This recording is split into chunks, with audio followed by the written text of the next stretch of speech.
Are you seeking death? Dare you to drug me? Xiao Muyan raised her tear-filled eyes, only to be ensnared by a pair of blood-red orbs.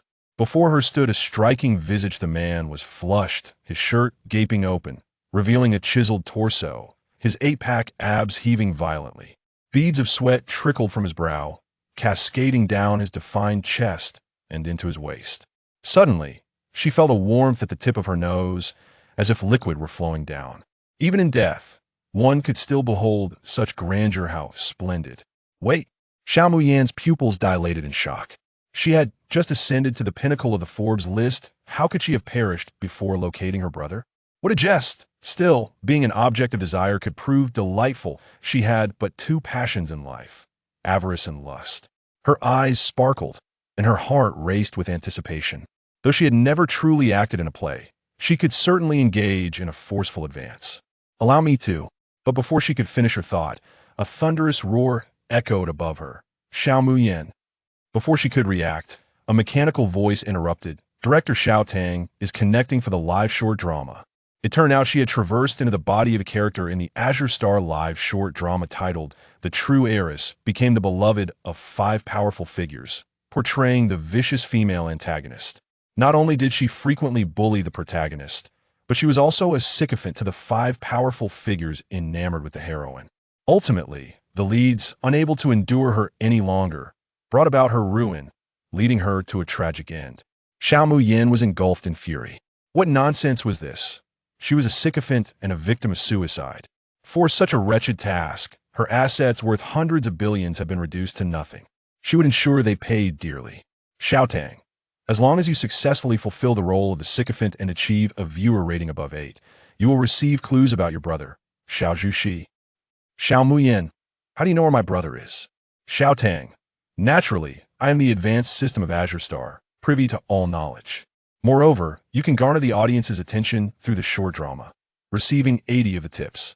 As her tumultuous thoughts settled into clarity, Xiao Muyan licked her vibrant red lips. If the reward was this, then she would certainly give it a try. How shameless. This wretched woman clings to the domineering, sauterly brazen. Indeed, just look at her infatuated expression. Disgusting. Hurry, and leave. You are not permitted to touch my CE. As she beheld the frenzied barrage of comments, Xiao Muyan's lips twitched. Since becoming a borderline female streamer, not only had her fanbase soared to over 100 million, but she had also encountered a deluge of praise. Yet this was her first experience with such vitriolic insults. Xiao Tang, Cold CE is under the influence of a drug. You must provide him with the antidote. Xiao Muyan lifted her tear-laden eyes, her warm breath brushing against the man's neck as she softly called out, "It wasn't me." He was one of the harem members of the heroine and her betrothed domineering CEO of Tong Yao Group, Cold CE. She pressed her hands against his firm skin, her delicate voice weaving a vague murmur that ignited flames upon his neck, embodying a tantalizing push and pull. Emimling Siet emitted a muffled groan, his breath and heartbeat momentarily ceasing, his rough movements frozen in place. Lowering his gaze, he found that pair of tear-filled apricot eyes fixated upon him. He stifled the urge to kiss her, his voice hoarse as he remarked, "You still dare to tempt me." The sound of something falling. Xiao Muyan cast a casual glance, immediately raising her tearful gaze, her eyes reflecting his sharp features. Unbeknownst to her, a surge of strength compelled her to twist and struggle, her crimson lips voicing words that cut deep. "See ye, have you not fully developed? What nonsense are you spouting?" Though Long Si should have been engulfed in wrath, he could only feel his heart racing uncontrollably, his body shamefully reacting. A hoarse voice escaped his clenched teeth, uttering the most regrettable words of his life. "You are truly despicable." Xiao Muyan's glistening apricot eyes regarded him, filled with disbelief. Bang! In a flash, a piercing pain shot through his abdomen, and the man emitted a pained groan, half kneeling on the ground, gasping for breath. Xiao Muyan chuckled coldly within, daring to insult her. She gifted him a kick that would send him to the heavens.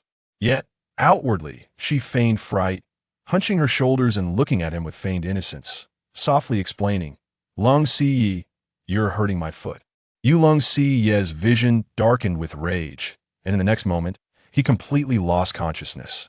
Xiao Muyan scoffed, unceremoniously kicking him aside as she stepped over him.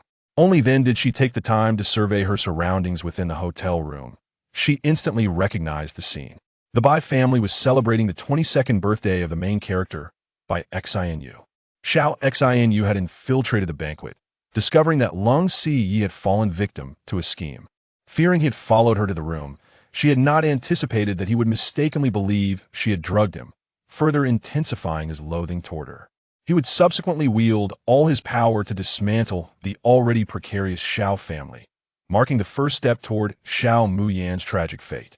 Knock, knock, knock, bang, bang, bang. Only then did Xiao Muyan realize that the live streaming platform had erupted. An array of rotten eggs, wilted vegetable leaves, bombs, and rocket launchers exploding across the screen. What a splendidly colorful chaos. Xiao Tang, how could you knock out the male lead? Xiao Muyan, didn't you provide him with the antidote? Just tell me, is the drug still effective? Xiao Tang hesitated for a moment before muttering, it's gone. Xiao Muyan shrugged, instinctively locating the wallet on the streaming platform, her lips curling into a wide grin. How delightful! Who knew that being berated could also be financially rewarding? Just in that brief moment, her wallet had swelled to 6 figures. At this speed, she could drive even faster. Just then, hurried footsteps echoed from outside the door. Elder brother, what happened to Siyi? The gentle voice belonged to the true heiress, the female lead of the short drama by Xinu. Following that, a warm male voice reassured, don't worry. He's probably just had too much to drink, there's no need for concern. This is the eldest son of the Bai family, the son of Xiao Muyan's adoptive father, and the heroine's brother Bai Qinyan. Huh, Siyi has undoubtedly been drugged by that wretched woman, surnamed Xiao. By now, he might already be the one relishing the drama, is Bai Xinu's younger brother, Duan Qinyi, the head of the Duan family. That's impossible. Siyi would never betray me. Bai Xinu's voice trembles with emotion, prompting Duan Qinyi to hastily offer comfort. Sister, you still have me. I will always be by your side. Moments later, the sound of violent lock picking reverberates at the door, accompanied by whispers as numerous media outlets eagerly seek the sensational story. Little Tang. A classic scene of catching someone in the act. You hide away, then before he could finish, Xiao Muyan deftly slipped onto the balcony, concealing herself. At that moment, the front door burst open, and a throng of people surged in, their chatter abruptly ceasing upon witnessing the stark white scene on the floor.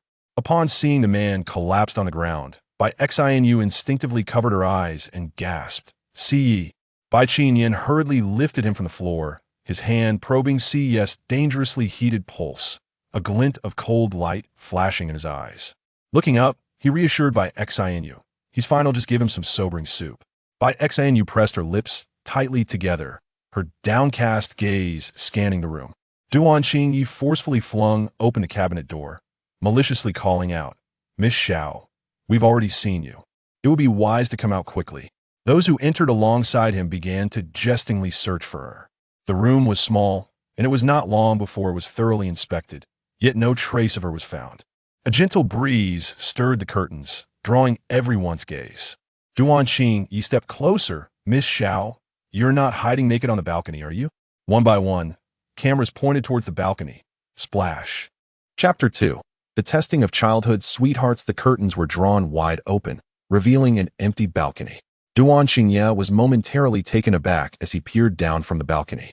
The dizzying height of the several-story building made his head spin. He then glanced at the neighboring balcony, a mere 5 meters away, and couldn't help but chuckle to himself, thinking it might be better to just jump down. Not seeing Xiao Muyan's figure, Bai Qinyu's downcast gaze seethed with malice. How could this be? She had witnessed that wretched woman enter the house. Had she simply flown away?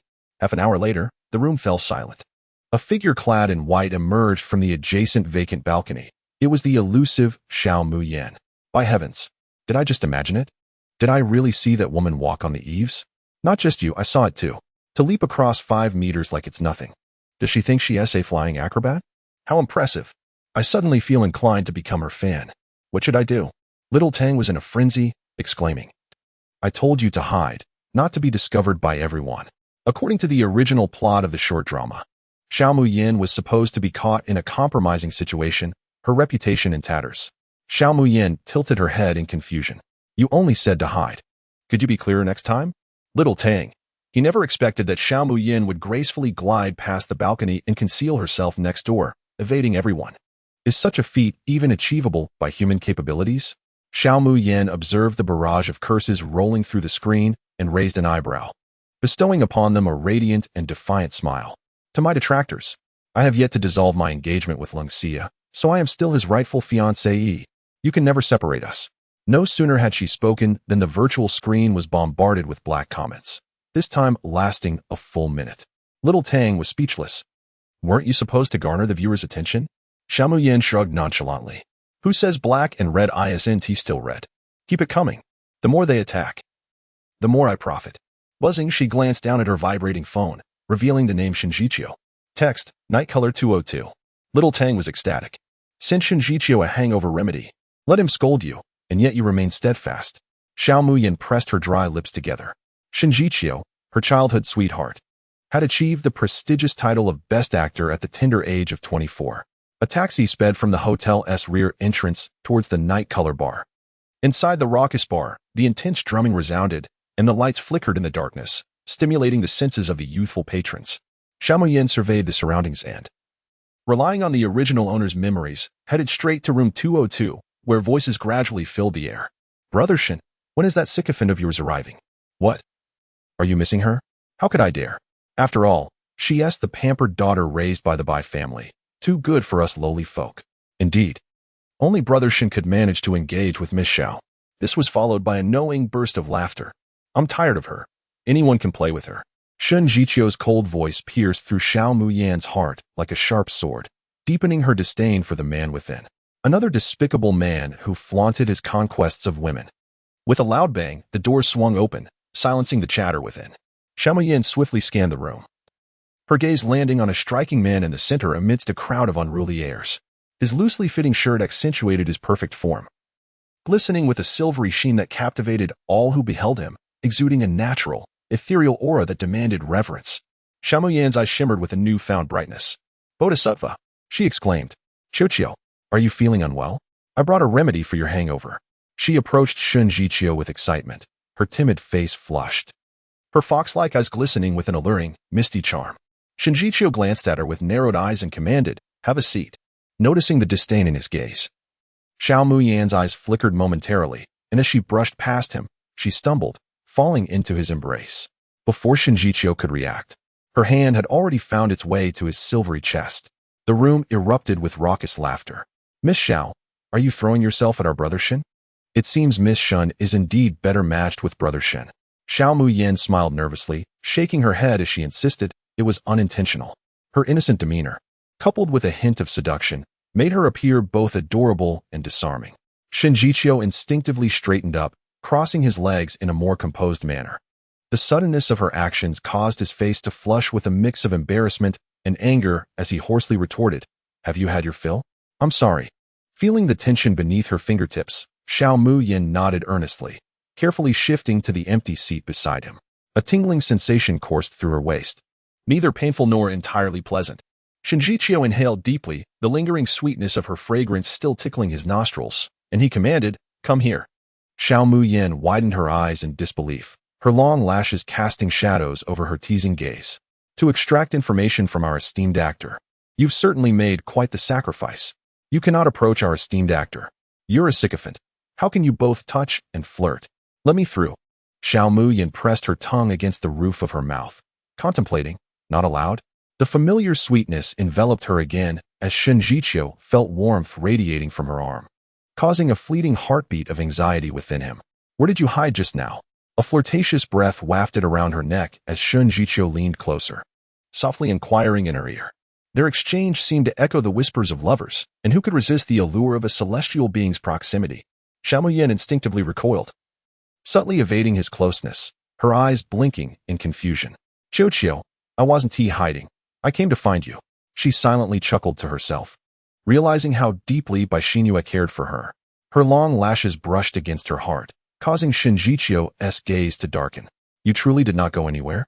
My little green plum would never tell a lie. Xiao Muyin instinctively stiffened for a moment, exclaiming in desperation, how utterly greasy. However, to Shinjiqiu's eyes, Her reaction appeared as a sign of guilt. Does she truly harbor such fondness for Lung Xi? Xiao Muyin tilted her head to meet his gaze, solemnly declaring, I do not like him. My affections are solely for you. Shun Jiqiu's languid eyes suddenly sharpened. As he caught a glimpse of his own reflection in her clear gaze, an inexplicable flutter causing him to shiver. In an instant, he reverted to his aloof demeanor, his eyes turning piercing. Do you even deserve such affection? The voice of humiliation was not loud, yet it resonated throughout the room, eliciting laughter from all present. Xiao Muyin, feeling mortified, lowered her head, her shoulders trembling in despair. Shen Jiqiu raised an eyebrow. Are you crying? Qiu, perhaps you should take your medicine first. Look, you've swollen up. Shen, the esteemed actor, hold on. Don't let her relish this moment. Where is the camera? Quick. Give me a close-up. I want to see if the capital is indeed robust. Get lost, you seductress. I'm here. I'm willing to play the role of the supporting female. The intensity of the gazes fixated on a certain area made even the celestial being blush and feel their heart race, utterly mortified. In a fit of anger, he bellowed, get lost. Xiao Muyin shyly glanced a couple of times, deliberately reminding him, don't forget to take your medicine. Having said that, she covered her face and dashed out the door. Countless heated gazes fell upon Shen Jiqiu. Brother Shun, you wouldn't dare? Shut up. Shen Jiqiu's face flushed. His eyes, once calm, now brimming with murderous intent. Standing at the door, Xiao Muyin smirked. Is this still a celestial being? He loses his temper at the slightest provocation. Even a teddy bear surpasses him. Xiao Tang inquired, what's wrong? Xiao Muyin replied, I delivered the medicine and got scolded. Does that not qualify as being a devoted admirer? Xiao Tang responded, indeed, you licked it, but, Xiao Muyin interrupted. Licking is all that matters. Little black fans, your esteemed actor's emotions are incredibly unstable. He pales in comparison to the elder sisters. Sister, your gaze is killing me. Damn the supporting actress, teasing the cold president, and then the esteemed actor, utterly shameless. Does no one think the lady is incredibly cool? I adore her. Xiao Muyin glanced at the few compliments on the barrage and couldn't help but laugh aloud, the rhythm in her ears igniting an irresistible urge. Thank you, dear sisters, for your affection. Allow me to dance for you. As her words faded, her petite figure gracefully entered the dance floor. The lights shimmered as her body swayed to the music, an unstoppable force once the melody began. Xiao Muyin had already tied up her scattered hair, her pure visage accentuating her youthful beauty, with a few movements inciting waves of screams around her. Sister's waist is not merely a waist. It is the spring water by Lake Geneva. Is it considered an occupational hazard to bleed from the nose while watching short dramas? Continue the music. Let the dance go on. The live stream was ablaze with flowers, fireworks, and carnival vibes, and Xiao Muyin, satisfied, tucked her long legs away, sending a flying kiss with a wink. Listen, who is feeling the heartbeat? Who are you enticing? Xiao Muyin narrowed her eyes as she gazed at the man before her, her pupils suddenly widening. Professor Jiang, what brings you here? Chapter 3. Teaching is a laborious task. As the crowd regained their senses, the ethereal figure from the dance floor had long vanished. No one noticed that in the private room on the second floor, besides Shen Jiqiu, another intense gaze was fixed upon the departing silhouettes. In the dimly lit alley, Xiao Muyin found herself cornered against the wall by a tall figure, his long fingers brushing aside the strands of hair at her temple, his warm breath caressing her face. I didn't expect you to be so passionate, Xiao classmate. Little Tang screamed frantically. Wrong, wrong. It's not time for Jiang Zhicheng's scene yet. Xiao Muyin looked up at the man, Jiang Zhicheng, her university professor alongside by Xinu. Who was his beloved? She rolled her eyes inwardly, her lips slightly parted, her gaze sparkling as if a myriad of stars had fallen into her eyes. Professor Jiang, did you come specifically to find me? Jiang Zhicheng's hand rested on her waist, applying slight pressure that left a dark red mark. Indeed. Didn't you claim to have found evidence of no plagiarism? Why not show it to me now? Not long ago, by Xin you had submitted a medical paper that secured her a spot for further studies. While Xiao Muyin insisted that all the medical research data within was her own, causing quite the uproar. As a student who frequently skipped classes, who would believe she could produce such data? How brazen to claim you have notes as proof, he thought, recognizing the desire in her eyes. He suspected she was aware of his affection for Bai Xinu, and her resentment had driven her to play the sycophant. With that in mind, he was determined to make her understand the consequences of making Bai Xinu cry. All right, before she could finish her sentence, He entered the car and pressed the accelerator, racing away. The rushing wind tousled her dark hair as she glanced out the window, her eyes filled with mischief. So impatient. Are we? Little Tang remarked. Now that he's here, are you ready for what Xiao Muyin will tease you about? What about? Xiao Muyin replied playfully. Haha. Look at her. She's still looking beautiful. Do you know what's in store for you? Oh my god. Finally, it's time for Professor Zhang's scene. The little whip is ready. Let's go. Hit harder. Teach this wretched person a lesson. Xiao Muyin deepened her smile, her alluring red lips shimmering. Hit her. As a sycophant, I should ensure my master has a delightful and unforgettable night. The sudden brake of the vehicle pulled her attention back. Feigning nonchalance, she inquired. What is this? Jiang Ziqing got out of the car and led her directly to his home. The interior, adorned in minimalist gray tones, complemented his brooding temperament. First, have a glass of water, he suggested. Xiao Muyin reached out to take it, but he accidentally spilled it, soaking her clothes and revealing a hint of the delicate color beneath. A shadow of emotion flickered in Jiang Ziqing's eyes, darkening with excitement. I apologize. Why don't you change your clothes, and I'll help you dry them? She stole a glance at him, her voice soft and hesitant. Is that appropriate? Jiang Ziqing momentarily swallowed, uttering incomprehensibly, I'll do it in a moment. Very well, she replied. There are clothes inside. You may change. Thank you. 10 minutes later, the door creaked open, and Xiao Muyin peeked in, her large eyes fluttering shyly, her face flushed with embarrassment. Professor Jiang, is this really all there is? Come out. I have some data to discuss with you. Jiang Ziqing lowered his head, sifting through documents, his fingers tightening around the pen. Xiao Muyin bit her lip and stepped out. At that moment, she donned a black maid outfit, the fabric hugging her skin, exuding an air of innocence and desire. It was somewhat peculiar. Her long eyelashes fluttered nervously, and a single glance could ignite passion in a man. Jiang Ziqing's gaze flickered to her tousled hair, his fingertips trembled, suppressing an urge to caress. As he tugged at his collar, 2 buttons popped off. They fell. Xiao Muyin bent down to retrieve them when suddenly a force pushed her onto the table. She turned in shock. Professor Jiang, you dare to make Xinyue cry and plagiarize her thesis? In an instant, tears welled in Xiao Muyin's eyes. No, I didn't. All of that is my own research data. You wretched girl, today I will teach you a lesson. If you dare to provoke Xinyue again, I will make you pay. The sharp sounds echoed clearly in the stillness of the night. Jiang Ziqing stared in disbelief at his empty hands, feeling the red marks that traced his skin. His dark eyes glancing through the strands of hair that fell across his forehead, spying on the woman who had captivated him. Xiao Muyin instinctively took a step back, admiring the tortured beauty of his slender figure from a distance. Madness. Why do I find the female antagonist so alluring when she strikes Professor Jiang? Mom, my eyes have been tainted. Let me wash them out on sight. Who is it that wears a smirk? Xiao Muyin gazed down in confusion at the object she had seized.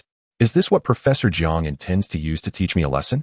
You, Jiang Ziqing began, his voice hoarse, watching her wielding the item, his chest rising and falling uncontrollably. Kneel, the man declared. Today, I shall impart a lesson to you. A man's glands are still glands, and force is the quickest route to understanding. 30 minutes later, Xiao Muyin's presence had vanished from the room. The sound of water splashing echoed from the bathroom as Jiang Ziqing emerged, steam enveloping him. His bony hands fastened the last button, concealing the crimson marks on his collarbone. As he stared at an object on the floor, lost in thought. In the early morning streets, traffic continued to flow. Xiao Muyin stared into the deep night, reflecting. Teaching someone is truly a labor-intensive task. Having witnessed 5 male leads, she couldn't help but exclaim, the female protagonist truly has it good. At that moment, Xiao Tang was left dumbfounded, wondering when the clingy female antagonist became so fierce. Why didn't he the instant kill on Pinduoduo take you out?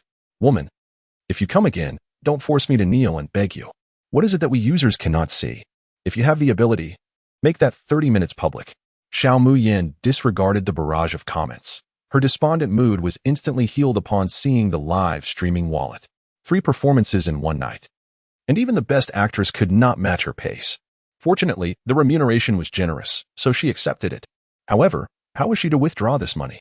After some maneuvering, she discovered that the funds from the live stream could only be spent in the live commerce mall, with any purchased items appearing at her designated location. Xiao Muyin's crescent-shaped eyes sparkled like stars. Did this not mean she possessed a personal space, with resources in abundance? Her heart raced with excitement, her hands trembling. Her golden opportunity was indeed remarkable. As Xiao Muyin wearily pushed open the door to her home, two voices of reprimand echoed within. Why are you only returning now? What reckless deeds have you committed tonight? Her parents from the Xiao family, who were also the former parents of Bai Xianyu, confronted her. Although the two families had exchanged their children back, both the Bai and Xiao families favored Bai Xianyu, leaving her feeling like an outsider, devoid of their affection. The original owner of this body held a deep attachment to these relatives, often heartbroken after being ensnared by Bai Xianyu. Yet, Xiao Muyin felt indifferent, striding towards her room as if oblivious to their presence. Stop. Is this how you treat your elders? Zhao's father furrowed his brows, glaring at her, lamenting how the Bai family had raised their child, who was far more endearing than she. Zhao's mother scolded, Muyin, how could you have drugged Mr. Lung? If it weren't for Xianyu's warning, you would be utterly incompetent at pleasing others. Xiao Muyin cast a calm glance at them, smiling as she replied, if I truly had drugged him, you would be at the police station by now. Outrageous. Zhao's father slammed the table, causing tea to splash. It is only because Xianyu interceded for you that Mr. Lung would not pursue this matter further. Muyin, come with us to the hospital and personally apologize to him. Zhao's mother took her hand, insisting, we are doing this for your own good. In that fleeting moment of nodding, Xiao Muyin reined in her light-hearted smile. Reflecting on the absurdity of a daughter being sold off to appease a man while maintaining an air of superiority. I want to go. Little Tang shrieked, you must go. You still need to curry favor with Lung Siyi. Xiao Muyin donned her mask of a smile once more, extending her hand and cheerfully stating, I will go for 500. With a disdainful glance at Zhao's mother, Zhao's father soon saw her receive a red envelope of 5,000. She scoffed at the meagerness of it. The headlights of the Xiao family car illuminated the way as a drowsy Xiao Muyin followed them to the private hospital where Ling Siyi was located. At that moment, Bai Xianyu and Bai Qin Yin were accompanying him in the ward, as Lung Siyi, still receiving in 4 drip, urged Bai Xianyu to rest, feeling both touched and pained. Mr. Lung. A voice at the door interrupted their intimate exchange. The moment Lang Siyi caught sight of Xiao Muyin, his gaze turned frigid. What are you doing here? Xiao Muyin shot a meaningful glance at Bai Xianyu, who was nestled beside him, and bluntly stated, I came to witness your folly, to observe your arrogance, and to see you crash into a wall. Chapter 4. Otherwise, you'll be bullied to tears. The atmosphere fell into a sudden stillness. Zhao's father hastily intervened, Mr. Long. She is merely a foolish girl lacking in sense. Do not take offense. With that, he grabbed Xiao Muyin and pushed her towards Lung Xiao, whispering a warning. Apologize to Mr. Long. If you do not earn his forgiveness, prepare to be cast out of the house. Xiao Muyin rolled her eyes inwardly, stepping past him to stand before Lung Xiao, timidly calling out, Xiao. Her soft entreaty was imbued with a hint of flirtation, causing Lung Xiao to cough. His teeth gritted as he reprimanded, who permitted you to address me in such a manner? Under the weight of his deep, stern gaze, Xiao Muyin felt a tightening in her scalp. Was this the pressure from a formidable figure? Instinctively lowering her gaze, she blurted out, Chick. Silence enveloped the night at Conxiao. Xiao Muyin. Lung Xiao's forehead pulsed with fury, his voice a booming roar. Had a glance the power to slay, she would have been thoroughly vanquished. Xiao. Do not be angry. Bai Xinyu soothed while reproaching, Sister, you have already caused Xiao enough distress. Is it not sufficient? Xiao Muyin, bewildered, responded. What have I done to him? Mr. Lung, why don't you clarify? As thoughts of their near encounter resurfaced, Lung Xiao's voice became coarse, brimming with resentment. His icy gaze ablaze. Nothing. Xiao? Bai Xinyu questioned, her suspicion aroused, recalling his earlier mention of Xiao Muyin. Xiao Muyin beamed brightly, placing the nutritional supplements she had brought onto the table, gazing at him with an innocent expression. Mr. Xiao, I heard you were unwell, so I specially brought some tonics. Lung Xiao snorted, his inner fire somewhat quelled. This woman evidently cared for him deeply, her concern over a minor ailment akin to facing a formidable adversary. I warn you, do not harbor any feelings for me. I will not take a liking to you. As he spoke, his eyes curiously flicked to the assortment of dried goods, deer antler, silver vine, cistanche, and seahorse, among others. A surge of anger rose within him as he realized her preoccupation with such matters. This shameless woman. Cough, cough, cough. A violent fit of coughing ensued, displacing the needle on the back of his hand, blood backflowing into the tubing. I'll help you.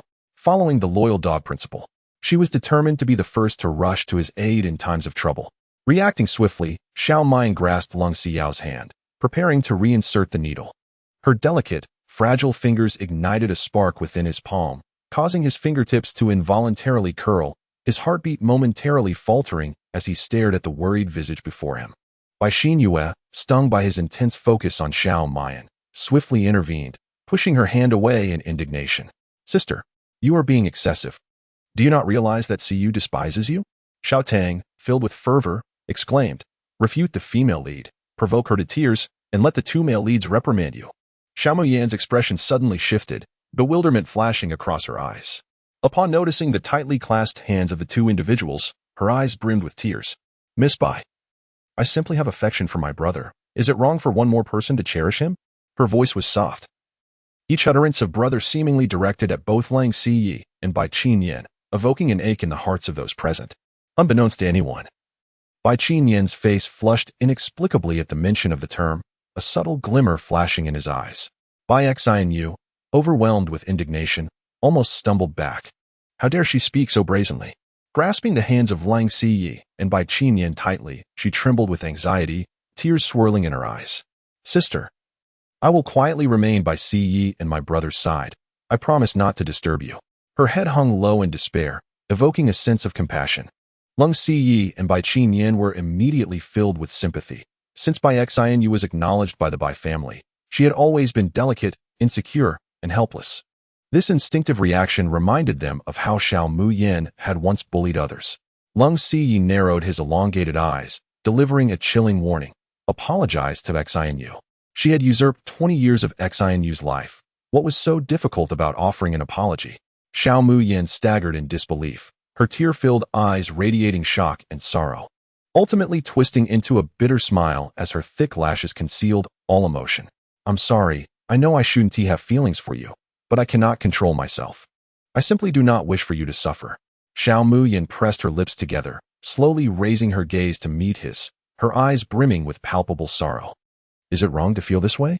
A faint voice accompanied by crystalline tears spilled forth, striking Bai Qinyan's heart like a heavy blow, rendering him speechless. Lang Ziyi observed the tear stains on her cheeks, his hands involuntarily tightening around the blanket. The air was oppressively silent, punctuated only by their breathing. "Oh, how pitiful the supporting character is. I cannot believe I once scolded her. I must reflect on my actions. After so many years of friendship, why the animosity? Don't cry, Yin Yin. Sister will give you a kiss." Xiao Muyan took in the expressions of those around her. She was a master of pretense. However, when glancing at Bai Xinyu, she felt a pang of frustration, having considered all the sorrowful events and nearly exhausted her tears, wondering why this person remained so oblivious. Little did she know, Bai Xinyu was incensed by the two male leads. Did this hypocritical woman believe that shedding a few tears would soften their hearts? At that moment, she felt an intense irritation, yet any words she could muster seemed deliberately provocative. Tears flowed unbidden, her sobs shattering the room's silence. Bai Xinyu wiped the corners of her eyes, her tone humble. "Sister, I should not argue with you. Can you please not be angry with me?" Before anyone else could speak, Xiao Muyan's parents were the first to offer comfort. "Xinyu, do not cry. If she dares to be angry with you, I shall break her legs." Bai Xinyu, feeling wronged, threw herself into their embrace. Bai Qinyan took a deep breath, choosing to comfort Bai Xinyue first. "Don't cry, sister. How about I buy you that bag you adore?" Lang Ziyi chimed in. "The blue diamond I captured in Paris would perfectly complement your new bag." Under the tender care of the two, Bai Xinyue finally stopped crying and cast a mocking glance at Xiao Mayan, as if to provoke. "Sister, look at your brother. Your fiancé. In the end, he still chose to abandon you." Xiao Mayan, receiving the provocation, lowered her head in dismay, yet her lips could not suppress a smile. At that moment, the door to the hospital room swung open, and a nurse entered with a cart for changing dressings, suddenly exclaiming, "What is going on here?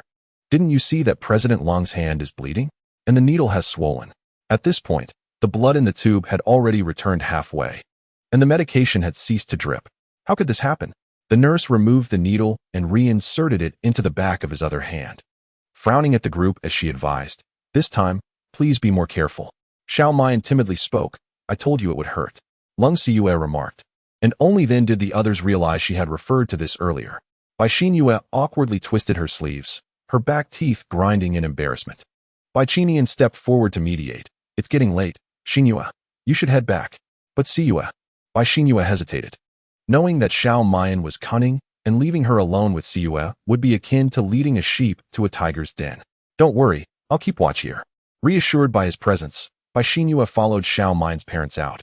With the departure of the others, only Xiao Mayan and Lung Siyue remained in the room, and the atmosphere fell into a serene silence. Aware that returning to the soft, cozy bed was out of the question, Xiao Mayan selected a corner of the sofa, deeming it a suitable place for a nap. Hey, are you serious about what you said? What? Xiao Mayan, weary and battling heavy eyelids, lacked the energy to consider the domineering president's intentions, responding dismissively. A peculiar flush crept onto Lung Siyue's stern face, feeling as if he had suffered a tremendous humiliation. You said I haven't developed properly. This topic piqued Xiao Mayan's interest. She promptly sat at the edge of the bed, her almond-shaped eyes scanning him from head to toe, offering a comforting smile. It's fine. Not being 24 yet means there's always room for improvement. Lung Siyue clenched his fists, feeling indignant.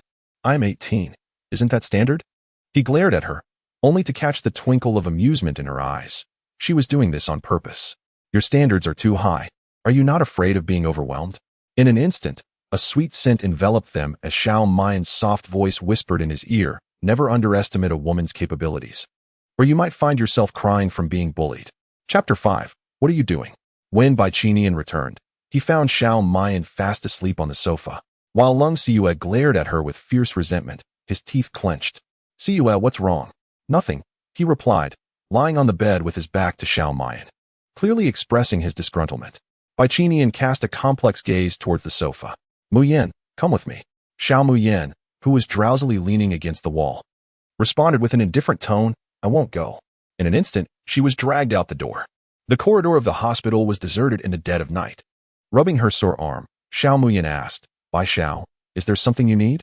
Among the five of them, her greatest annoyance was Bai Qinian. After living with the original owner for many years, did he not understand her temperament? How could he blindly trust the words of a white lotus? Why not call me sister anymore? I am not a daughter of the Bai family. Bai Qinian was taken aback, his expression becoming increasingly disdainful. Even if you are not a daughter of the Bai family, you will not get my consent. Bro, do you even hear the nonsense you're spouting? What have I asked you to agree to? Xiao Tang, excited, rolled and rubbed his hands. You once wrote him a love letter, hoping to date him. Xiao Muyan was shocked, but I'm his sister. How could we date?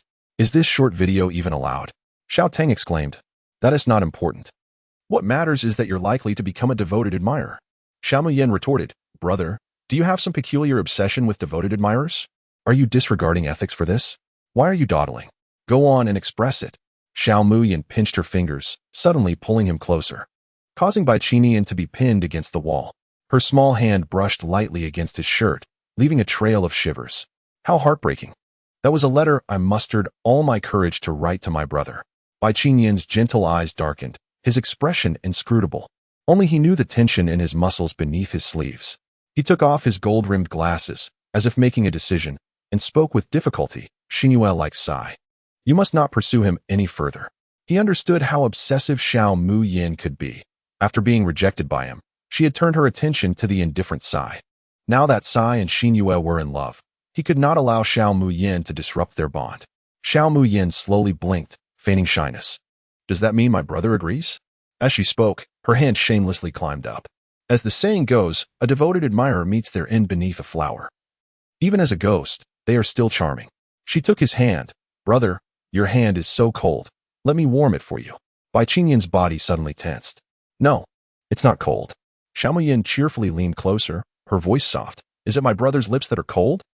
Suddenly, a sound echoed as something fell.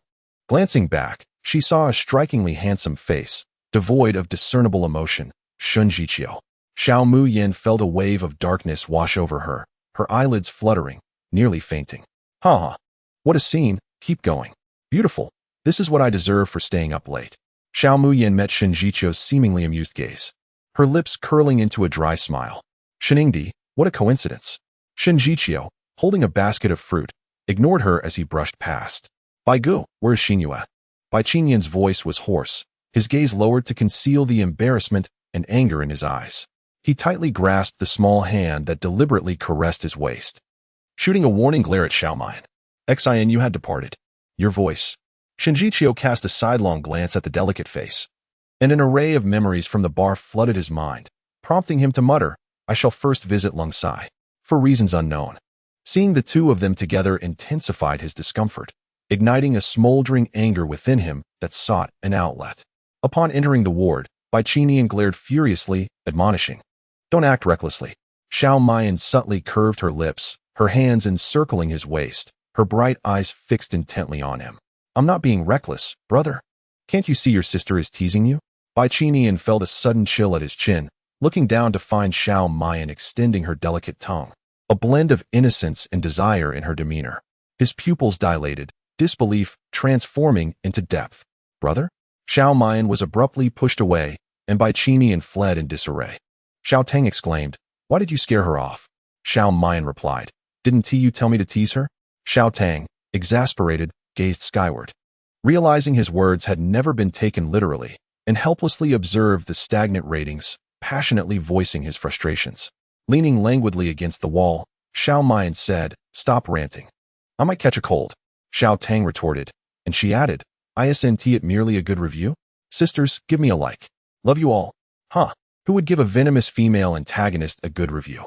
Exactly. Let us boycott her and make her leave. She seemed oblivious to the harsh remarks, wearily pinching the bridge of her nose. Xiao Mayan teased, "Let me give you something exciting." The comments abruptly halted, resuming only after a moment. "Like what just happened? If it's like that, I might just give a score." With a playful smile and sparkling eyes, she flirtatiously promised, "If you give enough points, I'll ensure your visual delight." After a brief chat with Lung Sai, Shen Jiqiu emerged, only to find the corridor devoid of the two figures. He sat on the cold bench, his fingertips igniting a crimson ember that emitted wisps of white smoke. "Qiu, this is a hospital." As he spoke, another person settled beside him. Xiao Mayan gazed at him longingly, her face etched with concern. In an unusually serious manner, Shen Jiqiu extinguished the cigarette. Pinching her chin between his fingers, his gaze meeting hers with a mix of jest and sincerity. "Didn't you say you only liked me?" "Indeed. I only like Qiu." Shen Jiqiu's sharp eyes locked onto hers. "You're lying. If you truly liked me, why would you still entangle yourself with Lung Sai?" This was no celestial being, but rather a demonic overlord, exuding an aura of malevolence. With his grip painfully constricting her chin, Xiao Muyan furrowed her brows gently, but refrained from struggling. She placed her hands atop his and spoke softly, "The Xiao family requires Mr. Long." It was then that Shen Jiqiu recalled the recent financial issues plaguing the Xiao family. Indeed, Lung Sai's Tingyao Group possessed the capacity to assist the Xiao family in overcoming their predicament. However, this realization only deepened his unease. "You are still leveraging your status as Lung Sai's fiancé to undermine XINU." He forcefully pushed Xiao Muyan's hands away, intensifying his grip until her chin bore the marks of his aggression. Indeed, this woman had not relinquished her aspirations for the role of Tingyao Group's president's wife. Insatiably driven by greed and desire, Xiao Muyan inwardly cursed. Was the female lead akin to a child, always seeking to complain? Tears of grievance cascaded down her cheeks, landing on the back of his hand, cold yet searing. "Am I entangling him, or are you entangling me?" She softly bit her lip, her voice tinged with bitterness. "I have cherished you for 2 decades. No one wishes to disgrace themselves before their beloved. I do not wish for you to perceive me as base and mercenary." His grip slackened, transforming into a gentle caress before finally releasing her. Xiao Muyan gazed at him with tear-stained eyes, her entire being seeming on the verge of shattering. Shen Jiqiu, feeling restless, rolled up his sleeves halfway, his tie askew in a manner both awkward and endearing, causing Xiao Muyan to instinctively swallow hard. "I will invest in the Xiao family." Xiao Muyan was taken aback, her expression soon falling as she cast her gaze downward, a muffled voice escaping her lips. "No. You need not assist me. I cannot repay you." Shen Jiqiu's eyes reflected a tumult of emotions as he unconsciously ruffled her hair. "But you are my little green plum. As long as you cease your entanglement with him and remain by my side, all will be well." Xiao Muyan trembled slightly, shyly biting her lip, her whole being ablaze with warmth and bashfulness. Observing her ears, flushed crimson, Shen Jiqiu felt a lump in his throat, his nose brushing against her cheek and trailing down to her neck, his heated breath cascading onto her shoulder, igniting a shiver. "But it requires a significant amount of money." Xiao Muyan murmured, her delicate form leaning against him, her lips brushing against his chest. Her spirits lifted. Her eyes began to twinkle with delight as she contemplated a way to funnel the money into her own pockets. As the saying goes, no handsome face can outweigh the solidity of currency. Shinjichio inhaled sharply, momentarily frozen in place, unsure of where to place his hands. She truly adored him, drawing close whenever he showed her kindness. Yes, she had cherished him for 20 years. Now that an opportunity to approach him had arisen, how could she not feel exhilarated? He ought to help her. After all, their years of friendship warranted it, and he could not bear to see her wed a man she did not love. Shunjichio's expression morphed into that of an aloof, transcendent being, were it not for the fact that his hands still gripped her waist. If only she would cease her entanglement with Lung Sai, then Xianyu could comfortably be with him, achieving a dual benefit. Suddenly, a dark voice erupted from above. What are you two doing? Chapter 6, You Beg Me. Shinjichio suddenly raised his head and locked eyes with Lung Sinai's piercing gaze. You haven't left yet? Shunjichio's back straightened abruptly, an inexplicable sense of illicitness washing over him. Lung Sinai's attention shifted to the woman concealed in Shunjichio's embrace. Stepping forward to lift her chin, Xiao Mayan, unfazed, waved casually at him. Hello, Mr. Lung. Lung Sinai's pupils contracted sharply, an unshakable sensation of betrayal coursing through him. Gritting his teeth, he demanded, Why are you two embracing? His glare bore into them, a fierce intensity that could not be concealed. Xiao Mayan assessed the positioning of herself and Shunjichio and replied earnestly, The chair is too cold. This is warmer. As she spoke, she playfully patted Shunjichio's thigh, seemingly pleased with the firmness of his leg. Lung Sinai remained silent for a moment. Caught off guard by their unabashed honesty, he found himself at a loss for words. Shunjichio's throat involuntarily bobbed as he observed the mischievous glimmer in her eyes, like a small creature plotting mischief, stirring a blend of embarrassment and intrigue within him. The softness of her presence was a profound trial to his resolve. You are here to take care of me. Pour me some water, he stated. Lung Sinai narrowed his eyes, exuding a menacing aura, his voice icy as he commanded. Xiao Mayan nodded, swiftly extricating herself from Shunjichio's embrace.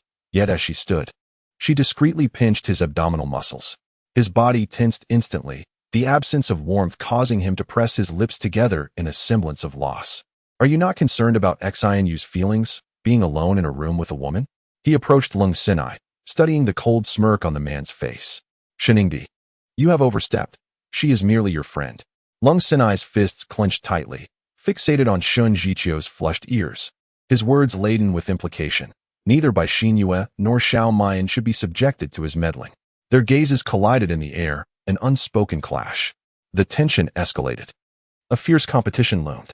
These two are truly infatuated with the female lead. A declaration of war has been made. Love is in the air. After a prolonged silence, it was Shunjichio who could no longer contain himself, striding into the hospital room to retrieve Xiao Mayan. Come with me. Lung Sinai swiftly grasped Xiao Mayan's other wrist, his warning firm.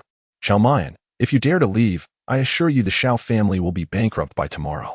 In an instant, Xiao Mayan's instincts overrode her reasoning. She resolutely shook off Shinjichio's hand and hurried back to Lung Sinai's side, explaining, I'm not leaving. Go inside. All right. Observing her obedient demeanor, Lung Sinai cast a mocking smile at Shinjichio, thick with disdain. Even if she is not to your liking, do not covet her. A fissure appeared on Shinjichio's otherwise composed face, his previously aloof demeanor ignited by a surge of fury. His sharp gaze seemed to wish for nothing less than the annihilation of the man before him, who was so shamelessly unfaithful in matters of the heart. Cold Sai strode back to the hospital room like a victorious lion. With a resounding thud, the door shut out the furious glances from outside. Inside the room, Xiao Muyin stood by the bedside with her head bowed, offering him a glass of warm water. President Lung, please drink. Cold Sai grunted dismissively, walking past her as if she were invisible. The atmosphere grew quiet. Time seemed to stretch indefinitely until he felt himself slipping into slumber, only to be roused by the sensation of someone tucking him in.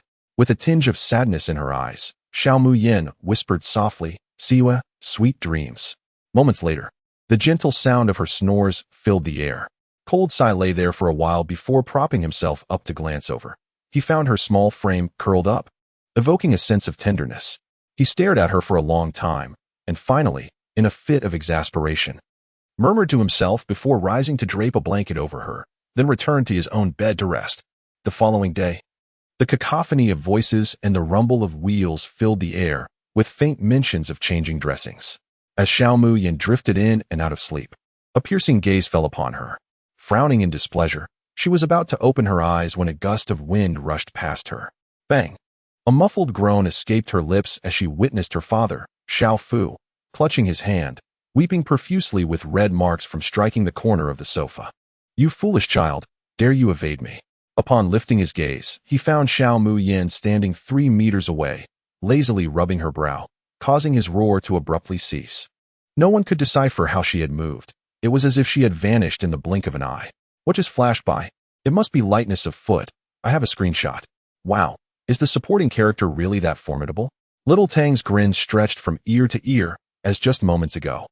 The approval rating surged dramatically, surpassing the 5-point mark, with success imminent. "Dad, why are you still hitting people? Do you not love me anymore?" Xiao Muyin blinked in confusion. Her eyes reddened and lost as she accused. "I am your own daughter. Why do you not love me?" Xiao Fu, already suffering from a throbbing headache, snapped in anger. "I love your grandfather." Xiao Muyin stared in disbelief. "Dad, you love my grandfather, but not me? Why? This is an illicit affair. Huh. Allow me to laugh for an hour.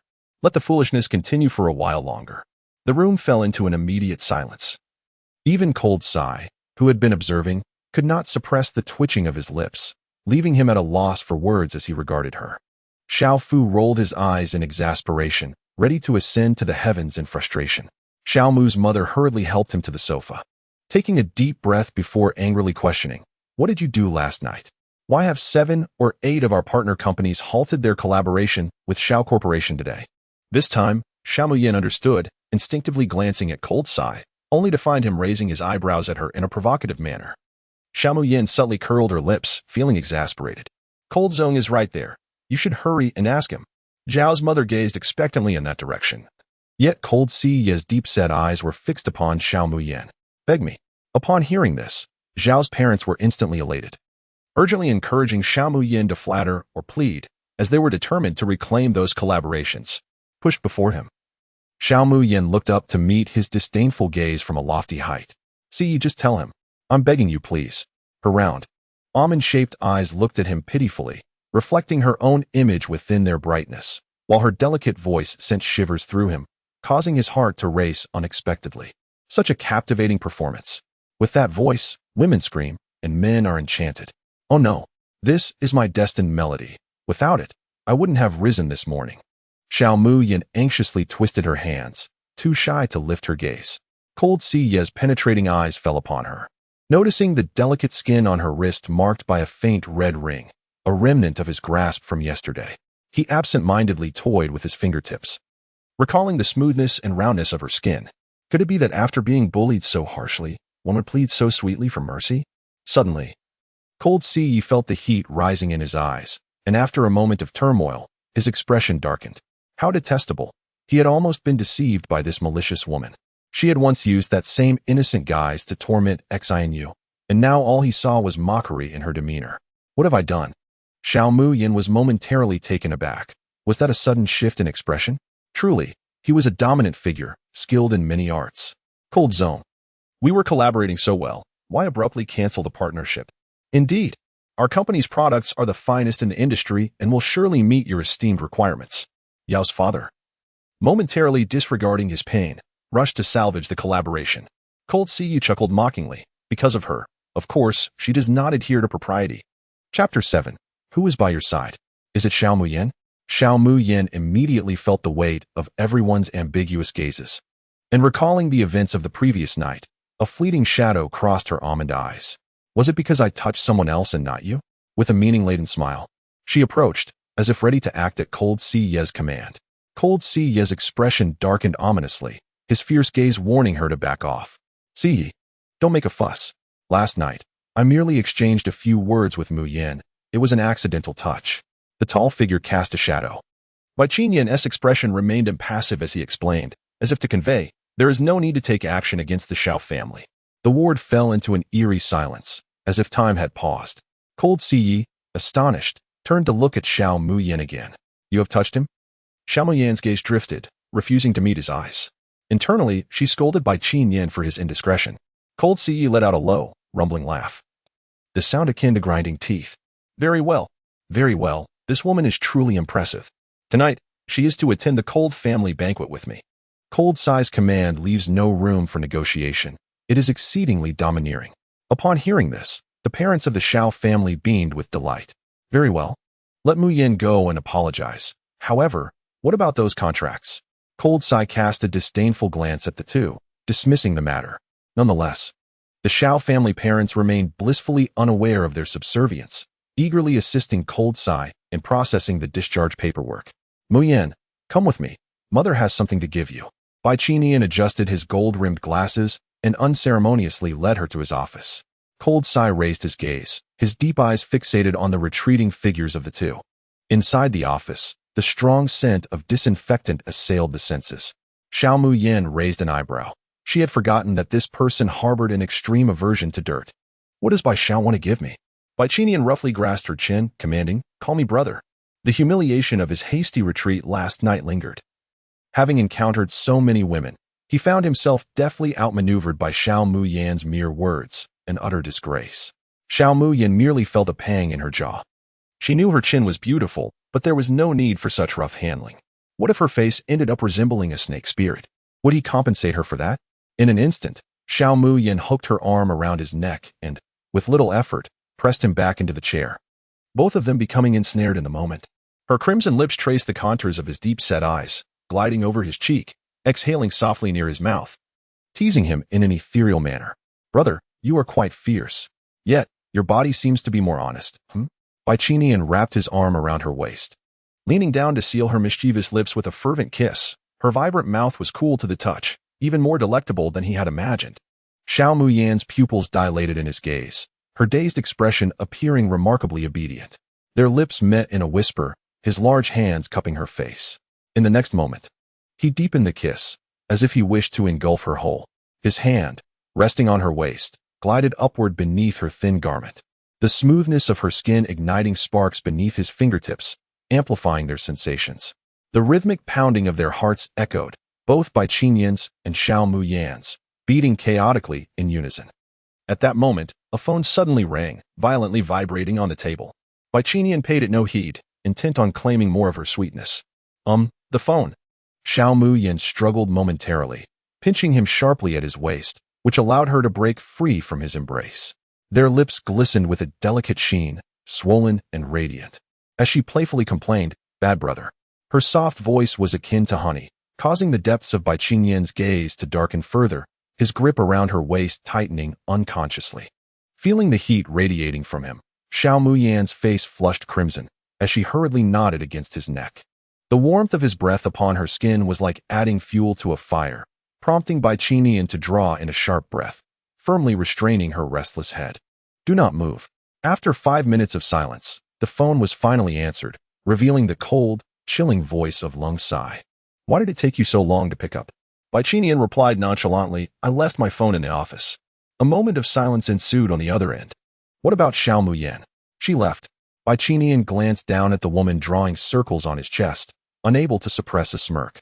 After a brief pause, Lung Sai queried, have you noticed anything unusual about Xiao Mu Yan? What do you mean by unusual? Bai Qinian responded with a mischievous grin, resembling a refined rogue. As his hand caressed the silky strands of hair, soothing the irritable woman beside him, Xiao Mu Yan pouted, glaring at the phone, muttering about the man's lack of kind words. She seems to be getting rather close to Shinjiqiu. How close? Bai Qinian's gaze darkened slightly, his hand pressing firmly at her waist. Lung Sai inquired, curious about the commotion. Xiao Mu Yan, covering her mouth, met the scrutinizing gaze and protested with her small tiger teeth exposed, hastily shaking her hand in denial. Bai Qinian pointed to his own mouth, the implication clear. Embarrassed yet indignant, Xiao Mu Yan still leaned in, planting a gentle peck near his lips, but was swiftly captured by him in a reversal of roles. Her heart raced, pounding fiercely. The two continued their conversation, unabashedly. Bai Qinian, who is beside you? Is it Xiao Mu Yan? Finally releasing her, Bai Qinian licked his lips, wearing a satisfied, carefree smile. When did you become so suspicious? I merely brushed against her. Lung Sai refrained from further discussion, leaving a warning, in any case. She's not a good woman. Be cautious of getting entangled with her, and don't hurt Xinu. After hanging up, he felt Xiao Muyan's intense gaze, playfully bumping her little nose against his. What's wrong? Why did you didn't you say you liked your brother? Under his gaze, her ears flushed a visible crimson, prompting Bai Qinian to lean in and inhale deeply at her neck. The sweetness of her scent was intoxicating. Yet suddenly he felt a wave of disdain rise within him. He had lost his composure. This sensation was perilous. He repeatedly reminded himself that his interactions with Xiao Muyan were merely a pretense, meant to clear the path between Bai Xinu and Lang Sai.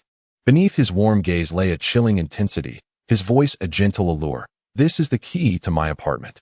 As Xiao Muyan toyed with the key, a look of anticipation and delight graced her features. Are you planning to keep a hidden beauty? Bai Qinian chuckled silently. When will you annul your engagement with Lang Sai? Brother, are you feeling jealous? Bai Qinian tousled her smooth hair. I simply wish to secure a proper title with Miss Xiao. Xiao Tang chimed in, agreed. Hurry up and agree. Let us dive into the annulment storyline. Xiao Muyan beamed, her voice trailing playfully. Of course, I will definitely give you a title soon, brother. They exchanged smiles, each harboring their own thoughts. As soon as Xiao Muyan departed from the hospital, she received a call from Lang Siyi. Where are you? At the milk tea shop. I will come to find you. Send me the address. Xiao Muyan stepped toward the milk tea shop adjacent to the hospital, casually sending the address. She settled by the window, sipping her milk tea in small, delightful gulps, each sip eliciting a satisfied smile that made her appear like an adorable little squirrel from a distance. Is it really that delicious? Lang Siyi's car lingered across the street, observing her for quite some time. What has changed about her? Ah, it is her aura. Xiao Muyan now exuded a languid, relaxed charm that rendered her even more captivating. The door swung open, and a familiar figure approached. Were you just? Lang Siyi began, only to be momentarily halted by her bewildered gaze. What's wrong? Xiao Muyan feigned curiosity, her heart racing with apprehension. Please don't ask. While she was not overly concerned with modesty, she still possessed a sense of shame. It's nothing. I'm taking you to buy an outfit for tonight's family gathering. Xiao Muyan finished her milk tea in one go. She certainly wouldn't refuse a generous offer out of pride. Tossing the empty cup into the bin with a graceful motion, she declared, let us go. Naturally. She linked her arm with Lang Siyi's, instantly drawing envious and curious gazes at the handsome couple. Lang Siyi stiffened slightly, fixated on the slender arm entwined with his. Xiao Muyan tugged at him, reiterating, are you coming or not? Let us go? Together.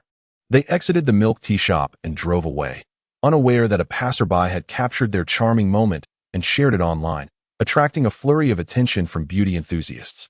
Chapter 8. Grandfather, I wish to annul my engagement with Xiao Muyan. Inside the shopping mall, Xiao Muyan's eyes roamed over several luxury brands. Surely, the clothes bought by the CEO for his companion would not be reclaimed? Lang Siyi harbored disdain within, as the awkwardness of the journey dissipated. Indeed, she remained as materialistic as ever. Rest assured, I am not so petty. Receiving a reassuring response, Xiao Muyan strode directly into her chosen brand. She sought not the right fit, but rather the most expensive options.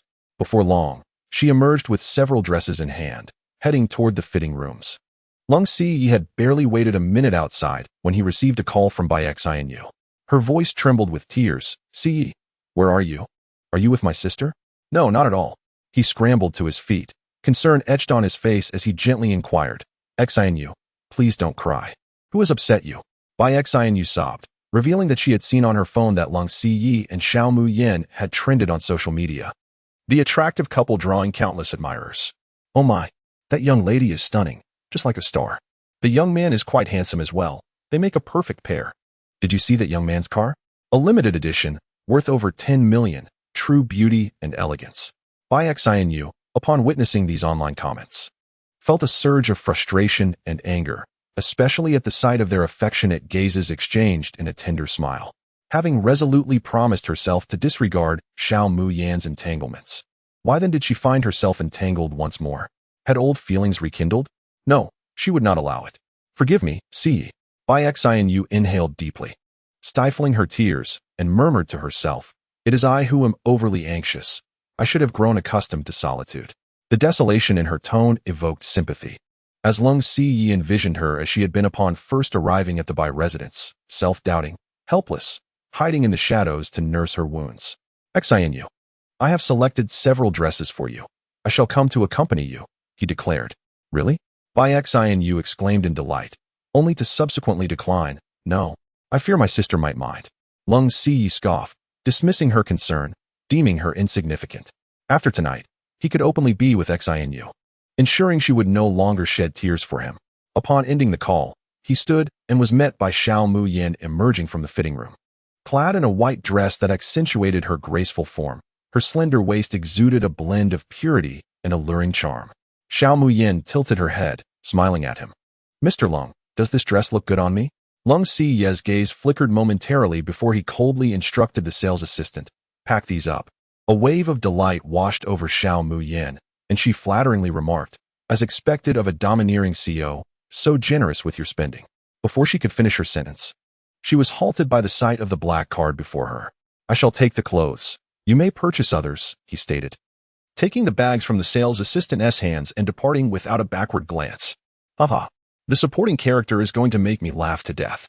Is she inheriting my credit? The male lead executed that splendidly. The supporting character must be clueless that the garments she tried on are now in the possession of the female lead. Indeed, the heights of popularity can be quite amusing. What a farce.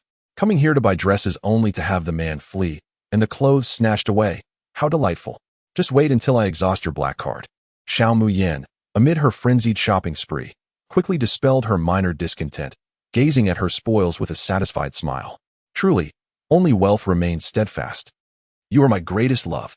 With her preparations complete, she shifted her focus to another pressing matter. Xiao Muyin inquired, Xiao Tang, is Bai Xinu attending tonight? Yes. You shall be annulling the engagement, and then you will lash out at the female lead in a fit of emotion, Xiao Tang replied. Xiao Muyin nodded, her lips curling into a slight smirk. Annulling the engagement sounds splendid. I cannot believe the supporting character would actually annul the engagement. The Xiao family awaits her return with the contract. Indeed, she adores the male lead to the point of obsession. How could she possibly let him go? If she truly manages to annul the engagement, I shall live stream myself eating dung while standing on my head. Xiao family. How could she forget about the unwitting benefactor? Without hesitation, Xiao Muyin dialed her father's number. Tonight, I am attending the Lung family banquet. Should we not express our sentiments? I shall prepare. I am currently with Siyi, and he possesses something he cherishes greatly. Alas, my funds are insufficient. You are together? Indeed. We even trended on social media. 500? That's a bit short. 1,000. I shall transfer it to you now. As she ended the call, a sum of 10 million was credited to her account. Xiao Muyin clicked her tongue twice, thinking how miserly, desiring the horse to run without feeding it well. Does this woman not hear the nonsense she speaks? So many zeros. I wouldn't mind borrowing 3 or 4, nor 5 or 6. The female antagonist is greedy. It's a fact. At the Lung family banquet, Madame Lang surveyed the hall but noted the absence of the evening's main characters. Have Siyi and Miss Xiao not arrived yet? The young master went to fetch Miss Xiao. They should be arriving shortly. With the old master present today, let him behave. Madame Lung's frosty warning revealed her discontent with Xiao Muyin, who merely trailed behind men, filled with jealousy and romantic folly. How could she be worthy of the title of mistress of the Lung family? Of course, she also held no affection for the scheming Bai Xinu, who possessed a demeanor of pettiness, capable of making even the entire Hangzhou feel small with her words. Although dissatisfied, she could only reluctantly accept the old master's fondness for Xiao Muyin, choosing the former over the latter. Outside, a commotion arose as Lung Si approached, escorting a woman clad in a white dress. Is it Yin who has arrived? A frail voice echoed from above, as the old master Lung, dressed in a Zhongshan suit, exuded a vigor comparable to that of middle-aged men. Grandfather, Lung Si called out as he entered the hall, only to meet the old master's penetrating gaze. Who is she? The woman shrank back, clinging tightly to Lung Si's arm, whispering, Grandfather Lung, I am the biological daughter of the Bai family, Bai Xinu. Where is Yin? Are you not aware this is the Lung family's banquet? The old master's indifference rendered Bai Xinu utterly humiliated, tears welling in her eyes, presenting a pitiful sight. Lung Si grasped her hand tightly, offering silent comfort. Grandfather, Xinu is my girlfriend. Nonsense. Where have you placed Yin? The old master's face darkened, his displeasure palpable. Grandfather, why are you angry again? Yin won't be pleased. Before her presence was fully acknowledged, Xiao Muyin's charming voice rang out, and she appeared before everyone. In contrast to Bai Xinu's innocent white dress, Xiao Muyin's fiery red gown complemented her passionate demeanor, instantly captivating those present. She stepped forward, linking her arm with the old masteress, playfully complaining, "Grandfather Long, did you not promise me?" The old master's stern countenance broke into a radiant smile as he patted her hand, chuckling, Yes, no need to be upset. Yin Yin must be hungry. Let us dine." Neither of them acknowledged the awkwardness at the entrance, until finally, it was Madame Lung who spoke. "Miss Bai, a guest is a guest. Please come in." Bai Xianyu secretly gritted her teeth, but managed a sweet smile as she expressed her gratitude. "Thank you, Aunt Lung." Madame Lung scrutinized her deeply, casting a disappointed glance at Lung Siyi. At the dining table sat only the close relatives of the Lung family, with Xiao Muyin seated next to the old master, sharing laughter and joy, appearing more like kin than the Lung family's own children. Old Master Lung happily sipped his drink. "Yin Yin, you've graduated. When do you plan to come over for marriage?" Xiao Muyin's delicate face instantly flushed crimson, and she instinctively glanced at Lung Siyi, her words caught in her throat. I will listen to Siyi." Bai Xianyu's expression turned pale, her gaze fixed on Lung Siyi with anguish. Taking a deep breath, Lung Siyi rose and solemnly addressed Old Master Lung, "Grandfather, I wish to annul my engagement with Xiao Muyin." The silence in the air was chilling. "What did you say?" Lung Siyi firmly grasped Bai Xianyu's hand and declared loudly, "The one I am betrothed to is the daughter of the Bai family. My fiancé, he should rightfully be Xianyu. Grandfather, please bless our union." "This is nonsense." Old Master Lung slammed his hand on the table, clutching his chest, rendered speechless for a long while. Tears brimmed in Xiao Muyin's eyes, disbelief mingling with a desperate plea. "Siyi, have I done something wrong? I can change. Can't we just remain engaged? You don't like it when I'm clingy. I promise to remain quietly by your side from now on, never disturbing you. Even if you prefer Bai Xianyu, I wouldn't mind. We can all live together harmoniously. Isn't that better than anything else?" Lung Siyi's mind exploded with her humble declarations of love, leaving him utterly stunned. Was her love for herself so profound? No. She feared losing the Lung family, worried that the Xiao family would go bankrupt, and she would no longer be able to live the life of an extravagant young lady. With an expression devoid of emotion, Lung Siyi coldly replied, "Xiao Muyin, I do not like you." Xiao Tang, initiate the love-struck subplot. The female antagonist must flatter the male lead to lift the economic blockade against the Xiao family. "Xiao Muyin, isn't that what I'm doing?" She had already debased herself to the lowest extent, yet it seemed insufficient. Just then, a thought struck her, and she furrowed her brow, asking, "Could there be someone else targeting the Xiao family?" Xiao Tang smiled, "Indeed. Xiao Muyin. Then why am I still expected to flatter Lung Siyi?" Xiao Tang, it's just a trivial matter. Xiao Muyin. Chapter 9. Kidnapping. Do not like me? Xiao Muyin let out a bitter laugh, tears streaming uncontrollably down her cheeks, filled with accusation. "We have been engaged for years. If you simply say you do not like me, I will not pursue you." She furiously turned to glare at Bai Xianyu, who appeared smug, her gaze sharpening. "What are you doing?" Just because Bai Xianyu had appeared, he suddenly found her unappealing. How could he articulate his fickleness so elegantly? It was utterly shameless.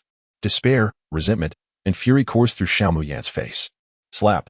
Bai Xianyu's smugness instantly froze, a crisp sound, leaving 5 red marks on her cheek. "You hit me."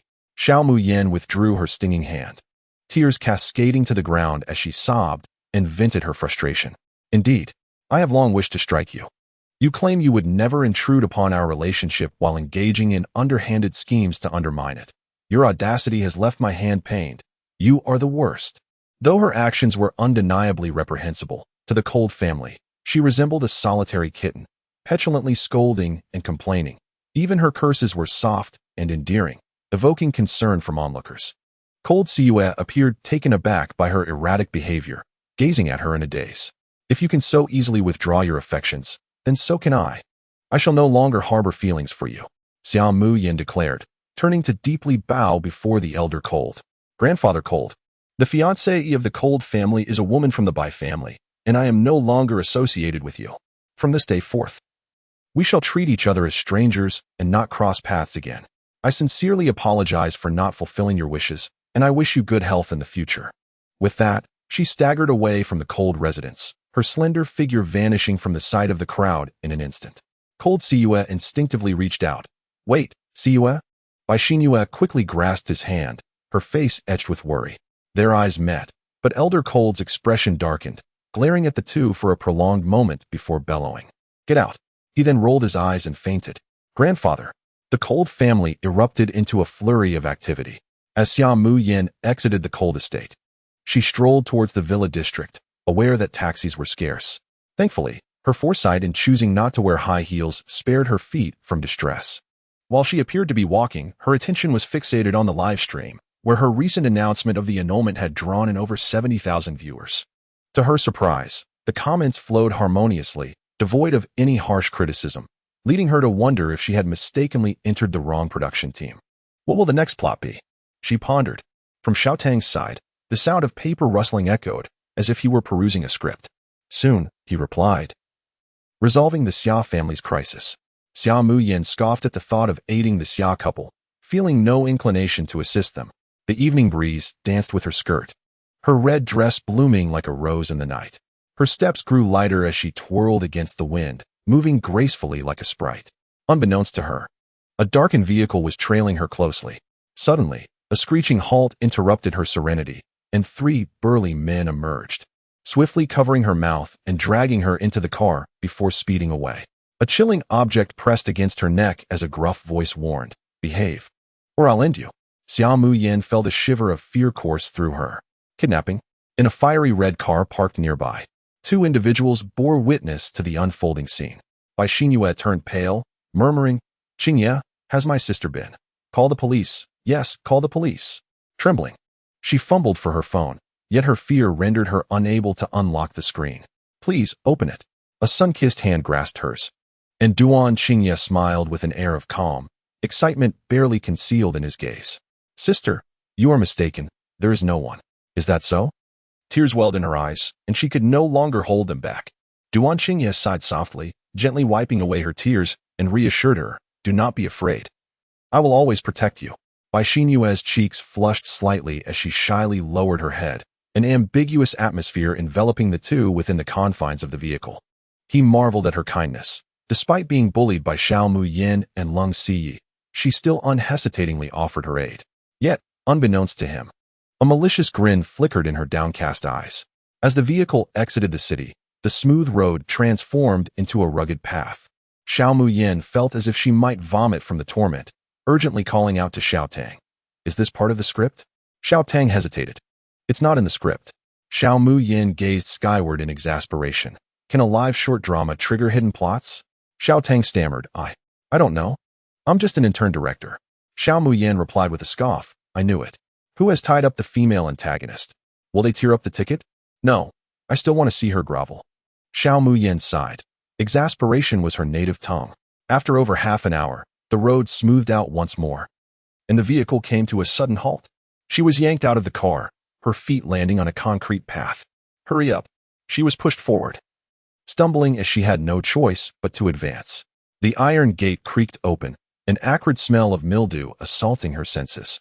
With a thud, she was thrown to the ground, the blindfold removed from her eyes. Under the dim moonlight, she discerned her surroundings, a desolate factory, just as she had anticipated. "What do you want?" 3 burly men donned featureless masks exchanged glances, breaking into sinister laughter. "Little girl, you've offended our master's white moonlight." They approached her wielding wooden clubs, the sound of their blows echoing ominously beside her. The force was so great that the tip of the club sank 3 inches into the ground. Xiao Mu Yin narrowed her eyes, a glint of coldness flashing within them, and in an instant, she let out a wail. "Please don't hit me. I won't dare again. I beg you, let me go." Her only enemies were the heroine and the Xiao family, who were currently preoccupied with their own issues. It was likely that it was the heroine or her pursuers who had orchestrated this. Her pleas went unanswered, met instead with a barrage of taunting. They swung the clubs menacingly without actually striking her, seemingly doing so merely to instill fear. This reminded her of a character from the storyline. The sounds of the clubs collided with her screams, a cacophony of terror. The door swung open once more, and the curled-up Xiao Mu Yin peeked through her fingers to see the newcomer, Duan Qingye. Dressed in a black motorcycle jacket, he loomed over her, casting a condescending gaze. "Xiao Mu Yin, I warned you not to bully my sister." His hand caressed her neck, suddenly tightening. "Why didn't you listen?" At that moment, Xiao Mu Yin's face flushed crimson, her voice hoarse as she pleaded, "I didn't. The pressure increased, oxygen dwindled in her lungs, and her hands gradually lost strength, falling limply to her sides. Duan Qingye clicked his tongue, disdainfully tossing her to the ground while wiping his palms clean. Duan Yi. The robust man handed him a wooden stick, and Duan Qingye swung it twice, producing 2 sharp sounds. Get down. Yes. Soon.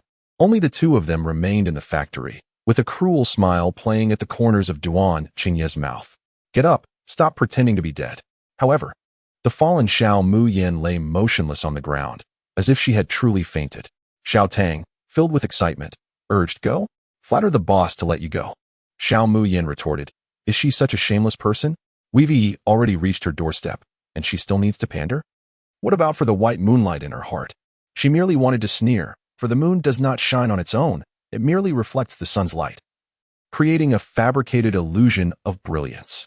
This expression, ladies, we must fight. Wow, absolutely stunning. Huh, seeking death, with Duan Qingye's low growl. The sound of air being sliced through fell directly above her head. Suddenly, a hand grasped the wooden stick, causing Duan Qingye's eyes to widen in disbelief. You, bang. Chapter 10. Haven't you enjoyed it yet? Duan Qingye's vision blurred. A sharp pain radiated from his forehead, and warm blood trickled down his brow, leaving a dark stain on his face. Before him, Xiao Muyan held the wooden stick with one hand, her eyes devoid of emotion as they met his. Do you dare to hit me? Bang. This time, it was his leg. Before he even felt the pain, he found himself half kneeling before Xiao Muyan. How swift. He hadn't even seen the speed of her swing. Xiao Muyan leaned down to lift his chin, forcing him to look up into her gaze. Her icy red lips brushed softly against the wound on his forehead, delicately licking the crimson trail, sending shivers down his spine. That hurts, huh? Little brother. Mom. So soothing.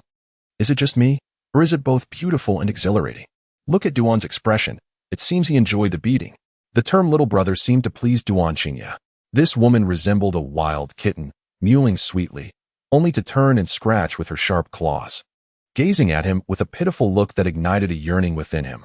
He could not help but feel an uncontrollable restlessness flicker in his eyes, completely forgetting that his purpose here was to issue a warning. Xiao Tang, astonished, asked, Have you studied Taekwondo? Xiao Muyan replied, I know a bit. Xiao Tang exclaimed, But you can't hit the male lead. Xiao Muyan raised an eyebrow. Wasn't it quite enjoyable to flatter him?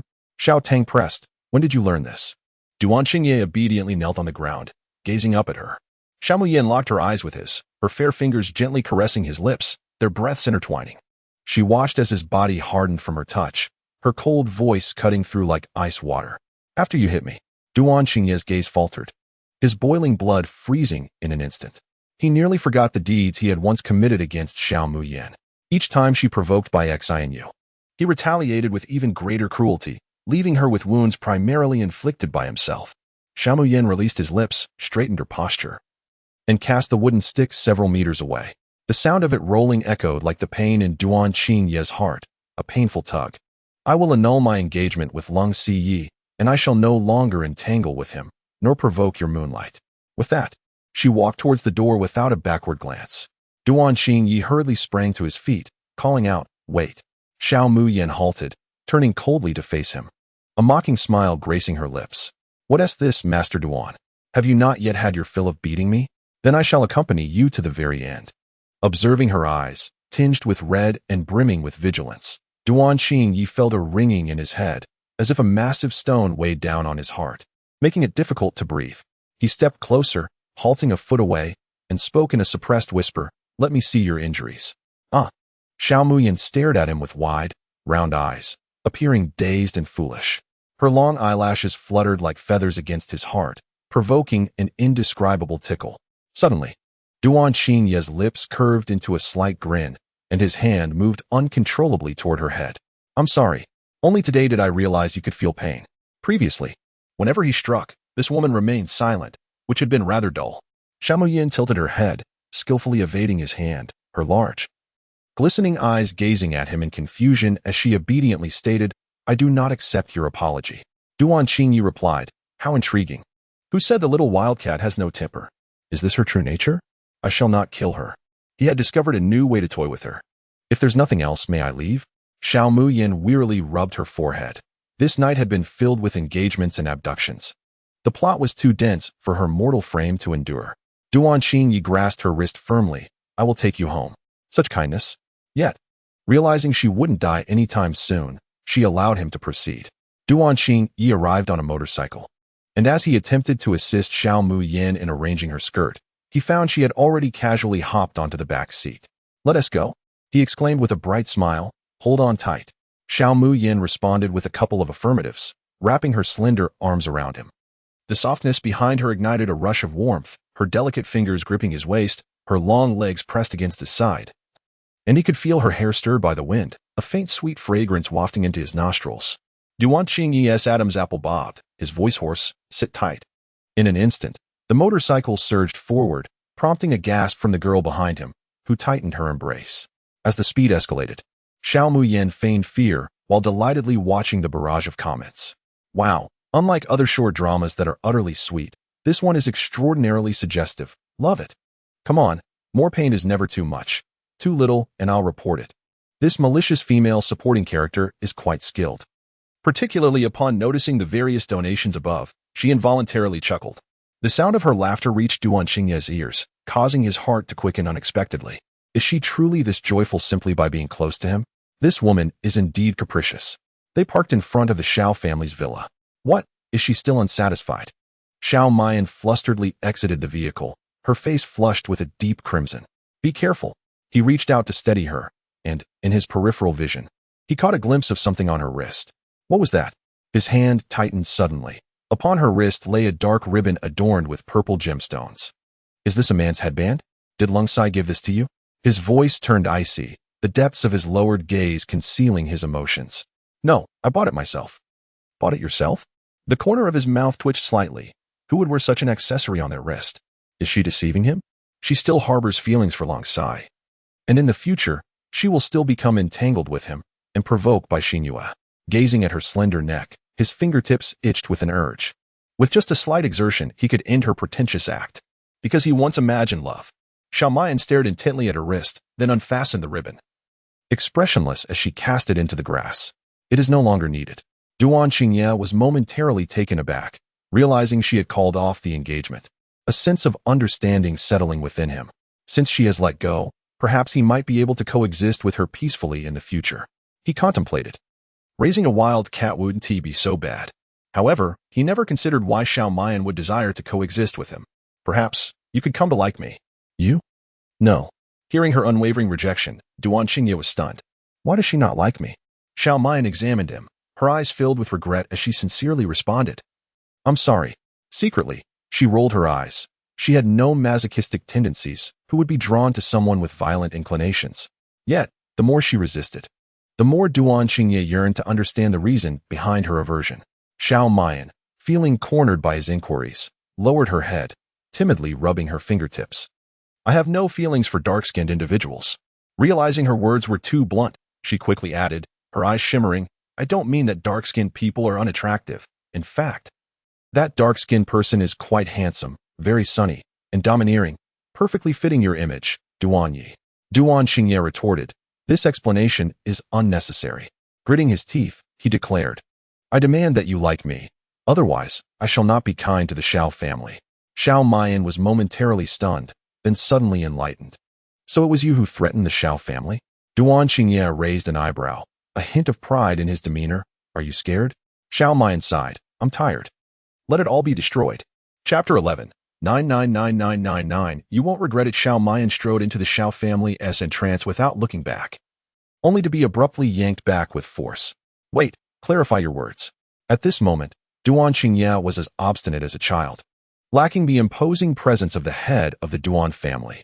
The collaboration with the Xiao family had ceased, and you have also broken off your engagement with Lung Siyue. If you become my girlfriend, I can assist you in resolving these issues. She blinked in confusion. Are you suggesting that you would support me? Duan Qingyi tightened his grip, effortlessly pulling her into his embrace. How could helping my girlfriend be considered a support? He lowered his head, gazing at her with affectionate eyes that reflected only his own feelings, and she almost believed him. Xiao Mayan helplessly patted his shoulder, attempting to push him away. You are too young, little brother.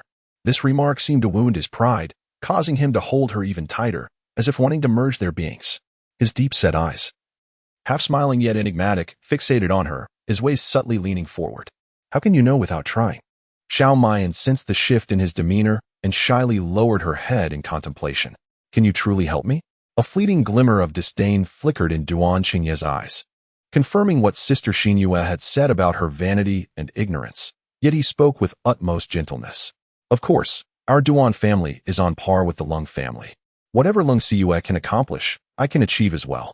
Xiao Mayan gazed deeply into his eyes while her ears were filled with chaotic voices.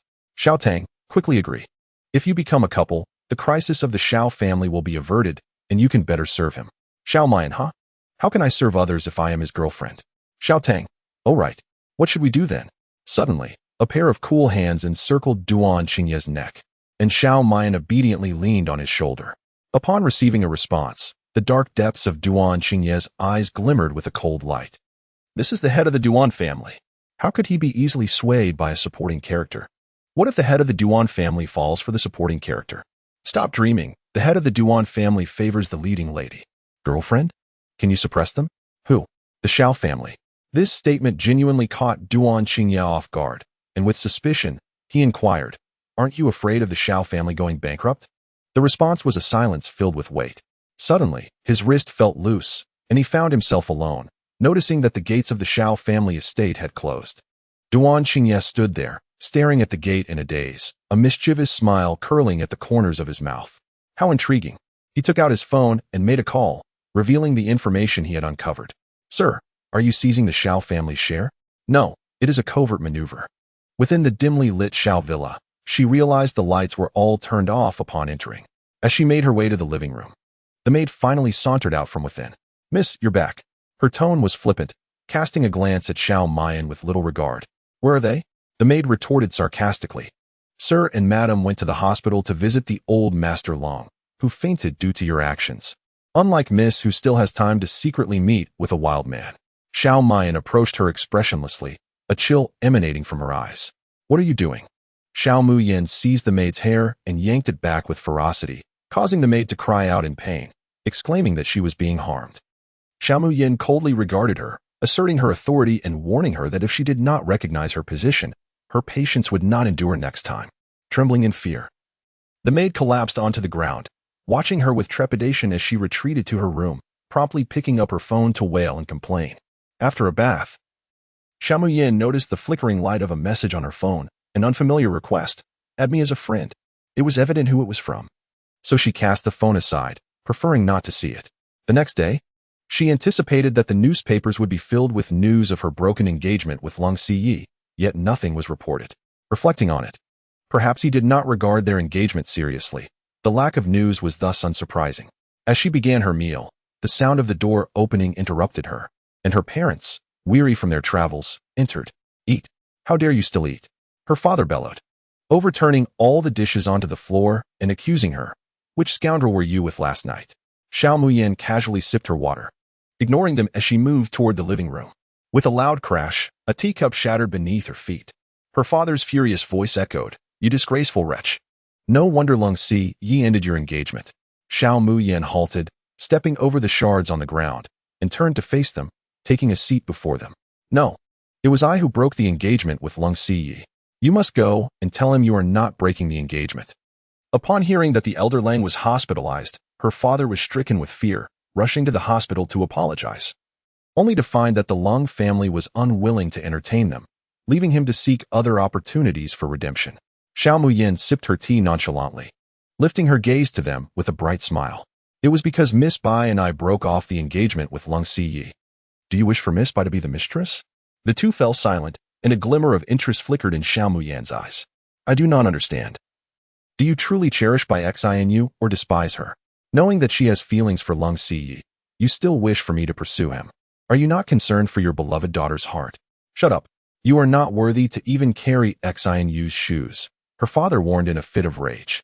You must find a way to preserve the Xiao family, or you will be cast out.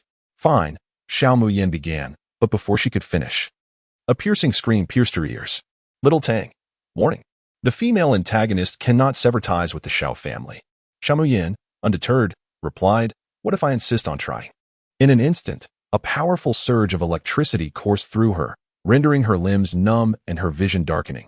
Yet her consciousness remained alert to the pain, an exhilarating sensation. What is this? Electric flowers?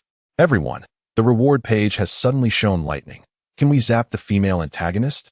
999999. You cannot lose or be deceived by this. Xiao Muyan also noticed the additional icons on the reward page, realizing that not only could she receive flowers, but she could also be zapped into a crisp. Little Tang cautioned, you better adhere to the plot, or the audience will zap you. Xiao Muyan, the platform has become remarkably humanized. How amusing. Do you not wish to know the identity of yesterday's wild man? With an adept smile gracing her face, she deftly redirected the conversation. That man is the head of the Duan family, Duan Qingyi. After a brief moment of astonishment from her parents, Zhao's father transformed his fury into a congenial demeanor, saying, Muyan, since the head of the Duan family is interested in befriending you, you should engage with him properly and bring him over for a meal when the time is right. Xiao Muyan replied with a lackluster "oh" regarding their hypocrisy. These two were truly masters of the art. Where are you headed? There's Professor Jiang's class today. Go on. Be clever around Professor Jiang. Hehe. This implies she is to assist in discussing Jiang Zhicheng's patent authorization. Once she settled into the car, Xiao Muyan could not resist expressing her discontent. You didn't mention that the live streaming platform also has corporal punishment. Xiao Tang replied weakly, well, that's because you didn't fit the script. You are the director. Can't you exercise some judgment? Now that I've distanced myself from the Xiao family, I am like a stray dog.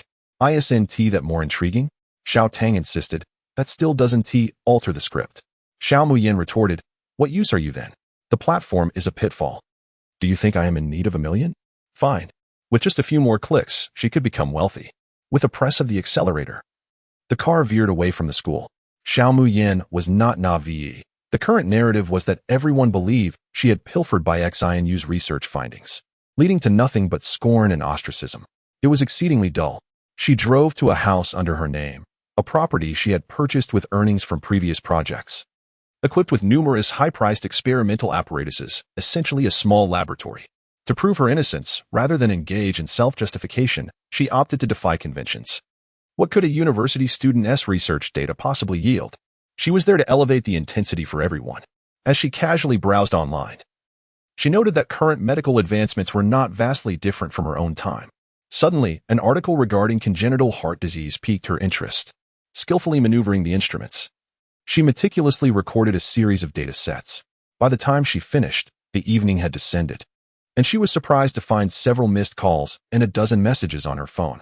There were messages from Leng Siyi, Duan Qingyi, and Jiang Zhicheng. She replied to a text, and in an instant, her phone rang. Xiao Muyan raised an eyebrow at the caller ID and softly greeted, Professor Jiang. Why weren't you in class? Jiang Zhicheng paused for a moment before his deep voice, laced with an inexplicable anger, resounded. Is there something you need from me? Professor? She began to read through the newly released data, hardly focusing on the call. Once she finished reading, a sharp reprimand came from the other end. Are you even listening? I am. Wasn't this person the one who found her most bothersome? Why hadn't he hung up yet? If I do not see you tomorrow, you will face failure. Beep, beep, beep. Xiao Muyan regarded the disconnected call with a click of her tongue. He truly was heartless. Indeed, a true leader, exuding an unyielding confidence. A mere hint of displeasure leads to threats. Just after concluding his call, I received a call from Leng Sai. Let us converse. Chapter 12. Sister, what brings you here? I am quite busy. Xiao Muyan resolutely declined. We have already called off our engagement. It is best if we refrain from further contact. Wait. A chilling voice resonated from the other end. Leng Sai paused. This concerns our broken engagement. What more is there to discuss? Regardless, you are to come to Haitang residence tomorrow. Xiao Muyan, in a somewhat petulant tone, replied, but I have classes tomorrow. Do not push your luck. Another silence ensued before Leng Sai, through gritted teeth, compromised. Very well, I shall come to the university town tomorrow. Xiao Muyan nonchalantly responded, only to hear the abrupt disconnection on the other end, as if even a moment longer of conversation would be an affront. TSK, such a capricious man. Xiao Muyan stretched languidly, finally lifting her gaze from the overwhelming data, instinctively checking the live broadcast, only to discover she was being ruthlessly criticized once more. The female antagonist is so pretentious. How could a mere plagiarist like you produce anything of worth? Is this an attempt to build a character? utterly disingenuous. The barrage of doubts flooded the screen, yet suddenly, a distinct comment caught her attention. She is genuinely conducting research. Moreover, the technology in cardiology has yet to advance. If she succeeds, it could accelerate medical progress in treating heart diseases by a decade. However, this voice was soon drowned out by the cacophony of insults. Xiao Muyin blinked, surprised that someone could discern the truth amidst the chaos. Upon checking the back end, she noticed that today's donations were disappointingly few. She sighed skyward. It seemed that even the most devoted fans were uninterested in this drama. Upon exiting the community, she realized she was being followed. A man, fully armed with a hat, sunglasses, and a mask, trailed lazily yet exuded an unsettling demeanor. The thought of human traffickers flashed through her mind. Casually glancing sideways, the sunlight elongated the shadow behind her. As he relentlessly pursued her, a smirk crept onto Xiao Muyin's lips. Was this not a walking bounty? She swiftly turned into a nearby alley. After following her for so long, what were his intentions? However, the man unexpectedly grew bolder, lunging directly at her. "Sister, it's you." Before he could finish, a piercing scream echoed. Xiao Muyin executed a flawless shoulder throw, sending the man crashing several meters away, his body thudding against the wall. Xiao Muyin momentarily froze, her mouth agape in astonishment. Duan Xingye? The fallen hat and sunglasses lay strewn across the ground, finally revealing his familiar face. Supporting his waist with one hand and his forehead with the other, he grimaced as the pain throbbed in his temples. "Sister, your strength is quite formidable." He looked over with a smile, yet the innocence in his expression was now tinged with a hint of menace. Xiao Muyin felt a shiver run down her spine, a wave of goosebumps rising on her skin. The conditioned reflex, I apologize. Quickly, I helped him up, as Duan Xingye leaned his entire weight against her, sobbing softly. "Sister, it hurts so much. May I lie down at your place?" Xiao Muyin felt the warmth at her neck and involuntarily twitched her lips. "I'm sorry. I'll take you to the hospital." "No, I can't even go to my girlfriend's house. Just let me feel heartbroken." "No, not girlfriend." Duan Xingye abruptly enveloped her in his embrace. Xiao Muyin instantly collided with his firm chest, her eyes flickering, her cheeks turning crimson, seemingly discovering a new world. Duan Xingye curiously poked her cheek, teasingly asking, "Sister, why is your face so red?" Xiao Muyin opened her mouth and slowly replied, "It's nothing. It's just too hot." She then glanced up at him before shyly lowering her head. She was soft and tender, evoking a sense of warmth in the heart. Duan Xingye's gaze deepened, tightening his hold around her. "Sister, I was joking. I'm fine. Let us go eat. Consider it an apology for yesterday." Xiao Muyin shook her head apologetically.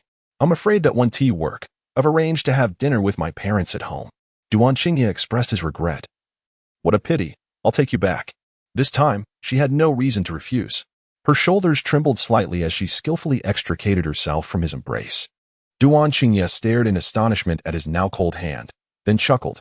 "Sister, sit tight. I tend to drive a bit fast." With that, the car shot forward like an arrow released from a bow. The wind howled past her ears as the speed soared to 180. Xiao Muyin gazed calmly out the window, a faint smile gracing her lips. This Duan family scion was quite intriguing. Despite being a ruthless figure, he insisted on playing the role of a little wolf dog. It would be foolish to not see through this charade. Her house had been purchased in her name, but registered under someone else's. Yet, even this detail had been uncovered by Duan Xingye, deepening her understanding of the Duan family's influence and execution. Meanwhile, Duan Xingye observed her every move, expecting to see a pale, panicked face, only to be disappointed. No matter how he drifted or went over 200, Xiao Muyin remained unfazed. Minutes later, the car suddenly screeched to a halt, the rear wheels emitting billowing white smoke as it safely parked at the Xiao family residence. Duan Xingye leaned forward. "Sister, I should go in to greet your uncle and aunt." "That's unnecessary." Xiao Muyin pushed against his chest, intending to shoo him away. But he grasped her hand and placed it over his heart, urging her to listen to the rhythmic beats. Duan Xingye's gaze was intense, his fingertips gently pressing down. "Of course it's necessary. Otherwise, why would your face be flushed?" Xiao Muyin thought to herself, "Dear brother, you've been blown by the wind at 180. Your face is red too." Ultimately, under Duan Xingye's persistent insistence, the two of them entered the villa together. Duan Qingyi followed along with an air of delight, a smile perpetually gracing his face. However, that smile faltered within a mere minute. "Qingyi, what are you doing here?" Bixnyu rose from the living room, her gaze fixed intently upon him. Still with your sister? At that moment, she was accompanied by another, the brooding Bixnyan, whose countenance was as dark as a pot's bottom. Xiomyn silently pondered. How did these two arrive? Her eyes sparkled with intrigue. I happened to be on the road with my sister and just escorted her back. Du Nqingi, flustered, hastily interrupted her words. His gaze towards Bixnyu filled with caution. Xiomyn tilted her head, observing him. He truly was quite humble.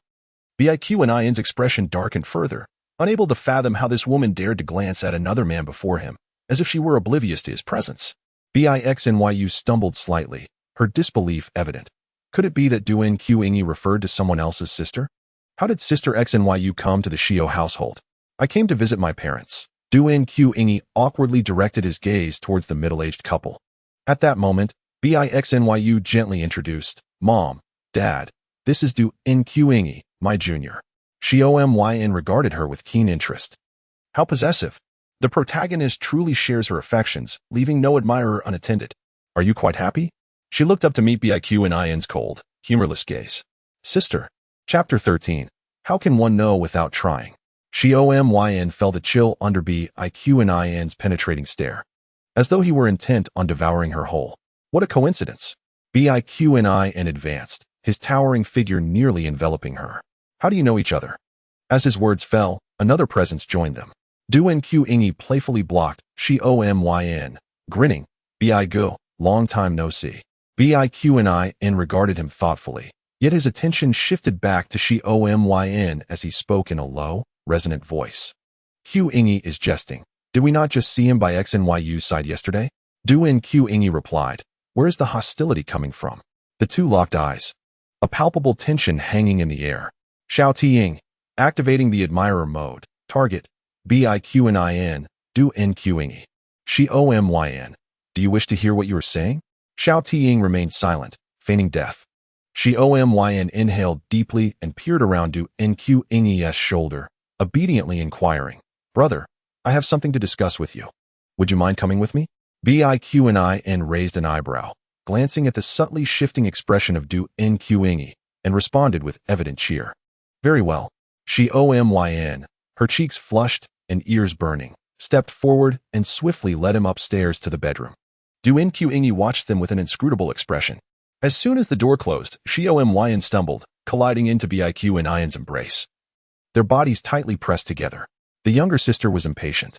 Baiqinyan's voice was deep and hoarse as he rested his hand on her delicate waist, leaning down to seek that tender touch. Suddenly, his vision blurred for a moment. Xiaomyn had hurriedly approached the table, sweetly waving at him. Big brother, you are the hospital director. Please help me with these questions. Baiqinyan approached the table and indeed saw several highlighted sections on the computer screen pertaining to surgical procedures. Meeting Xiaomyn's pitiful gaze, he chuckled softly. Is this it? Xiaomyn nodded with her eyes squinted in a smile. Yes. Big brother, your medical skills are extraordinary. You can surely help me solve this. Of course, I must tell you. His words trailed off as Baiqinyan stared at the screen in shock.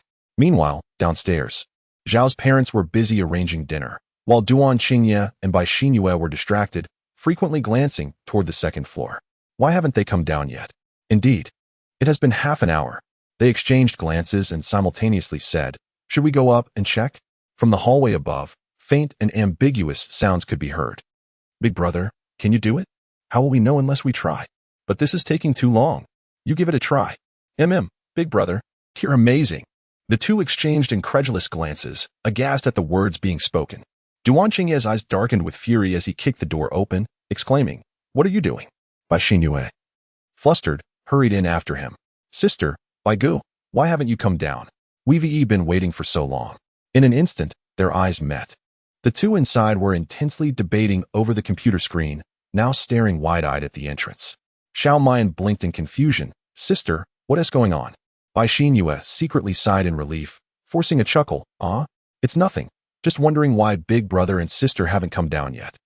Duan Qingye's dark gaze swept over the two entwined figures, curiously stepping closer. Baigu, are you explaining questions to sister?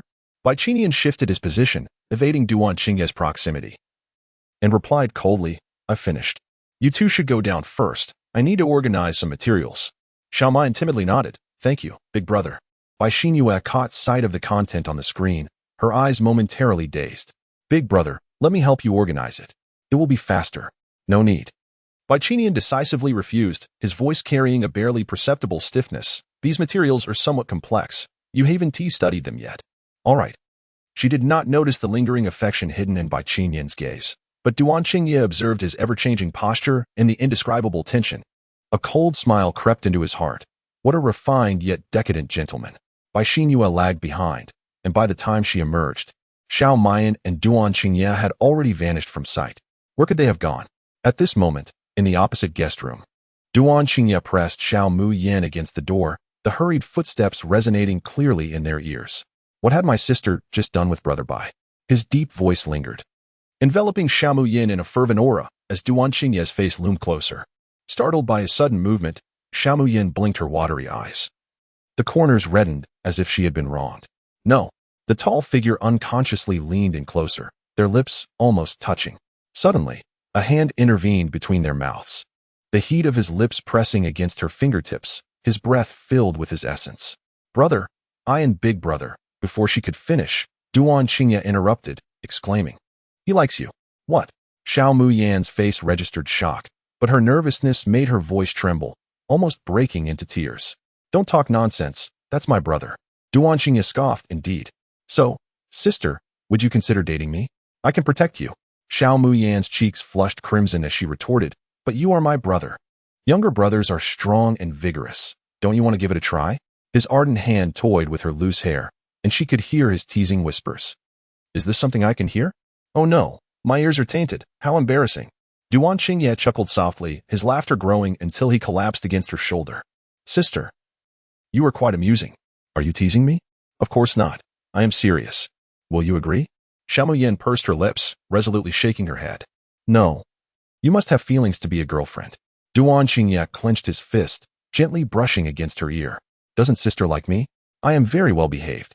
Is it because I am unattractive? Xiao Mu Yin quickly denied. Of course not. I just prefer fair skin, but that's my own issue. You are excellent. And your character is wonderful, so do not belittle yourself. Duan Qingye responded. Don't you think having darker skin is healthy and vibrant? Yes, you're right. Duan Qingye remarked. Who would have thought that one day the head of the Duan family would be criticized for having dark skin? What if I became fairer? Would sister give me a chance to pursue you? Xiao Mu Yin replied sternly. Brother, you should remain true to yourself. How can you change because of others' opinions? But I want you to be my girlfriend. As they spoke, Xiao Mu Yin felt a wet sensation on her earlobe, as if it had been lightly licked. Startled, she instinctively pushed Duan Qingye away. I will go out first. As she rushed out, Duan Qingye bit his lip, seemingly savoring the moment. Suddenly, the door opposite swung open, and Bai Qinian locked eyes with him, catching sight of the fleeing figure. Bai Qinian lifted his chin slightly, glaring at Duan Qingye's moist lips with a stern warning, stay away from my sister. Du Qingye's gaze fell upon the damp hands, defiantly returning the stare. Brother Bai, this sentiment is equally directed towards you.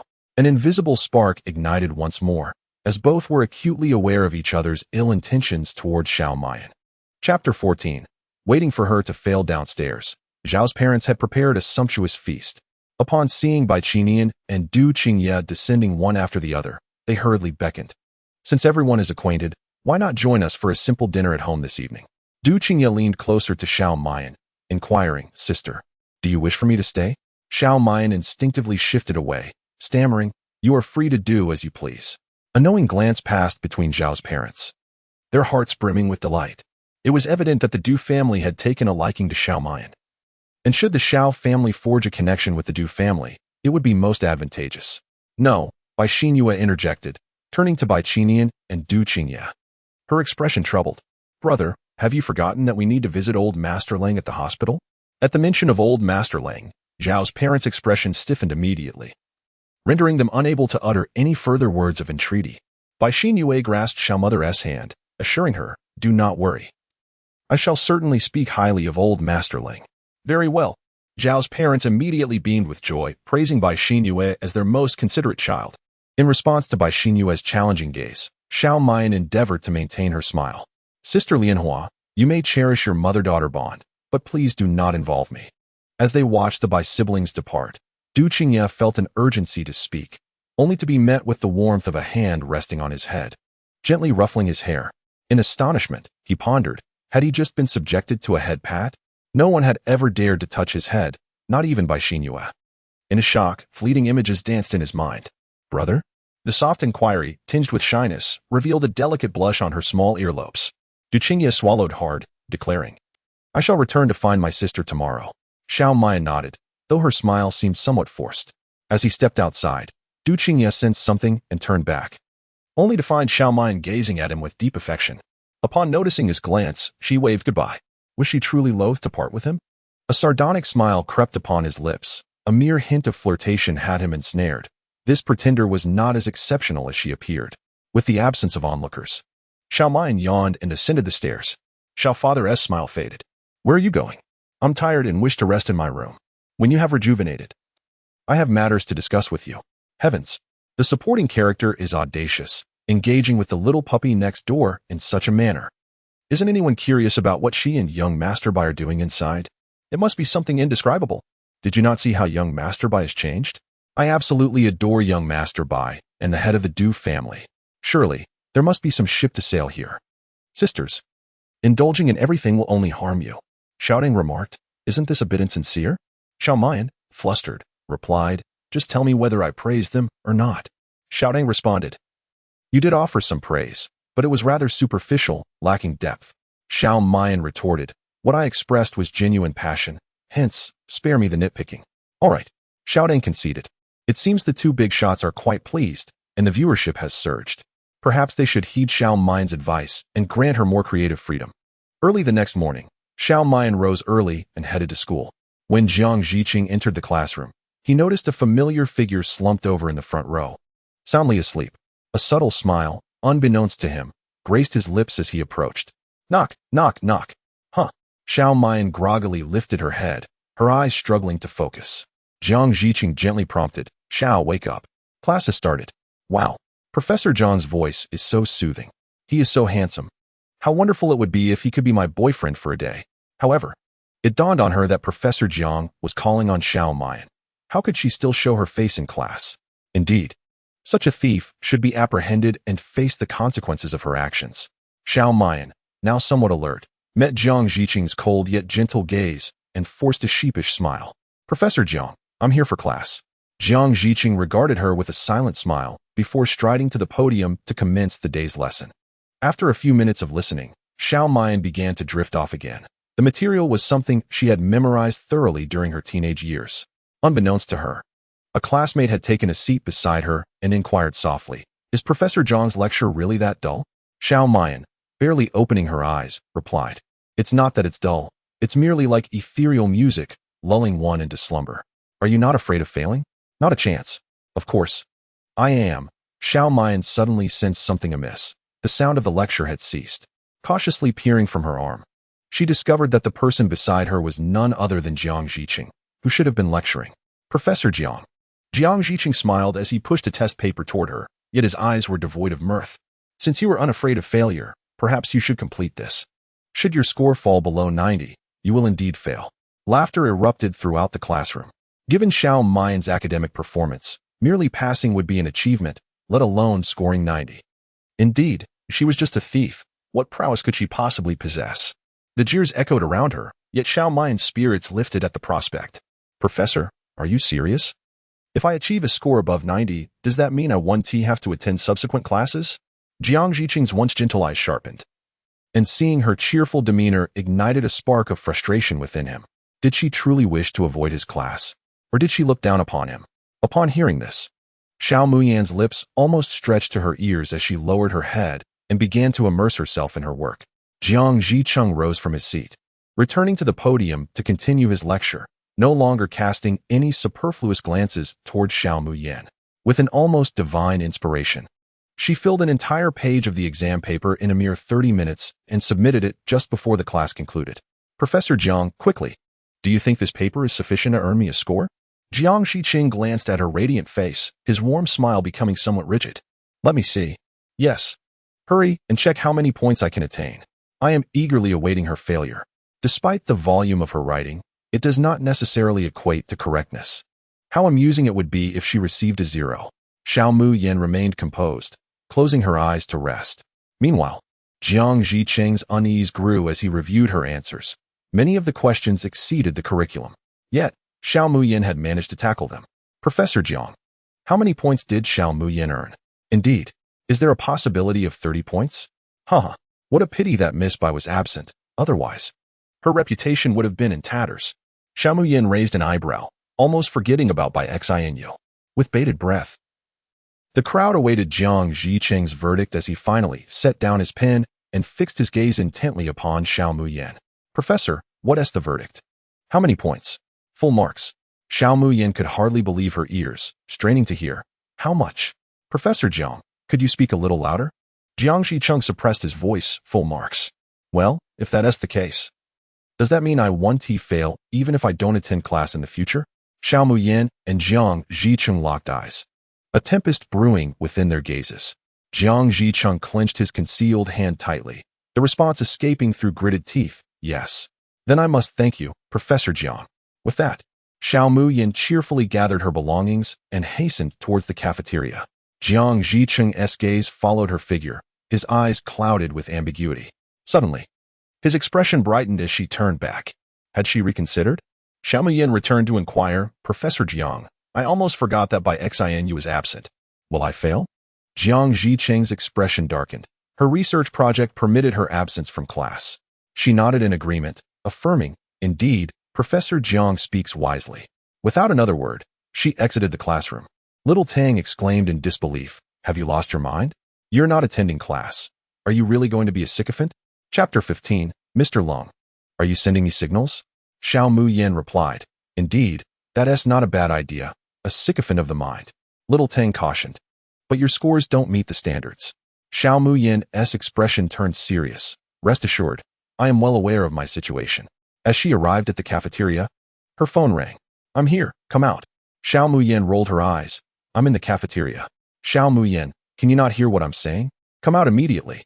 Lung Si warned with a smile that didn't reach his eyes. No one had ever dared to command him. Come if you wish. With that, she hung up, focusing on selecting her lunch. At the school gate, Lung Si stared incredulously at his disconnected phone, a bitter smile breaking across his face in disbelief. Very well, return. The assistant inquired timidly, President, do you not have matters to discuss with Miss Xiao? Remembering the issue he intended to address, he angrily tugged at his tie and exclaimed, Where is the university cafeteria? President, I shall escort you there. Coincidentally, it was lunchtime, and as Lung Si walked through, he was met with curious gazes, intensifying his irritation. Inside the cafeteria, Xiao Mu-yen was savoring her beloved spicy hot pot when she lifted her gaze to encounter a face marred by displeasure. Startled, she swallowed her food hastily. President Lung has arrived. Please take a seat. Lang Si, with a stormy expression, fixed his gaze upon her. Noticing that she had ordered a portion of spicy hot pot for him, he took a deep breath and sat down opposite her. Why not dine outside? He inquired. I have classes in the afternoon, she replied. Then let us converse after your meal. Lung Si reached for the pair of chopsticks on the table, intending to grasp the extra bowl of hot pot, but before his fingers could touch the bowl, it was whisked away entirely. Xiao Mu-yen protested indignantly, President, if you wish to eat, order your own. Why take mine? You should consider it an honor that I can partake in what you've ordered, he retorted, bemused by her protectiveness over her food, which also stirred a strange emotion within him. Had she not previously been most concerned about herself? Xiao Mu-yen nodded in agreement. Indeed, President, let your assistant have that honor. I am unworthy. With that, she busily buried herself in her meal, not even casting a glance in his direction. Unbeknownst to her, her culinary delights were being coveted, and satiating her appetite proved to be quite the challenge. In a moment of frustration, Lang Si lost his patience. Slamming the chopsticks onto the table, this woman was increasingly audacious, daring to address him with such insolence. Hurry and appease the male lead, urged Xiao Tang. Xiao Mu-yen scoffed. He has come to annul our engagement, and yet I must placate him. Am I not merely a laborer, devoid of protection? You are requested to comply, or else the punishment mode will be activated. What punishment mode? She inquired.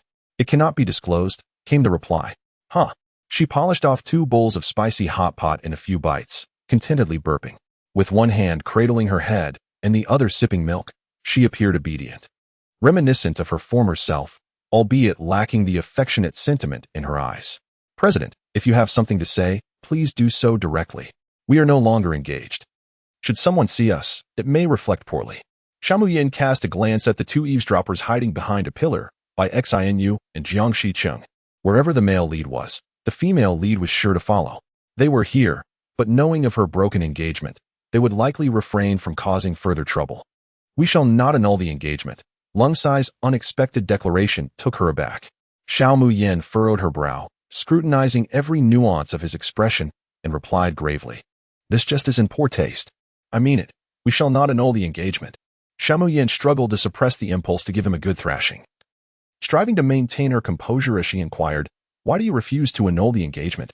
Her grandfather was currently hospitalized due to this matter, and she feared that if the engagement were truly dissolved, her grandfather's health would deteriorate. Cold Si Ye's expression became uncharacteristically awkward.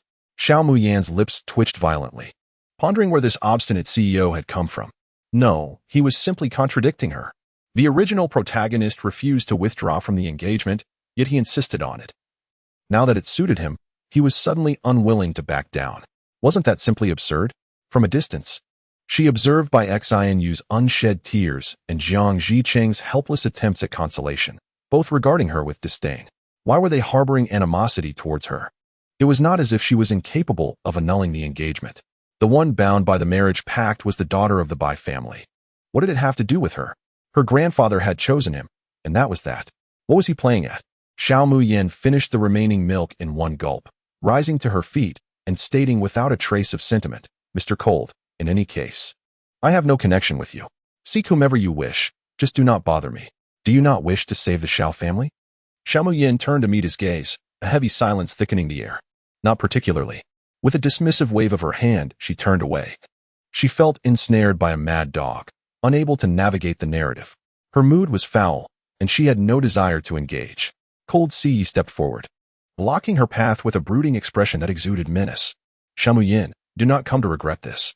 Xiao Muyin calmly patted his shoulder, saying, Mr. Cold, the people can withstand trials. Yet, in that instant, a powerful jolt coursed through her limbs. What the hell?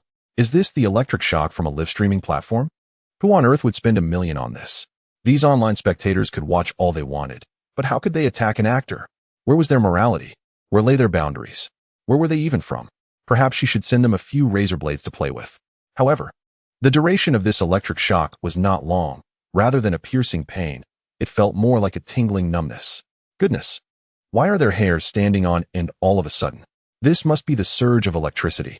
Xiao Muyin reached up to touch her hair, surrounded by crackling sounds akin to firecrackers. Xiao Muyin. She looked up to see Cold Si Ye's face darkening, his handsome short hair standing on end. Faint currents of electricity visibly coursing over his broad shoulders. In that moment, she realized why the current felt mild. It was because this gentleman was sharing the burden. What a good person. At such a moment, she knew she must take the initiative. Mr. Cold, are you electrifying me? The statement carried a double meaning. Yet it was indeed the truth. Cold Si Ye's face shifted from pale to flushed, angrily seizing her. Come here. Xiao Muyin took a timid step back, half jokingly. Did he expect her to approach while still charged with static electricity? Si, are you all right? Bai Xinu suddenly flung herself into his arms, only to let out a shriek before fainting within Cold Si Ye's embrace. Xiao Muyin. It is too absurd. How could such a petite frame withstand 5 men? The crowd. It is indeed astounding. Not everyone can assume the role of a domineering CEO. One must possess the strength of a thunderous king. Upon witnessing this, everyone present discreetly retreated half a meter, for this electric energy was not to be underestimated. Xiao Muyin. Cold President, I did not lay a finger on her. You cannot accuse me unjustly.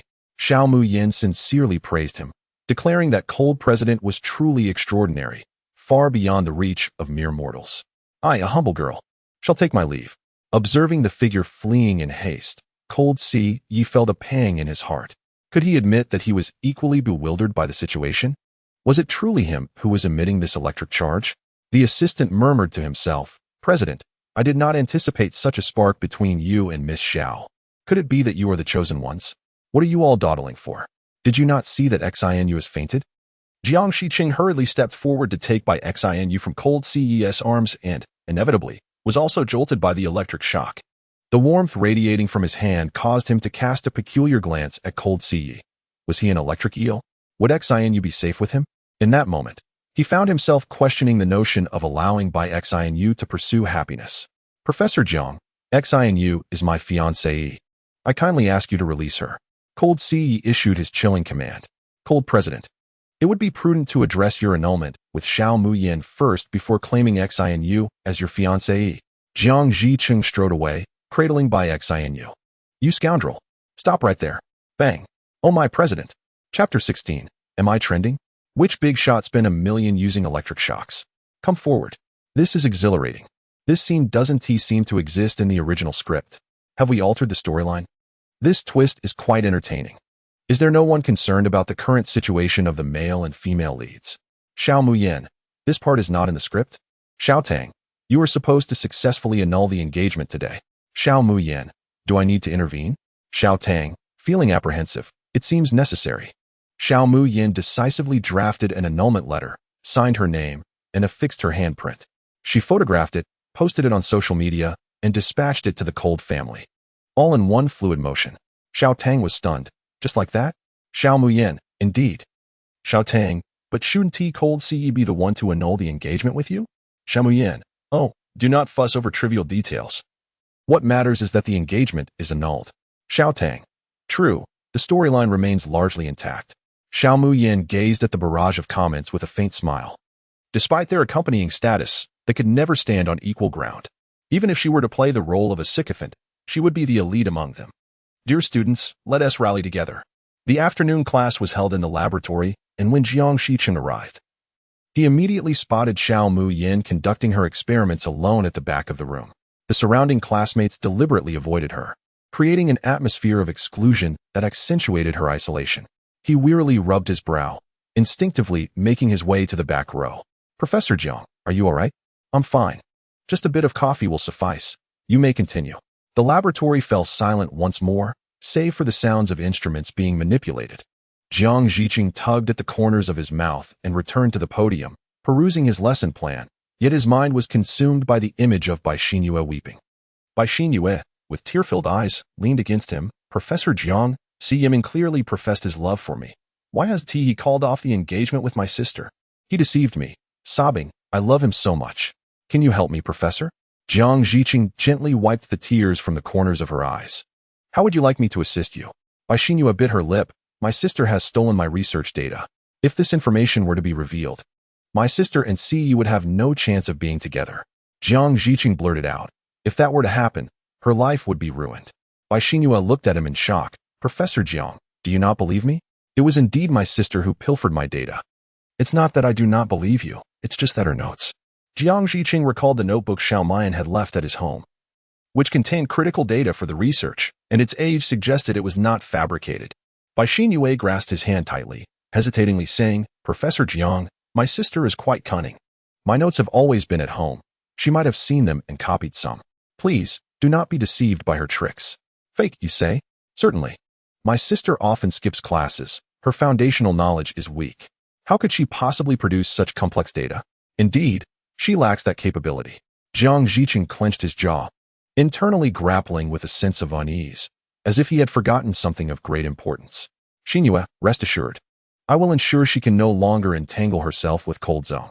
Bai Xinyue, touched, nestled into his embrace, her arms tightly around his waist, expressing her gratitude. Thank you. Professor Jiang, what would I do without you? Jiang Zhicheng glanced down at the person in his arms, unsure of where to place his hands. Xinyue, this is not appropriate for us. Professor, let me transgress just this once. I am so weary. Jiang Zhicheng's heart raced, his hands tightening slightly around her waist, his eyes softening with tenderness. Bai Xinyue lowered her head, a sinister glint flickering in her smile. Xiao Muyin, feeling the intensity of Jiang Zhicheng's gaze, became anxious, wondering what he intended to do next. The class bell rang, and students began to leave in succession. Xiao Muyin hastily tidied her things and turned, only to collide with something solid. Ouch! She covered her nose in pain and found Jiang Zhicheng blocking her path. Professor Jiang? Her eyes shimmered with moisture, her delicate face gazing up at him timidly. Jiang Zhicheng paused, speaking softly, Xiao, come with me. Xiao Muyin instinctively took a step back, her expression flustered. Professor, perhaps it's best to discuss matters here. What? Is she afraid of him? Why, after that fateful night, did she perceive herself as repugnant and twisted? The veins on Jiang Ziqing's hand bulged as he confronted her with the evidence regarding the theft of classmate by Xinyue's research data, requesting her presence in his office for confirmation. Xiao Mian's eyes sparkled with intrigue. Really? All right. The two proceeded to the office building, with Jiang Ziqing quietly locking the door behind them. Xiao Mian's ears perked up, her gaze sweeping the room, absorbing every detail. Jiang Ziqing laid several documents before her. Take a look at these. The familiar papers were those that the original author had toiled over for countless sleepless nights. Is this your thesis? Yes and no. The wording differs, yet the arguments remain unchanged. It seems Bai Xinyue has altered your work. I never anticipated she would stoop to such deception. Xiao Mian's heart stirred, her eyes glistening with unshed tears as she looked at him. Professor Jiang, do you truly believe this is my thesis? It was odd. Why the sudden trust in her innocence? Jiang Ziqing abruptly rose, bowing earnestly before her. Miss Xiao, I previously overlooked your plight, allowing you to suffer unjustly. Xiao Mian gasped in disbelief, her cheeks flushing crimson. So, will you forgive me, Miss Xiao? Jiang Ziqing grasped her soft hands, his gentle gaze fixed upon her. Xiao Mian's pupils constricted as she looked down at their intertwined fingers, her ears aflame.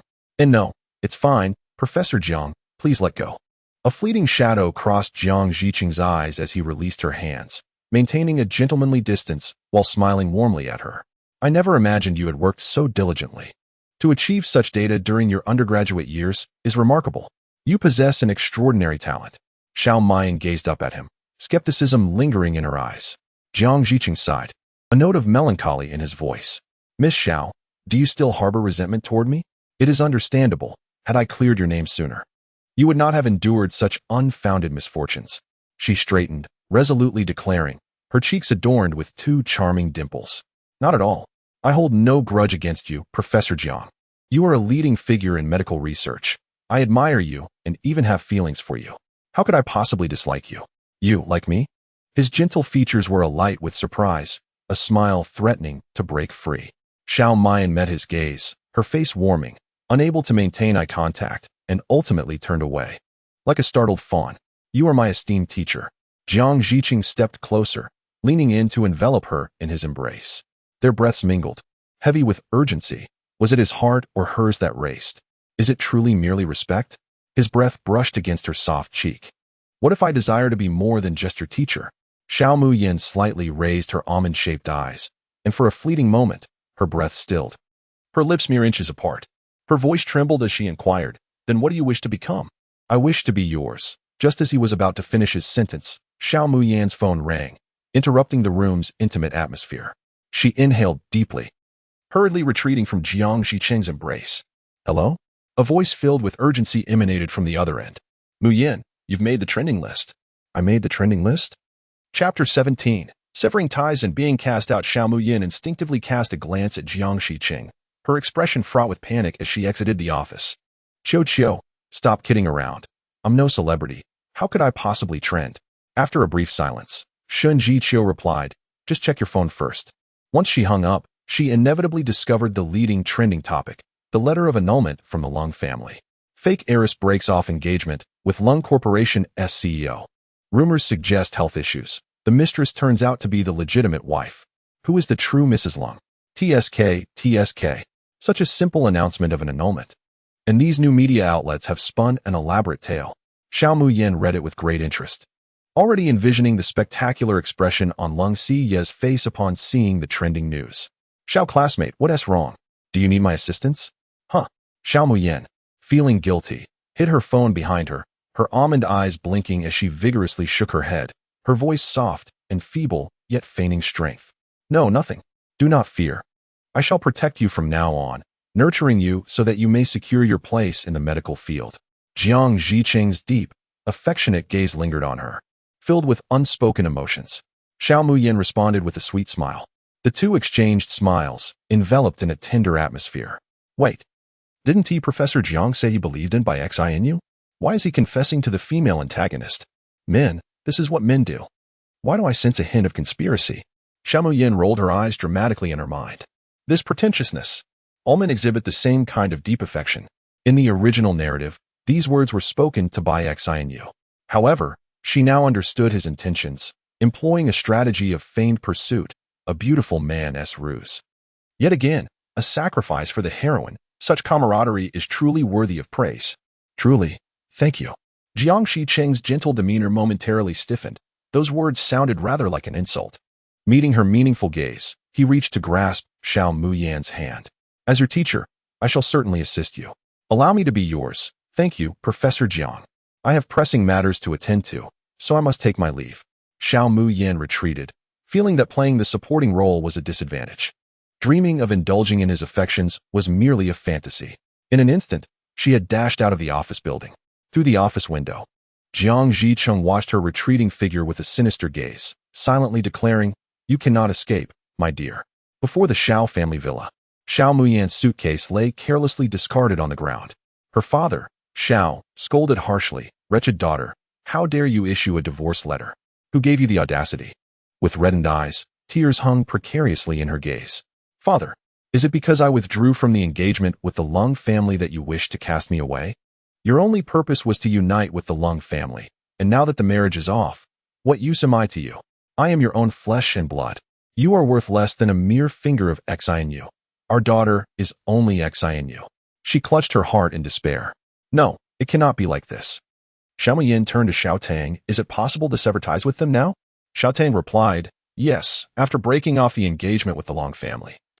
They intended to cut ties with you anyway." Confusion flickered in Xiao Muyan's eyes. "Father, do you no longer want me? I am your daughter. I can still help you find the ideal son-in-law. I have Duan family head, Duan Xinyi." Zhao's father scoffed, "Huh? You still have the face to mention the Duan family head? The contract with the Xiao family was blocked by him, all because of you." Zhao's mother venomously declared, "This wretched girl cannot stay. Who knows what calamity she might bring upon the Xiao family in the future?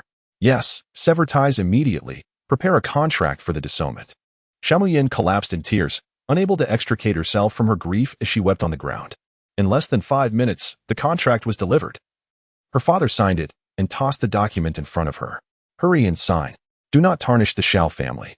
"No, I will not sign." They forced her to sign. The bodyguards advanced, restraining Xiao Muyan as she not only signed the contract, but also pressed her fingerprint. "Get lost." Zhao's parents cast her a disdainful glance before turning and returning to the villa. In a daze, Xiao Muyan picked up the contract from the ground, unsteadily dragging her suitcase out of the villa. In the distance, within a red sports car, a man looked on with satisfaction at the heartbroken woman. "Who would take in a homeless person like you?" The online buzz was lively, but the hospital was even more so. Both members of the Lung family were hospitalized simultaneously. A rare occurrence.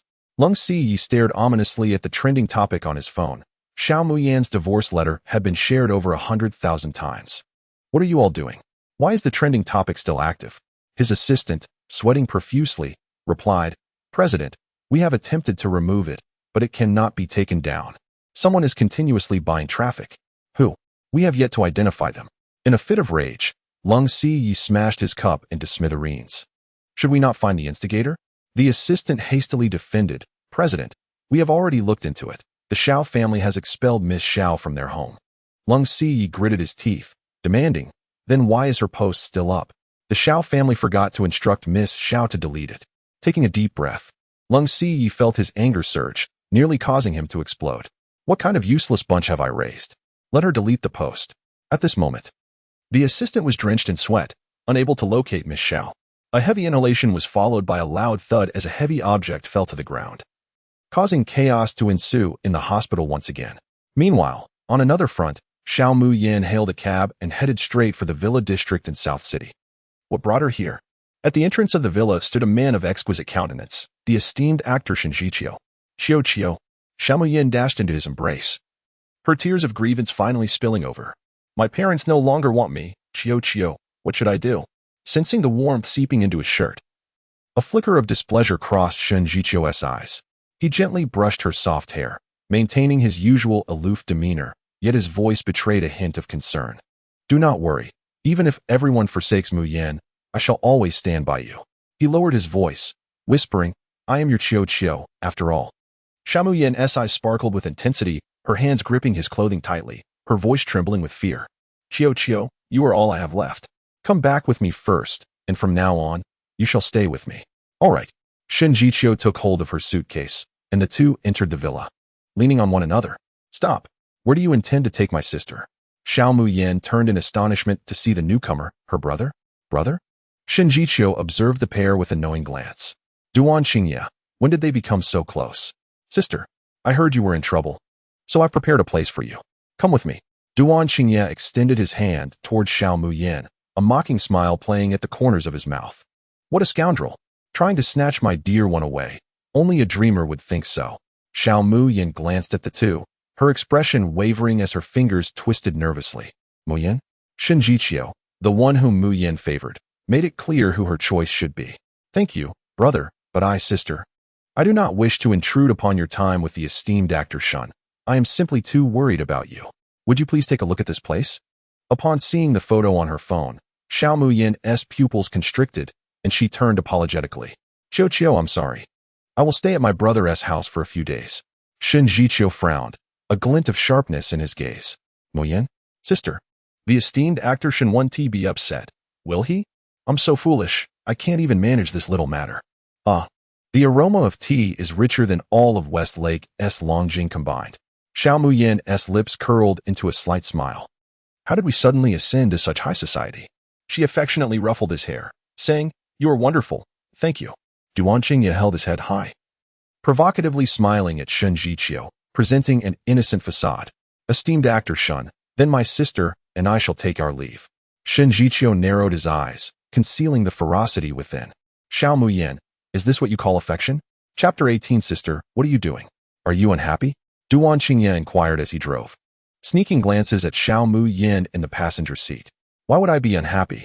You broke off your engagement with General Long. A piercing gaze bore down upon her. Yet Xiao Muyan feigned ignorance, responding with a despondent hum, clearly unwilling to broach the subject. But do you not harbor feelings for him? A person of such remarkable caliber surely has countless admirers, and I can only evoke his disdain. How exhausting that must be for him. Her voice was barely a whisper, as fleeting as a breeze, deeply enamored with that individual. Then, with a self-deprecating chuckle, she raised her eyes gratefully towards Duan Xingye. You've been an immense help this time. Thank you. When their gazes inadvertently collided, Duan Xingye felt a sudden constriction in his chest, his heart skipping a beat. Under her gaze, he felt cherished, as though he were her sole focus. He averted his eyes, his sun-kissed skin tinged with a hint of crimson. Thank you for what? You are my girlfriend. It is only natural for me to assist you.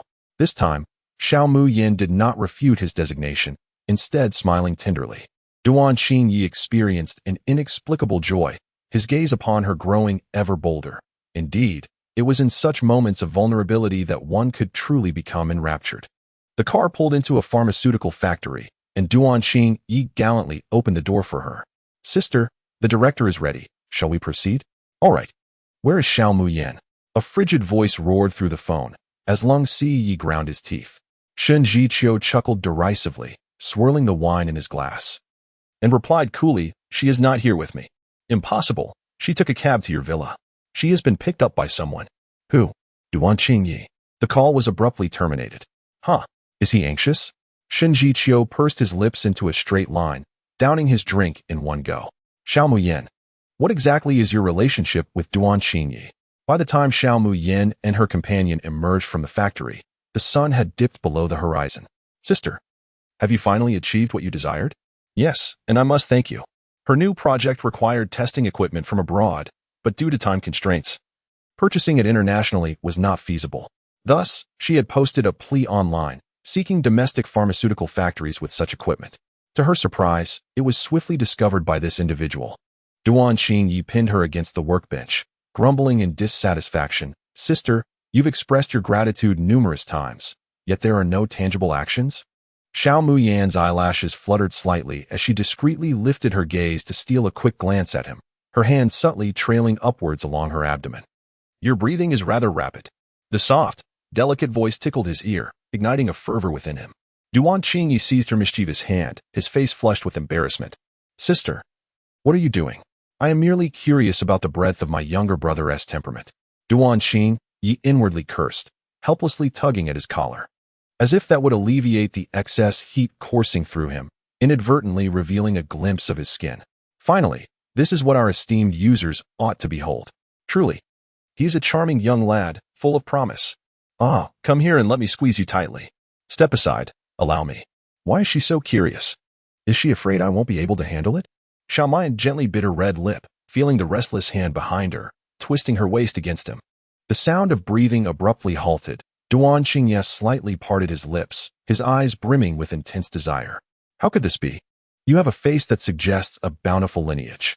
She elongated her tone, her fingertips gliding across his jaw, whispering seductively, clearly capable.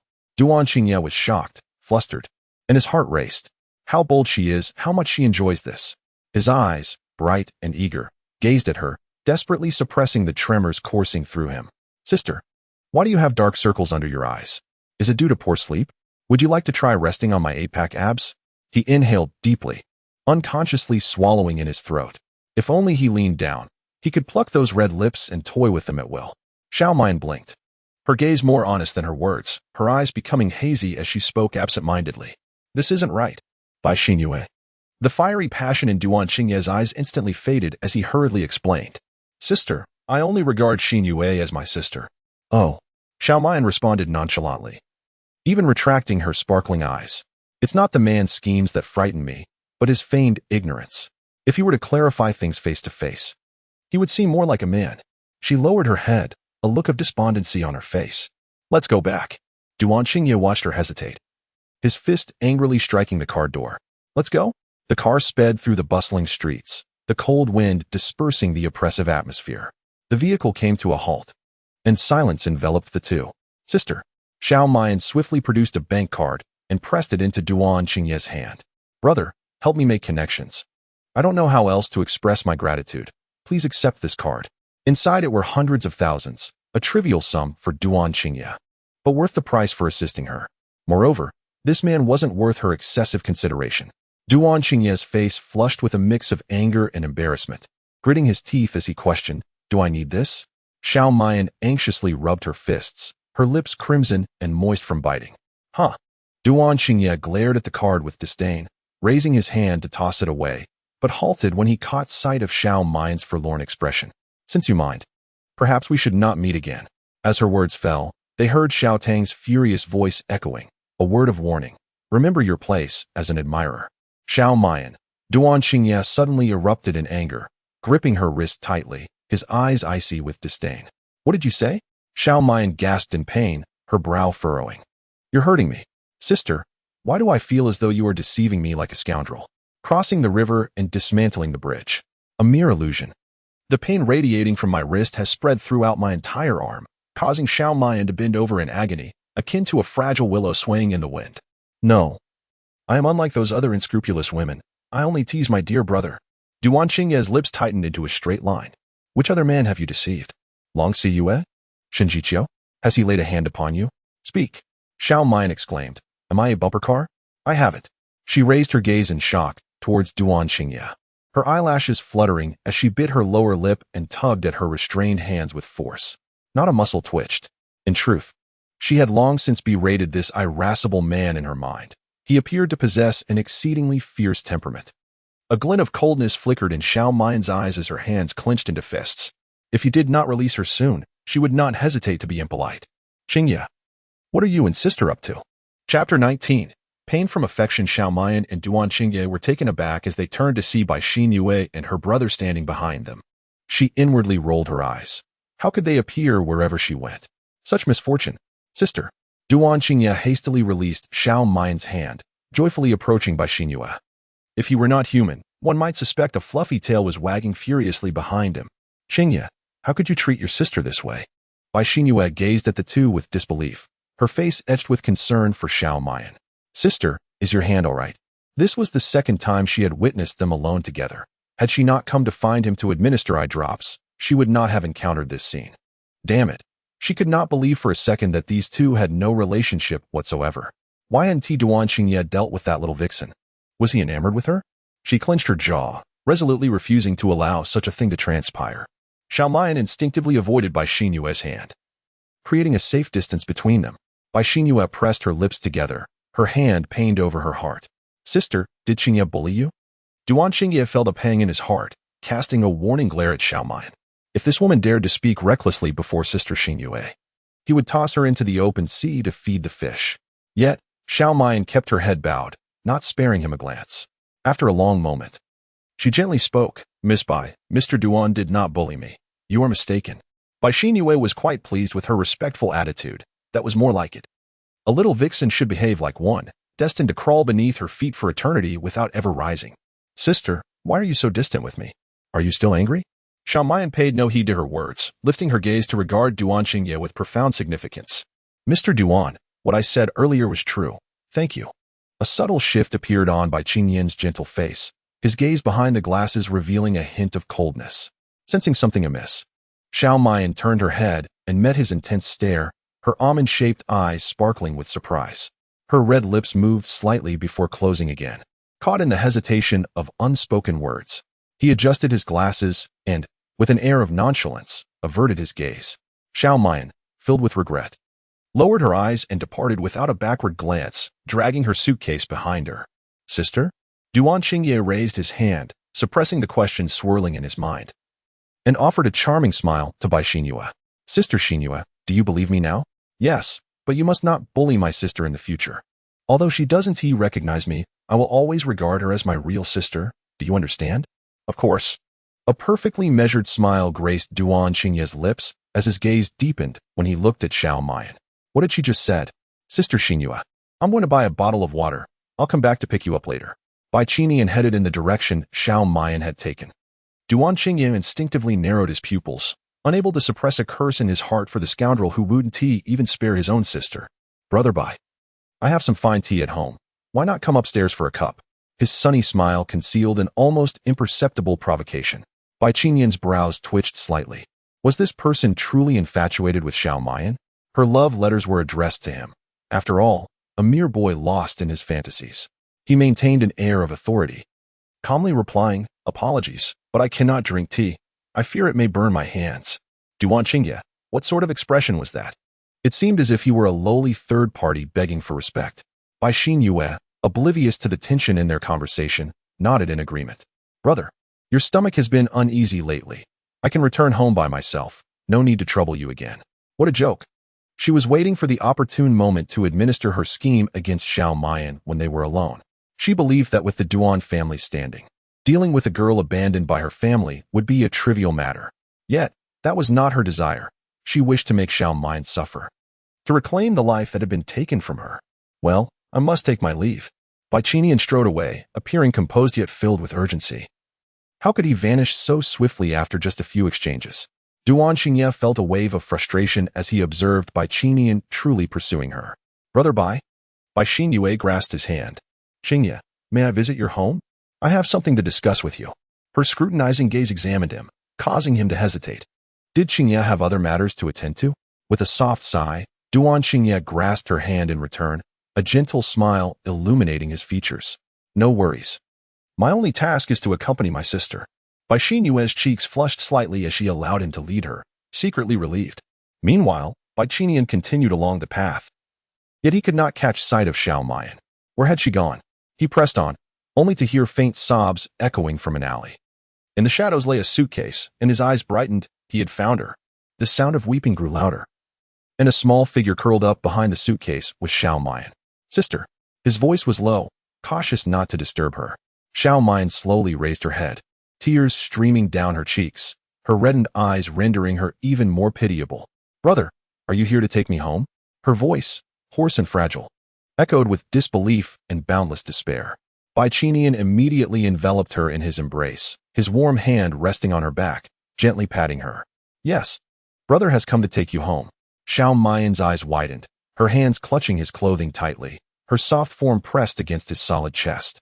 Brother, do I really still have a home? Bai Qingyan was momentarily at a loss for words, overwhelmed by the sweet fragrance of her presence. After the Bai family reclaimed their true daughter, they had cast her aside. The Xiao family had also abandoned her following the annulment with the Lung family. She had never been firmly chosen by anyone, treated like a discarded pawn, summoned at will and dismissed just as easily. Wherever your brother is, that is your home. Xiao Mayan stared at him in disbelief, excitement coursing through her as she embraced him tightly, her hands caressing his waist. This waist, it feels nice. Is it true? Brother has given me a home, our home. Feeling the gentle nuzzle against his neck, Bai Qinyan's heart fluttered as he leaned down to nibble on her delicate earlobe. His breath growing heavier. Why not come to my apartment? I dare not.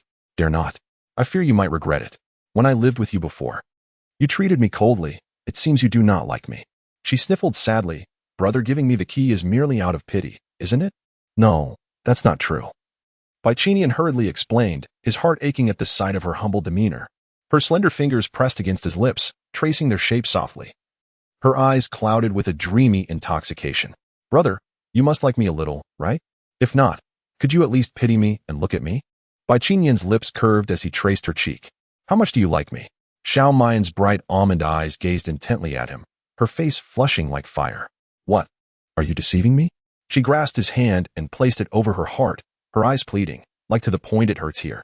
Bai Qinyan raised an eyebrow, smiling as he pulled her into his embrace. You better not be lying to me. Feeling the vibrations from his chest, Xiao Mayan smiled, her two small tiger teeth adorably visible. Wake up. It's time for the hunt. Chapter 20. Wake up. Stop pretending to be faint. Come, let me take you home. Xiao Mayan lowered her head, her expression inscrutable, as her eyes scanned the rapidly scrolling comments. Haha, looks like it's gone awry. The supporting character probably never expected Xiao Bai would truly take her away. Oh dear. Pseudo-incest, as a humble dog, I love watching. The supporting character still doesn't know about the trending topic, right? The paparazzi are searching everywhere for her. It would be quite amusing if they captured her returning home with Xiao Bai. Xiao Muyan furrowed her brows and asked, Xiao Tang, what trending topic? Xiao Tang replied, your divorce announcement not only slapped the Cold family in the face, but also involves the true heiress of the Bai family. Both families have placed a ban on you. Xiao Muyan's lips twitched in irritation. It was no wonder that the eccentric crowd indulged in such melodrama. Once the ban is over, will they also issue a bounty on her? She felt a wave of embarrassment on their behalf. Xiao Tang urged, you should hurry and go with him. That way, you can spend day and night together, indulging in each other. Xiao Muyan retorted with a sarcastic laugh. Surprisingly, the broadcasting authority has not caught you yet. Just then, she stumbled slightly, falling a step behind. Are you all right? He inquired. I'm fine, just a bit happy. Seeing the brightness in her eyes, Bai Qinyan couldn't help but chuckle inwardly, realizing that her joy stemmed from living together with him. Just as he reached out to support her, she grasped his hand tightly, her deep-set eyes filled with affection. Brother, I truly like you. Bai Qinyan lowered his head, pausing at her lips' reach, awaiting her initiative. I see. What kind of reward do you have in store for me, dear sister? Xiao Muyan quickly retreated, evading his embrace. In an instant, the smile vanished from Bai Qinyan's face. Come here, or I will be angry. Xiao Muyan bit her lip, nervously fidgeting with the hem of her clothing. Brother, the Bai family is also ostracizing me. If Mr. Bai discovers that I am clinging to you, it could spell trouble for you. Bai Qinyan's expression darkened. The trending topic online had just erupted. How could she possibly know? Come here, don't make me repeat myself. Unfortunately, his commanding tone did not draw her closer. Instead, she retreated several more steps. I want to let you be put in a difficult position. Bai Qinyan, furious to the point of laughter, remarked, Oh, big brother. It seems you and sister are here. Across the street, Bai Xianyu's voice was heard, and they noticed Duan Qingyi's ostentatious sports car parked at the roadside as the two hurried toward them. Xiao Muyan blinked in realization. No wonder Xiao Tang urged her to leave. She was spotted by the leading lady in a compromising situation. Upon hearing the voice, Bai Qinyan paused and retracted his hand silently. Have you finished your conversation? Bai Xianyu seized Xiao Muyan's hand, saying, Let us go eat. Sister should join us too, right? No. Xiao Muyan suddenly jerked her hand away, exclaiming as she fell to the ground.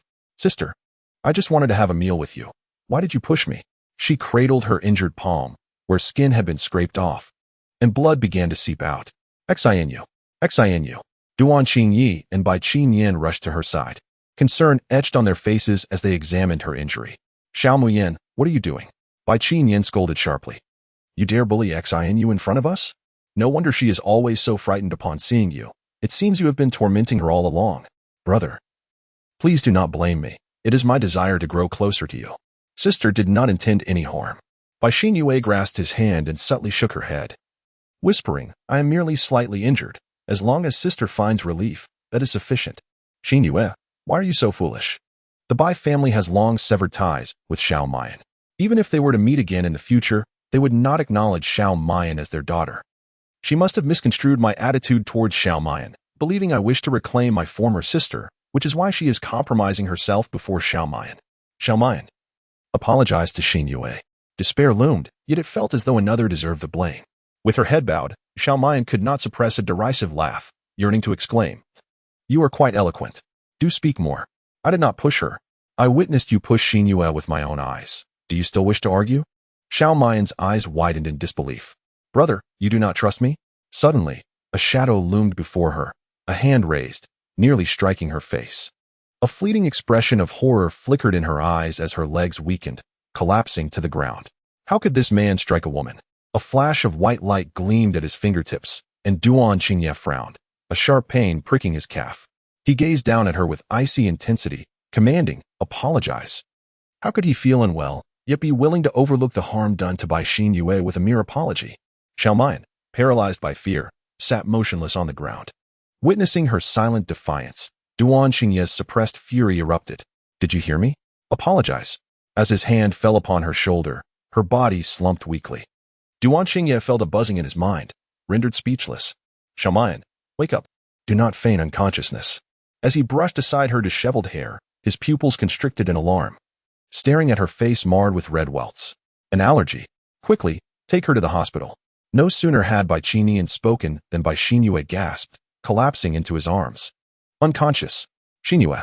Xin Yue. In an instant, both Bai Qinian and Duan Qingye rushed to her side, lifting her and hurrying to the hospital without a backward glance. None noticed the barely perceptible smile curling at the corner of Bai Xin Yue's lips.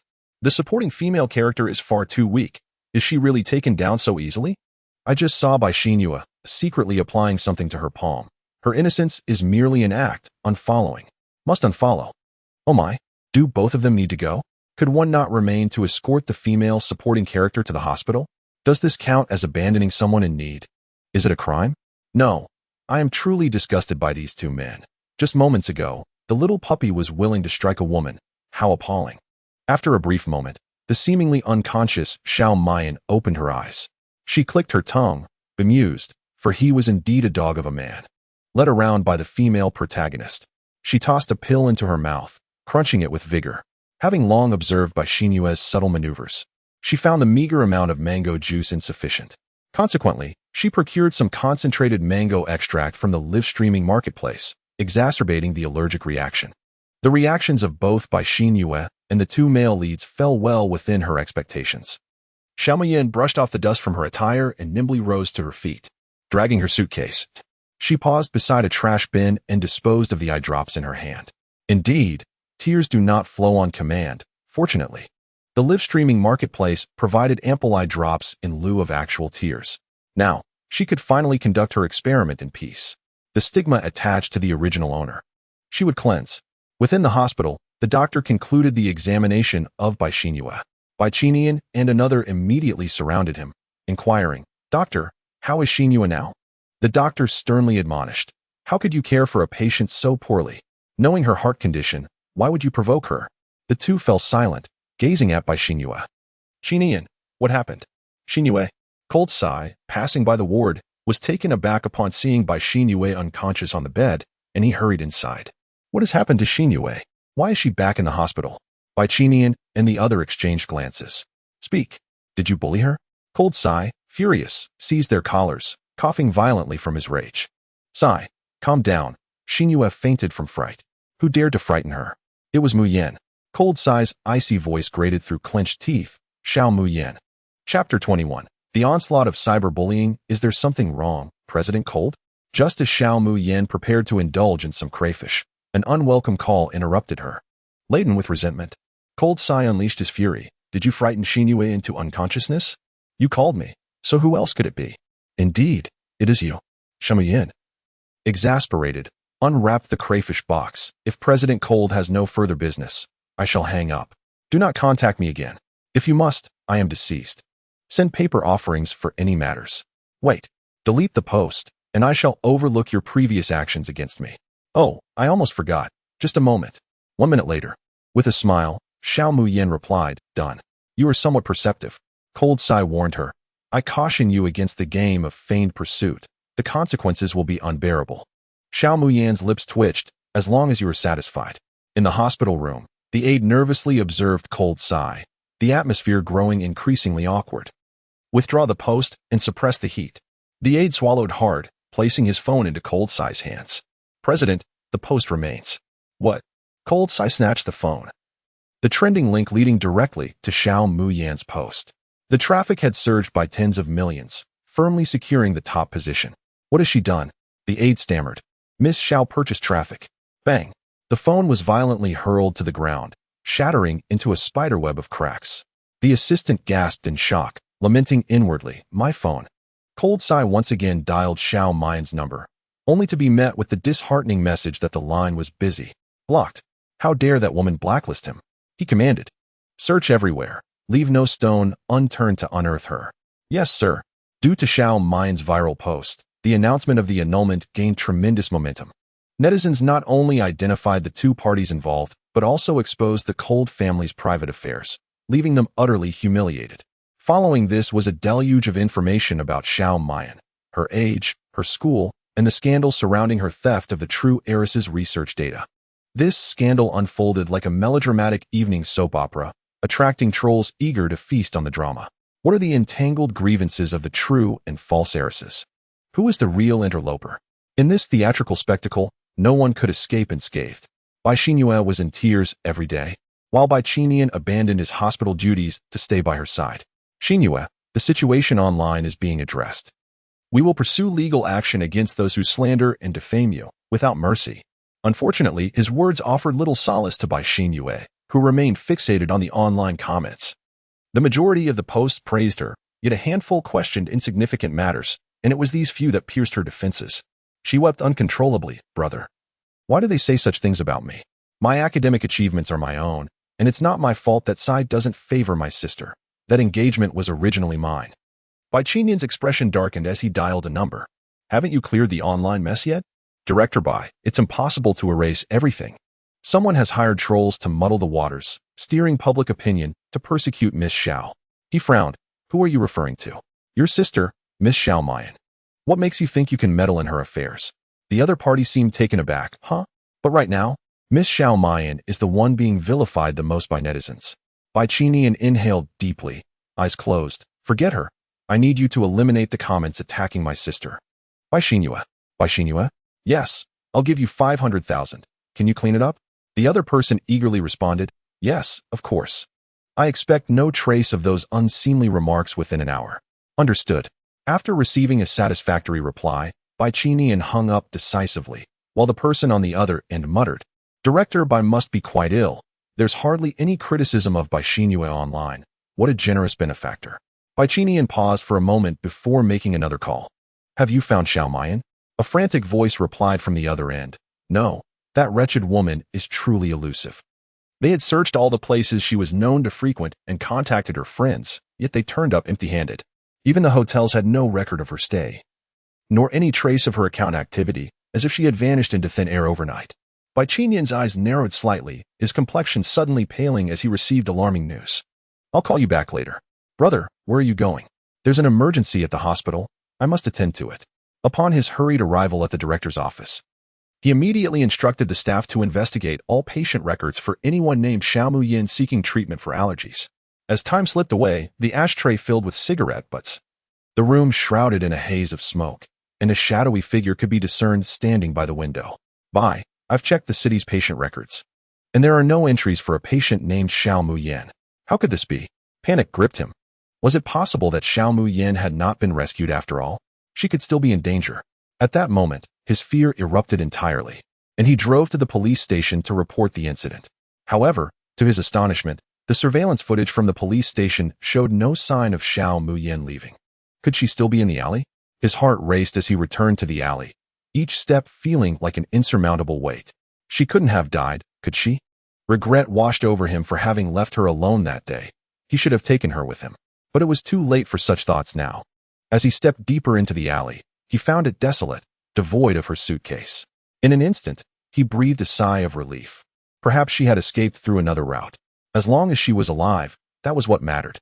Meanwhile, a video surged to the forefront of trending topics online. Xiao Muyin pushing by Xin Yue, causing her to faint and be taken to the hospital. The internet was rife with vitriol, branding Xiao Muyin as a manipulative vixen, a false heiress resorting to violence out of jealousy towards the true heiress. Even shamelessly stealing the true heiress's research data. Such a despicable woman. The online discourse was a relentless hunt for Xiao Muyin. Yet no one had managed to locate her. Miss Bai, someone wishes to purchase the video you posted online. Who is it? Your brother, Bai Qinian. Bai Xinyue clenched her fists. Her brother still harbored feelings for that wretched woman. This time, she would seize the opportunity to ruin Xiao Muyin's reputation and extinguish any lingering affections towards her. A red sports car idled by the roadside as Duan Qingye lifted his gaze to the tall buildings of the community. Has she come out in recent days? Returning to Master Duan, Miss Xiao has not left the house since her return, nor has she gone out to dine. Very well, I understand.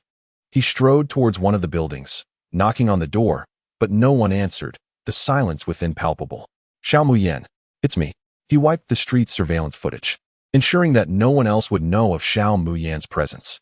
The knocking grew louder, his gaze darkening. Get a locksmith over here. As the door swung open, the woman lay unconscious on the floor. Duan Qingye rushed forward to lift her, calling out, Xiao Muyin. Chapter 22. The Overbearing CEO and the Green Tea Pet. Duan Qingye swiftly carried Xiao Muyin out, and just as he reached the doorway, a faint voice emerged from his embrace.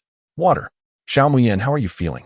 Originally, I intended to caution her against disturbing Bai Xinyu, but upon witnessing her current state of half-life, the warning became lodged in my throat, transforming into a genuine expression of concern. Her complexion was pallid, and she slightly raised her head to meet my gaze, her bright eyes appearing dazed and unfocused. Brother? Duan Qingye gently placed her upon the sofa and poured a glass of warm water, offering it to her lips. Observing her sip delicately, my previously anxious heart finally found solace, enveloped in an unprecedented tranquility.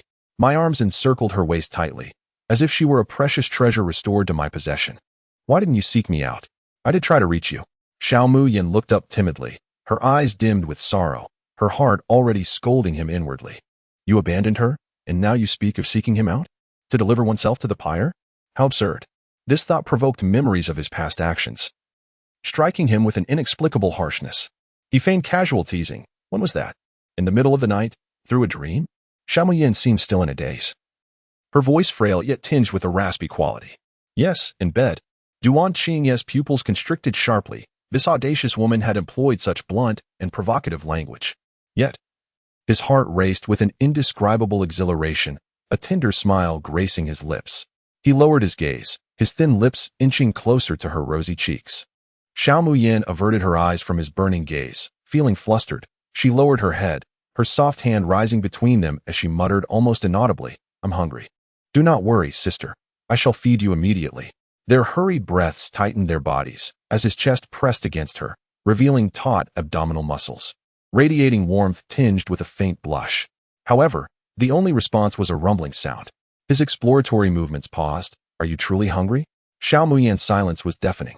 He pressed his tongue against the roof of his mouth, the fire in his eyes blazing brightly, yet shrouded in shadow, as he held her tightly, gasping for air. I will take you out for a meal. Okay. The soldiers for Sister Yin have arrived. Even the little pup is inadequate. Currently, he hasn't even had a taste of meat. He deserves it, hitting women and leaving an unconscious person by the roadside. It's only fitting he sees but cannot partake. Xiao Tang remarked, your flirtation is truly something. It can ensnare the big shots, yet you fear not being caught. Xiao Muyin replied with a cold smile. Him? Xiao Tang cautioned, do not underestimate the big shots. Each possesses formidable abilities. Xiao Muyin retorted, yet they must be able to rise to the occasion. Xiao Tang, puzzled, asked, what do you mean? Xiao Muyin's smile was laden with meaning. He is impotent. Xiao Tang was taken aback. Impossible. Xiao Muyin replied, just wait and see. As they exited the community, Xiao Muyin acutely sensed that they were being watched. Having viewed the surveillance footage online, she could easily deduce who might come after them. Feigning ignorance, she looped her arm through Duan Qingye's, resting her head weakly upon his shoulder. Brother, I feel a bit dizzy. Upon hearing this, Duan Qingye swiftly lifted the person into the air, and gently placed her inside the car, pressing his lips against her forehead in an uncontrollable manner. Xiao Mian, filled with panic, instinctively averted her gaze and awkwardly expressed her gratitude. His eyes narrowed slightly, exuding an undeniable aura of tension that made Xiao Mian suspect he might twist her head off at any moment. Is my sister feeling shy? It won't be long now. Just endure a little longer. In the distance, the sound of clicking cameras captured their intimate gestures. Miss Bai, I've sent you the photos. All right, continue following them. Throughout the journey, Xiao Mian subconsciously maintained her distance from Duan Qingye whenever he glanced her way. She would hurriedly look away to avoid meeting his gaze. Finally arriving at the restaurant, just as Xiao Mian finished ordering and was about to breathe a sigh of relief, Duan Qingye sat down beside her. Mr. Duan, there's a seat across from you. Observing the arm's length distance between them, Duan Qingye remained silent, merely grinding his teeth. He spoke in a low voice, Sister, why are you avoiding me? As his face moved closer, she abruptly pushed him away with all her strength, firmly holding his face back. Don't come any closer. No, you let go first. He struggled in vain, unable even to turn his head. Damn it. Is this woman a powerlifter? How can she be so strong? Alert. The boss has appeared. Must fawn over him. Xiao Mian. When did Brother Qingye become so close to my fiancée? Cold Sai suddenly appeared, taking a seat opposite them, his gaze intensely fixed on her. Xiao Mian thought, could you please have mentioned these matters sooner? Also, what does fawning even mean? You cannot annul the engagement. Only by continuing the contract can you drug him, provoke his disdain, and lead the Xiao family to bankruptcy and ruin, forcing you to the brink of suicide. Xiao Mian, is jumping off this building a necessity? What? Does the fiancé not wish to see me? Her thoughts were abruptly interrupted by Cold Sai's indifferent voice, causing Xiao Mian to awkwardly retract her hand from pushing Duan Qingye, her mind racing with possibilities. Mr. Long, what brings you here? Cold Sai's expression darkened as he directed his gaze at Duan Qingye. I came to find my fiancée. Is there a problem? Under his scrutinizing gaze, Xiao Mian felt a wave of embarrassment wash over her, forcing a polite smile despite the awkwardness. But Mr. Long, we have already annulled the engagement. Your fiancée is Miss Bai. Cold Sai smiled coldly. Did I agree to that? Xiao Mian lowered her head in silence, understanding that one should not attempt to awaken someone who pretends to be asleep. As for the matter of continuing the engagement to seize the opportunity to drug him, who decreed that one could not drug someone without an engagement? As long as she desired, she could do so at any time. Ahem. Mr. Long, weren't you hospitalized due to an electric shock? Duan Qingye's gaze subtly shifted between the two, attentively serving Xiao Mian some porridge. Sister, you must be starving. Have some porridge first. Xiao Mian graciously accepted it. Thank you. No need for formalities, sister. As he spoke, he continuously served her dishes, soon creating a small mountain on her plate. Long Siyue observed Duan Qingye's actions, his lips beginning to twist in displeasure, his fists clenched tightly. With a smile playing at the corners of his mouth, he stood up and swapped the plates between Xiao Muyin and himself. Duan Qingye frowned in annoyance. Mr. Long? Muyin does not enjoy these. They are what Xingyue likes. You are mistaken, Brother Qingye. Long Siyue, refusing to back down, shot him a glare, a mocking smile curling his lips as he added a few dishes back on his Xiao Muyin's plate, his deep, penetrating gaze fixed upon her. These are what you like. Do give them a try. Xiao Muyin remarked. Elder brother, if it weren't for her understanding the heart-wrenching plots of the short drama, one might truly believe he harbored some affection for her. Duan Qingye gritted his teeth, bewildered by Long Siyue's actions.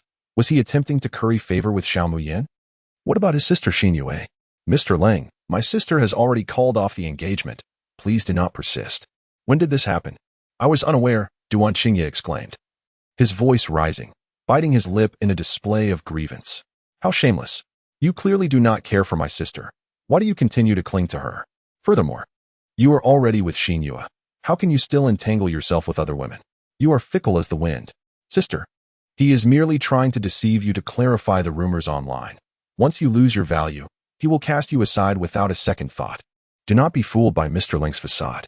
Xiao Muyin, engrossed in her meal, suddenly found herself intrigued. It was common for women to quarrel, but men bickering was a rare sight. Strangely enough, the little pup's words seemed quite reasonable, and she instinctively nodded in agreement. Ahem. Long Siyue was momentarily caught off guard by his words, his handsome, sharp features darkening with anger. He had certainly noticed how this pretentious little fox was covertly beckoning her. Utterly shameless. As long as I have not consented, our engagement remains intact. He fixed his gaze on Xiao Muyin, enunciating each word clearly. So, I kindly ask Brother Xingye to keep his distance from my fiancée.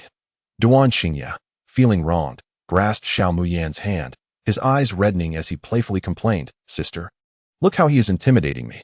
What a scoundrel! How dare he covet what is mine, the audacity. Chapter 23. Whom do you favor? You little brat. Still in your youth, and you dare to compete with me for a woman? Do you know why I was hospitalized previously?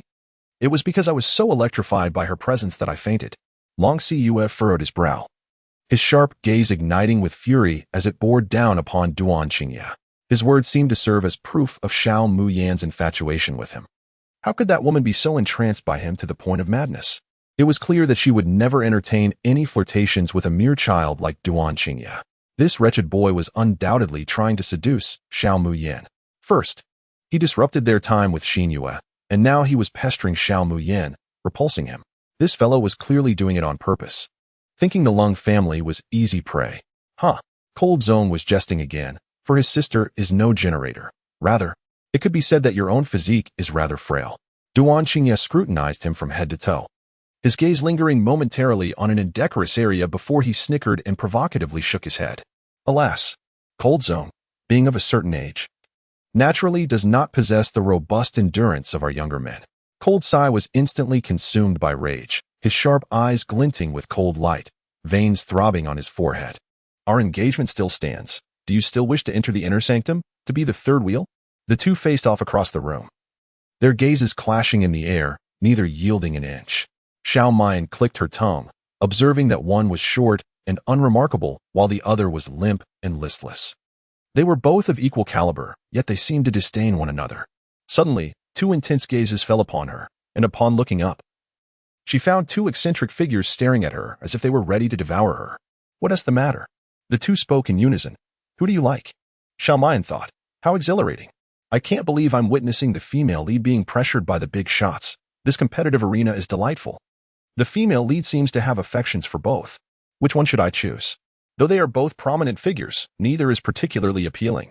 She set down her chopsticks, her expression somber as she pressed her lips together and spoke deliberately.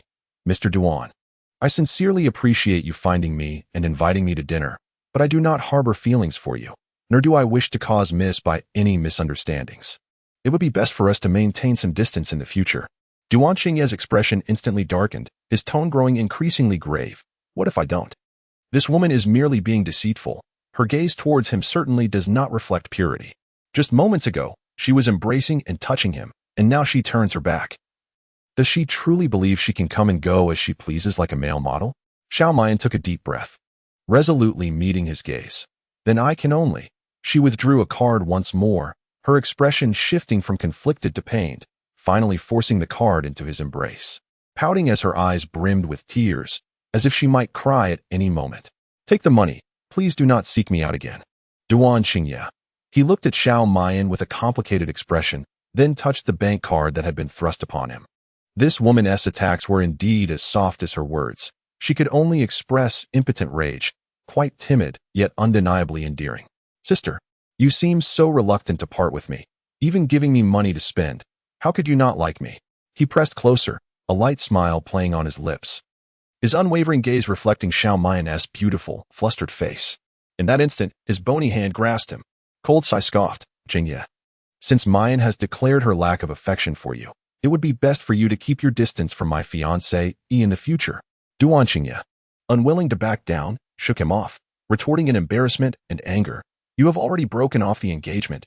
Do you truly believe she would still have feelings for you? Sister, you do not still harbor any affection for him, do you? Xiao Muyin shook her head vigorously, jesting that she was merely a supporting character in a short drama, a devoted admirer. How could she genuinely harbor feelings for anyone? She was nothing more than a professional sycophant devoid of emotions. Her unequivocal rejection greatly provoked a certain domineering CEO. Lung Siye's hand clenched tightly, his icy expression flickering with uncertainty as he questioned, Do you not like me? A veil of mist rose in Xiao Muyin's eyes, and after a fleeting moment of meeting his gaze, she dejectedly lowered her head, yet her voice remained remarkably resolute. We have called off our engagement. A good ex should behave as if they are dead. I have already blacklisted you, and I kindly request that you do the same, Mr. Long. Lung Si-ye's gaze darkened. She indeed harbored feelings for him, and she was upset over his care for Xinyu. Otherwise, why would she resort to such childish tactics as blocking him? He was not even angered by her previous actions against him. Her temperament seemed to be growing increasingly bold. A consequence of his indulgence. Blocked? Duan Xingye's eyes brightened instantly. Isn't that a good sign? Does this mean Xiao Muyan has truly moved on from Lung Si? Indeed, with an outstanding male student pursuing her, how could she not be overwhelmed with joy? Crying out to become his girlfriend? The mere thought of that scene caused the corners of his mouth to involuntarily curl upward. At that time, he would graciously accept her. Protecting the love for his sister Xinyu. Duan Xingye mused to himself. Leng Siyi was her former fiancé, a chapter of the past. Shen Jiqiu was merely a distant childhood friend, hardly a threat. The Bai family, despite their prestigious lineage, would not agree to their union, even without blood ties. Thus, it appeared that he was the most suitable match for Xiao Muyan. Lung Si forcibly grasped her wrist and led her away. Let go. Where are you taking me? Xiao Muyan struggled, her eyes reddening from physical discomfort, evoking a desire in onlookers to tease her mercilessly. To the hospital. Duan Xingye seized her other hand. What do we need to go to the hospital for? Lung Si's handsome face was both cold and furious. To examine your central nervous system. Xiao Muyan, exasperated, leaned back, taking a deep breath. I am not ill. Lung Si retorted matter-of-factly. If you are not ill, then why did you call off the engagement? Xiao Muyan replied. Over here, while Duan Xingye feigned profundity, brushing aside his bangs. Mr. Lung, you may not believe it, but my sister is utterly smitten with me. Xiao Muyan. Lung Si. Otherwise, why would she block you? It is precisely because she likes me that she rejected you. Mr. Long, my eyes are a measuring stick. I can see at a glance whether my sister likes you or not. Besides, didn't you already have a girlfriend? Is it fair to pursue her this way while Xinyu is involved? Lang Si ignored his words, his cold eyes stubbornly fixed on Xiao Muyan. You are jealous. Xiao Muyan closed her eyes in disbelief. Indeed, it seemed that the powerful elite were incapable of comprehending human sentiments. She took a deep breath, emotions brewing within her, and solemnly declared, yes, the mere thought of your excrement mingling in the sewer with others stirs jealousy in my heart. Cold Sai, taken aback, shook his head in disappointment, saying, Xiao Muyan, how have you become so irrational? Can you not see those around you who truly care for you? Xiao Muyan retorted, Mr. Long, which of your eyes perceives my irrationality? I am well aware of my worth. Duan Xingye hurriedly interjected to assert his presence, inadvertently spraying spittle in all directions. Xiao Muyan rubbed her temples in exasperation. She was astonished, bewildered, and silent. It was evident that neither of them could comprehend nor articulate sensible thoughts. At that moment, a commotion erupted in the restaurant, with patrons pointing in their direction. Look, she is the fake heiress who stole data. Isn't that the president of Tingyao Group? The shameless fake heiress is still entangled in affairs despite being married. And who is that? Another guest of the fake heiress? The world of the wealthy is so chaotic. Xiao Muyan mused. Are these people truly blind? Unable to see that they are being manipulated? How has it turned into a narrative of their own entanglement? As onlookers began to draw out their malicious phones, a wave of anxiety washed over her, prompting her to forcefully shake off Cold Sai's grasp and make for the exit. Sister. However, she had forgotten the other troublemaker. And in an instant, Duan Xingye pulled her back. With her head bowed, she tugged at his restraining hand, exclaiming in frustration, Let go of me. No. Not unless you profess your affection for me, or I shall be angry, he declared with a playful tone, amused yet exasperated. Xiao Muyan bit down hard on the back of his hand and seized the opportunity to flee without looking back. Duan Xingye gasped in pain, rubbing the bite mark on his hand and murmuring, That was quite a fierce bite. Suddenly, the atmosphere darkened as Cold Sai cast a condescending gaze upon him. You had better not develop feelings for her. Xiao Muyan is mine, he warned coldly, elegantly brushing off non-existent dust from his sleeve. His disdainful gaze sweeping over Duan Xingye as he strode away. The sound of the door closing echoed through the hall, and Duan Xingye pondered. His tongue pressed against his lips, stroking his chin. Who could resist a delicate and soft maiden? Sister, since you persist in distancing yourself from me, I shall have to seek my own rewards. Just 100 meters from the restaurant, she was besieged by paparazzi. Excuse me, are you Miss Xiao Muyan? The erstwhile heiress of the Bai family? Microphones and cameras were thrust towards her face. Miss Xiao, did you truly steal Miss Bai's research data? Is it out of hatred for her that you covet her boyfriend? What is your relationship with Mr. Lang from Tingyo Group? Are you the mistress who has intruded upon another's marriage? Is the young man you were just with your new lover? Who was the first to betray in your relationship? Xiao Muyin lowered her head, feigning an attempt to break free from the encircling throng, her voice quavering as she implored, "Please, let me pass." Yet, the multitude of reporters formed an impenetrable barrier. Miss Xiao, we kindly request that you address our inquiries. Surely, you have committed theft. Otherwise, why do you hesitate to respond? Miss Xiao, you have usurped Miss Bai's opulent lifestyle, and now you seek to claim her boyfriend. What are your feelings on this matter? Each incisive question pierced her like daggers. The supporting character is utterly lacking. As a pharmaceutical researcher, she has resorted to plagiarism. Her character is severely flawed. Yin Yin has declared that the data is her own. Do you naysayers only hear what you wish to hear? Oh, it appears there are indeed fans of the supporting character. She consistently claims innocence. Yet who has truly witnessed the evidence? The proof lies with Professor Jiang Zhicheng. A mere glance would reveal the truth. But Professor Jiang has not examined it. Perhaps he knows it to be false. Indeed, she may not be able to lie without eventually deceiving herself. Xiao Muyin inquired, what unfolds next? Xiao Tang replied, let me see. Xiao Muyin gritted her teeth. Are you munching on seeds? Xiao Tang, flustered, stammered, cough, how could that be? Next comes a wave of online harassment. They will dox you and stalk you. At this juncture, Shen Jiqiu will lead you on to a variety show to redeem your image. But as a result of this show, you will find yourself utterly maligned, collapsing under relentless blows and ultimately taking your own life. Xiao Tang, intrigued, asked, what do you plan to do? Xiao Muyin's eyes sparkled with determination. Naturally, I shall present myself before the magnate to assert my presence. Otherwise, I shall hasten my own demise. My brother remains unfound. I cannot possibly perish. Suddenly, she lifted her gaze, her eyes reddened, brimming with a sense of grievance and indignation akin to a small, furious beast. No, I did not. The data in that paper is entirely my own research. The reporters exchanged glances. Miss Xiao, do you possess any evidence to support this claim? Yes, the evidence has been provided to my mentor, Professor Jiang Zhicheng. He shall vouch for me. One journalist scoffed, Miss Xiao, you may be unaware that the trending topic online is the evidence provided by Professor Jiang, the very proof of your theft. Xiao Muyin's eyes widened in disbelief. Impossible. How could it be Professor Jiang? Does Miss Xiao have any clarifications to make? Tears cascaded down Xiao Muyin's cheeks, splattering onto her hands. I shall unequivocally prove my innocence. With a forceful push, she surged through the throng of reporters and swiftly hailed a taxi. Quickly pursue her. She holds a significant scoop.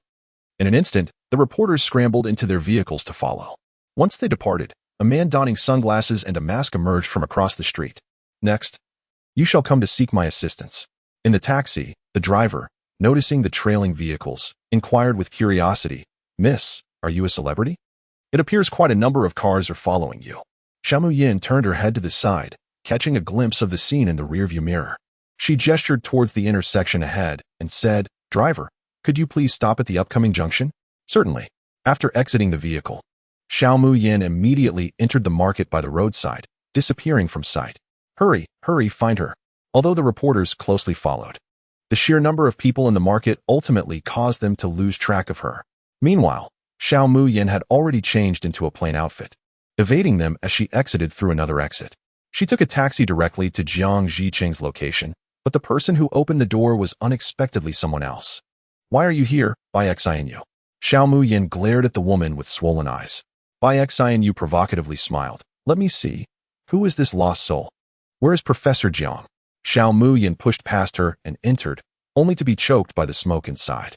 In the room, a metal basin was set ablaze, the flames dancing within it, with thick smoke billowing out. As she glanced around, her pupils suddenly constricted. She grabbed a glass of water from the table and splashed it in the basin. The smoke instantly blurred her vision, but she swiftly extracted an object from the fire, her notes that she had given to Jiang Zhicheng, the evidence proving her innocence against allegations of data theft. Trembling, she questioned, It was you set this on fire. Bai Xianyu tilted her head innocently. Oh, sister, don't say such things. These scraps of paper were burned by Professor Jiang. No, that's impossible. Xiao Muyin staggered a few steps, barely steadied herself against a nearby cabinet. Professor Jiang already believes in my innocence. How could this happen? A cruel smile adorned by Xinyu's face as she leaned closer and whispered, because he never believed you. You will forever be nailed to the pillar of shame for theft. At those words, Xiao Muyin fell to the ground, despondent. Why? You have returned to the Bai family. Why can't you let me go? It was you who stole my data. Why frame me? By Xin, you let out a mocking laugh. Why? Naturally, it is because I wish to erase all traces of your existence. Even if the data you researched is valid, it will only be the glory of the Bai family daughter. You admit it, the data was stolen by you. You are the true plagiarist. Xiao Muyin glared fiercely, watching helplessly as Bai Xin burned the remaining notes to ashes. So infuriating. It turns out the female lead truly stole the research results from the supporting character. What kind of female lead is a plagiarist? Yin Yin, rise up, eliminate her, and claim your place as the true lead. We support you. Now that the evidence is gone, the supporting character is left to suffocate in her own filth. Bai Xin glanced at her phone, a smirk playing on her lips as she said, Professor Jiang has returned. If you have any doubts, you may as well ask him directly. Xiao Muyin looked up to see Jiang Shiqing standing at the door. Professor Jiang, everything has been burned. I shall take my leave now. I have annotated your paper. Please revise it once more before submission. Thank you, Professor Jiang. Bai Xin cast a disdainful and triumphant glance at the disheartened Xiao Muyin. Sister, do not be disheartened. This too shall pass swiftly. The sound of the door slamming resonated heavily in the hearts of the two. Jiang Shiqing approached her, inquiring, what brings you here? A sharp slap echoed through the air, leaving a vivid crimson mark on Jiang Shiqing's cheek, blood trickling from the corner of his mouth. You deceived me. Chapter 25. Not painful, just too deep. Under the accusatory gaze of Xiao Muya, Jiang Shiqing pressed his tongue against the roof of his mouth, his body trembling uncontrollably. The sting on his face sent every cell within him into a frenzy, his eyes fixated on her hand that had struck him, filled with longing and madness. I swear, he must have relished that slap. The brooding antagonist is going to end me. Where's the little whip? I demand a strike to commence. What are you staring at? Xiao Muya's sharp reprimand jolted him back to reality. He averted his gaze, his voice hoarse. Since it has already been burned, I will think of other ways to prove it to you. Xiao Muya scoffed. Will Professor Jiang assist me? You are the one who has ruined me. Tears glistened in her almond-shaped eyes, filled with simmering rage, as an unusual silence enveloped the room. Jiang Shiqing gazed at her with an inscrutable expression. The buttons of his collar torn apart, revealing the robust skin beneath his shirt, faint traces of red visible. I am sorry. A fleeting smile vanished from Xiao Muya's eyes as she pressed a button, extinguishing the momentary red light. With his and Bai Xinyue's words, there was indeed some semblance of evidence. Do you think saying this now is useful? Jiang Shiqing's voice was deep. You may retaliate against me however you wish. Retaliate? Xiao Muya's gaze, laden with meaning, traveled over his exposed chest, sending a tingling sensation coursing through Jiang Shiqing's body. He leaned slightly closer. A mysterious object appearing in his hand, his voice laced with desire. You may do as you please. With a swift motion, Xiao Muya waved her arm, observing the new red marks on his body, her expression dripping with scorn. You are truly repulsive. Was the last time so enjoyable for you? Jiang Shiqing, consumed by shame and anger, lowered his head, stubbornly remaining before her. Beg me. Jiang Shiqing knelt reverently on the ground, his forehead touching her feet, pleading, I implore you, my master, to punish me severely. Can someone enlighten me on what the supporting character did last time to provoke such a radical response from the usually mild-mannered professor? To the production team, I now warn you with my drenched 108 pairs of underwear. If you do not broadcast the previous scenes in high definition without censorship, I shall leave you a poor review. Same here, 10086. Little Tang, in a state of distress, exclaimed, Sister, my little ancestor, could you perhaps take it easy? Xiao Muya replied, as a devoted admirer, how could I refuse the request of a significant figure? Little Tang remarked, don't think I haven't noticed that you seem to be enjoying this. You're just letting yourself go. Xiao Muya clicked her tongue. Understanding without voicing it is the hallmark of true friendship. The ethereal shadows in the air danced with the rustling wind, as Jiang Shiqing bit his lip, suppressing the startled gasp that threatened to escape his throat. Crimson marks crisscrossed across his body, evoking an ambiguous aura. Xiao Muyin wiped the fine sweat from her forehead, arching an eyebrow with a smirk that was both teasing and enigmatic. Does it hurt? Then I shall cease. Jiang Ziqing inhaled sharply, his eyes burning red with restraint. No, it doesn't hurt. It's just too deep. Can a mere 30-month-old child comprehend this? Let us rally support for Sister Yan. How can this man be so audacious? Observing his flushed face, Xiao Mu Yin found herself at a loss, unsure whether to be angry or to burst into laughter. Indeed, prolonged study could render one foolish. Fortunately, she had already completed her credits. As long as she passed the final examination, she would graduate smoothly, distancing herself from this extraordinary madness. With an impassive expression, Xiao Mu Yin tossed him a pack of medicine. Ibuprofen could reduce fever, but not the ardor. Its efficacy remained uncertain. Jiang Ziqing concealed the pack against his chest, unable to suppress the smile curving at the corners of his mouth. The wounds burned with searing flames. Merely contemplating that they were inflicted by Xiao Mu Yin made his heart race uncontrollably. She cares for me so. Could it be that she has fallen for me? Yes, she must have fallen for me. Otherwise, how could she know all my sensitive spots? Lost in his bliss, he suddenly noticed Xiao Mu Yin heading toward the door, prompting him to exclaim, "Where are you going? Is your skin itching? Shouldn't you inquire about your master's whereabouts?" Xiao Mu Yan's icy gaze and frigid tone sent shivers down his spine, electrifying him with a tingling sensation. "Doesn't the master wish to know how I will assist you in proving it?" His eyes glimmered with a hint of red, filled with yearning. Desperately hoping Xiao Mu Yin would cast her gaze upon him, if only for a fleeting moment. Xiao Mu Yin nodded, her beautiful eyes quietly observing him, her lips parting to utter two words, "I don't want to."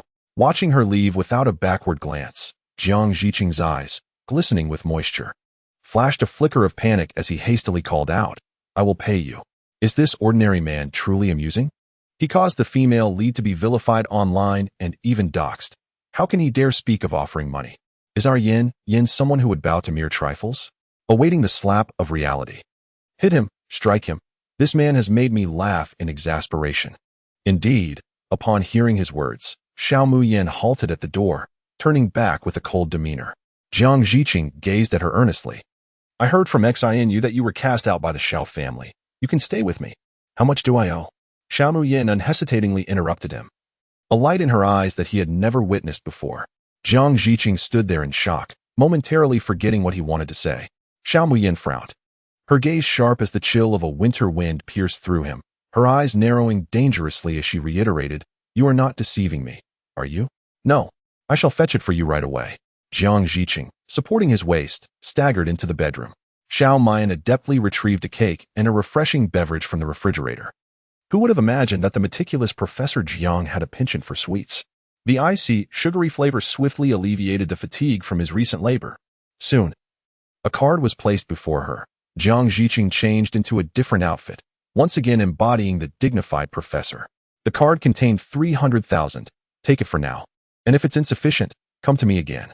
Xiao Mayan's eyes sparkled with delight, her soft voice cracking with excitement. "Are you saying that I can ask you for money whenever I run short?" Jiang Ziqing nodded, acknowledging, "This time it is my fault. I caused you to be expelled from the Xiao family, and I naturally must take responsibility." With a sudden thud, she placed the cake on the table, causing Jiang Ziqing to instinctively retract his neck. Abruptly, a sweet fragrance enveloped them, and his hand inadvertently rested on her delicate waist as their gazes locked. "I'm sorry." A warmth flushed over his face as he subtly pushed her away. However, Xiao Mayan unexpectedly pulled him back, their bodies now closer, and he could distinctly sense her softness before him. "Responsible for me?" Jiang Ziqing's heart raced. "No, what I meant was..." His words faltered as he noticed her eyes glistening with unshed tears. Was it due to her refusal to be heartbroken? Indeed, she was merely an ungraduated child, having faced online harassment and being cast out from her home. How could she possibly endure such pain? He quickly shifted his tone, nodding gravely. "Yes, I will take responsibility." Xiao Mayan's cheeks flushed slightly, her lowered head revealing her slender, pale neck, as she exhaled softly against his chest, evoking a sense of tenderness. Though the methods of the master are shameless, the odds of success are quite high. Dear female counterpart, can you not aspire for greater things and be so easily swayed by money? Yin, you have fallen. How can you transform the pure student-teacher relationship into a shameful monetary transaction? I cannot agree. Jiang Ziqing's smile deepened. How could she be so obedient, making one yearn to pull her into an embrace and leave his mark upon her pristine skin? So, Will you be staying here? She had neither money nor a place to reside, and he could assist her with her thesis, thus she would surely stay. Xiao Mayan patted his shoulder, stating that nothing beats a generous sum of money in expressing gratitude for Professor Zhang's generosity. Did she actually leave? Jiang Ziqing watched in disbelief as her graceful figure vanished at the doorway, collapsing onto the sofa in a daze. No, she wouldn't stay here. Where else could she possibly go? To her fiancé's home? A crash echoed as glass shattered on the floor. Chapter 26. No. Listen to my defense. After departing from Jiang Ziqing's residence, Xiao Mayan promptly spent the entirety of the 300,000. Xiao Tang inquired, "What have you done?" "You spent 30,000 in the blink of an eye." Xiao Mayan retorted, "Is the director concerned with such personal matters?" Xiao Tang scoffed. "I was merely worried you might disrupt the storyline." He would never admit that his curiosity was overwhelming. What perplexed him even more was how this person managed to evade both the live camera and his keen observation. Quite unscientific. Xiao Muyin smiled silently, casually scrolling through the latest trending topics. The prestigious universities united in expelling the false heiress from school and the research community, showing no tolerance for plagiarists. Xiao Tang, undeterred, inquired, "What do you plan to do next?" Xiao Muyin closed her phone and replied, "The script states that I am to join the production as the control group for ByXINU and be thoroughly vilified, doesn't it?" Xiao Tang hesitated. "Well, you could adapt a bit." To be honest, he found the ambiguous relationship between Xiao Muyin and the big shot rather intriguing. Yet he couldn't shake a sense of foreboding, especially with his right eye twitching fiercely of late. Xiao Muyin chuckled lightly, "I think the script is quite good. As the director, you wouldn't lack confidence in it, would you?" Xiao Tang replied, "Well said, but perhaps refrain from further comments. I'm feeling a bit vulnerable." A sleek black chauffeur-driven car pulled up before her, and the window rolled down to reveal a sharply defined face. "Get in." Xiao Muyin stared incredulously at the newcomer. Her almond-shaped eyes filled with delight. "Qiu, how did you know I was here?" She stumbled slightly, awkwardly rushing forward, and in an instant, found herself enveloped in Shun Ziqiu's embrace. Xiao Muyin whimpered, covering her nose as she was lifted off the ground, enveloped in the cool scent of musk. Shun Ziqiu held her gently, his voice laced with ambiguous intent. "Are you throwing yourself at me?" Xiao Muyin's cheeks flushed as she struggled to cover his mouth, insisting, "No, that is not it. I just tripped." Shun Ziqiu narrowed his eyes slightly, a smirk playing on his lips. In the next moment, Xiao Muyin felt a warm, wet sensation in her palm, sending a shiver through her. She hurriedly withdrew her hand. "Why are you licking me?" "Because Muyin is simply irresistible." His gentle voice sounded like a heartfelt confession, and with that expression of serene detachment, he was utterly captivating. Who could resist the charm of a celestial being? Xiao Muyin gazed at him, her slightly parted red lips uttering a couple of whispers, which Shun Ziqiu caught. "So handsome." He lowered his gaze to conceal his emotions, producing a cup of warm milk tea and placing it in her palm. "Here, your favorite milk tea." "For me?" Xiao Muyin shot him a bewildered glance, her voice tinged with disbelief and delight. "Of course. Are you currently residing at Duan Qingye's place? I can take you there." A flash of light crossed Shun Ziqiu's eyes, his icy visage momentarily shadowed by a veneer of frost. Xiao Muyin's eyelashes fluttered. "Are you angry?" "Not at all. Where you choose to live is your prerogative." Although his tone remained frosty, an undercurrent of suppressed rage was palpable. "Qiu, I'm not living at his house. I'm staying at a hotel." "No? Then how come?" Shun Ziqiu's questioning slipped from his lips, and as he observed her innocent gaze, he detected a barely perceptible disdain lurking within her eyes. A hotel? He had already scrutinized the records of every hotel, finding no trace of her presence. This woman, already entangled with Lang Sai, now sought to ensnare the foolish Duan Qingye. Which hotel did she claim to be at? Xiao Mayan, casting a furtive glance at him, felt her ears flush with embarrassment as she stammered softly, I am staying at Morandi." "Morandi? Wasn't that the hotel where his film crew resided?" "Impossible. His production team had secured the entire establishment, with all its occupants being crew members." Xiao Mayan nodded in agreement. "Yes, you are right." Shun Ziqiu, his expression inscrutable, pressed on, an invisible weight bearing down upon Xiao Mayan's shoulders, sending a chill coursing down her spine, rendering her defenseless. "How could you possibly be staying there?" "Of course, that is because I am an actress in the production." Xiao Mayan flashed him a charming smile, then proceeded to sip her milk tea delicately. As he observed her demurely seated, Shun Ziqiu's gaze instinctively lingered upon her glossy red lips, now enhanced by the milk tea. He recalled the sweet taste he had once savored, an involuntary swallow escaping his throat. How was I unaware that you were also part of my crew? Because I am merely an extra. I only have a role for a few days before I depart the production. Did you come to the crew just for me? Xiao Maiyan's eyes sparkled as she smiled, her heart aflutter. I wanted to be closer to you. Qiao. Shen Jiqiu playfully tousled her hair. All right. Then let us return together. Whether her words held truth, he would discern upon arriving at Morandi. It seems the true love of the supporting actress is indeed Sheningdi. She presents herself as a model of obedience before him. Indeed, the chemistry between them during their gaze was palpable, utterly enchanting. The journey was silent, and Xiao Maiyan secretly rolled her eyes at this insufferable scoundrel. He had previously claimed he would invest in her, yet now feigned ignorance. Subtly trying to dig a pit for her, he had the audacity to threaten her with her most despised milk tea, the wretched scoundrel. She chewed on the tapioca pearls in her drink with a fervor, as if they were Shinjiqiu himself, to be thoroughly crushed. Shinjiqiu discreetly glanced at her. Amused by her apparent emotional turmoil, he had surprisingly remembered her preferences. Yet, when did she transform into such a serene and lovely presence? Upon arriving at the hotel, the receptionist handed the room key to Xiao Maiyan. Shinjiqiu caught a glimpse of the key card number. It indeed belonged to the floor designated for extras.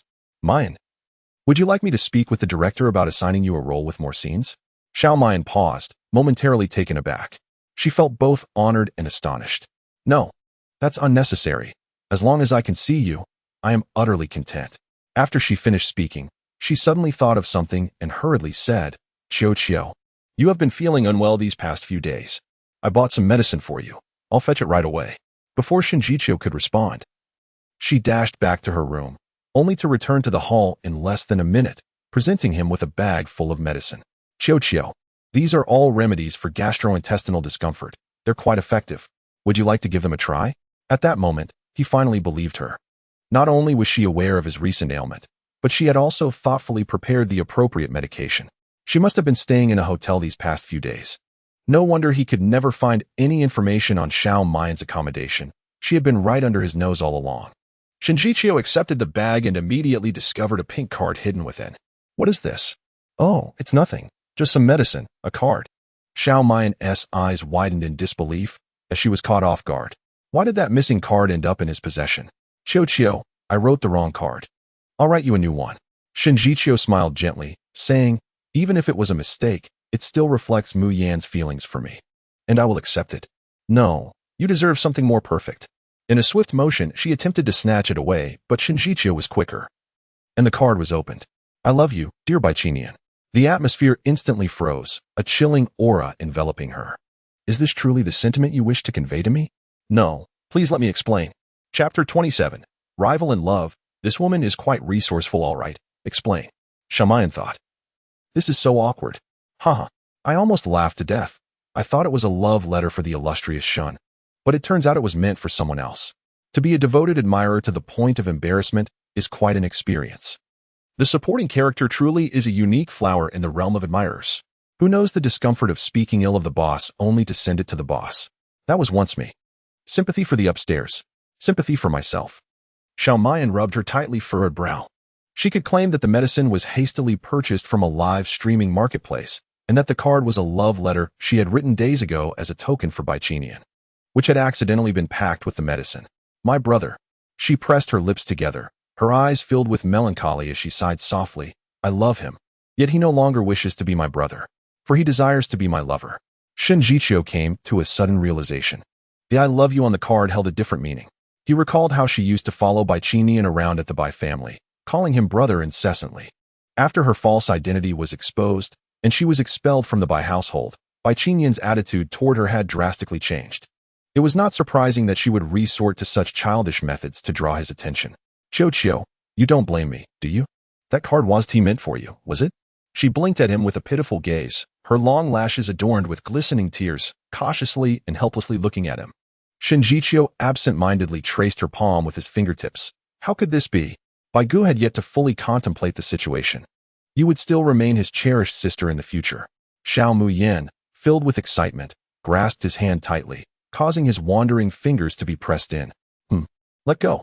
Shinjiqiu's eyes brimmed with tears from the physical discomfort. How could this woman possess such strength, as though she might break his fingers? Regrettably, Xiao Muyin was lost in her own delight, her grip tightening further, completely oblivious to his pain. Qiao, is it true? Will my brother truly welcome me back? Before he could finish his sentence, he suddenly spotted a flash of lights from the building across the hotel, prompting him to abruptly cease his struggle to free himself from Xiao Muyin's grasp and instead carefully withdrew his hand. It's getting late. You should rest soon. If you encounter any issues on set, feel free to reach out to me. Thank you, Qiao. Xiao Muyin watched him depart, lifting her gaze to the darkened window with a knowing smile. Hadn't they just finished shooting? She eagerly anticipated the unfolding drama. Meanwhile, as Shinjichio pushed open the door to his room, his assistant rushed in holding a stack of documents. Brother Shin, should I have Miss Xiao sign the contract now? Shinjichio leaned back on the sofa, closing his eyes to gather his thoughts. No need. We can wait until public opinion has had time to ferment before signing. The assistant was puzzled, but Miss Xiao is already being criticized online. How can it possibly ferment further? That night, Xiao Muyin settled into the hotel. My scenes are just for one day, right? Yes, just one day. But aren't you worried about Shining D investigating? How can you possibly have a one-day role and stay in a hotel? Don't worry, he won't. That man appeared aloof and unassuming, yet he was exceedingly arrogant. Adorned with the titles of Best Actor and heir to the Shin family, he firmly believed no one would dare deceive him. The following morning before dawn, there was a loud knock at the door. Get up and get to work. The stage manager's booming voice echoed down the hallway, prompting the extras to hastily emerge from their rooms. Upon seeing the still-dazed Xiao Muyin, one of them gave her a shove. What are you dawdling for? Hurry up. Xiao Muyin was swept along by the crowd, and before she knew it, she had arrived at the set. She looked around in confusion. Were the lead actors not yet present? What are you thinking? We, the extras, cannot afford to keep the leads waiting. Come on, change your clothes, or the director will be furious. Shortly thereafter, Xiao Muyin was given a costume for an extra. She stared down at the poorly made dragon outfit in dismay. While she was merely an extra, did they really have to give her such a ridiculous costume? After all, she had once been a leading figure in the live streaming world. Did she not have any pride? Haha. The beauty of the supporting role is about to face a downfall. I love watching the transformation of beautiful women. Hurry and change. Once she had completed her exaggerated makeup, Xiao Muyin, following the director's instructions, ran about frantically with the other extras, portraying the terror of the Dragon Clan under siege. After several dramatic performances, everyone was drenched in sweat, their makeup in disarray, appearing far from enchanting, but rather as embodiments of misfortune. The illustrious actor Shun and the celebrated actress Jiang have arrived. All extras, take a respite. The crowd hurriedly exited, and Xiao Muyin faintly glimpsed the handsome and beautiful figures entering. Shinjichio, clad in ethereal attire befitting a celestial being, exuded an otherworldly grace. Yet it was the beauty standing beside him that captivated Xiao Muyin's gaze. The alluring features of Jiangwen, with just a fleeting glance, sent shivers down her spine and made her heart race uncontrollably.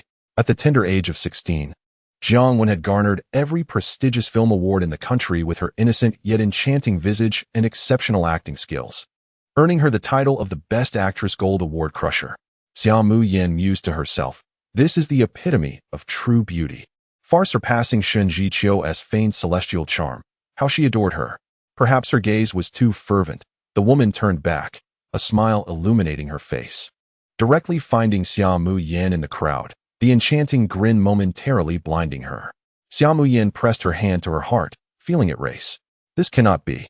Am I on the verge of a heart condition? Any other affliction would be bearable, but she could not withstand the onslaught of such beauty. Oh, Jiangwen is approaching. My heavens!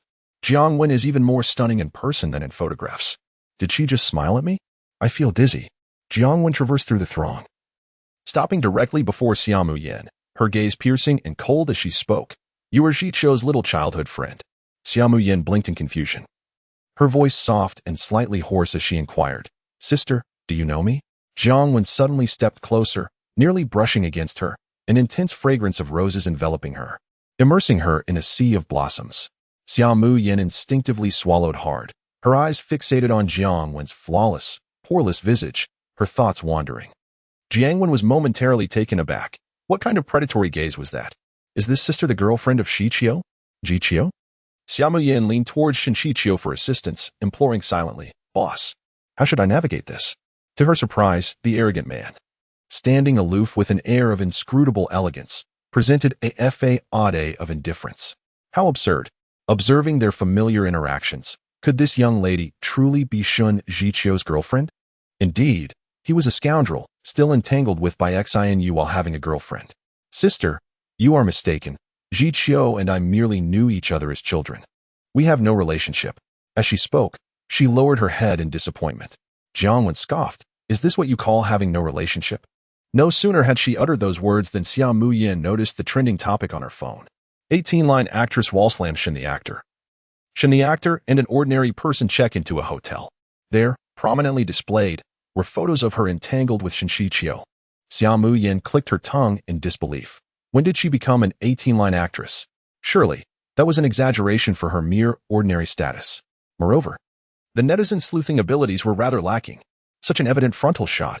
How is it that her identity as the falsely accused heiress has yet to be uncovered? Sister, in truth, I am quite a traditional girl. Xiao Mayan suddenly stepped forward and grasped Jiang Wen's hand, pausing momentarily as her gaze flitted between them. Ultimately locking onto Jiang Wen's with earnest intensity, her previously flamboyant demeanor transforming into one of solemnity. The three of us living together harmoniously is far superior to anything else. Jiang Wen remarked, this woman possesses remarkable cunning. Shen Jiqiu mused, has she truly developed such profound feelings for me? Dear antagonist, how much do I remain unaware of? Indeed, she is quite traditional, just as we adore. The antagonist is truly a woman of eagle-like prowess. Do you find this explanation satisfactory? Xiao Mayan nodded earnestly, her eyes shimmering with fervor, gaining confidence with each word. Not enough, she too requires her sister's salvation. Sticking close. Oh, how delightful it is to be enveloped by the charm of a beautiful young lady. Given a time frame, she could remain attached for a lifetime. Shen Jiqiu closed his eyes, struggling to articulate his thoughts. Her relentless efforts to stay by his side were indeed boundless. Chapter 28. You do not harbor feelings for boys, do you? Jiang Wen looked on with a mix of amusement and exasperation at the delicate woman nestled in her embrace. She lifted Xiao Mayan's chin, teasingly meeting her innocent gaze. You've damaged my chest. I might suffer a sudden affliction. Xiao Mayan's eyes brightened instantly. Really? I can assist you. Ahem. Shen Jiqiu seized the mischievous hand, admonishing, Mayan, do not act foolishly. Has she forgotten that they are on set, brazenly confronting Jiang Wen? Is she not weary of the online slander? Xiao Mayan stumbled back in pain, timidly stating, Qiu, my hand hurts. Shen Jiqiu, seemingly oblivious, responded apologetically, Sister One. I apologize on her behalf. A glimmer of sharpness crossed Jiang Wen's eyes as she smiled demurely. Shun, your little green plum is quite entertaining. Shen Jiqiu hesitated momentarily before pulling Xiao Mayan aside. Mayan, what mischief are you up to? Qiu, I'm simply trying to establish a good rapport with your girlfriend. After all, I am quite fond of you. Xiao Mayan's expectant eyes sparkled with delight as she confessed sweetly, her dimples adorably accentuating her cheeks, evoking a warmth within Shen Jiqiu's heart. His throat constricted, tinged with regret. Initially, he wished to witness her embarrassment. Unexpectedly, he did not see her flaws, but nearly allowed an outsider to savor his own predicament. Mayan, he was interrupted as Xiao Mayan interjected, Qiu, I shall cease my antics. Wouldn't it be better for the three of us to be together? Do not speak such nonsense. She is not my girlfriend. Xiao Mayan's lips parted in disbelief, her expression rife with shock. Shen Jiqiu chuckled inwardly, realizing how delighted she must be now that she understands he has no girlfriend. The time has come for her to make increasingly demanding requests of her boyfriend. She is adept in the subtle tactics of women, fully aware of their intricacies. Autumn, such a beautiful sister, and yet you cannot pursue her? You must prefer boys, she mused aloud while appraising him with a nod of agreement. It seems so. No wonder everyone says that those who favor pink do not like the opposite sex. In that moment, Shen Jiqiu felt as if she were scrutinizing him, prompting him to adjust his clothing modestly. What do you mean by pink? He retorted, as her gaze settled pointedly on his chest, then shifted downward. Shen Jiqiu's usually icy demeanor flushed with embarrassment, and he exclaimed in a flustered tone, no need to elaborate. He paused, then added with a deeper irritation. And you mustn't look. How could she possibly know about his preferences? When had she observed him? Moreover, how could she brazenly speak such intimate thoughts in public? Such matters should be whispered between the two of them, not declared openly. The more he pondered, the more his expression darkened. Ever since Xiao Mian was expelled from the Bai family, his mind seemed to have lost its sharpness. Xiao Tang interjected, "TSK, TSK. Your current demeanor evokes the term heartless vixen." Xiao Mian responded, "Please, I am merely a shallow admirer who engages without emotional investment. If sweet nothings cannot be spoken aloud, that would be unprofessional." Xiao Tang retorted, "I believe you are the epitome of a pure-hearted girl." As curious glances multiplied around them, Shinjichio pulled her aside to whisper, "Your online reputation is not favorable at present. I have arranged for you to participate in a variety show, Happy Departure, which can help rehabilitate your image. Here it comes." Xiao Mian exclaimed, her fists clenching in excitement as she suppressed the urge to punch him. "Thank you, Autumn. Will you participate as well?" "Of course. I shall take good care of you." "You are so kind to me, Autumn." "Thank you." Her smile was radiant. Yet her heart harbored a dark thought. To engage in a romantic reality show immediately after a broken engagement is to cultivate an image of indulgence, a plan to drive her into the depths of despair. Shinjichio let out a low grunt. "Once today's background work concludes, you should prepare to return." Behind the wall, Jiangwen rested her chin on her hand, instinctively tapping her cheek, deep in thought. "Please contact Director Pang for the Happy Departure show," she instructed. "Wenjia, isn't that a dating show? Consider it merely a form of leisure and entertainment." At the Bai family residence, Miss Bai reassured, "Rest assured, I have given the necessary instructions. No brand will offer her high fashion." After ending the call, Bai Xinyuem murmured with a smile, "Excellent. This time, I shall ensure her public disgrace is absolute, leaving no chance for redemption." Ding ding ding. "Jichio, thank you for helping me connect with the production team. I will certainly perform well." "Yes, I will partner with you on the show, so do not feel overly pressured." "That sounds wonderful. With you by my side, I am certain I will thrive. I will pick you up on the day of the show." All right. On the inaugural day of the variety show, the production team's vehicle halted before an old inn. As the director's team disembarked, they paused in confusion, with Director Pang looking around in bewilderment. Is this the place where Xiao Muyan resides? This inn appears even more dilapidated than the old Ghost houses, with the outer walls plaster almost entirely peeling away. They had already conducted an investigation within the city, yet they remained oblivious to the existence of such a place. Indeed, the address provided by Xiao Muyan is right here. Pang Biao cleared his throat awkwardly a couple of times. "All right, let us enter." Given Xiao Muyan's current high profile, he had specifically come to fetch her, hoping to uncover more sensational stories. His suspicion proved correct.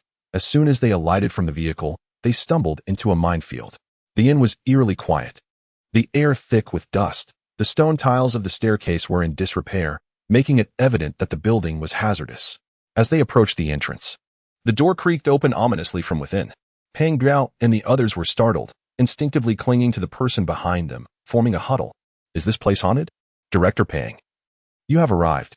Please come in." Before they could see her, they heard her voice, Xiao Muyan. A collective sigh of relief escaped the group as they adjusted the camera's position, several large men swiftly entering the cramped quarters of the inn. "Miss Xiao." Pang Biao looked up, instantly gasping in awe, captivated by the stunning attire of the woman before him. Xiao Muyan donned a flowing hanfu, her every gesture imbued with grace, exuding an ethereal charm. The pale green fabric accentuated her fair complexion, enhancing her youthful and vibrant allure, making her appear both adorable and enchanting. Where did this exquisite outfit come from? Store, address. Don't make me beg you. Wah. Yin Yin looks absolutely ravishing, like a celestial being. Wait, isn't the female lead band from those high-end designs? How does she have one? Xiao Tang timely revealed footage of Xiao Muyan crafting her own hanfu. Apologies, although no luxury brands have taken an interest in me here. I do have a streaming platform. After successfully signing up, she selected a few shops that offered high-quality fabrics to place her orders. These garments were simple to create, being modified Taoist robes from ancient martial arts families. They were not only aesthetically pleasing and exquisite, but also conducive to movement. The lightweight fabric felt cool and gentle against the skin, imbued with a sense of traditional elegance, far surpassing those luxury high-end brands. Pang Biao nodded in silent approval. Setting aside everything else, her entire aura could easily outshine 90 of the entertainment industry. As long as she refrained from causing any trouble during the show, she could undoubtedly seize the opportunity to redeem herself. Director Pang, I am ready and can depart at any moment. All right. Next we shall go to pick up the next guest. How about Miss Xiao takes a guess at who is coming to fetch you? Upon hearing this, Xiao Muyan's eyes sparkled as she softly replied, My good friend, Shinjiqiu. Let us await the reveal. As they descended the stairs, Xiao Muyan caught a glimpse of a figure through the car window and hurried forward. Qiu. At the instant the car door swung open, revealing the figure inside. Xiao Muyan's eyes widened in shock as she exclaimed, Brother, why are you here? Chapter 29. Who drugged whom? Sister, you truly do care for me. You noticed my change at a glance. Du Qingye, equally exhilarated, enveloped her in a warm embrace, declaring that whenever Xiao Muyan encountered unfortunate events, the first person she thought of was him, undoubtedly favoring him above all else, leaving any childhood companions in the shadows. At that moment, he completely forgot that Xiao Muyan had never sought him out on her own. It was always him pursuing her relentlessly. Xiao Muyan, momentarily dazed by his affection, pondered, Change? Indeed. Did you not say you preferred fair skin? I have lightened by 5 shades. What do you think? He paraded before her like a proud peacock, showcasing his transformation, yet his complexion remained unchanged beneath the sun. Xiao Muyan thought to herself, My eyes and mind cannot bear this. Let me escape this predicament just this once. Taking a deep breath, she shifted the topic. Wait, why are you here? Isn't this a dating reality show? What business does the head of the Du family have here? She had intended to use this opportunity to woo Shinjiqiu, and now it felt like a disruption. I am here for my sister, of course. He had been keeping a close eye on Shinjiqiu, and knowing both were to attend the show, he had swiftly secured a place in the production, ensuring they would not have a moment alone together. Xiao Muyan chuckled awkwardly, closing her eyes in resignation. Thank you. But please keep that burning man away from me. Sister, open your eyes and look at me. I refuse to believe you are oblivious. Du Qingye persisted, as she attempted to flee, but he was relentless in his pursuit. Xiao Muyan quickly ducked into the car, fearing she might inadvertently entertain the audience with a dramatic display. Du Qingye chuckled foolishly, Sister, you're shy. Behind them, Pang Biao interjected, Please refrain from indiscriminately targeting innocent bystanders. They soon picked up another pair of actors. Pang Biao directly requested the car return to the show's venue, prompting Xiao Muyan to question Director Pang. Are there not other guests? Yes, the other 4 are arriving in a separate vehicle, he replied. Upon hearing this, Xiao Muyan's head drooped in disappointment, her dark, glistening almond-shaped eyes filled with a sense of shattered hope and innocence. Du Qingye's deep gaze stirred with tumultuous feelings. Was she truly still considering picking up that insufferable childhood companion? Sister, have some water. A bottle cast a rainbow in her palm under the sunlight, causing Xiao Muyan's eyelashes to flutter as she grasped it, her voice a gentle whisper. What? She lifted her gaze, her starry eyes meeting Du Qingye's, her delicate hand enveloping his larger one. With her brows arched and a playful smile gracing her lips, she said, The rainbow is for my brother. May he find happiness in the future. Du Qingye's grip tightened suddenly, his irritability fleeting. As he released her hand, Xiao Muyan seized the mineral water he offered and drank eagerly. You. Du Qingye furrowed his brow, a flicker of regret passing across his face, mingled with urgency. What is it? You have a delicate stomach and shouldn't consume anything cold. He could not confess that he had slipped medication into the bottle, which might provoke her into making some inappropriate actions. Thank you. Xiao Muyan's earnest gratitude only intensified the smoldering anger within Du Qingye. In the next moment, he heard her softly murmur with a smile, My brother is the first to care about my health. It feels wonderful to be cared for. At that instant, his heart skipped a beat, and even Du Qingye himself could not comprehend the source of his irritation. Only a dull ache resonated in his chest.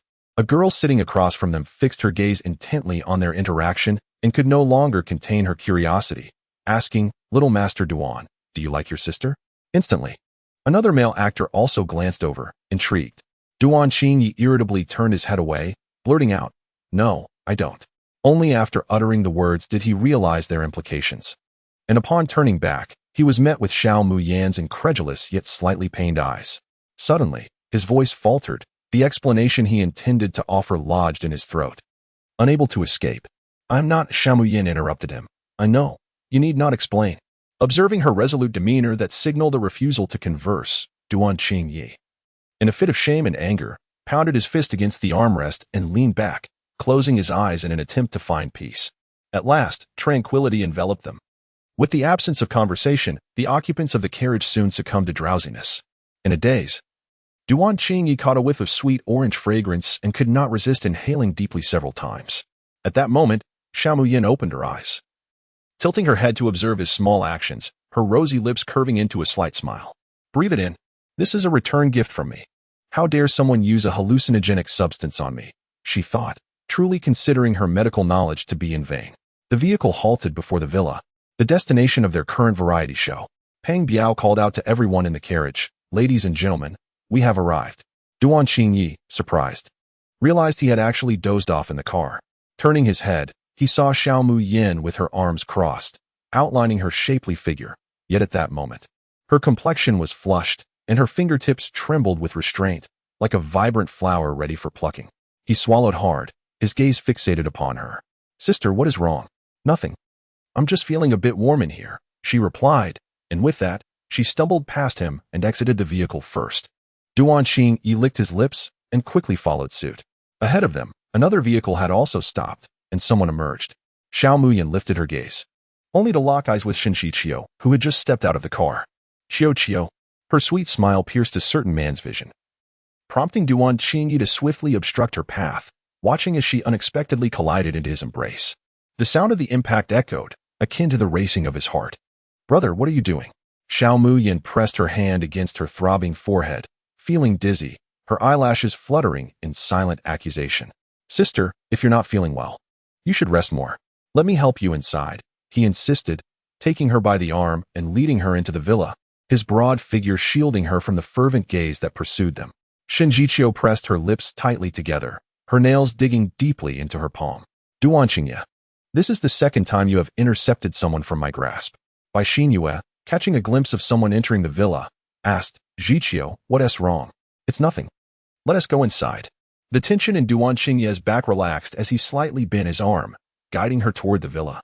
As they descended from the car, a woman wearing a large sunnet appeared, her sunglasses obscuring half her exquisite face, revealing only her elegant jawline and fiery red lips. How intriguing. Inside the villa, various cameras were already in position. Peng Biao, noticing that most guests had arrived, addressed everyone. "Welcome to the variety show. Let's embark on a joyful journey. Please take a moment to introduce yourselves." The cast comprised 4 men and 4 women, including Xiao Muyin, Duan Qingye, Shen Qiu, Bai Xinyue, as well as the acclaimed actress Jiang Wen, the Prince of Ballads Chaogu, actor Deng Jiayu, and rising star Sun Siqing. Upon seeing Jiang Wen remove her sunglasses, Xiao Muyin's eyes sparkled with delight. "Sister, I thought you were filming. Why are you here for the show?" Jiang Wen cast an ambiguous glance at Shen Qiu before affectionately ruffling her smooth hair. "I'm here to promote the new drama for the show." Xiao Muyin realized with a nod. "Ah, it's for promotion." Shen Qiu tightened her grip on her cup, her hands subtly exerting pressure. "How splendid." Since entering, Jiang Wen had not spared her a single glance. "Ah, is this a case of feigned indifference?" He called out in a condescending tone. "Muyin, sister. So you know Sister Wen too?" Duan Qingye exclaimed suddenly, instantly overshadowing Shen Qiu's call. He squeezed between the two, casually stating, "Sister Wen, this is my sister. Isn't she beautiful?" Jiang Wen's contemplative gaze flitted between him and the sullen-faced Shen Qiu, a nonchalant smirk gracing her lips. "These two? Indeed. Miss Xiao is quite lovely. Sister is the most beautiful." Xiao Muyin cheerfully continued her conversation with Jiang Wen, her mood brightened by the presence of the beautiful sister. Snap. "Jiqiu, your hand is bleeding." Duan Qingye turned his head to see Shen Qiu's hand crushing the glass, shards slicing into her skin. Drops of blood fell to the ground, splattering like tiny crimson flowers, transforming the aloof yet noble man into a figure of allure. Their eyes met in the air, and Duan Qingye shot her a provocative glance. "Sister, Sheningdi has quite the strength. If he can crush a glass, I bet a hit from him would hurt terribly." Shen Qiu scoffed inwardly. Xiao Muyin only had eyes for him, and seeing him injured would surely make her. "Ah, so much blood. I'm scared, sister." Xiao Muyin buried herself in Jiang Wen's embrace, seeking comfort. Shen Qiu's pained hand stiffened as she watched Duan Qingye, who was outstretched for an embrace, feigning innocence. "You pretentious man, just wait. You, the green tea male, if it weren't for you, she would never have ignored me." Peng Biao hastily summoned the medical kit, cautiously inquiring, "Shen Emperor, are you all right? I shall take you to the hospital for treatment." This illustrious actor was the face of a luxury brand, with insurance on his hands amounting to millions, yet here he was, injured during a trivial variety show. He could easily envision how the fans of Shen Emperor would lambaste him online. Shen Jiqiu lowered his gaze and replied coldly, "No need. Let the recording continue." He took the bandage from Bai Xinyue and began to wrap his own injury, his eyes dark as ink, his brows knitted with a hint of hostility. Bai Xinyue furrowed her brow, instinctively following his gaze to the opposite Xiao Mayan, her smile vanishing in an instant. That detestable woman, despite being vilified across the internet, still dared to laugh so freely. "Sister, I didn't expect you to participate in the variety show as well." Bai Xinyue approached her, concern lacing her voice. "Where have you been lately? Why haven't you returned home? Mom and Dad are worried about you." "Oh dear. I forgot, due to your academic theft. Mom and Dad disowned you." Whether it was for theft or the annulment with the Lung family, ultimately, it was the Xiao family that cast her out. The reasoning left to her own discretion. Suddenly recalling something, she quickly covered her mouth. "I'm sorry, sister, you won't blame me for mentioning it, will you?"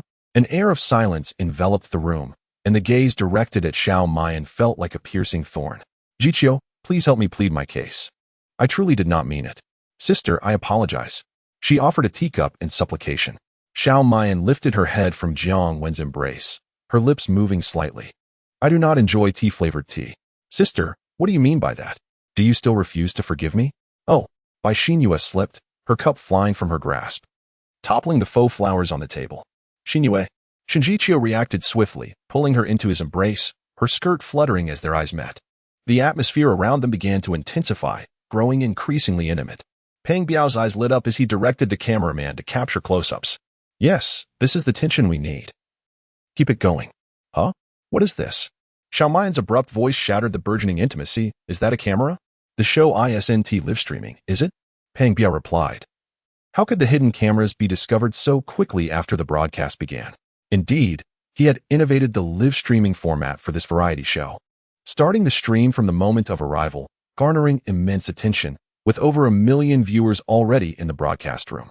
However, the guests were unaware of the live stream, as he hoped to capture more genuine moments. Am I the only one who finds Bai's speech rather insipid? What is insipid about it? Anyone whose hard-earned research data has been stolen cannot remain composed. Plagiarists should exit the variety show. Jiang Wen and the others turned to Peng Biao, all demanding an explanation. "Director Peng, care to clarify?" Peng Biao instinctively swallowed hard, recalling the joy he felt when he initially secured the participation of these esteemed personalities. A stark contrast to his current desire for oblivion. A mere flick of a finger could easily obliterate him and the variety show. This live broadcast was merely a ruse, and it was best if everyone feigned ignorance. Peng Biao's survival instinct surged. He promptly retrieved the signed contract from his pocket, pointing to the attached confidential agreement. It was then that the others grasped why the remuneration for this season was so exorbitant. Bai Xinyue furrowed her brows, her expression tinged with concern as she remarked, "Director Peng, you did not mention that this was a live broadcast in advance. Are we not entitled to refuse?" Xiao Muyan, with her elegantly curved eyelashes, interrupted her, her large, questioning eyes sparkling with curiosity. "Of course not. If we accept the live broadcast, does that entail an additional fee?" Peng Biao was at a loss for words, utterly exasperated. Must they negotiate on live television? His molars ground together audibly. At it. "Hello. Dear viewers, I am Xiao Muyan, recently the target of your scorn, and I am delighted to encounter you all here. I wholeheartedly recommend Biaozi's variety show. If you're in high spirits, come to the live room for some fun, and if you're feeling down, come to vent your frustrations at Yin Yan. I guarantee it will be worth your attention. Let's get those fingers moving and unleash your love upon Yin Yan." Xiao Muyan tilted her head, forming a heart with her hands, her delicate face slightly turned, her dark eyes shimmering with a captivating luster as she pouted and blew a kiss to the camera. A series of movements executed with innate charm. Silence enveloped the evening like the tranquil waters of the river Cam. Peng Biao remarked, "Such is the power of money." The crowd responded, "This world has transformed into an unrecognizable visage." Viewers commented, "You are surprisingly polite." Not to mention, Xiao Muyan's psychological resilience is commendable. Online bullying? Such a niche equivalence. With Yin Yan's avant-garde mental state, I am already a fan. Is someone upstairs out of their mind? To support such a plagiarist is to court disaster. Peng Biao cleared his throat, now that everyone is acquainted. We will divide into 4 teams over the next few days to collaboratively refine the strategy for Water City. We have a game of synergy. Those who succeed will form teams effortlessly, and those who complete it in the shortest time will gain the privilege of selecting villa rooms first. Xiao Gu immediately glanced at Bai Xinyue, smiling gently. I wonder if I might have the opportunity to team up with Miss Bai? It would allow me the chance to take care of you. Bai Xinyue shyly tucked a stray strand of hair behind her ear, smiling without speaking, though her gaze involuntarily drifted towards Shen Jiqiu. Why is he looking at that little vixen, Xiao Muyan? Turning her attention to Duan Qingye, she found that he too. Were they both losing their minds? Who had claimed they would guard her side? Unbeknownst to her, her nails had already dug into her palms. Her smile maintained only with great difficulty. Meanwhile, Duan Qingye remained blissfully unaware of Bai Xinyue's gaze, eagerly fawning over Xiao Muyan, clutching her skirt tightly. Sister, let us team up. I'll protect you. Xiao Muyan shook her head in refusal. Brother, go find someone you truly wish to protect. Her gaze fell upon Shen Jiqiu, who keenly sensed the intensity of her stare. He lowered his eyes lazily, the pain in his hand having subsided significantly, proudly waiting for her to speak first. Chapter 31. Who are you pairing up with? Here it comes. Xiao Muyan is indeed shamelessly entangling with the esteemed actor Shen. Get lost. Can someone make her be quiet? All she does is ride on Shen's coattails. Clearly, Shen is more affectionate towards Miss Bai. Could Xiao Muyan be attempting to intrude upon another's romance? She is approaching him. Xiao Muyan stood before Shen Jiqiu, cautiously pointing at the pastries in front of him, and asked, Qiu, may I take this? Shen Jiqiu was taken aback, his mouth twitching twice in irritation, his voice turning increasingly frosty. Did you not come over to team up with me? Of course not. Xiao Muyan looked at him in confusion, then glanced at the gossip-filled expression of Director Pang. Didn't Director Pang say we need to compete to form teams? How could I possibly disrupt the game rules? Shen Jiqiu's expression darkened. Qiu, you're still as possessive as you were in childhood. Hurry and take it away. What a chaotic scene. I've got my seeds ready, you show me this? Xiao Muyan is so fake. She clearly wants to talk to Shen, yet she is pretending it's about the cake. How hypocritical. So calculating. This woman is indirectly stating she knows Shen. Wait, does this fake heiress really know Shen since childhood? Xiao Tang, warning. Warning. No rebuttals allowed against the boss. Xiao Muyan, I rebut. Zing. Zing. Damn it, another shock. Xiao Muyan stumbled and nearly fell into Shen Jiqiu, her hand almost reaching his chest. Heavens, is she really that bold? Knowing there's a live broadcast and daring to reach out? No, let me handle this. How shameless. Where's the crew? I'm going over to save Shen. Bang. Xiao Muyan performed a mid-air twist and landed in the empty seat beside Shen Jiqiu. Shen Jiqiu paused, reaching out to steady her. Are you alright? In that moment of eye contact, electricity crackled in the air. Director Pang widened his eyes in disbelief. Was this a genuine spark? Quick, take a photo. What are you waiting for? 1 second, 2 seconds, 15 seconds passed. Deng Jiayu, perplexed. Are they batteries? Sun Siqing. Curious. If I touch them, will I get electrocuted? Xiao Ge. Numb. This wouldn't even happen in a romantic drama. You're all exaggerating. After a minute, the electric sensation finally dissipated from the two. Xiao Muyan rubbed her aching forehead, cursing inwardly. Don't let her find out who used the props. Otherwise, she'll make sure he experiences the shock too. Meanwhile, Shen Jiqiu's handsome face turned crimson, staring blankly at Xiao Muyan, momentarily at a loss for words. Closing his eyes, the image of her clear, pure gaze lingered in his mind. The recent tingling sensation coursing through his body rendered him taut. His furrowed brow tightly knit as he savored the aftermath of the recent high. Why did he feel an electric connection with Xiao Muyan? Could it be that he was? Shen Jiqiu, are you all right? Bai Xinyue inquired with concern, her gaze fixed on him, irritation simmering as Xiao Muyan audaciously attempted to overshadow her. Duan Qingye pressed his lips together, incredulous that even Shen could establish a rapport with her. He refused to believe he was incapable, and as he regarded Xiao Muyan, a determined glimmer ignited in his eyes. I'm fine. Shen Jiqiu's Adam's apple bobbed as his voice emerged, hoarse yet alluring, evoking boundless imagination. Xiao Muyan cast a subtle glance over him, a hint of color rising to her cheeks, affirming her well-being. Shen Jiqiu's countenance shifted to one of shock, his composure evaporating. Get lost. I need to change. He strode out of the living room, exuding an air of hurried escape. Upon hearing this, Xiao Muyan rolled her eyes and promptly took the entire platter of pastries away. What does she mean? Did I just see a glimmer of yellow light? Seriously. Did they just jump into a relationship? This isn't even a fast lane. Why change clothes? In public, did something embarrassing occur? As esteemed members, We deserve to witness vibrant spectacles. Once the faux heiress issues her command, we shall swiftly drag him into the fray. Xiao Mian presented the delicacies to Jiang Wen. Sister, you must try this. It's delicious. Jiang Wen raised an eyebrow, suppressing her curiosity. How do you know? Just now, Chi had a piece. It must be delectable. She picked up a slice of pink cake, savoring it delicately, knowing Chi detested sweets, so anything he consumed must be exquisite. After changing into fresh attire, Shen Jiqiu felt a flutter in his heart, realizing she had been attentive to his every movement, his mood inexplicably shifting from overcast to clear. Her eyes sparkled as she devoured a small cake, cheeks puffed like an adorable squirrel. Jiang Wen couldn't resist pinching her soft, fair cheek, smiling indulgently. All right. Let me have a taste. Peng Biao gestured wildly to the camera, exuberantly shouting, record, record.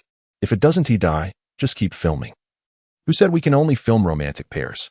Once they enter our sphere, we capture everything. The assistant director, burdened with unspoken words, poked him. Director Peng, your voice is being broadcast live. Peng Biao replied, damn, another day of social embarrassment. Haha. So Director Peng is this entertaining while filming?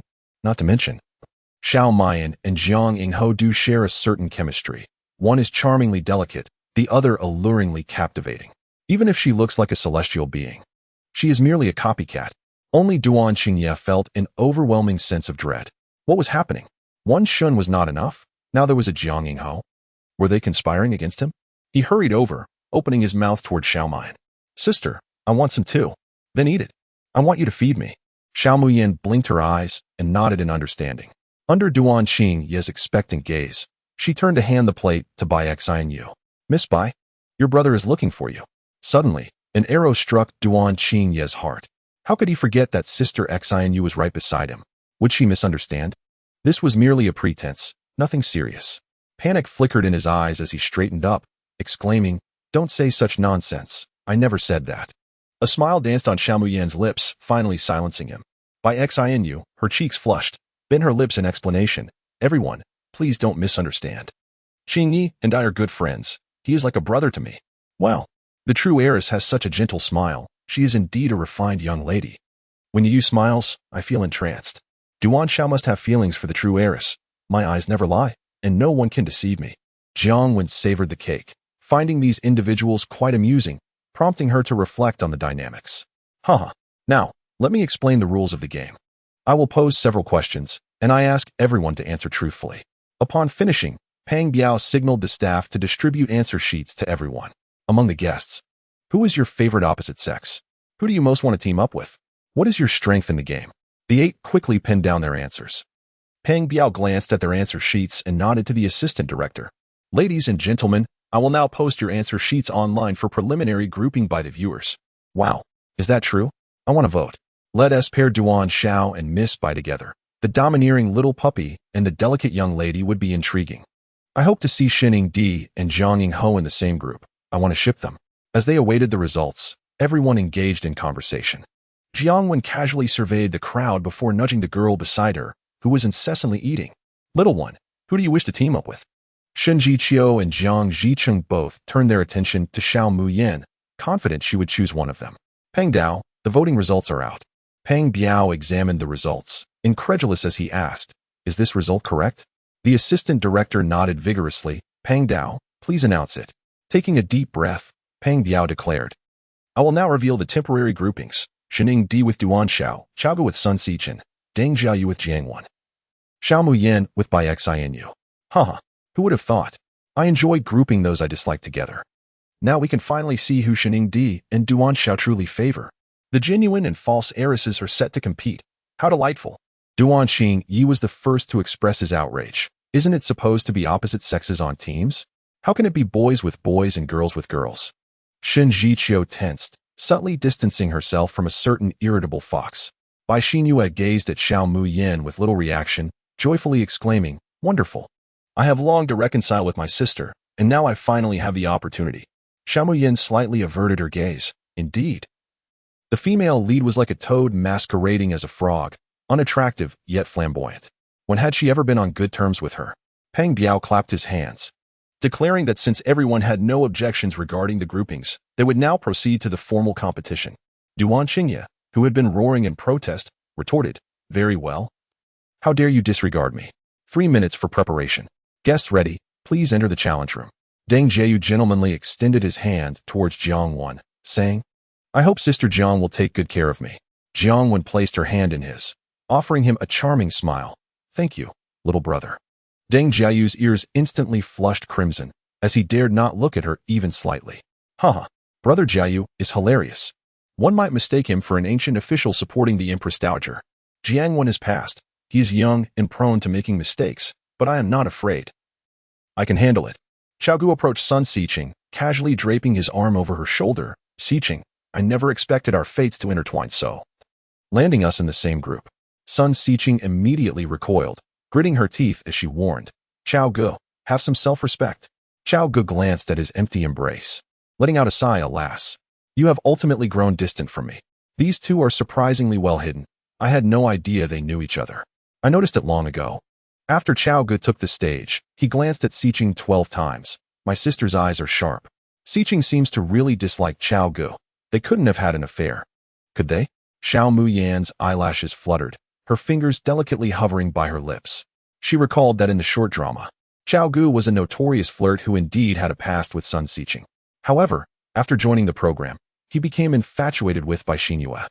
To prevent Sun Xiqing from competing for popularity with Bai Xinyue, he proactively exposed ambiguous photos from their past, tarnishing her reputation and causing her fans to abandon her, reducing her from a rising star to an 18-line actress. Her gaze suddenly fell upon Shen Jiqiu and Duan Qingye, who had also contributed significantly from behind the scenes. "Qiu, yes?"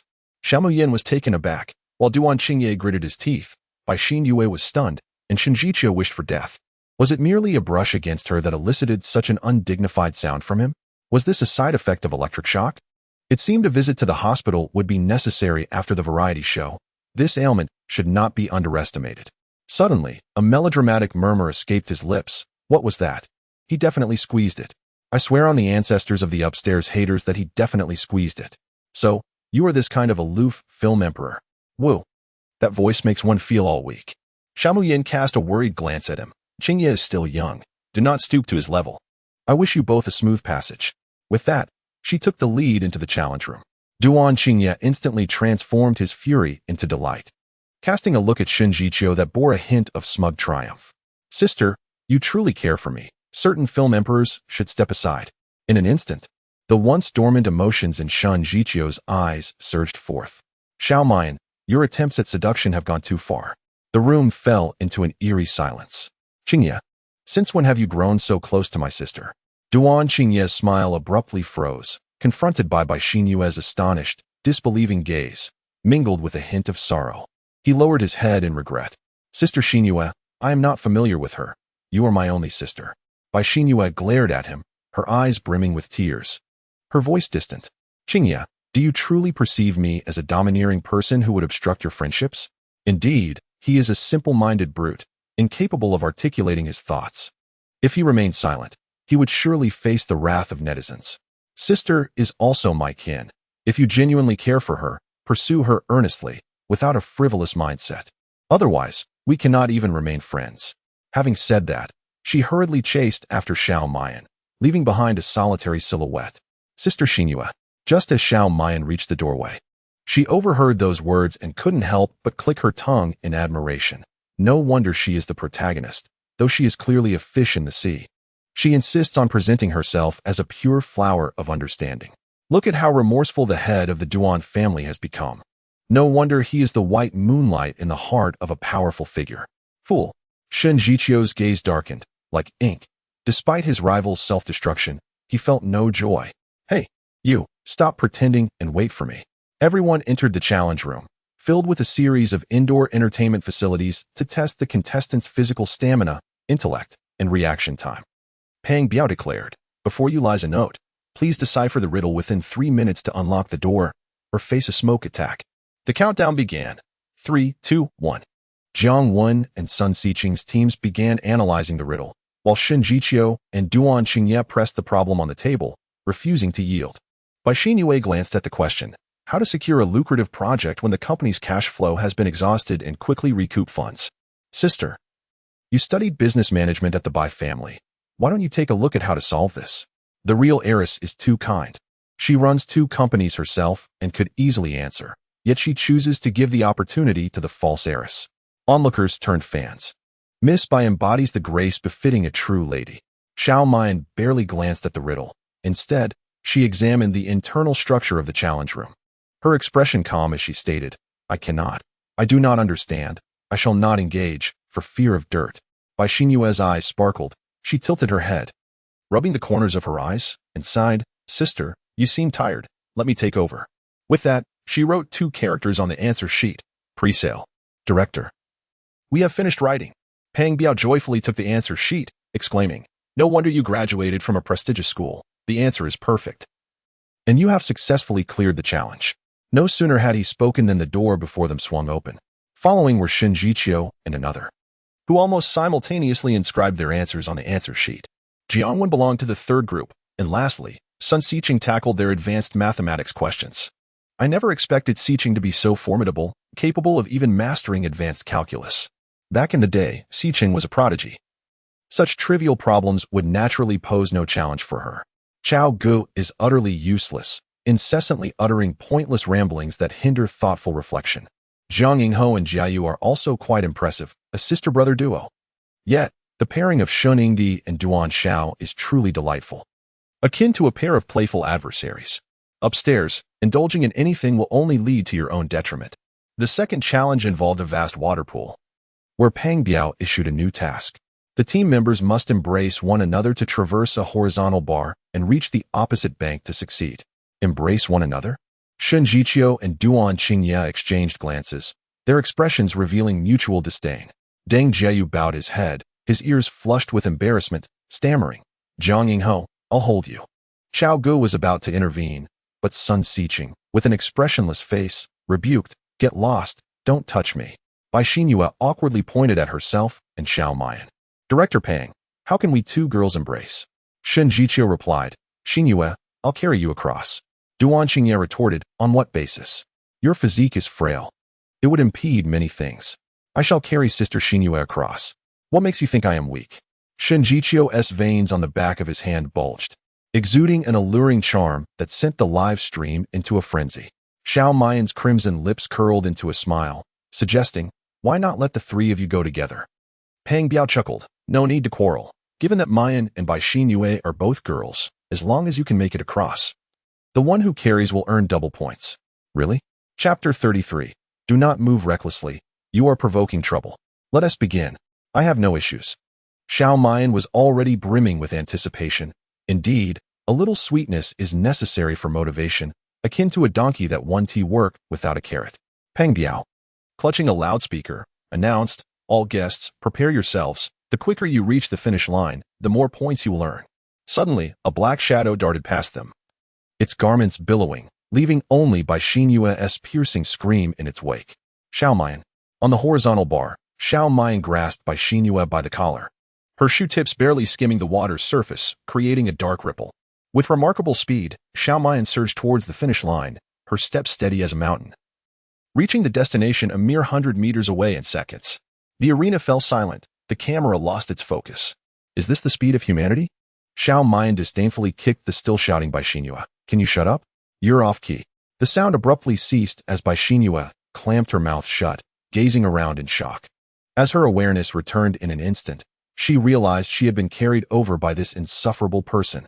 Xiao Mayan, with a hint of uncertainty in her eyes, gently asked, Aren't you all running? The applause resounded, hands sore yet unable to quell the exuberant cheers echoing through the venue. How striking! The sheer magnificence. One can only imagine the elation of the staff on site, experiencing such visceral awe firsthand. Is Xiao Mayan a strongman? How could one so slender manage to lift a woman over the horizontal bar? I clocked it, 10 seconds, comparable to the performance of Olympic champions. Director Pang, look. It's exploded, exclaimed the assistant, breathless with excitement, gripping Pang Biao's arm tightly, nearly fainting from the rising fervor. Quick, pinch me, Pang Biao urged. Ouch. The assistant grimaced in pain. Director Pang, must you pinch me so?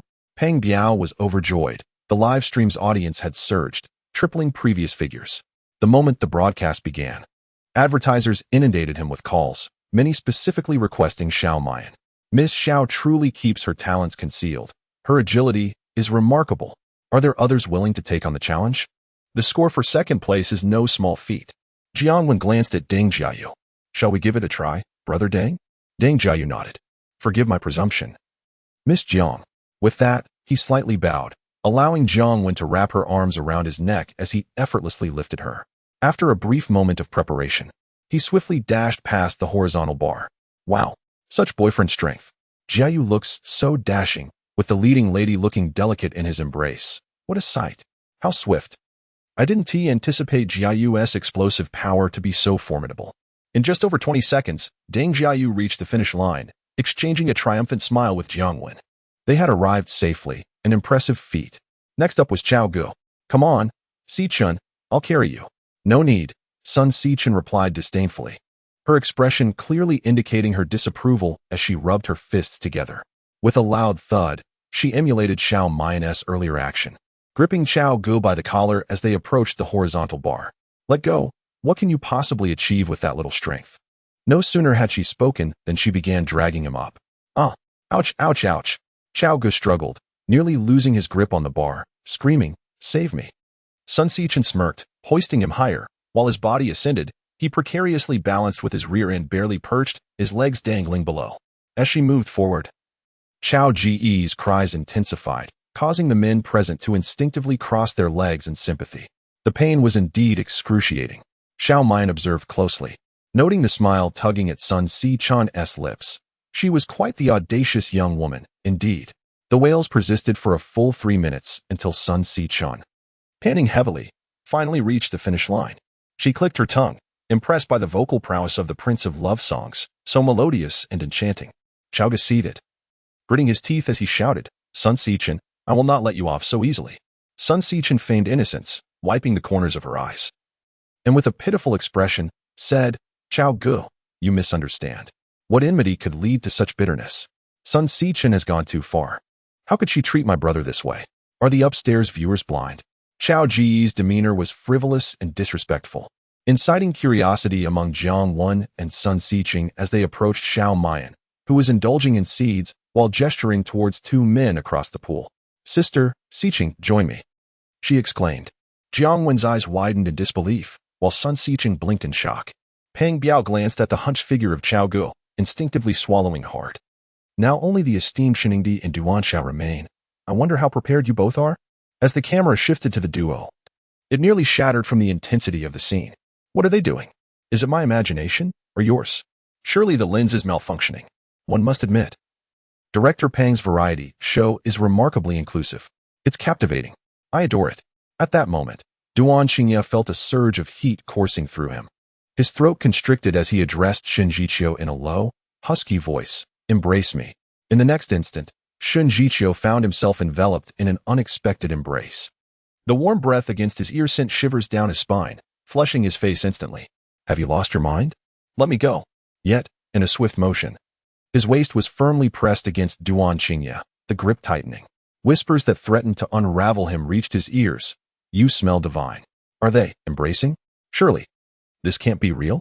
What on earth are Shiningdi and Duan Xiao doing? Duan Xiao's fervent affection is quite overwhelming.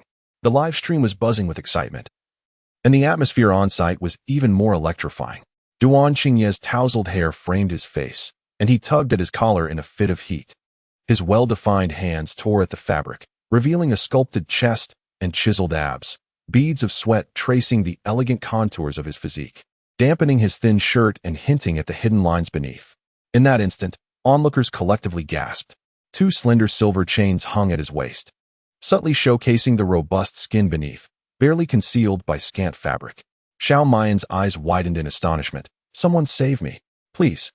One must acknowledge that the figure of this prominent individual was undeniably wild and alluring, further accentuated by his audacious trousers, igniting the imagination. Sisters, we have been blessed once more. I never expected such a sight of Duan Xiao. I adore it. Someone, pull off his pants. I'll reward with 50 tokens.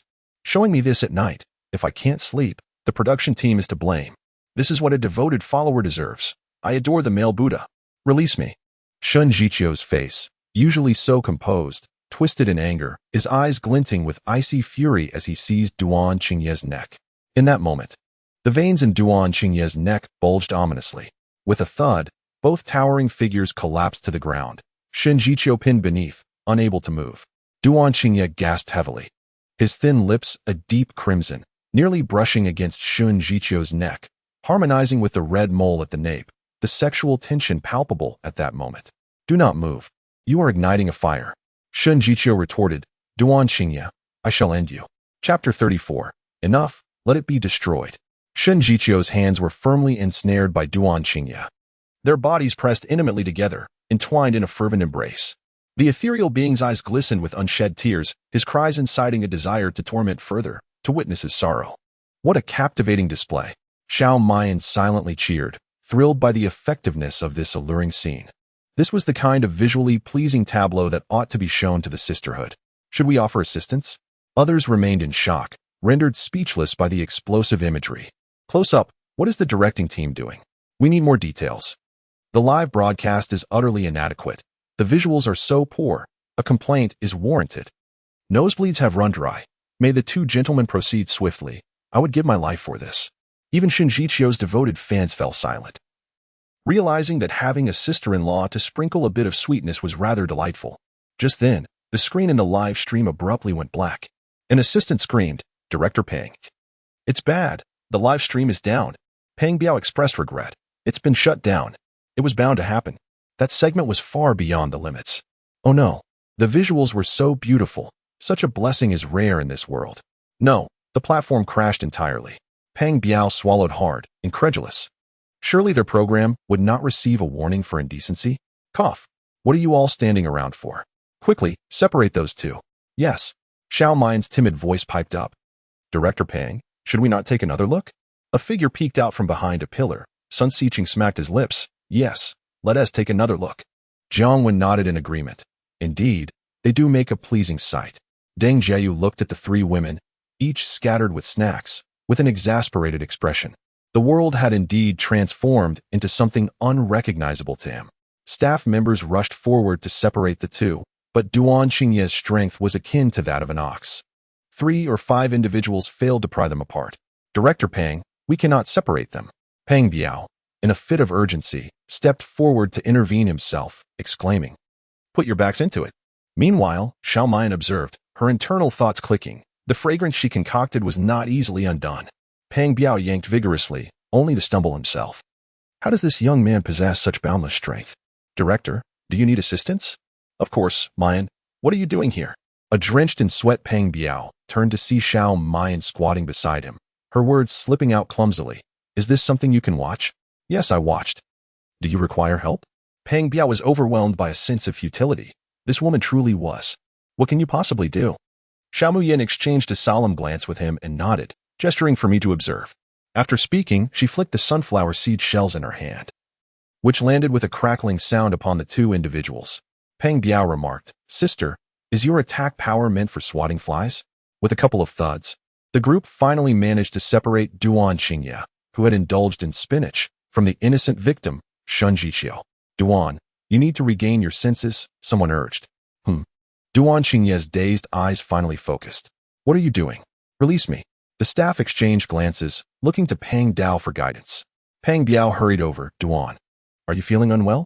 Unwell? Duan Qingye looked at them in confusion. What discomfort could I possibly have? He glanced down and noticed his clothes were soaked. In the next moment, Shen Jiqiu landed a punch on his face. Duan Qingye. Staggering from the blow, Duan Qingye retorted, Shen Jiqiu, have you lost your mind? Once steady. He retaliated with a punch of his own, and both bore the marks of their scuffle, charging at each other like wild beasts. Stop. It's all a misunderstanding. Peng Biao urgently directed others to intervene. This fight could escalate. Shen Jiqiu glared fiercely, stating, The humiliation I endured today will not be forgotten. Duan Qingye's eyes widened as he raised his fists to continue. You hit me, and you think this is over? As his words faded, a vivid image invaded his mind, causing his expression to shift drastically. He glared at Shen Jiqiu with rage, shouting, You arrogant fool! How dare you drug me? Shen Jiqiu responded with a cold laugh. You shameless fox, your audacity knows no bounds. Once more, they swung their fists, colliding with fervor. Peng Biao felt overwhelmed. He was at his wit's end. Who will come to my rescue? Peng Dao, good news. The live broadcast has resumed. What kind of good news is that? Hurry and intervene. Peng Biao felt a desperate urge, pondering whether to continue the broadcast or not. Stop fighting. Bai Xinyue suddenly dashed in, placing herself between the two. She looked at them with concern. Please, don't fight. What if you get hurt? They abruptly halted, and Duan Qingye shouted, Xinyue, do you realize how dangerous this is? Even the usually aloof Shen Jiqiu admonished, Xinyue, are you protecting him? What's wrong with my sister protecting me? I am her most cherished brother. Huh. The shameless fox is merely flaunting his plumage. Bai Xinyue, feeling helpless, attempted to mediate, saying, please, stop arguing. You're both my dear friends. I knew it. The esteemed Shin and Duan must have feelings for Miss Bai. How delightful. Is this truly the case? Which pair should I support? Could it be that their earlier antics were all for Miss Bai? Indeed, this broadcast has become quite the spectacle. What a battleground. Gentlemen, perhaps you should tidy yourselves up first? The broadcast is still live. Only then did they realize their garments resembled wilted vegetables, and they hurriedly began to straighten their appearances. Xiao Muyin gazed around the sunken collarbone of Duan Qingye and slowly whispered, Brother, are you really not wearing anything underneath? The live stream's camera was nearly pressed against Duan Qingye's face. He inhaled deeply, suppressing the fury that bubbled within him, and in a fit of indignation, he retorted, I am wearing it. Xiao Muyin turned her gaze towards Shen Shiqiu, her eyes descending. Those clear, water-like black orbs were pure and untainted, while her tightly pressed pink lips left others momentarily speechless. Curiosity adorned her face, and in a gentle, sluggish voice, she inquired, Then, have you raised the flag? Shen Jiqiu's face shifted from red to white, and then to black, a kaleidoscope of emotions washing over him. His slightly parted lips could hardly form a coherent reply, as if he were on the verge of fainting. Why won't you answer? Just think about it. Shun, the film emperor, can't really be at 120. Hurry. Take me for emergency aid. Woo-woo. Shin, you're no longer pure. Duan Qingye noticed that Xiao Muyin continued to gaze fixedly at Shen Shiqiu. His complexion darkening in irritation, his molars grinding audibly in frustration. You shameless woman, why do you still stare? He snapped, Qiu, close your zipper. Enough already. Let it all end. Chapter 35. Of course, I liked Qiu. The atmosphere was hauntingly silent. Even the loquacious Peng Biao was rendered speechless for a moment. Duan Qingye looked at her in disbelief. Are you all right? Xiao Muyin blinked in confusion. Why would I not be? He was momentarily at a loss for words, unable to confess that he had administered such a drug to her. And no, it's nothing. I merely noticed you had water on you, and I was worried you might get hurt. As he displayed a face full of perplexity, Xiao Muyin inwardly scoffed. The little pup's reaction speed was impressively quick, though his character was somewhat lacking, being unaware of when he had been drugged. Peng Biao cleared his throat awkwardly. Young Master Duan, do you wish to continue this challenge? Give up. Continue. Shen Shiqiu and Duan Qingye each held their ground, upon hearing that Duan Qingye intended to maintain their intimate contact. Shen Jiqiu's cold eyes instantly blazed with fury. If you dare approach me within a meter, I will devour you whole. Xiao Muyin gazed dreamily at the two, her eyes sparkling with a certain colored fantasy. Qiu, you intend to devour and strip your brother? How would you do that? May I stay to watch? Wow, is this sister truly so fierce? Honestly, I must admit, I quite like that suggestion. Could it be that young Master Duan is still unsatisfied and desires to cough? Jiang Wen and Sun Sichen nodded in admiration. This sister truly speaks for everyone. Shen Jiqiu, blushing with indignation, approached Xiao Muyin. What did you just say? Shun, the film emperor, you aren't truly upset over being hit with the truth, are you? Sun Sichen stepped protectively in front of Xiao Muyin, shielding her. Shen Jiqiu's eyes darkened like ink. Repeat that once more. On the surface, he appeared to be a cold and aloof celestial being, seemingly indifferent. How could the heir of the Shen family possibly possess a gentle temperament? Jiang Wen closely followed, standing protectively by her side. Sheningdi Yin merely spoke impulsively without malice. Besides, continuing the competition will clarify the recent events and prevent misunderstandings. Shen Jiqiu halted in his tracks, noticing Jiang when gesturing towards Duan Qingye, who perceived matters far more deeply than Sheningdi. Shen Jiqiu's expression darkened. His gaze fierce as he advanced step by step towards Xiao Muyin. Step aside. Wow, it's the first time I've seen Sheningdi angry. He looks so handsome. A fallen celestial indeed. This is what anger looks like. He won't resort to violence, will he? Zhang Yingho and Si Qin truly care for Yin Yin. Their protective demeanor is so commanding, it's quite endearing. Zhang Wen and Sun Si Qin remained unfazed, still shielding her from harm. Suddenly, Bai Xinyue rushed forward, grasping Shen Jiqiu's arm. Jiqiu, please don't be angry at my sister. She didn't mean to act that way towards me earlier. She simply wanted to win too badly. Sister is apologizing on her behalf, so can you please forgive her? Shen Jiqiu met her pitiful gaze, his heart momentarily softened. However, before he could respond, he heard Xiao Muyan's sorrowful voice. Qiu, are you truly upset with me? Xiao Muyan's dark, glistening almond eyes blinked, her tightly pressed lips shimmering with a dewy sheen. Shen Jiqiu felt his heart skip a beat, his body stiffening as he stood before her. He raised his hand high, and the atmosphere grew tense. Bai Xinyue smiled slyly. Oh, how delightful. What would it feel like to be slapped by one's former childhood companion? How exciting. Pang Biao's eyes widened in astonishment, urging, hurry. Just do it. While same-sex intimacy is captivating, the allure of opposite-sex ambiguity is even more tantalizing. As a director of a romantic reality show, he knew precisely what the audience craved. The camera zoomed in. Shen Jiqiu tenderly brushed her hair, speaking in a deliberately mild tone. How could I be angry with Mu Yin? I am, after all, her favorite person. Xiao Mu Yin. Wow, Sheningdi is so doting. Who said Sheningdi likes Bai Xiaojie? It's merely a rumor. This is scandalous. Sheningdi's gaze towards Yin Yin is undeniably charged. Why is Xiao Mu Yin so shameless? She just said something like that, and now she is trying to entice Sheningdi? Xiao Mu Yin must have known Sheningdi for a long time. Could Bai Xiaojie be the third party? Nonsense. Bai Xiaojie and President Lung are a match made in heaven. The camera froze on those sincere eyes as Xiao Mu Yin regained her voice. Of course, I like Qiu. Shen Jiqiu was taken aback. He hadn't anticipated her public declaration during the live stream. She cares for me far too much. That damn possessiveness. So sister doesn't actually like President Lung? No wonder she called off the engagement.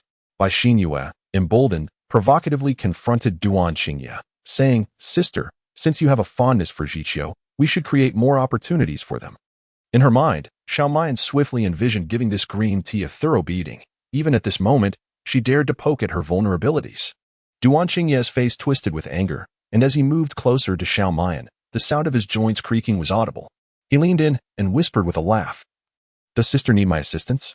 Xiao Mayan raised her head, her almond eyes shimmering as she pressed her lips together, a faint blush adorning her cheeks. Then I shall thank my brother. Duan Qingye, gazing at her innocent demeanor, narrowed his phoenix-like eyes. This pretender, brazenly flirting in public, had she ever truly liked him? What right did this insipid person have to earn her affection? He would ensure that Xiao Mayan's heart belonged solely to him. Bai Xinyue nearly ground her teeth in frustration. Duan Qingye had repeatedly disregarded her presence, and she would not forgive him easily. What is Duan Xiao doing so close? What are they discussing? Does the production team dare to turn up the volume? Why is Xiao Mayan blushing? Is Duan Xiao teasing her? Could it be that Duan Xiao is jealous?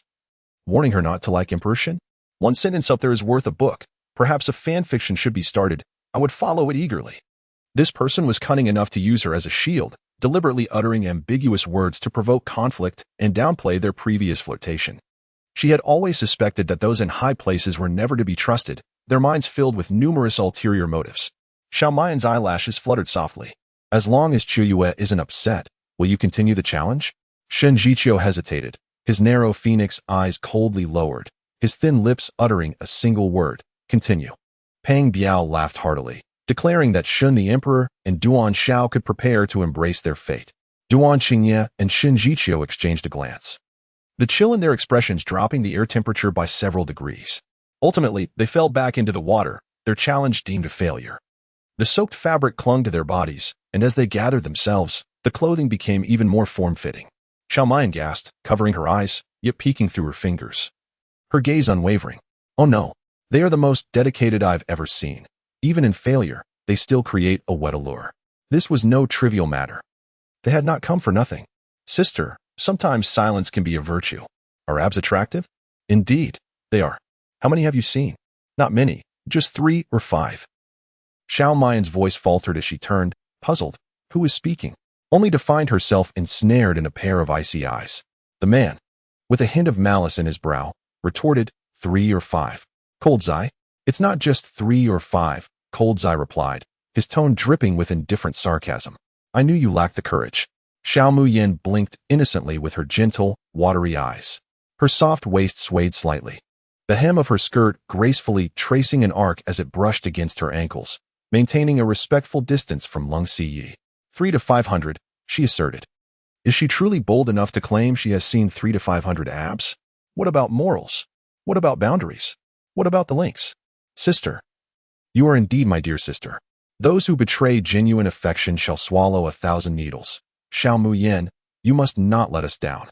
A shadow loomed over her as a warm hand heavily rested upon her shoulder, the delicate fabric of her dress crumpling under its weight.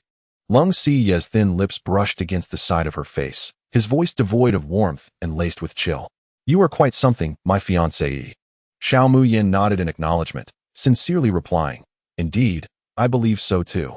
The sound of Lung Ziyi grinding his molars echoed. Why doesn't he, my fiancé, ever look at me? With a sudden gust, she found herself enveloped in his fervent embrace, the cold air filling her nostrils, reminiscent of his icy countenance that seemed capable of dripping ink. So this is how it is. What a hand. I wonder what it feels like to hold. Hold on, let me sort this out. Didn't CEO Lang just call off the engagement?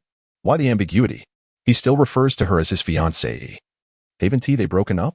Xiao Muyin lowered her gaze, her eyes resting on the hand that playfully danced against his chest, a small smile curling at the corners of her mouth.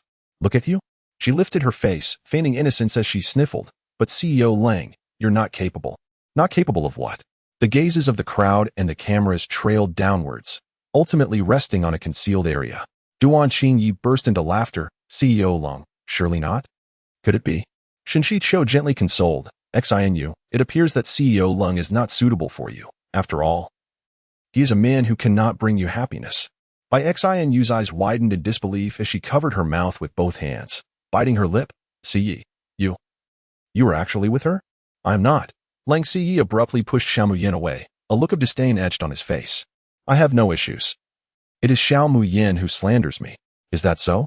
Bai Xinu's gaze flickered towards Xiao Muyin, an aura of green tea fragrance beginning to emanate from her. Lang Ziyi hurriedly grasped her hand, explaining, Xinu, I have no relationship with her. My heart belongs only to you. Xiao Muyin stumbled backward, falling into Jiang Wen's embrace, her eyes glistening with unshed tears. CEO, how could you turn your back on me? Just moments ago, you affectionately called me your fiancée. Be quiet, you. Duan Qingyi interrupted with a heavy cough. CEO, do you still intend to deceive Sister Xinu? If there is nothing between you, how does she know you are incapable? Shinji Qiu narrowed her eyes, her voice cool as she questioned, Muyin, is it truly so? Xiao Muyin's expression was one of innocence and bewilderment. Indeed, Bai Xinu witnessed it that day. Did she not? We all saw it. I saw it too? Bai Xinyue gasped in astonishment, her tears momentarily suspended. Together? When had they ever seen that? The air was filled with a chorus of gasps. Was this the joy of a domineering CEO? Indeed, they could not comprehend the pleasure of such a figure. Bai Xinyue abruptly halted, casting a chilling glare as she exclaimed, So you were indeed at the hotel that day? Xiao Muyin replied, Oh no. I slipped and blurted it out. Lung Sai stepped closer, his voice low and demanding. Tell me, what exactly is wrong with me? Xiao Muyin sniffled, casting a lingering, melancholic glance at him. You can sew even without your pants on. Does that count as competence? The atmosphere was thick with an ominous tension. Isn't it just Enoki mushrooms? What is the fuss about? Can you elaborate? Is this the true reason behind Xiao Muyin's broken engagement? No. With President Shin's face that could make anyone pregnant with just a glance, how could he possibly be inadequate? It defies logic. The barrage of comments flooded the entire screen, and Xiao Muyin instantaneously surged to the top of trending topics. A frenzy erupted, questioning who the true fiancée of the Long family was. The genuine reason for Xiao Muyin's broken engagement, President Lang is lacking. Public opinion swiftly shifted, all discussing the intricacies of the broken engagement. Madam, you were testing my limits, said Lang Sai. Xiao Muyin smiled innocently, her voice raspy as if it could cause harm. If that were the case, she would have been buried beneath the Sahara. Clearly, President Lung's limits were quite low. Is it so difficult to admit you like me? Your eyes only reflect me. Xiao Muyin fluttered her eyelashes, her lips moving as if to say, like you? Perhaps you should take a closer look. That is merely a crust. Xiao Muyin, you can deceive me, but do not deceive yourself. Have you forgotten how you have entangled me all these years? As she moved closer, she pointed a finger at his heart, gently warning, Stop. Do I look like I enjoy a face resembling Changbai Mountain? Lung Sai appeared momentarily stunned before quickly regaining his composure, questioning, what does that mean? Silence enveloped them like the calm of a serene night. Xiao Tang interjected, warning, the boss is on the brink of emotional collapse. Please activate the devoted admirer mode immediately. Xiao Muyan retorted, is this really a breakdown? Which privileged individual with a silver spoon possesses such a fragile heart? This was inconsequential. All that mattered was that President Lung acknowledged their broken engagement and refrained from pursuing her. Xiao Muyan called out to Director Pang, Director Pang, shouldn't we continue recording? Please ask those unrelated to leave the venue. Pang Biao felt a chill run down his spine under Lung Sai's piercing gaze. His face a mask of despair as he dared not breathe a word. This was an investor. One could not afford to offend. Lung Sai grasped her wrist tightly, whispering a warning in her ear, Fiancé, my patience has its limits. A fleeting ripple crossed Xiao Muyan's eyes. President Lung, you can't claim we are unrelated while simultaneously calling me your fiancé. That's a split personality. Let go of me. She struggled against his grip, leaving a crimson mark on her fair wrist. Lung Sai cautioned, if you keep moving, I will take action against you. Xiao Muyan fluttered her lashes defiantly. Based on your enoki mushrooms? Motionless, like a turtle. Suddenly, Duan Xingye sensed something amiss and swiftly moved to break the grip restraining her, shielding the person behind him. You've hurt her, he remarked, noting the red and swollen back of Lung Xia's hand. Her fingers clenched tightly, turning pale, with a cold flick of her eyelids. A mocking tone escaped her lips. Duan Xiao certainly has a taste for both genders. One wonders how he manages. What did you say? Duan Xingye's temper flared instantly, his brows arching with sharp anger. Lung Xia shrugged dismissively, aware that while others feared the Duan family, the Lung family held no such trepidation. Out of the corner of his eye, he noticed a shadow approaching and coldly scoffed, am I not allowed to converse with my fiancée? Even with the illustrious Shen Yingdi intruding? Shen Jiqiu furrowed his brow slightly, bringing Bai Xinyue before him. Muyan has already called off her engagement with Long. Long also has someone he cherishes. Why persist in this futile pursuit? Xia, Long Xia inhaled deeply, lowering his voice. I cannot break off the engagement just yet. I hope you understand. Xia, why can't you? Bai Xinyue questioned, disbelief etched on her features. If you require a wife, I am the most suitable candidate. Bai Xinyue was taken aback, as it was clear that Xiao Muyan had agreed to the dissolution of their engagement. Why then did he refuse? Xinyue. Long Xia began to explain, but before he could finish, he saw Bai Xinyue clutch her chest and collapse into his embrace. Xinyue, what's wrong? Chapter 37. You provoke the female lead, and yet you confront the male lead? Her medicine, she doesn't have it with her. Shen Jiqiu rummaged through Bai Xinyue's pockets, his heart racing in panic upon finding no medicine. In a flash, Duan Xingye stepped forward. I will take her to the hospital. Stop. I have the medicine. Long Xia quickly produced a vial, administering the medication to Bai Xinyue before gently cradling her in his arms. Jiangwen and the others exchanged glances, whispering. What happened to her? Xiao Muyan's gaze fell vacantly upon the now flushed Bai Xinyue, a faint smile gracing her lips at the sight. It's a heart attack. You all should disperse. Be cautious not to hinder her breathing. Without needing further prompting, everyone retreated, leaving the three formidable figures behind. An hour later, Bai Xinyue gradually regained consciousness. What happened to me? Xinyue, how are you feeling? You fainted just now. I'm much better, but I remember not bringing my medicine. With tender affection, Lung Xia caressed her face, his voice deep and meaningful. It's all right if you don't remember. I will help you recall. Bai Xinyue's cheeks flushed crimson as she shyly nestled into his embrace, eliciting a soft chuckle from him. It seems Lung is delivering medicine to Miss Bai? They are true love. Seeing Lung carry medicine with him proves that Xinyue is his true love. Xiao Muyan should step aside. Oh, to witness such a tender side of Lung, it is worth it. Xiao Tang, to ignite the plot. The female antagonist must provoke the female lead and face the repercussions from the magnate. Xiao Muyan, could you repeat that? Xiao Tang, you must endure punishment. Xiao Muyan, huh? I am a devoted admirer, not malicious. Your script has flaws. Xiao Tang warns, given that you have not yet shown reverence to the esteemed one. Failure to comply will result in electric shock punishment. Xiao Muyan, if you have the ability, change your tactics. I wish to engage you in a fair fight. Xiao Tang, a single technique suffices. Since this one proves effective, why should I change? Truly a shameless creature. She noted this down. Xiao Muyin quietly approached Director Peng Biao and whispered, Director Peng, could you secretly inform me who else is investing in our production? Peng Biao rubbed his forehead in exasperation and gestured toward Lung Siyi, Shunji Qiu, and Duan Qinyi. All three have invested? Indeed. Thus, it would be wise not to provoke Miss Bai, for she is dear to them. He observed the trio with confusion, considering their demeanor. They should have a more special regard for Xiao Muyan. Had he misjudged the situation? Thank you. Xiao Muyan's lips curled slightly as she strode confidently towards Bai Xianyu. Lung Siyi, in a fit of anger, shouted, What are you doing here?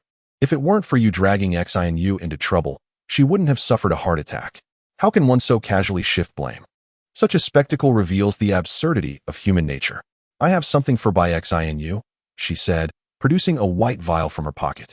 Before she could hand it to Bai Xianyu, Lung Siyi struck the vial away. With a crash, it shattered against the wall, scattering the white tablets across the floor. Xiao Muyan looked in shock at the mess, exclaiming, That was the heart medication I found for Bai Xianyu. Lang Siyi glared at her, as if seeking to uncover her ulterior motives.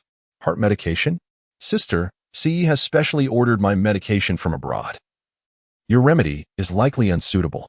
Bai Xianyu spoke, retreating slightly into Lung Siyi's embrace, her eyes reflecting fear and anxiety. Sister, I do not doubt your intentions, but my body cannot tolerate other medications.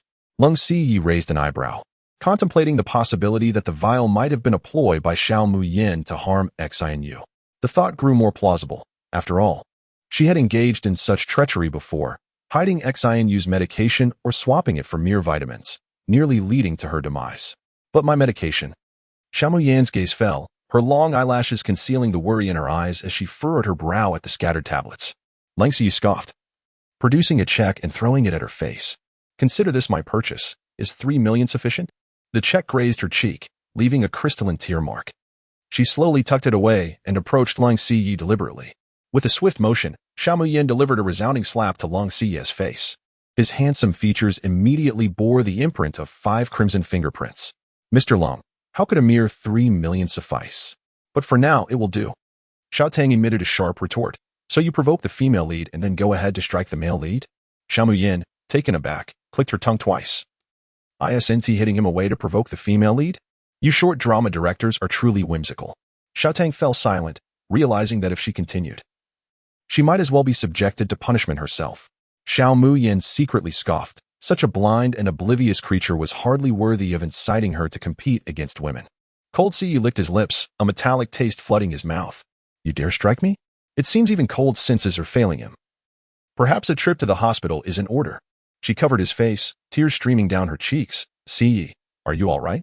Sister. Even if Siyi does not love you, you cannot strike him. Love cannot be forced. Xiao Muyan retorted, What sort of romantic nonsense is this? Do you think I only strike people because of men? Bai Xianyu, employing her usual tactic of feigning faintness, was met with amusement. She raised a hand to tuck a strand of hair behind her ear, only to provoke Bai Xianyu into a panic-stricken retreat. Do not hit me. Jiang Wan and Sun Sichuan exchanged glances and quickly rushed forward to restrain Xiao Muyan, whispering urgently in her ear, Yin Yin, remain calm. This is a live broadcast. Do not resort to violence. Indeed, it's unnecessary to act out over a white lotus. The onlookers narrowed their icy gazes. Could it be that Xiao Muyan had previously struck Xianyu? Cold Siyi abruptly stood, raising his hand to strike before Xiao Muyan could respond. You dare strike Xianyu? You seek death. Ah. Xiao Muyan fell heavily to the ground, a crimson imprint marring her face. Cold Siyi stared in disbelief at his own palm. Had he truly made contact with her face? Bai Xianyu could hardly suppress her laughter, wishing fervently for Xiao Muyan to be thoroughly beaten, even to the point of disfigurement. Xiao Tang remarked, Weren't you supposed to be the one getting hit? Xiao Muyan shot back, Are you blind? Can't you see this large handprint on my face? Xiao Tang replied, That's merely an angle. The mark on your face comes from the red potion you purchased from the mall. Xiao Muyan countered, yet he still chose to insult me with words, inflicting a blow to my tender heart, which is far more devastating than any physical assault. Thus, the 3 million she received is entirely justified. Yin Yan, Jiang Wan and her companion rushed to assist, but were halted by Xiao Muyan. She lowered her head, her eyes slightly reddened, gazing at Cold Siyi with a glimmer of melancholy. Cold, Do not forget it was you who asked me to find the heart medication for her. Cold Ci's gaze deepened, a subtle restraint flickering in his eyes as he momentarily lost himself in her gaze. She smiled, appearing both fragile and innocent, her lips curling with sorrow. Throughout these years, whenever something went awry, I would faint. Have you never questioned the timing of my fainting spells? Sister, are you suggesting I feigned fainting to target you deliberately? Isn't that the case? By XN you gazed at her in disbelief, her eyes downcast. Sister, the doctor said I cannot endure too much stimulation, so my fainting was not intentional. She bashfully explained, her gaze cast provocatively at Xiao Mayan from an angle beyond the camera's reach. Xiao Mayan, regardless of your antics, Ci would not spare you a second glance. Isn't this excessive? Even if there's doubt, one cannot resort to violence without provocation. An assault charge is unavoidable. Why does Xiao Mayan persist in this manner? She clearly announced her intention to break off the engagement. Why linger near President Long? Are you blind or deaf? Can't you hear that it was the domineering CEO who first slandered our Xiaoyan? I concur. Miss Bai was overwhelmed by the CEO's refusal to annul the engagement, which has nothing to do with Xiaoyan. Even in her frenzy, she shouldn't drag outsiders into her turmoil. Why does it seem that Xiao Mayan harbors feelings for President Long? Otherwise, why such a vehement reaction? Xiao Mayan's eyes shimmered with a hint of crimson, her slightly parted lips pausing momentarily. President Long truly treats Miss Bai with utmost kindness. Of course, Ci has always been exceptionally kind to me. Bai Xinyue shyly nestled closer into his embrace, a perfect match, their affection palpable. Ci, might my sister still be misunderstanding me? I truly did not feign fainting. Could you please clarify this to her? Xiao Mayan's delicate lips pursed lightly, offering a gentle smile. Everything is quite well. Beneath her calm demeanor lay traces of disappointment and repressed sentiment. She subtly lowered her gaze, her eyes fleetingly resting on Lang Ziyi, evoking a sense of poignant longing. Noticing the daze in Lang Ziyi's eyes, Bai Xinyue tugged at his sleeve with a wistful expression. I won't hold it against my sister. Ziyi, could you take me to rest for a while? I am weary. Of course. The depths of Lang Ziyi's eyes brimmed with disdain as he lowered his voice in warning. Xiao Mayan, maintain your distance from Xinyue. You truly repulse me. He lifted Bai Xinyue into his arms and strode past, their shoulders brushing against one another.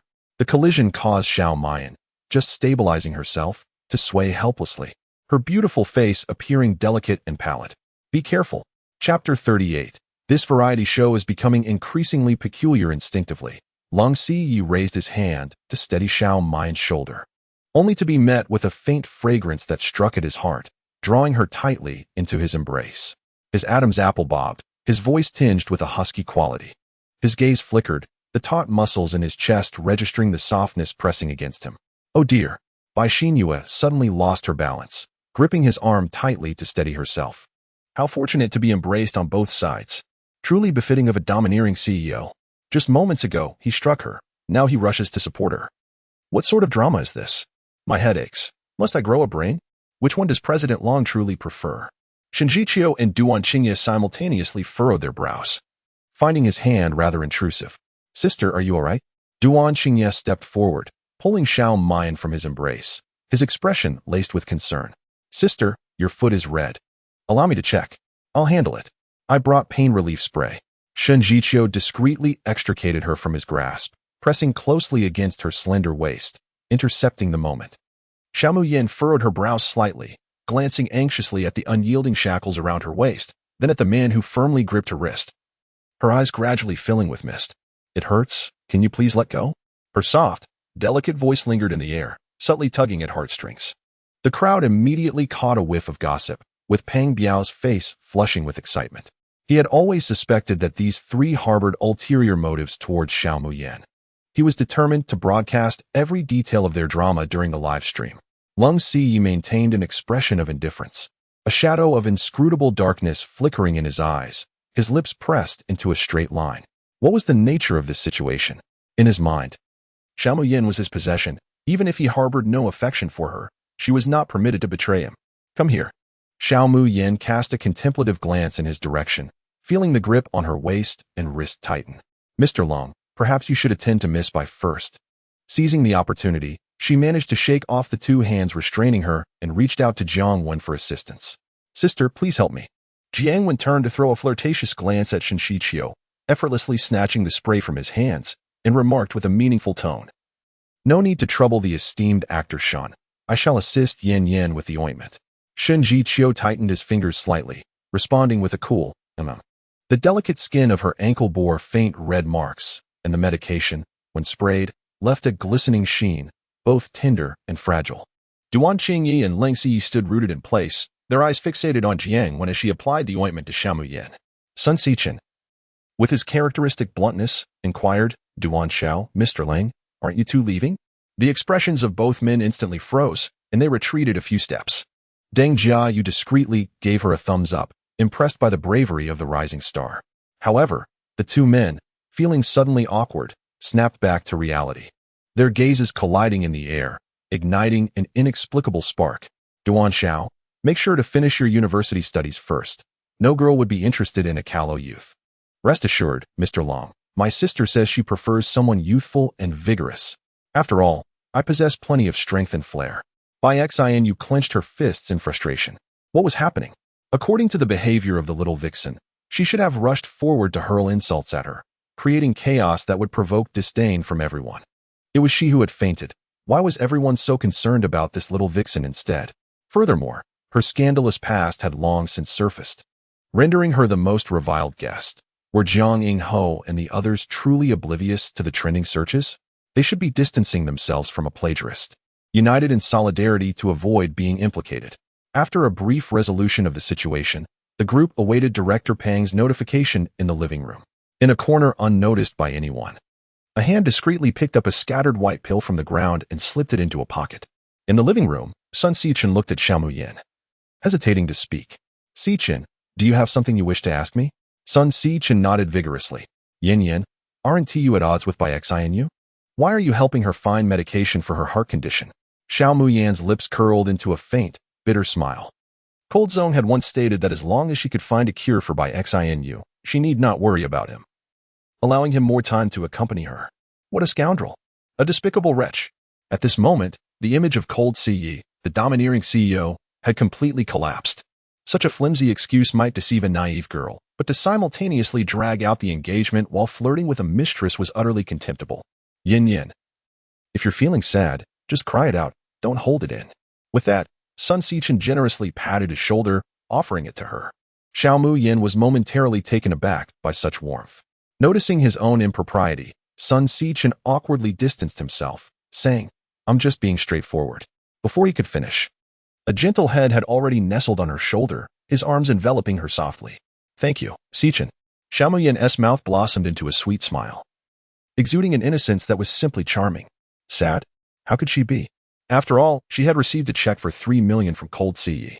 As the saying goes, a devoted admirer will ultimately possess everything.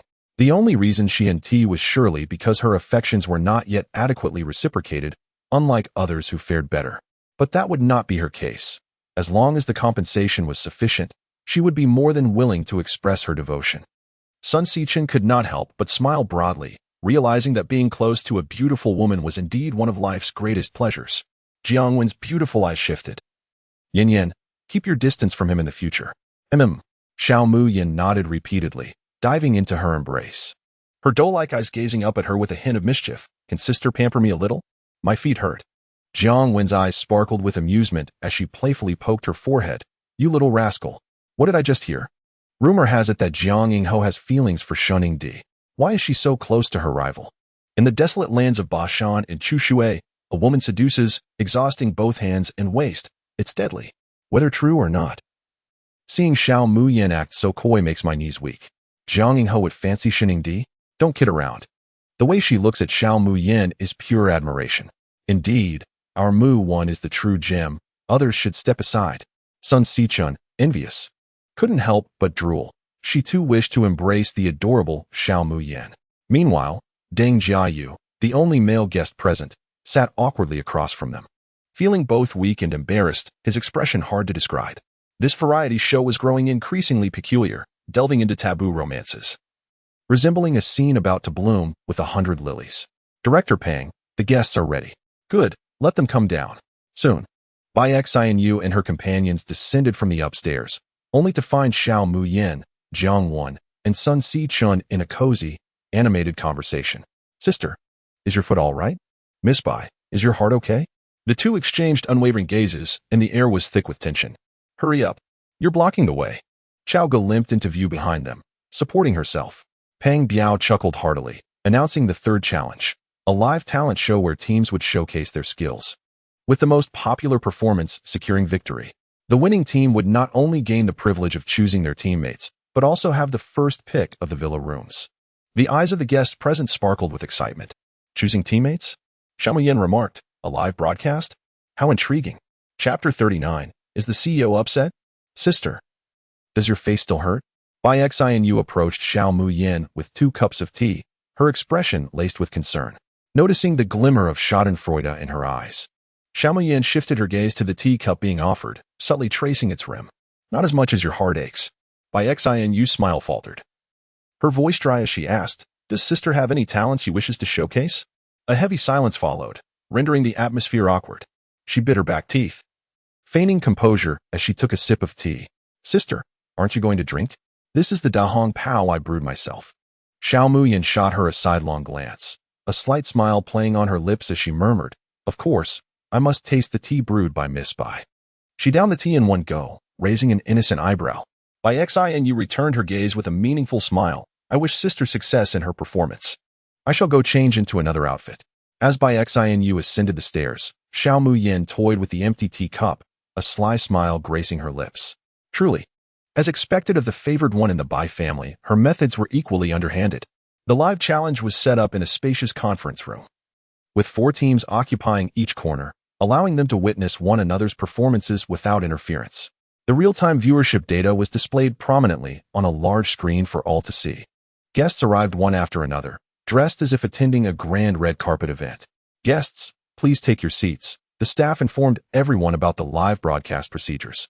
Pang Biao gestured for everyone to sit and directed the camera operators to their positions. Suddenly, a collective gasp echoed through the room. Looking up, they beheld Bai Xianyu entering gracefully, adorned in a pristine white gown. She wore a diamond crown that sparkled brilliantly under the lights, the gown accentuating her curvaceous figure, and a luxurious necklace graced her fair neck, exuding an air of opulence. She is stunning. Miss Bai truly has the face of a celestial beauty. Is that a custom piece from home? I heard it costs millions. Miss Bai is the true heiress of the Bai family. Millions are but a trifling sum. Did you see that crown? It is the Alice crown, valued at 300 million, once worn by Princess Reno. Such is the life of the elite. Even a casual appearance on a variety show requires extravagant attire. Xianyu, your seat is over here. Shen Jiqiu interrupted Duan Qingyi, personally guiding her. Bai Xianyu smiled sweetly, relishing the admiration in everyone's eyes, naturally resting her hand on his arm. Thank you, Shiqiu. Duan Qingyi clenched his jaw in frustration, lamenting that this insufferable person had once again stolen the spotlight. Is sister not here yet? Bai Xinyue surveyed the room, but found no trace of the one she loathed. And her smile intensified. Perhaps the absence of that person was due to their choice of attire. The room was enveloped in silence as she glanced around, noticing that everyone's gaze was fixed at the entrance. Clad in delicate white silk, the sunlight cascaded upon her, revealing subtle silver patterns. Her tender skin appeared ethereal, adorned with a vibrant peony blossoming at her collarbone, enhancing her allure. Xiao Muyin, with her lustrous black hair casually gathered by a crimson ribbon, wore just a hint of makeup that eclipsed all others. As she gracefully moved, a melodious jingling echoed in the air. What was seen was purity. What was heard was desire, an intoxicating combination. Even the enchanting Jiangwen appeared somewhat diminished in her presence, making it clear why the moment a lotus emerges from the water, it captivates effortlessly. Oh my, how can there be a woman so pure yet so alluring? She is even barefaced. Sisters truly rely on their beauty. Yan Yan is exceptionally suited for traditional attire. She possesses that essence.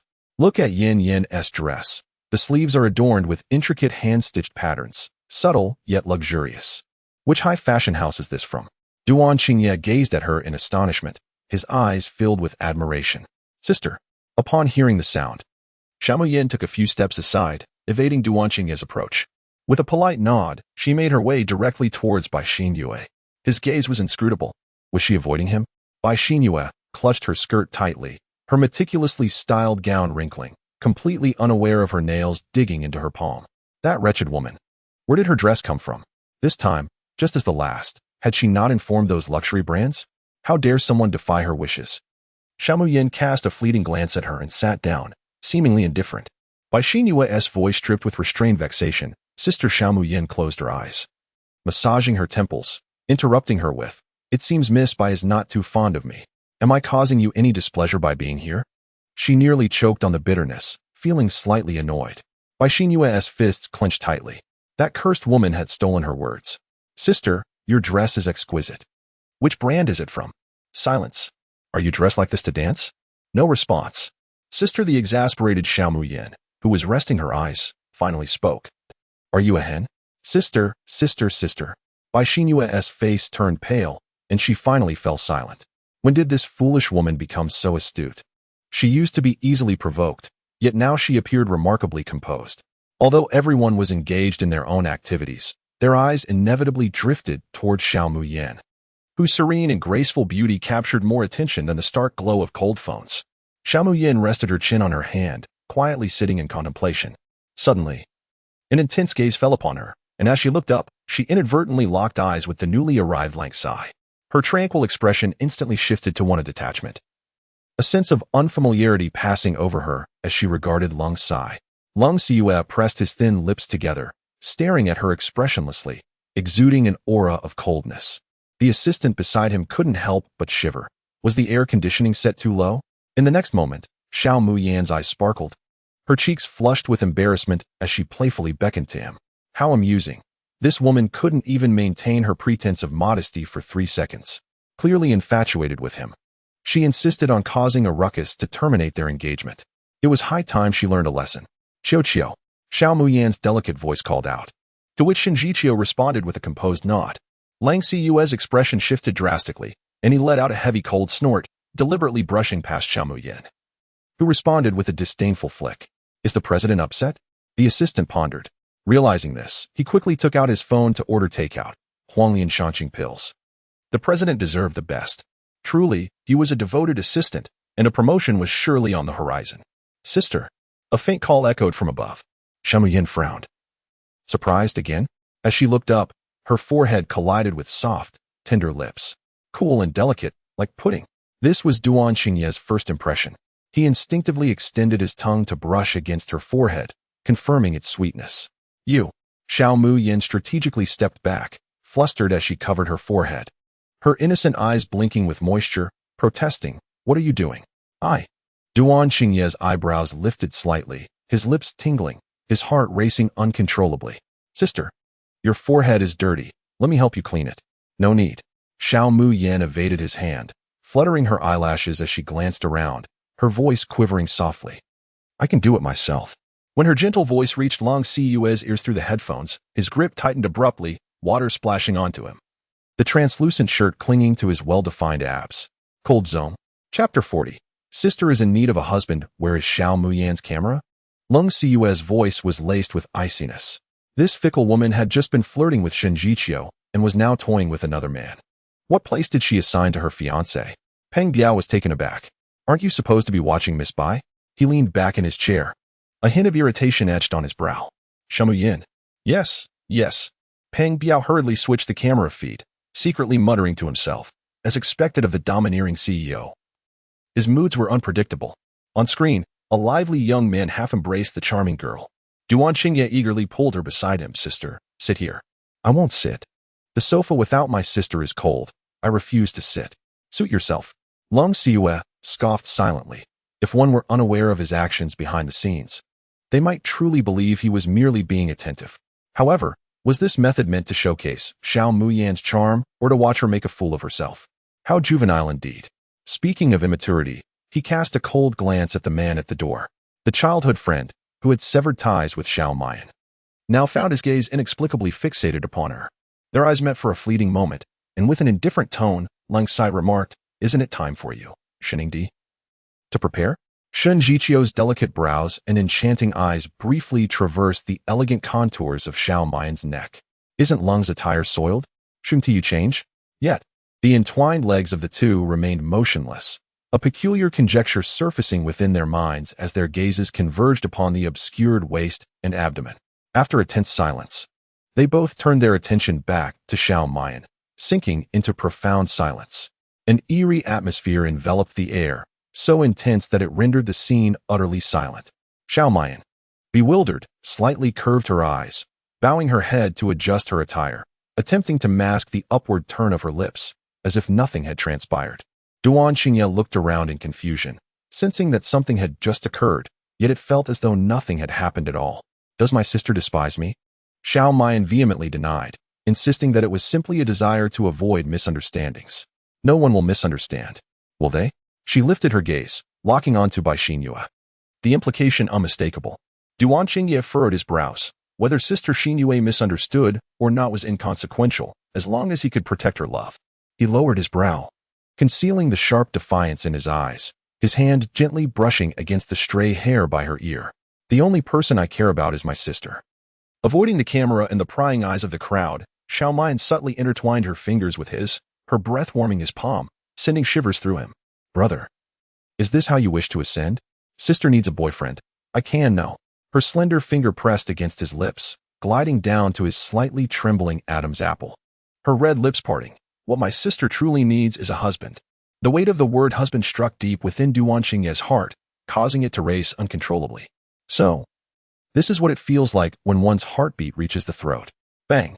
Bai Xinyue, incensed, slammed her hand on the table, her ring grazing Xiaomayan's ear as it flew past. Director Pang, when did we commence the live broadcast? Was Duan Xingye out of his mind? Did he not realize that Xiaomayan had taken her man right before her eyes? Director Pang trembled at her outburst, hurriedly responding, right away. Guests, please return to your positions. The broadcast is about to begin. However, he secretly urged for more footage of Xiaomayan, sensing that something explosive could emerge from her. Xiaomayan glanced at the ring that had rolled to the ground, her gaze flickering uncertainly. As the live broadcast commenced, fans who had long awaited in the streaming room surged in, with Shun Jiqiu and Duan Xingye's stream being the first to surpass the 100,000 mark. Jiangwen and Deng Jiayu, both actors, seamlessly found the internet's most popular sibling jokes, their exaggerated and humorous performances garnering rave reviews in the comments, causing the heat to soar. Director Pang, the effect is quite good. The assistant, holding the data, rejoiced, while Director Pang sighed into the intercom. Zhang Yingho is indeed remarkable.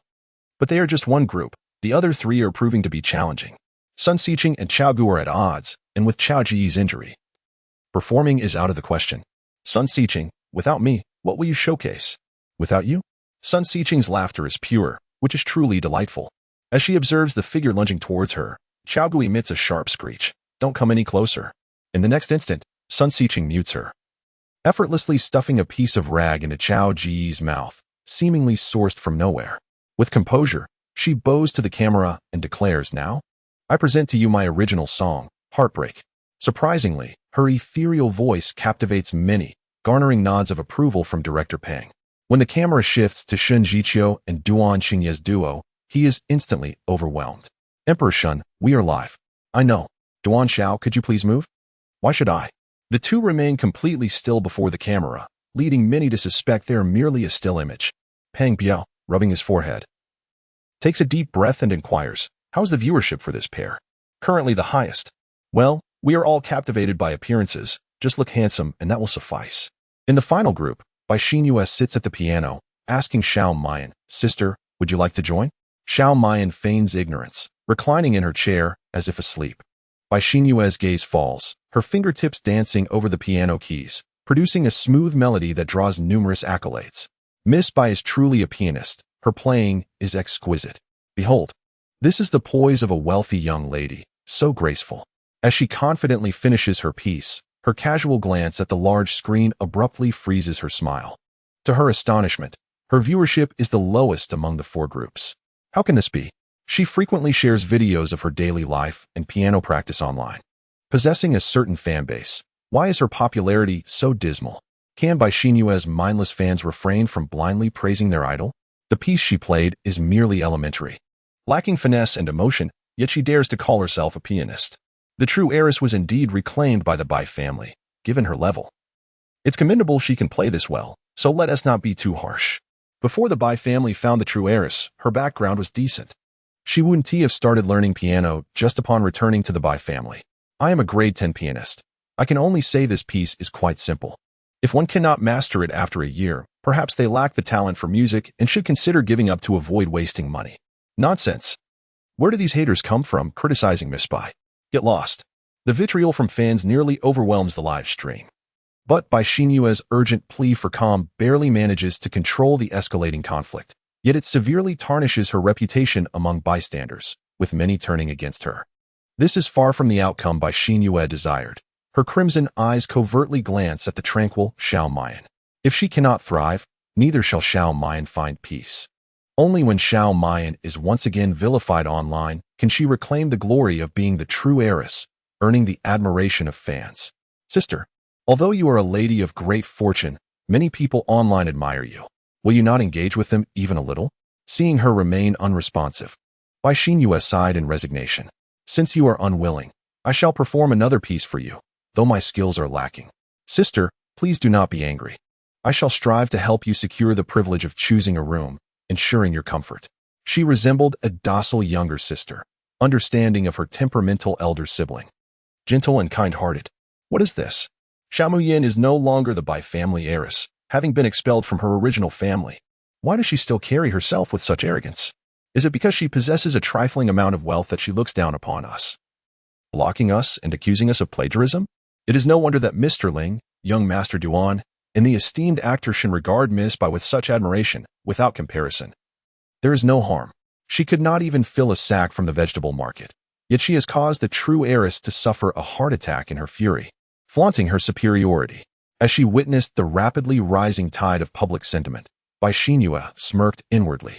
She intended to expose Xiao Muyan's haughty and disdainful demeanor to all, ensuring that she would never rise again. Lung Ziyi reprimanded sharply, Xiao Muyan, who gave you the right to bully Xinyue? Apologize to her. Again with this phrase. Dear sir, is your vocabulary so limited? At this moment, Peng Biao, who had been intently focused on the camera, was startled by Lang Ziyi's fury and fell from his chair. The sudden outburst caused him to sweat profusely, and he hastily reminded, Mr. Lang, we're live. We're live. Bully. Xiao Muyan slowly opened her eyes, a smile that was neither genuine nor kind gracing her lips as she approached the pitiful individual complaining.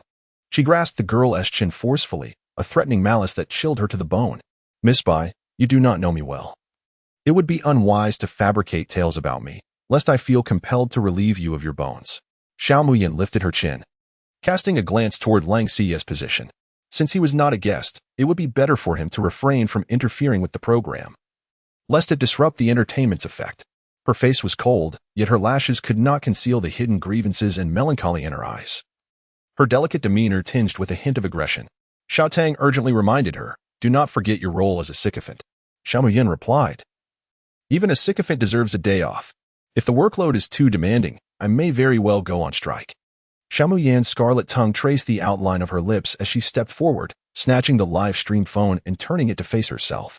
First to capture the eye were her bright, glass-like orbs, her lips slightly pursed, a smile as radiant as spring blooms, playfully addressing the camera.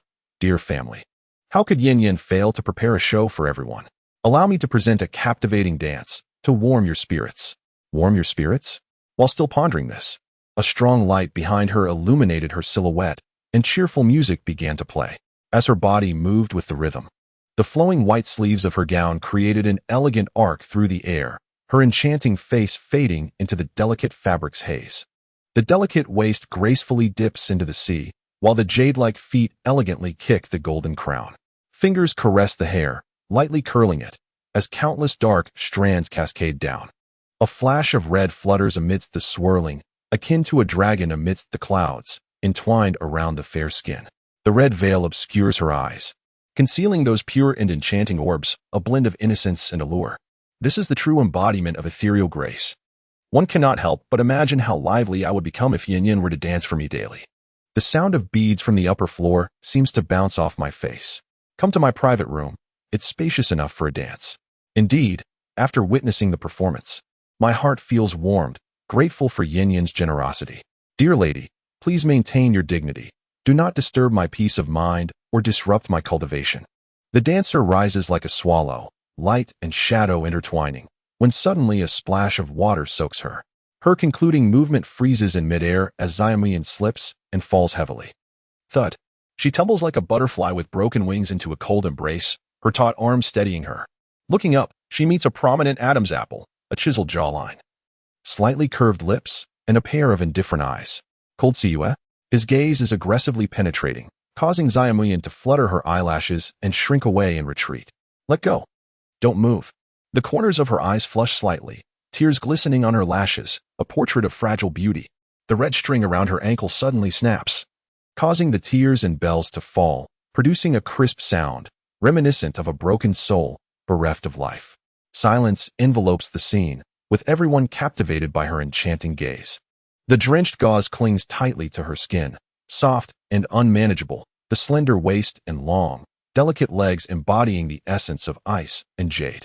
Does she truly despise his touch? The woman in his arms is fragile and yielding, fragrant and pliant, easily molded with just a gentle force, leaving behind marks of his possession. His fingers involuntarily caress her, and Cold Siyue's eyes darken as he tightens his grip. Don't touch me. Xia Muyan struggles against Cold Siyue. Yet her soft body still falls to the ground, her palm grazing against the surface, leaving streaks of blood. However, she remains undeterred, eager to evade Cold Siyue's proximity, avoiding him at all costs. Mayan. Shinjichio strides forward, draping his coat over her in front of everyone. I will take you to change. The crowd is astonished. Is this truly the aloof Shiningdi? Xia Muyan smiles gratefully at him, but shakes her head in refusal, her body instinctively leaning into his embrace, a display of unguarded trust. What a pretense! Duan Qingye watches their interaction, feeling his blood pressure rise, seething with unexpressed anger. Cold Siyue scoffs slightly, regarding them as a pair of pretentious individuals. Though he appears calm, his hands are tightly clasped together, crescent-shaped imprints etched on the back of his hands. At this moment, the lens captures a frenzied scene of extreme intimacy. She is the beloved fool, favored by Nuwa, provoking envy in others. Regardless of their nature, all are reduced to yellow. It is a day when Yin Yin exerts her unyielding influence. Is this truly solid? Get lost. We are but pure-hearted fans of Yin. Yin Yin is indeed unfortunate. What does it matter that Bai Xinyue is a true heiress? One cannot bully her so. Previously enamored with the genuine heiress, this time, the actions have gone too far. Miss Bai. Xiao Muyan's eyes shimmer with a faint crimson hue as she softly murmurs, her voice trembling. You are going to ruin me. Bai Xinyue grits her teeth, meeting the scrutinizing gaze of Lung Sai. She hastily clarifies, no, it was merely an accident. I stumbled and accidentally splashed water on you. It was not intentional. What a coincidence indeed. Xiao Muyan's expression reflects a blend of resilience, fragility, and stubbornness, her gaze visibly dimming, with a sense of desolation. Her long lashes obscure the emotions in her eyes. I recognize that I have occupied the identity of the Bai family's young lady for over a decade, a beneficiary. And this is my original sin. I have wronged Miss Bai. A sudden tightness grips Long Sai's heart. These were once his own words. Confusion clouds his mind, and a myriad of comforting phrases get stuck in his throat, leaving him breathless. This is the last time. Xiao Muyan raises her eyes, her expression calm as she addresses Bai Xinyue, her voice cold. I owe you nothing. Turning away, she returns her coat to Shinjichio, gently pushing him aside as she timidly states, Chiyo, keep your distance from me. You? His narrow, elongated eyes narrow coldly. Are you being coy? Destroying bridges after crossing them? Duan Qingye grins broadly, having witnessed both being rejected. Now it is his turn to step into the fray.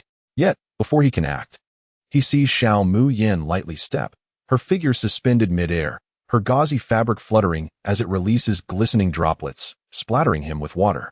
Upon closer inspection, Xiao Muyan's garments, drenched moments ago, are now entirely dry, devoid of any moisture. Dry already? Cough, cough. Yin Yin, how did you achieve this?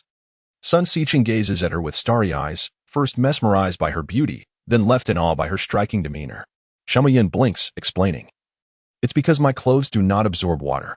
Her attire, though seemingly ethereal, is crafted from an intricate fabric unique to the ancient martial arts family, incorporating silks that resist scratches and minor cuts, while also being waterproof, sweat-absorbing, and cooling, a proprietary attire of their lineage.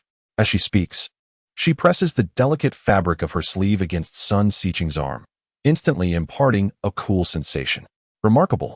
It cools automatically and resists soiling. Xiao Muyan chuckles lightly. Indeed. It is said that our ancient martial arts ancestor was quite the aesthete, developing this material to prevent blood from staining during combat. Even training garments are flamboyant, yet do not hinder agility. The underlying principle remains unchanged. Style is secondary to beauty. Yin Yin, where did you purchase your clothing? I desire the same. Sun Xiqing coolly pressed against her arm. With this attire, she would no longer fear the sweltering summer heat. How delightful. I shall craft an outfit for you, ensuring that you look utterly stunning. Moi? I adore you to bits. Sun Xiqing planted a fervent kiss on her cheek, declaring Yin Yin her wife, or rather, her husband. She felt utterly satisfied, yet failed to notice the sudden pallor that swept across the faces of the three others, the temperature around them plummeting. Jiang Wen tilted her gaze, gently lifting Xiaomuyan's chin, whispering in an ambiguous tone, Yin Yin, do not play favorites. Sister, I wish for one too. Xiaomuyan's breath caught momentarily, instinctively swallowing, nodding in agreement. Of course. Suddenly, Jiang Wen's lips twitched awkwardly as she pointed to Xiaomuyan's face. Yin Yin, you? Chapter 42. Is Yin Yin attempting to seduce me? What is the matter? A warm sensation lingered at the tip of her nose. Xiaomuyan inhaled, discreetly pressing her finger against her nose, noticing the redness. Look at her laugh. It's utterly unworthy, such a disgrace to us women. The wood grain is top-notch. A perfect match, a celestial pairing. That was close. You nearly made her happy. Jiang Wen teased with a smirk. Are you smitten by my sister? Xiaomuyan, expressionless, tilted her head to wipe away the blood, exclaiming helplessly, Sister, I too possess dignity. Could you spare me some face? Yin Yin, hurry and cover it. It's flowing again. Bai Xinyue observed the jovial trio, her brows knitting tightly. What on earth was happening? Wasn't Jiang Wen fond of Shen Jiqiu, considering Xiaomuyan her rival? And what of Sun Xiqing, a rising star eclipsed by an ordinary individual? Was she not furious? As more eyes fixated on Xiaomuyan, her heart brimmed with jealousy. How dared a mere pseudo-daughter, cast out from her home, bask in such attention? Behind the scenes, Peng Biao gazed at Xiaomuyan, eyes wide with disbelief. Had she just levitated for several seconds? Hiss. The assistant gasped, hastily clutching his thigh, complaining, Director Peng, why did you pinch me? That hurts. So I wasn't hallucinating. Quickly. Upload that scene online immediately. Peng Biao's face flushed crimson, excitement coursing through him as he rubbed his hands together. This woman possessed something remarkable. An hour later, news of Xiaomuyan soared to the top of trending topics at lightning speed. Wood grain, Xiaomuyan's ancient costume haute couture, a stunning dance of unparalleled beauty. Xiaomuyan finally managed to staunch the flow, bowing apologetically to everyone. Let's continue the live stream. I apologize for taking your time. Peng Biao glanced at his watch. Indeed. Everyone. Let us proceed. We have 5 more minutes. The gathering gradually dispersed, and Bai Xinyue, slightly squinting, steadied herself and rose unsteadily. Oh no, she exclaimed, inadvertently stepping on Xiaomuyan's delicate gown, resulting in a resounding rip. The snow-white outer garment slipped from her shoulders, revealing her smooth, fair shoulders and elegant back. A slender strap bound her delicate undergarment, precariously swaying at her waist. The atmosphere fell silent, save for the sound of swallowed breaths. Xiaomuyan cast a cold glance at Bai Xinyue, her voice icy. Another accident? Tears glistened in Bai Xinyue's eyes as she clasped her hands in apology. Sister, this truly was an accident.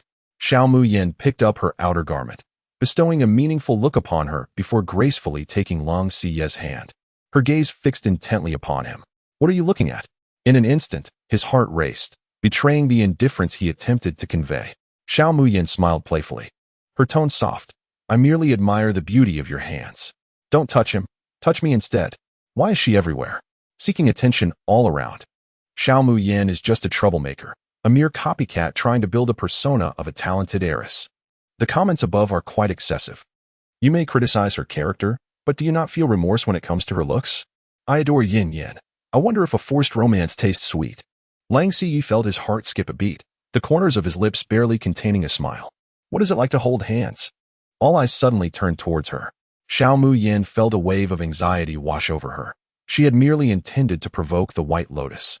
But her mouth betrayed her thoughts. Her fingers clenched tightly, and her mind raced. After a moment, she managed to blurt out 2 words, hand in hand. Long Siye's lips flattened, realizing this woman was devoid of sentiment. The atmosphere shifted awkwardly as Xiaomuyan released his hand and walked directly to Jiang Wen. Sister, I'm going to play in your live stream. Sure. It seems there aren't many people in one GIS livestream. Sun Sichin murmured softly, a hint of melancholy in her tone, wishing to say, come to my livestream. I have viewers there. Xiao Muyin smirked, thinking a smaller audience would make things easier. Easier for what? A flood of colorful thoughts surged through her mind, and Sun Sichin's cheeks flushed crimson, her head nearly steaming. She has no sense of propriety. Meanwhile, steadfast in his position, Deng Jiayu noticed the approaching Bai Liang, unable to meet her gaze, burying his head deep in his arms. His movements awkward as he performed a comical act. Shouldn't you put on your clothes first? Xiao Muyin glanced at the outer garment in her hands. Her smile enigmatic. It serves an even more significant purpose. Do not think that distance would render her blind. Earlier, Deng Jiayu had laughed the most heartily, brazenly mocking her. Revenge is a noble act. Your retribution has arrived. Subsequently, Deng Jiayu witnessed her pop a lollipop into her mouth, her fingers intertwined with Jiang Wen's. The outer garment tightly wrapped around their wrists. Jiang Wen, taken aback, exclaimed, Yin Yin? Xiao Muyin pulled her into the frame. Dear audience, let me warm your hearts. Pang Biao was nearly overwhelmed with emotion, on the verge of spitting out a mouthful of blood. The cameras, all angles, all perspectives, captured the moment in a breathtaking 360-degree shot. In an instant, the lenses focused, and the battle hymn resonated. Xiao Muyin, with one hand delicately caressing her neck, let her soft fingers glide down, enchanting and alluring. The intertwined hands with Jiang Wen swayed gently in rhythm with her waist, her sultry gaze and flushed cheeks igniting intrigue. The rosy hue at the corners of her eyes quivering subtly, inviting reverie and longing.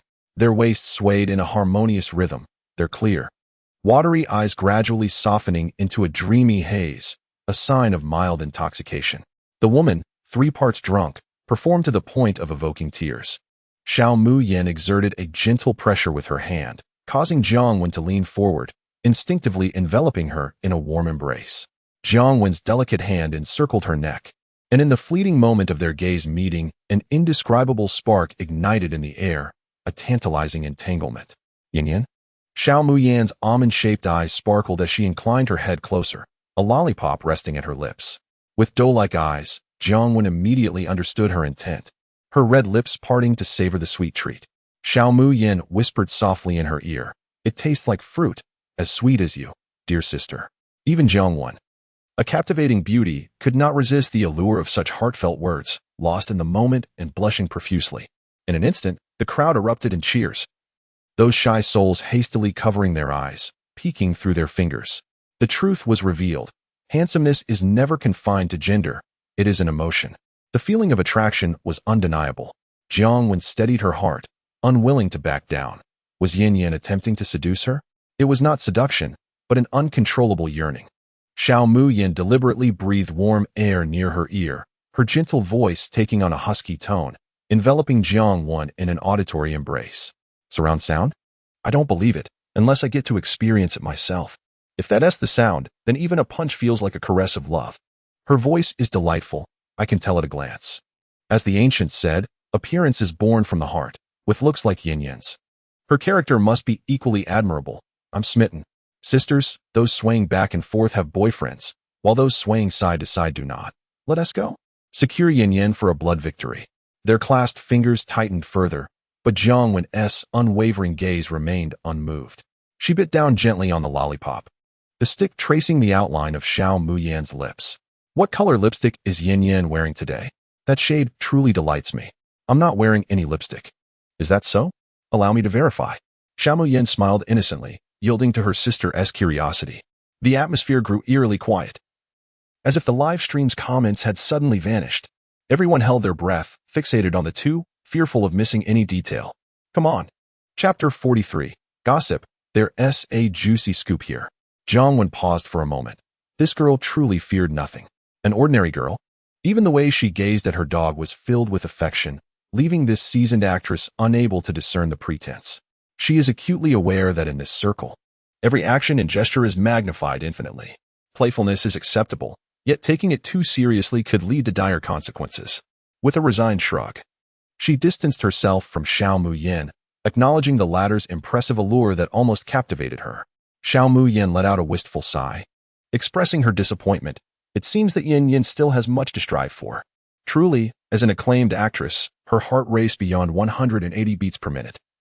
She had never felt such a flutter even in the presence of several prominent figures. A woman must possess an extraordinary sense of conviction to withstand all temptations. I'm already speeding ahead, and you're still indulging in pure love? Is the disappointment that evident? Does Yin genuinely wish to engage with actress Jiang?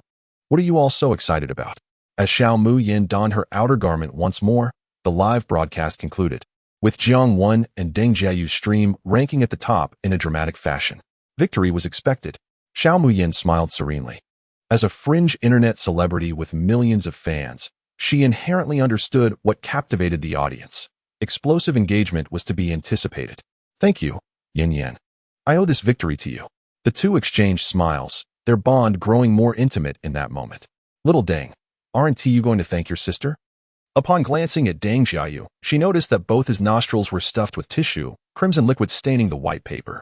What happened to you? Deng Jiayu awkwardly covered his mouth and nose, a flush of embarrassment evident. How unfortunate. Xiao Mu-yin scolded playfully, giving his calf a light kick. Let us see if you dare to laugh recklessly again.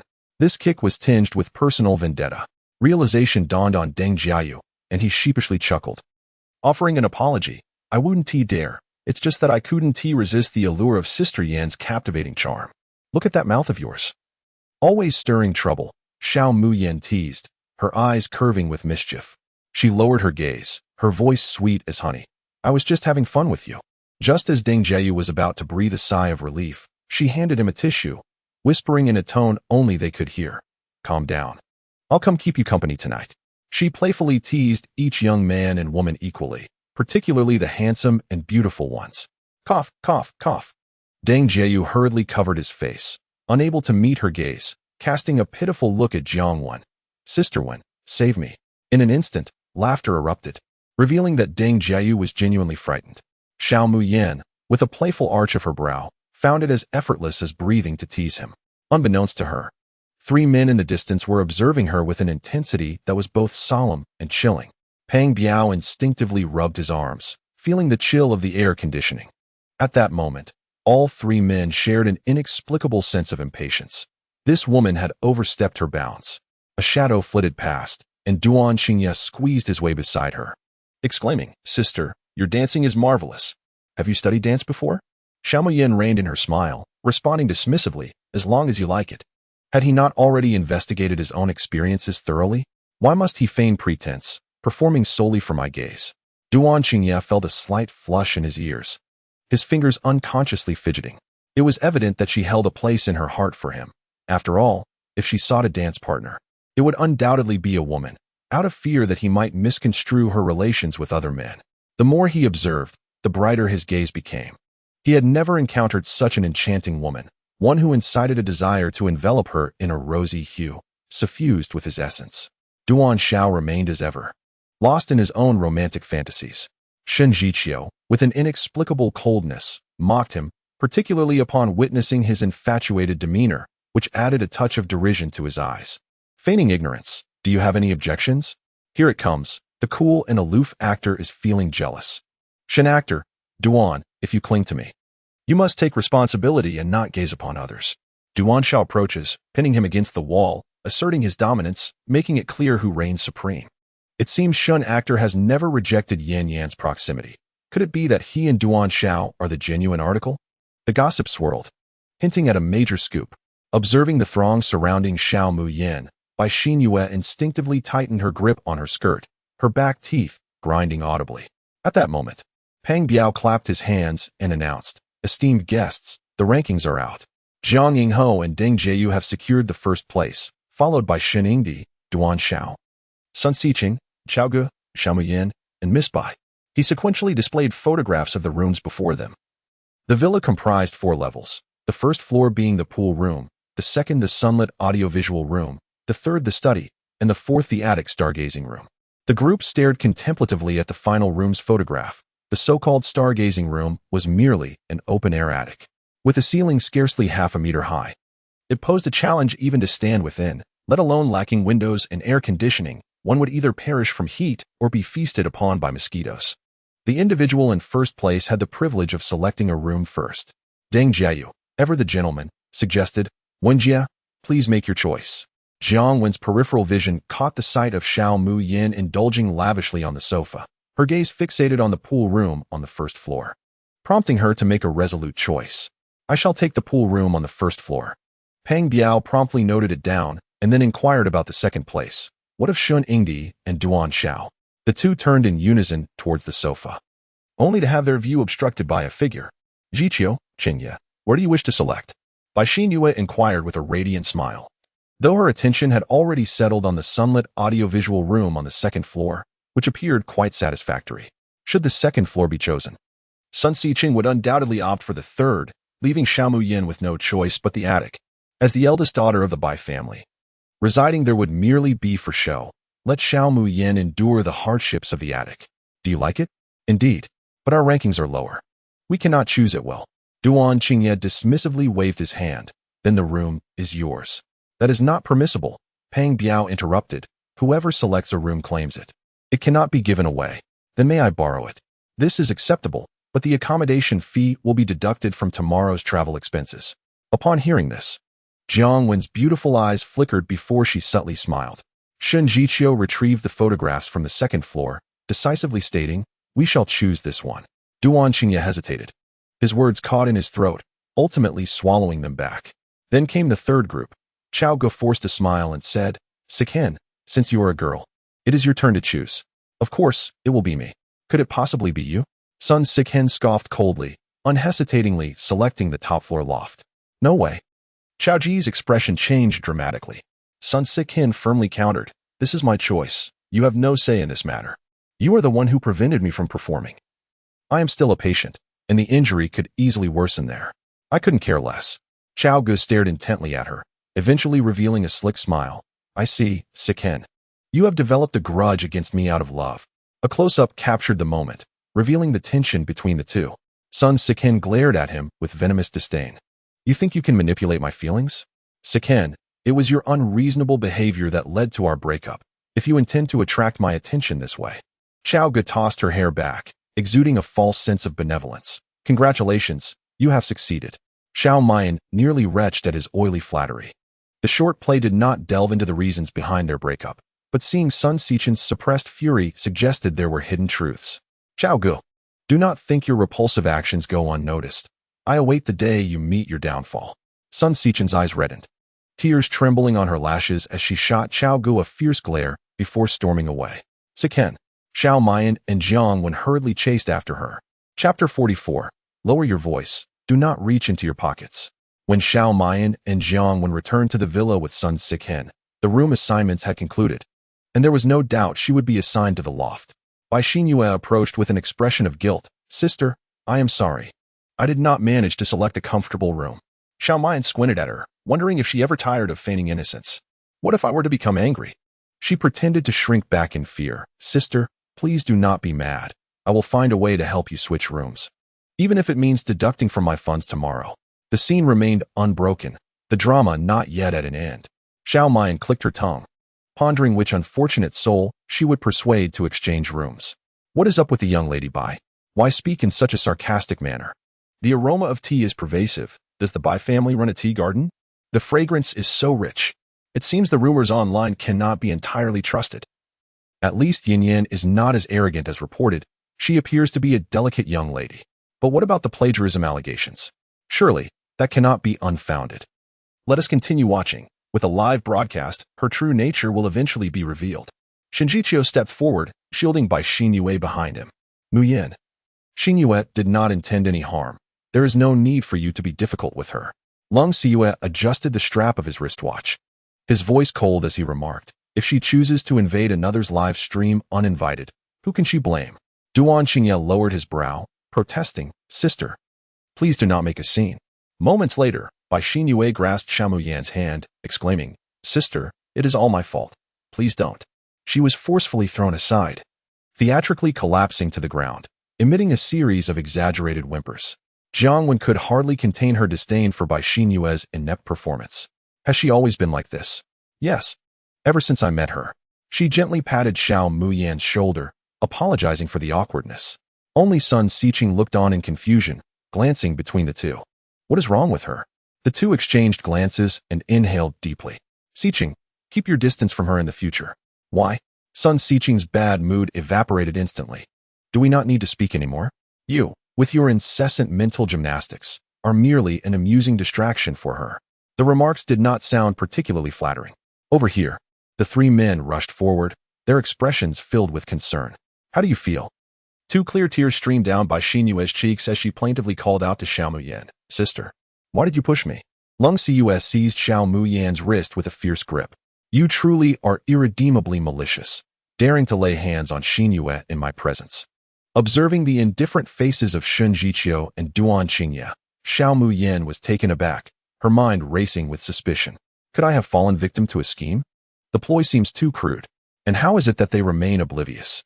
Shouldn't such underhanded tactics belong to the villainous? When did the heroine evolve?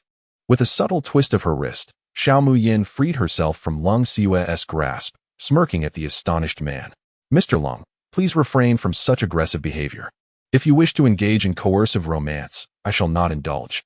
He was interrupted mid-sentence by an unexpected sound. What is that noise? What is that smell? Bai Xinyue's face turned pale as she hurriedly pressed her hands against her abdomen, yet the sounds continued unabated. The more she tried to contain it, the louder it became, filling the room with an indescribable odor. Although it was quite impolite, everyone, including the crew, instinctively covered their noses. Xiao Muyan furrowed her brow in disbelief. Miss Bai? Was that sound from you? No, certainly not. You didn't tea, did you? Bai Xinyue's face flushed crimson as she shouted angrily. Xiao Muyan, do not tarnish my reputation. With her thunderous outburst, Xiao Muyan recoiled in shock, hastily attempting to reassure her. Miss Bai, please lower your voice. We wouldn't want any accidents. I will seek legal counsel to hold you accountable. Bai Xinyue trembled with fury, repeatedly issuing her threats. The assistant earnestly suggested, Director Pang. Perhaps we should pause for a moment. Pang Biao furrowed his brows, insisting, we're almost finished. Let us persevere a little longer. I fear that everyone may not endure until the end. No sooner had the words left his lips than a gasp echoed through the air. Chao Gu had succumbed to the overpowering stench. Pang Biao urged, everyone, breathe through your mouths. Xiao Mayan grimaced and murmured, that is akin to eating excrement. As if on cue, the sounds of retching erupted, accompanied by a medley of new odors. The assistant pointed towards Bai Xinyue, Director Pang. She seems to have fainted. Xiao Mayan remarked, youth truly has its advantages, doesn't it? She just collapses into sleep. Pang Biao swiftly distributed hidden task cards, each with unique assignments for everyone. As long as they completed their tasks discreetly by the next day, substantial rewards awaited them. After drawing their task cards, the crowd dispersed like startled birds, vanishing from the living room within 5 seconds, leaving only Bai Xinyue and Lung Sai behind. Moments earlier, Duan Qingye had placed the unconscious Bai Xinyue into Lung Sai's arms, saying, Mr. Lung, you are the one whom Sister Xinyue favors. It's only fitting that you escort her upstairs. Shun Jiqiu nodded in agreement. It seems that Xinyue is in your capable hands, Mr. Lang. Lung Sai glared at the two, then commanded Xiao Mayan, come here and assist her. Xiao Mayan, clinging to Duan Qingye, fervently shook her head in refusal. No. Frustration coursed through him, exhaling sharply as he pointed an accusatory finger at Duan Qingye. Why are you so close to her? She innocently replied, the mint scent on my brother is quite pleasant.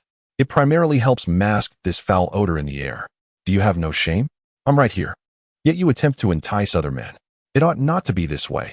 She should softly call his name, tenderly take his hand, and with just a touch, he would no longer regard her with cold indifference. Once they were wed, he would have ample patience to settle every matter with her. Suddenly, Xiao Mayan sneezed. Glancing around suspiciously, her thoughts bitter. Which scoundrel is plotting against me? With no time to spare, she covered her mouth and hurriedly dragged Duan Qingye upstairs without looking back. The stench was overwhelming. She could not bear it. Lung Sai was indeed a man worthy of his title as a domineering CEO. His capacity to endure was admirable. The two hastened to the second floor, where Xiao Mayan, breathless, leaned against the wall, her cheeks flushed with color. Brother, thank you for earlier. With that, she ascended the stairs, eager to take a shower and rid herself of the lingering odor. Wait. Duan Qingye grasped her arm, pulling her close to his side. What's wrong? Xiao Mayan tilted her head in bewilderment, her soft breath brushing against his neck, sending shivers down his spine. He coughed awkwardly, running his hands over his head and face, feigning busyness though he was unsure of what he was busy with. Nonetheless, his cheeks and ears betrayed him. Turning a deep crimson, Xiao Mian narrowed her eyes, pondering the conflicting emotions in his gaze, both love and disdain. Sister, don't you adore the scent of mint? Would you like to come to my room for a shower before heading back? Xiao Muyin felt an unsettling tension in the air. No, she need not worry. Shun Jiqiu, moving at a leisurely pace behind them, turned his gentle gaze toward her and inquired, Muyin, my hand hurts. Could you take a look? Is it very painful? I will fetch some medicine for you, she replied, pivoting to seek out the director's team, leaving the two men exchanging glances. Duan Qingyu warned, keep your distance from my sister. Shun Jiqiu disregarded his fierce glare, responding, you cannot touch her, nor should you dare. Then let each rely on their own abilities. Chapter 45. Will you not do it? That night, a faint knock at the door caught Shun Jiqiu's attention, his eyes suddenly brightening. Someone had arrived. Upon opening the door, he was greeted by an unexpected visitor. By Xinu, what brings you here? By Xinu, carrying a medical kit. Eagerly grasped his hand and shyly smiled. Jiqiu, let me help you with your bandage. There is no need. My hand is perfectly fine now. Shun Jiqiu instinctively withdrew his hand, concealing the bandaged one behind his back, awkwardly diverting his gaze from her, hesitating to speak. Are you all right? Bai Xinu's momentary embarrassment faded as she tightened her grip on the kit, feigning calmness as she looked up. I'm fine, just a little upset stomach. I've already taken some medicine. His immediate refusal caused Bai Xinu's heart to skip a beat. What was happening?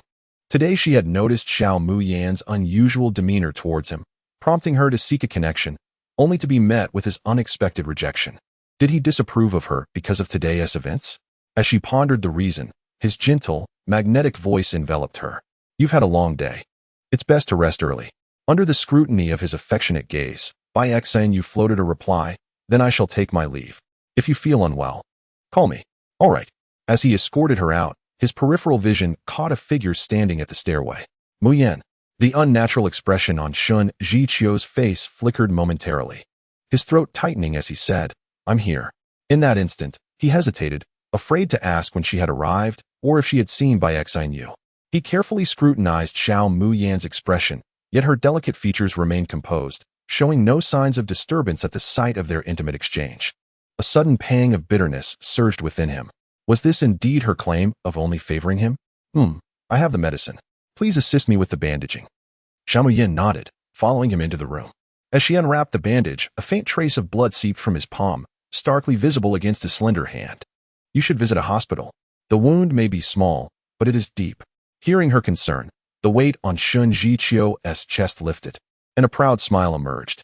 You worry for me. Xiao Muyan earnestly nodded, placing a hand upon her heart as she said, it hurts here.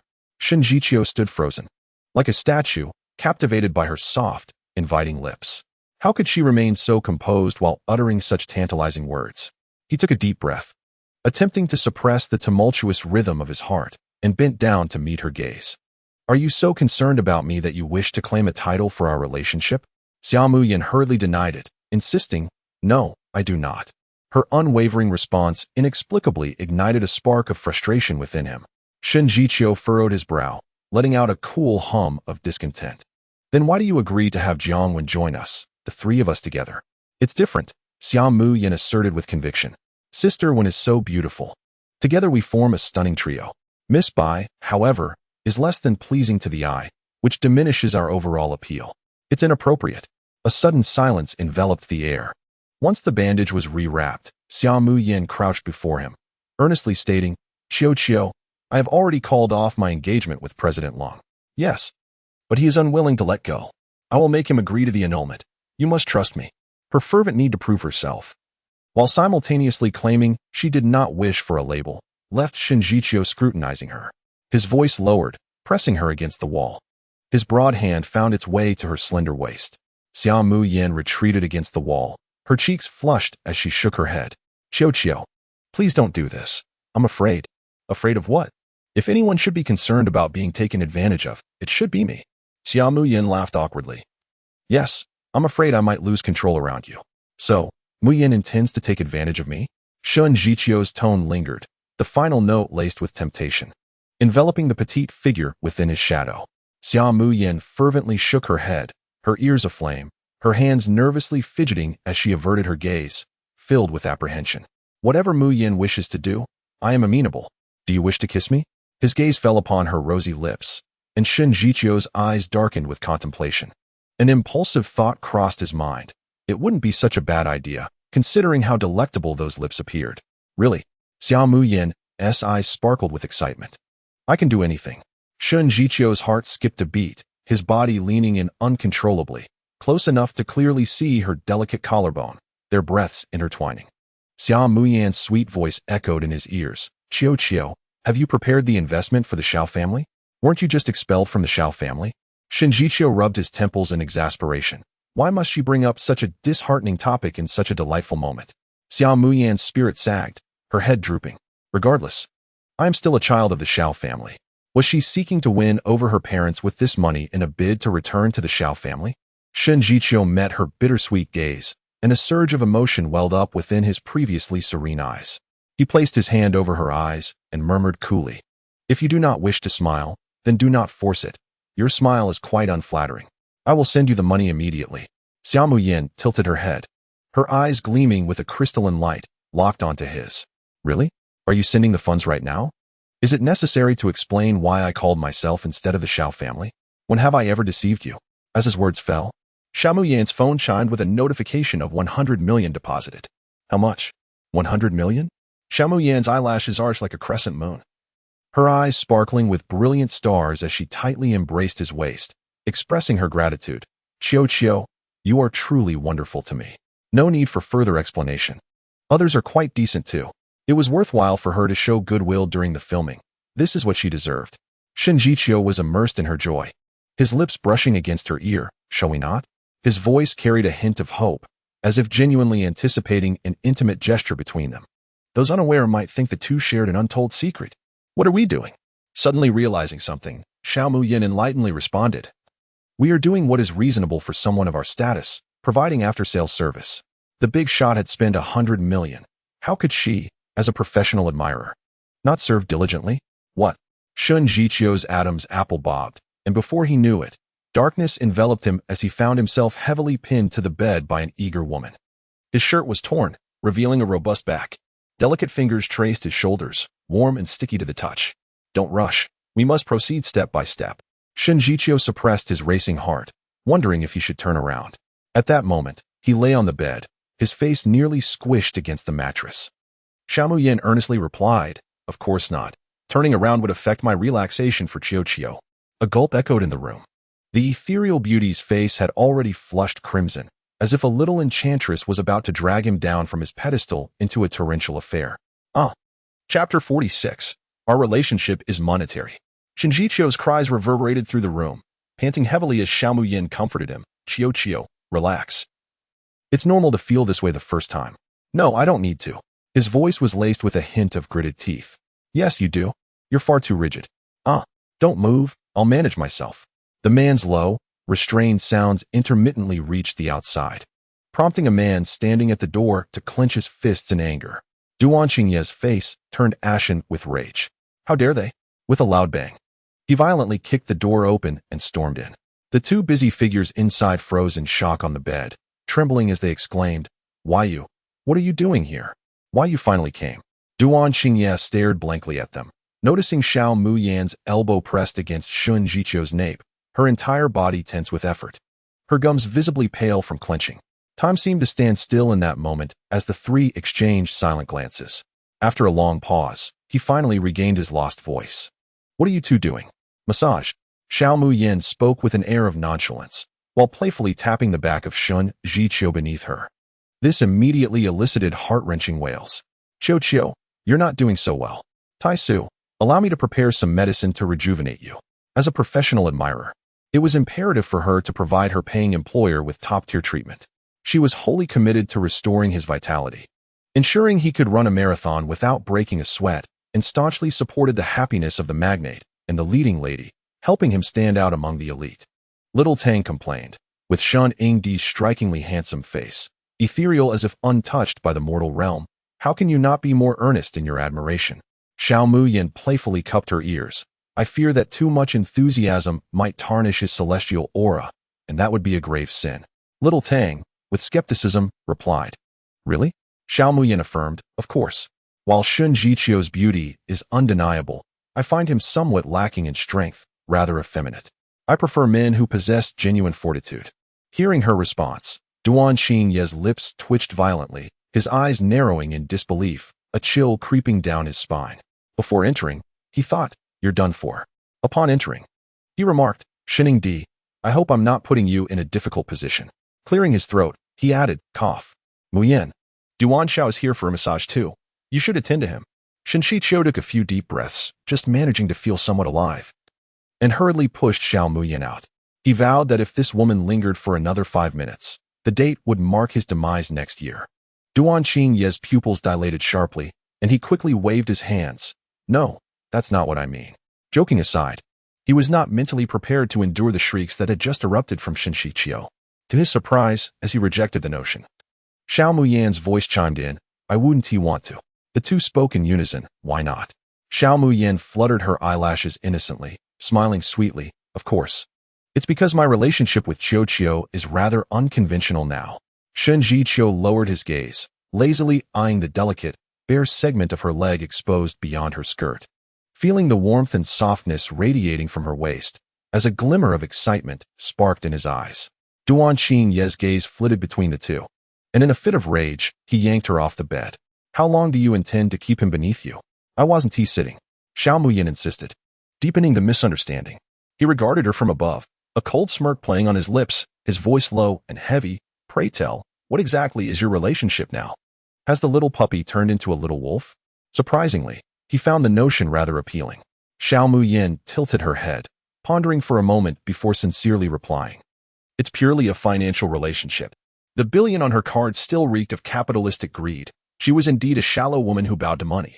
At that moment, Shen Shiqiu felt a desire for death creeping in. Is that how you truly feel?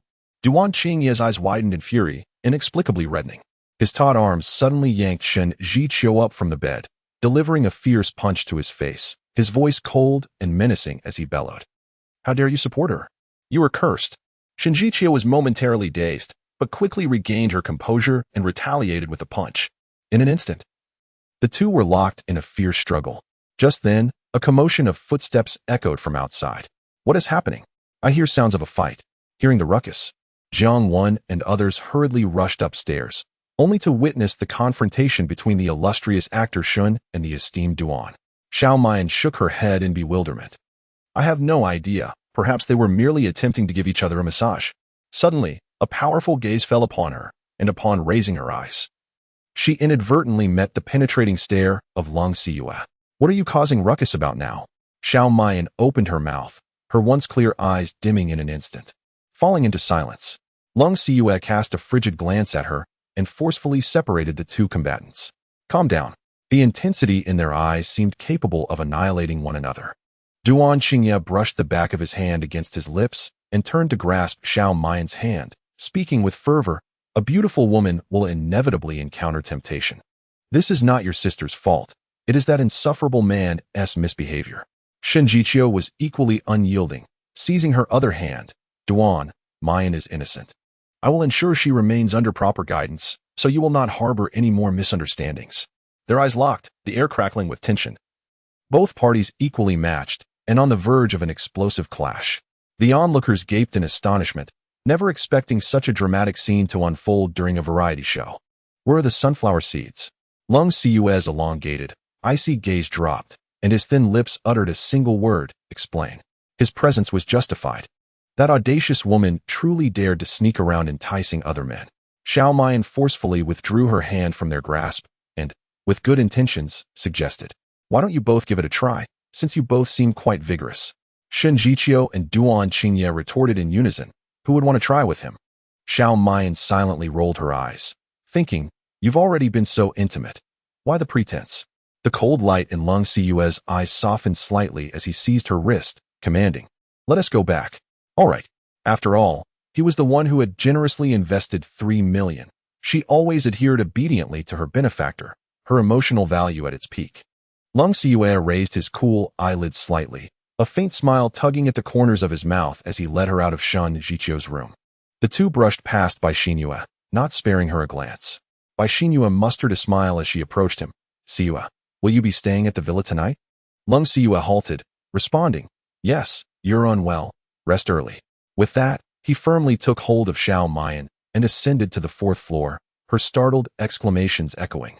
You're hurting me. Bai Xinhua, seething with indignation, gritted her teeth and pursued them. Siyue, wait for me. Meanwhile, the confrontation on the 2nd floor continued. With everyone holding their breath in anticipation, Sun Siqing, unable to suppress her amusement at their expressions, remarked, Shun, Duan, perhaps you should apply some ointment? While the gossip was entertaining, the comical nature of their faces was simply irresistible. Duan Xingye rubbed his bruised lip, grumbling under his breath. Men's affairs are best left undisturbed. Sun Siqing, what does he mean? Is he implying that I am not a man? Shen Jiqiu's brows could crush a fly, her dazed expression betraying none of her usual ethereal composure. Sun Siqing, truly, they are two madmen. Chapter 47. A million is truly beneath my interest in a 4-story loft. The cool evening air was still saturated with a stifling heat. The doorway was firmly blocked by Lung Sinai and Bai Xinhua, while Xiao Mayan, with a slight curve of her eyes, chose to feign ignorance. The white lady is conversing with President Long. I shall take my leave to rest. With that, she turned and walked towards the narrow loft space. Stop. She stumbled back, and Lung Sinai, with a soft gaze, turned to Bai Xinhua and inquired, is there something else? Bai Xinhua's eyes flickered with ambiguity, and with a shy nod, she said, Sinai, Director Pang mentioned that same-sex individuals cannot share a room, but opposite sexes can. May I rest in your room? However, Lung Sinai appeared distracted, his gaze persistently fixed on the expressionless woman beside him. I have business to discuss with Director Pang tonight. He declined politely, inexplicably wishing to prevent Xiao Mayan from misunderstanding. Bai Xinhua's expression fell, and she murmured, oh, then the matter at hand is indeed more pressing. With reluctance, she returned to the damp room, the door slamming shut with a resounding thud.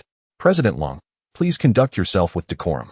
Xiao Mayan pulled her tightly locked hand away, frowning as she gently massaged her wrist. Do all powerful individuals possess two faces? Indifferent in public yet lacking male virtue behind closed doors. It is no wonder that he, as a domineering figure, cannot solely enjoy the heroine's affections. There must be a reason for this. Lung Sinai glanced down to see a faint circle of dark red on her delicate wrist, momentarily taken aback by her tender skin. He glared coldly at Xiao Mayan, noting how she had changed. Once, she would have spiraled into despair at the sight of him with Bai Xinhua, but when did her eyes lose that desperation? Even able to smile at their entanglement? Why are you avoiding me? Because I am worthless. What do you mean? She fluttered her eyelashes, a self-deprecating smile gracing her lips. Did President Lung forget what he once said? In an instant, certain unspoken memories flooded his mind, words spoken in a hotel, yet he had thought Xiao Mayan had drugged him, leading to a fleeting regret about his own nonsensical ramblings. If President Lung has nothing else, please do not entangle me. For a good former fiancé should be as if dead. Sometimes, a smile serves as both a courtesy and a warning.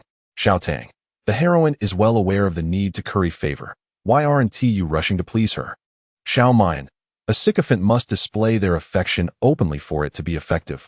Otherwise, it is all for naught, without any overtime pay. Xiao Tang is not foolish, but the heroine can see it. Xiao Mayan, you don't understand. Is it really about the heroine? It is those influential figures I wish to flatter, showering each master with sweet affection, allowing them to feel the warmth of the world. Xiao Tang fell silent, evidently brainwashed. Let us discuss the matter of the broken engagement. Xiao Muyan paused in her stride, pushed open the door, and entered to converse. Lung Si strode in, yet was met by an inexplicable surge of anger ignited by the sweltering heat within the room. His fingers, defined and rigid, tugged at the tie around his neck. Even casually seated on the sofa, one could feel the oppressive weight of capitalism bearing down. Speak. What will it take for you to agree to this annulment?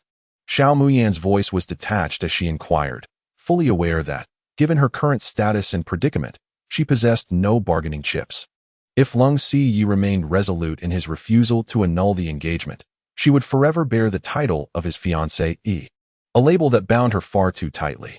It was not worth sacrificing a vast forest for the sake of a gnarled tree. My grandfather holds you in high regard. He is currently unwell and will require an extended stay in the hospital. As my fiancée, it is your duty to extend your regards. It seemed that Lang Si had succumbed to a form of senility, The illness afflicting the elder was certainly not a consequence of her actions. Perhaps it was Lung Siye's declaration that Bai Xiao Jie was his girlfriend that had driven the old man to illness. At such a time, one would expect Lung Siye to accompany Bai Xiao Jie to solidify her acceptance in the elder's eyes. This was not her burden to bear, and she would not take it upon herself, especially without any financial reward to justify it. A forced smile tugged at the corners of her mouth before she averted her gaze. Lung Siye remarked, "Has he just been reprimanded?" The emotion in his eyes dissipated entirely as he coldly stated, "You need not speak in such a sardonic manner." Xiao Muyin felt the veins in her temples pulsate. Was she not merely stating the truth?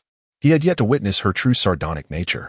In the next instant, a gleaming black card appeared before her. "I am aware you have been cast out by the Xiao family. This card contains 10 million. If you play your role as my fiancé well, once my grandfather recovers, I shall provide you with another 10 million. Could it be that Lung Siye was a mind reader?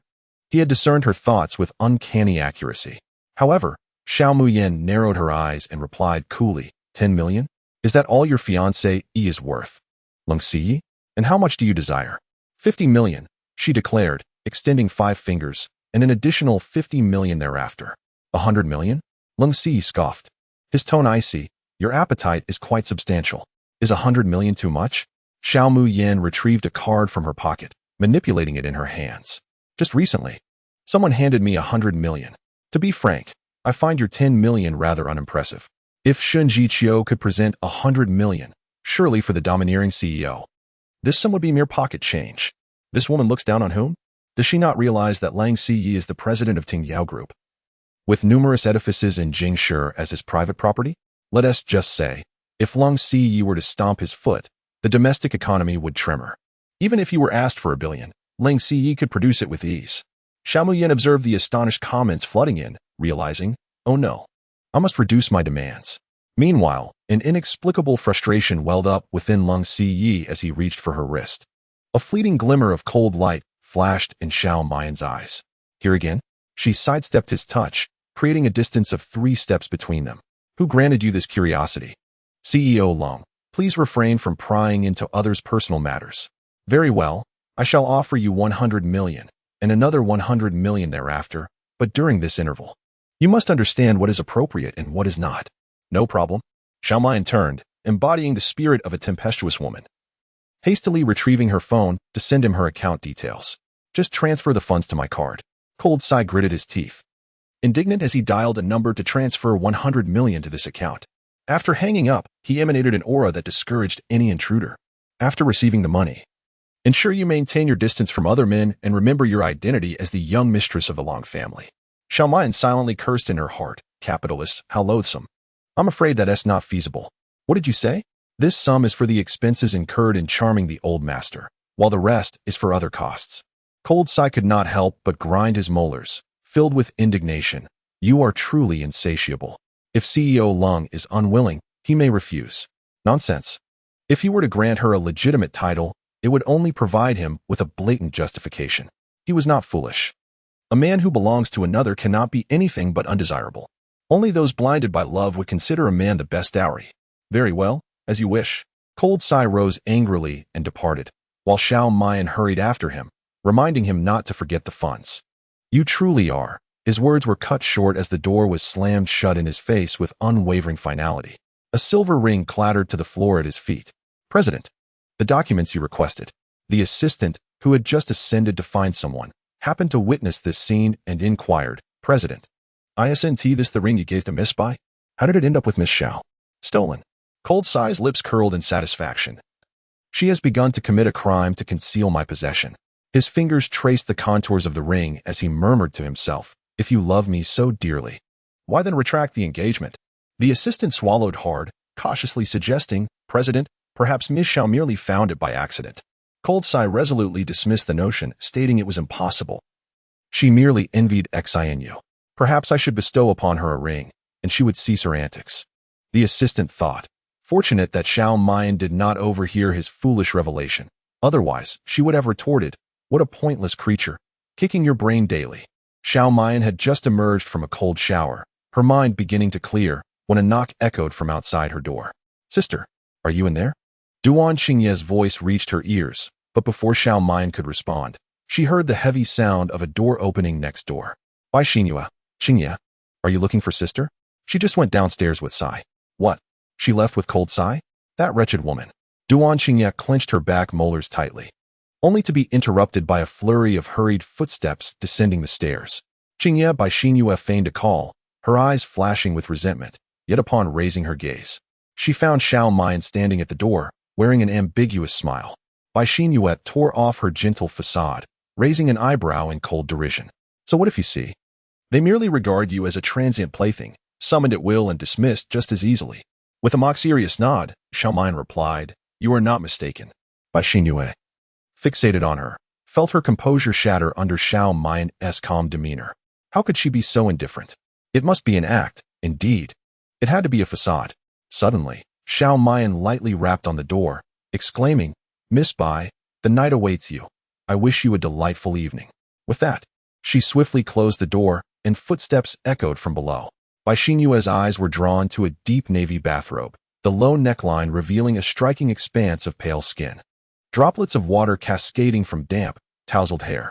That exquisite face seemed to have been forged anew, exuding a sharp elegance tinged with aloofness. Yet, the bruises marring her complexion disrupted the beauty. Jiqiu, what happened to your face? Bai Xinye's throat felt parched, her gaze fixed intently on the expanse of skin before her. Staying over in Shun Jiqiu's room seemed like a splendid idea. Hiding just outside the door, Xiao Mayan caught sight of the scene through the crack, unable to suppress a chuckle. Dressed so provocatively? Truly, she was going all out to entice the female lead, with no interest in witnessing their flirtations. She scanned the stifling loft, sighing softly. This was hardly a place fit for human habitation. She stepped lightly, her ethereal figure vanishing into the room. Outside, Shun Jiqiu approached Xiao Mayan's door, knocking gently. After several attempts met with silence, he furrowed his brow and inquired, Is Mayan not here? Bai Xinye's smile froze, her voice stiff as she reiterated her previous words. Sister simply cannot tolerate the loft's conditions. After all, she has been pampered since childhood. You should be more understanding, Jiqiu. At her words, Shun Jiqiu's expression darkened ominously, his mood turning sour. He paused for a moment before politely responding, Xinye, I shall take my leave for now. He strode down the stairs with purpose, heading straight for the production team's lounge on the first floor. The wind howled past his ears as he remained blissfully unaware of his own inexplicable anger, inwardly cursing, What is so good about a fickle person like Lung Sai? Just because he shows a little kindness, she follows him? Has she no dignity left? Achoo. Above, Xiao Mayan sat cross-legged, fiddling with a calculator. With a variety show netting her millions in appearance fees, she felt exhilarated. Xiao Tang lamented, What a splendid opportunity. Why aren't you seizing it properly? Xiao Mayan retorted, You certainly talk too much. What is next in the storyline? Xiao Tang replied, I'm not sure. Xiao Muyin, you useless piece of work. How can a director like you fail to manage a script? Xiao Tang.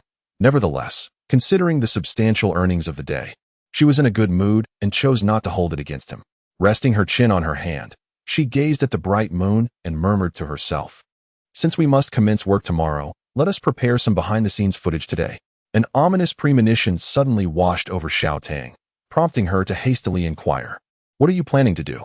To her astonishment, Xiao Muyin swiftly purchased a $1 million aerial drone equipped with recording capabilities from the live-streaming marketplace.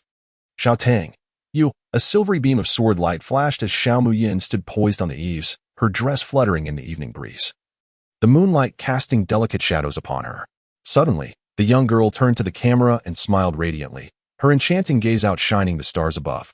In an instant, blossoms of sword energy erupted into the void. Her graceful figure danced wildly in the wind, while the sharp sound of the sword cleaved through the air, creating a silvery brilliance that transformed into a cascade of starlit petals.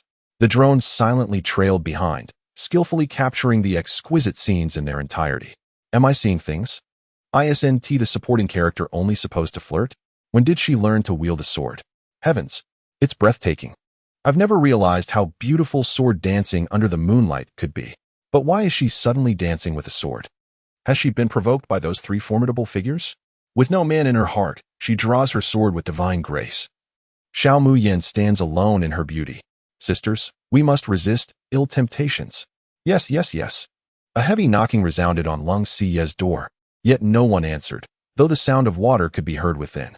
Duan Qingyi and Shun Jiqiu arrived one after the other, blocking Lung Siye's door. Their expressions turning grave upon hearing the noise. They exchanged glances and without hesitation, kicked the door open, only to confront Ling Siyi, who was clad in a bathrobe. Duan Qingyi was the first to lose his composure, seizing his bathrobe and shouting, "Long, how dare you take a bath? Where have you hidden my sister? Mr. Long, you are not a guest on the show. It is inappropriate to take someone away without notice." The atmosphere froze in tension as Lung Siye's piercing gaze swept over the two. Unable to bear their eager expressions as if they were about to barge in and catch him in the act, he extended his long arm, blocking their impatient movements. "So, are you both here to audition for the roles of the third and fourth parties? What nonsense are you spouting? If not, why are you so concerned about another man's woman?" With an indifferent tone, Lung Siyi warned, "Xiao Muyan is my fiancée. I kindly ask you both to maintain your distance and not cause us any trouble. You've called off the engagement. Is that so? I disagree. The marriage cannot be annulled. You two are merely the shadowy third and fourth parties." Duan Qingyi gritted his teeth, while Shun Jiqiu seethed with anger. How had they not seen this man as pretentiousness and shamelessness before, acting as if he were the legitimate partner and repulsing others? "Let me ask you this. Is Xiao Muyan in your room?" The only response was the sound of the door being impatiently slammed shut by Lung Siyi. If she is not here, where could she possibly be?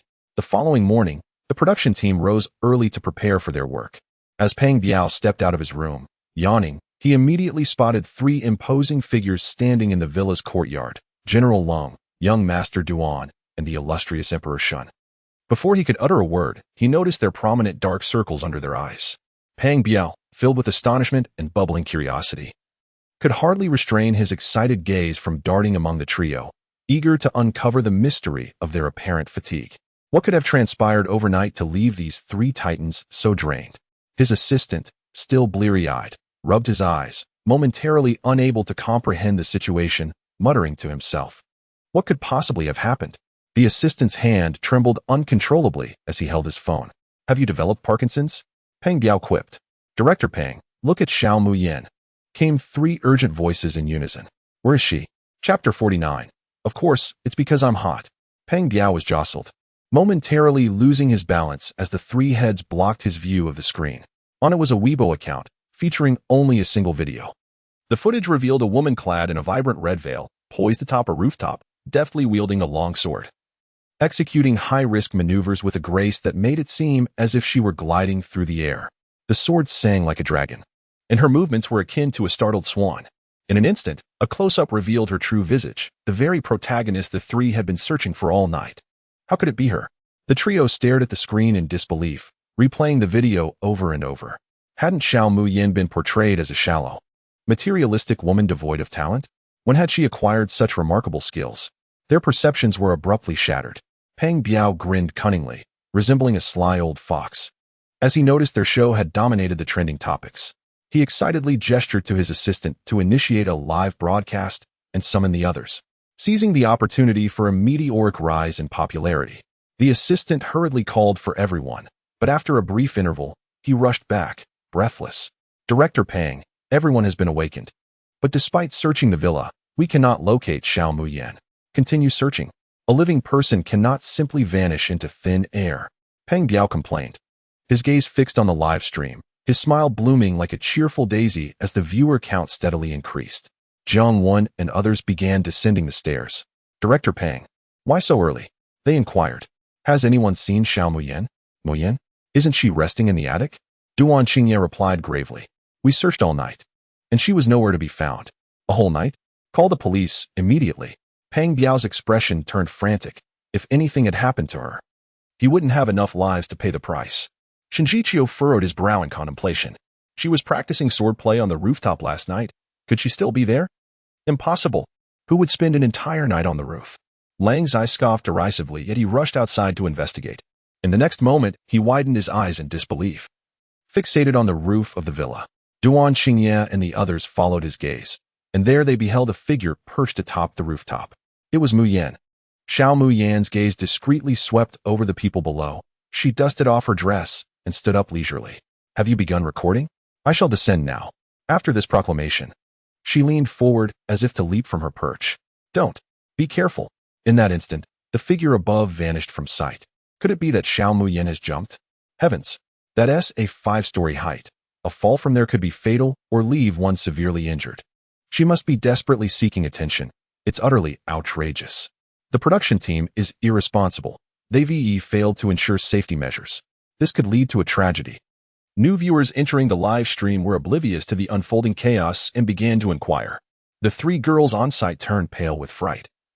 And Peng Biao's legs gave way, rendering him helpless on the ground. It's over. My variety show is doomed. Duan Qingye was the first to regain his composure, swiftly making his way around to the back of the villa.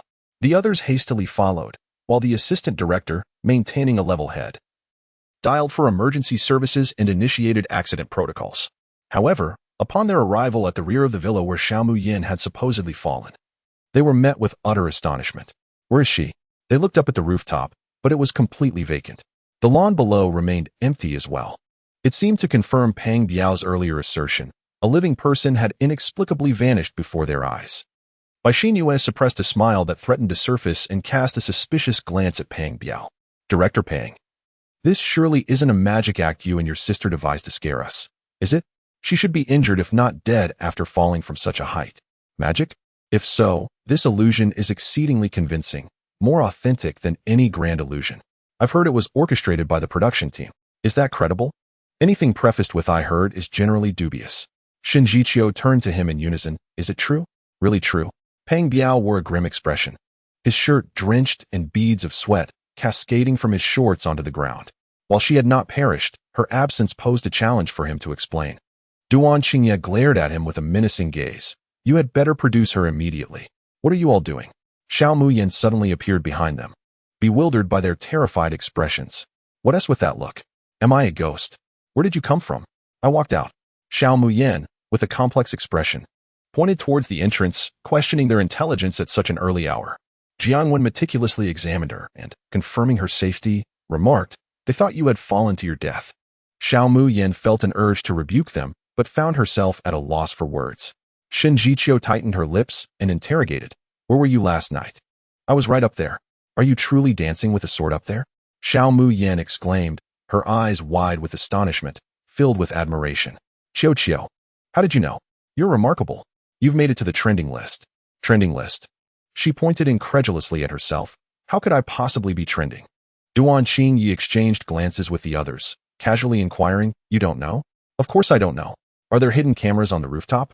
A sudden unease gripped Lang Ziyi as his gaze fell on her hands concealed beneath her sleeves. We searched for you. By Xinyue interjected eagerly, her voice sharp with a barrage of questions. Why were you on the rooftop? Why were you dancing with a sword? When did you learn to dance with a sword? Of course, it's because I was hot, she replied, raising her delicate hand, and in an instant, a piercing white light flashed before everyone's eyes. A long sword appeared in her grasp, its tip aimed directly at Bai Xinyue as she stated matter-of-factly, This is the only way to cool down. In that moment, a thunderous roar erupted around them. The force of the sword sent a strong wind whipping through her hair, striking her face with a sharp sound. Bai Xinyue stumbled, her body teetering backward uncontrollably. Ce, save me. A strong arm caught her at the waist, and Bai Xinyue felt a surge of joy. Leaning against the other's arm, she shyly murmured, Ce, thank you for catching me. Please believe that my sister didn't mean to. Don't hold it against her.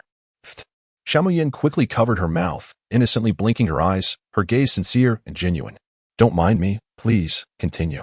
Sister, even if you're jealous of how Ce treats me, you shouldn't bully me with your sword dancing. Ce will not forgive you. Yes. You're right. You, Ce, my sister is mocking me. What do you want me to do? Bai Xinyue's smug expression suddenly froze, as she heard Lung Ce's voice coming from the front. Miss Xinyue, rest assured, I will protect you. As she slightly lifted her head, she found Xiao Gu gazing at her with deep affection, his arms still encircling her. She hurriedly pushed him away. How did it come to be you? Xiao Gu stumbled back unsteadily, his frail body retreating 3 steps. Crack! The sound of an egg breaking echoed. He clutched his chest tightly, his face pale with pain. Yet his gaze remained fervent as he looked at her. Miss Bai, you must take responsibility for me. Chapter 50, Stubbornness is the best shield for immature men. You, Bai Xinyue clutched her chest, feigning weakness as she leaned to the side, resembling someone on the verge of a heart attack. Xiao Muyin playfully blinked, exclaiming, Oh no. Chao Gu, are you going to be the hero again? In an instant, Bai Xianyu's mind flashed with Chao Ji's greasy face and disregarding her chest pain. She stood upright, as healthy as ever. However, upon looking down, she saw Chao Gu sitting on the ground, unable to rise due to pain, utterly incapable of helping her. She had been played. With resentful eyes directed towards Xiao Muyin, he forced a smile and said, Chao Gu, I shall take full responsibility. I am willing to cover all your medical expenses. Is that acceptable? Chao Gu fainted once more, and coincidentally, the sound of an approaching ambulance echoed in the distance. Peng Biao, taken aback, inquired, who had the foresight to prepare an ambulance so early? The deputy director chuckled awkwardly, replying, just in case. The audience, both on-site and in the live broadcast, could only watch in stunned silence as he was taken away by the ambulance. 2 fainted guests in 2 days. The production team truly excels. Indeed, Director Pang, this variety show is becoming increasingly simplistic and brutal. I like it. From lifestyle variety shows to dating shows. And now to adventure genres. The entertainment industry is indeed a circle. It is a pity for our Prince of Love songs. He hasn't sung a single love song. With varied thoughts, Xiao Muyin yawned in boredom, having already devised her strategy. As long as they did not inquire directly, she would remain silent. Could they truly force her to speak? Shen Jiqiu's cool voice pierced through the air. Muyin, are you enjoying this game? Xiao Muyin instinctively averted her gaze, replying, I am not. You are quite disappointing, Shen Jiqiu remarked, leaving behind a shadowy glare as he strode away. Why is he still angry? Did she even say anything? Duan Qingye squinted at the retreating figure, his expression swiftly transforming into one of concern. Sister, why are you ignoring me?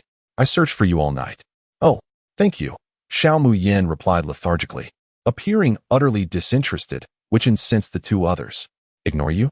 Last night, I clearly heard you on the rooftop, asking others to find me and even imprisoning my friends to coerce me into appearing. Fortunately, she had no genuine friends. Those surrounding her were merely sycophants. However, after her reveal as the false daughter of the Bai family, they gradually morphed into adversaries. Capturing them would only serve to rectify the situation, avenging herself in the process. Thus, one might wonder, what is the point of training a mad dog when one can train wolf cubs instead? Lung Sai pulled someone away from her, stating, Duan, didn't you notice she doesn't want to engage with you? Duan Qingye held his head high in a proud demeanor. I've looked into it. Her zodiac sign is naturally reserved. It's not that she doesn't wish to converse with me. Lung Sai retorted, stubbornness is merely a juvenile's best defense. Meanwhile, Xiao Muyin, lost in thought, had already begun chatting with Xiao Tang. How did you manage to activate your account to upload videos on your own? Xiao Tang asked. Why? Is the script prohibitive? Xiao Muyin responded. Not exactly, but your unilateral actions could easily instigate a butterfly effect. What if it alters the subsequent plot? Xiao Muyin countered, isn't the main storyline determined by you? That is true, but since you devised it, what is there to be concerned about? At present, the female protagonist harbors a deep-seated animosity towards me, while the influential figures also regard me with disdain, demonstrating that the narrative remains steadfast despite my minor actions. Xiao Tang remains silent, caught in a state of indecision. Xiao Muyin reflects, as my notoriety escalates, my obsequiousness towards them will allow me to be seen by a larger audience, ultimately resulting in harsher criticism, thus facilitating the completion of my mission sooner. Upon hearing this, Xiao Tang displays a flicker of uncertainty. Is that true? Xiao Muyin replies, what benefit would I gain from deceiving you? Xiao Tang, now contemplative, concedes, very well. Let us put this matter aside, but do not take unilateral action in the future. Xiao Muyin, devoid of any psychological burden, readily agrees, as the course of action lies firmly within her control. Observing her blissfully slumbering, Xiao Tang belatedly realizes that she has yet to clarify how to circumvent the activation of his account. Suddenly feeling a tug, she turns to see Jiangwen. With an air of mystery, quietly inquiring, Yin Yin, who filmed that video of you? Xiao Muyin shakes her head, her innocent visage reflecting confusion and helplessness. I am uncertain, perhaps it was a nearby drone. Another drone? Sun Si Chen exclaims, realizing that she must draw the curtains tightly at night. Xiao Muyin solemnly nods in affirmation, declaring that privacy and security are of utmost importance. The group exchanges laughter as they stroll back to the villa, while Duan Qingye suppresses his nonchalant grin, cheerfully trailing behind them. Walking thoughtfully behind, Lung Siyi instructs his aide, look into who initiated the trending topic. Understood. As the others depart, no one notices the abandoned by Xianyu. With the cameras off, her smile vanishes entirely. That wretched woman. Resorting to such despicable tactics to entice men, she is determined to expose Xiao Muyan's facade, ensuring that Ci utterly detests her. In the living room, a lavish spread of delicacies has already been prepared, all raw ingredients. Peng Biao beams like a benevolent Buddha, addressing the assembled instructors, ladies and gentlemen. Let us commence with the first challenge. Prepare breakfast to secure the funds for the day. Sun Sichun is the first to inquire. Director Peng. Is this an individual task or a team competition? Peng Biao, with a mischievous glint, explains, 2 individuals must collaboratively create breakfast, and the funding will be divided between them. Should one person complete it alone, then all funds belong to that individual. In an instant, Sun Sichun comprehends. As long as she can accomplish it independently, all the funding will be hers. Apart from the non-cooperative duo of Shun Jiqiu and Jiang Jicheng and the solitary Sun Sichun, the others have swiftly gathered their ingredients. Sister, I am quite adept at cooking. I shall surely assist you in achieving an excellent outcome and securing the maximum funding. Xiao Muyan shows no reaction, instead inhaling deeply with a sense of dejection, casting a resentful glance at Peng Biao. She murmurs to herself, alas. The matter of funding is trivial, but I must reflect upon my actions daily. Have I been overly courteous to you? Have I given you face? Should I take action? Who has incurred my wrath? When might Director Peng consider increasing the remuneration for our work? Peng Biao suddenly sneezes several times, sensing that he has unwittingly attracted some ominous attention. The attic on the 4th floor is exceedingly comfortable. I hope this evening remains delightful. Peng Biao, in disbelief, cannot fathom how this woman would forego preparing breakfast and audaciously threaten him instead. As a director, is he so easily intimidated? My dear lady, which room has captured your fancy? I shall gladly make the exchange. I implore you, refrain from causing any disturbances. Peng Biao felt as though he was on the brink of death, especially after the unforeseen events of last night. What if she were to fall from above? He trembled at the thought, unable to imagine such a calamity. This potential hazard must be eradicated at its inception. He truly is a responsible director for his guests. After a series of unequal agreements, Xiao Muyan finally consented to the room change with surprising ease. She remarked that her skills in being overly accommodating were not in vain. This was akin to negotiation. Just last night, he had given her 100 million. Has she exhausted it already? How did she spend it? A secret. Lung Siye's eyes darkened. Had she truly squandered all the money? Chapter 51. You deserve better than someone like me. Boss, someone online is offering 100 million to investigate a person. In front of the flickering computer screen, a youthful face beamed with excitement as he rushed toward the busy man at the desk. The man, engrossed in his paperwork, merely gestured with indifference. If he was interested, he would engage. The youth chuckled foolishly, yet the other could only provide an image. Even if he wished to help, he could not. Do you need my assistance? The man lifted his gaze, his sharp brows framing eyes as deep as a secluded pool, concealing endless secrets that ensnared one in their depths. Yet his face was pale, devoid of color, resembling a fragile nobleman. He set down the documents and helplessly extended his hands toward the youth. Give it to me.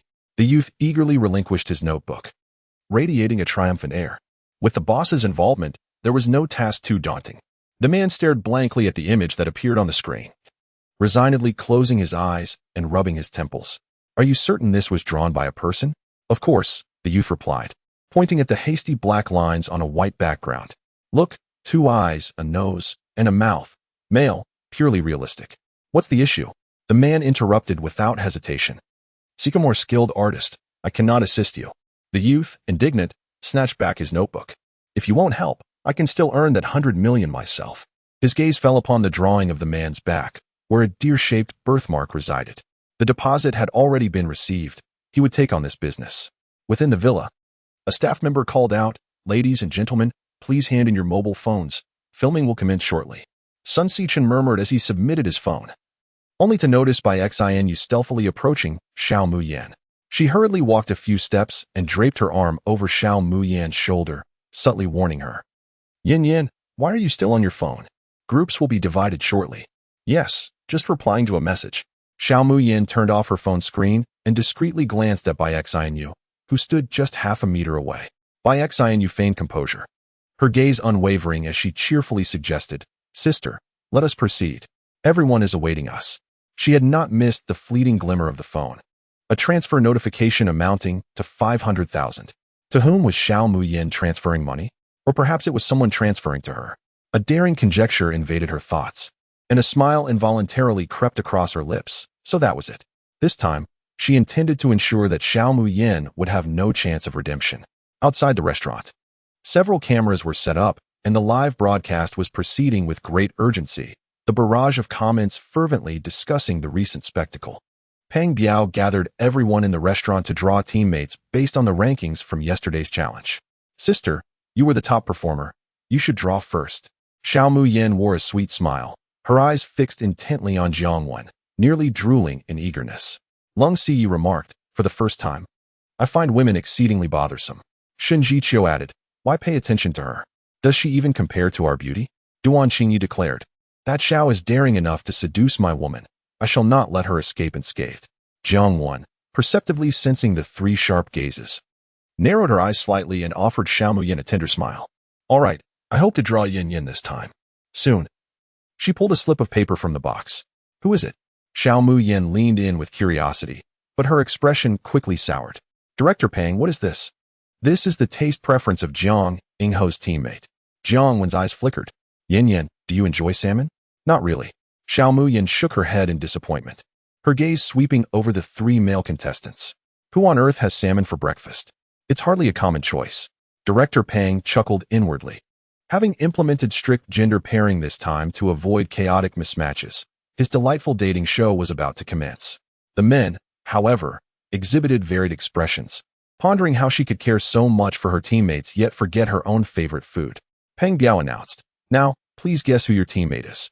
Jiang Wen pointed at Deng Jiayu, saying, I guess it's Jiayu. He mentioned he enjoys fresh cuisine. Wen Jia, it's not me.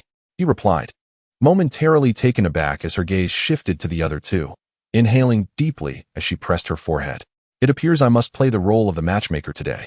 Shen Jiqiu and Duan Qingyi's faces darkened, and they chorused, do not spout nonsense. Indeed, Director Peng. Just tell me straightforwardly, who is my partner?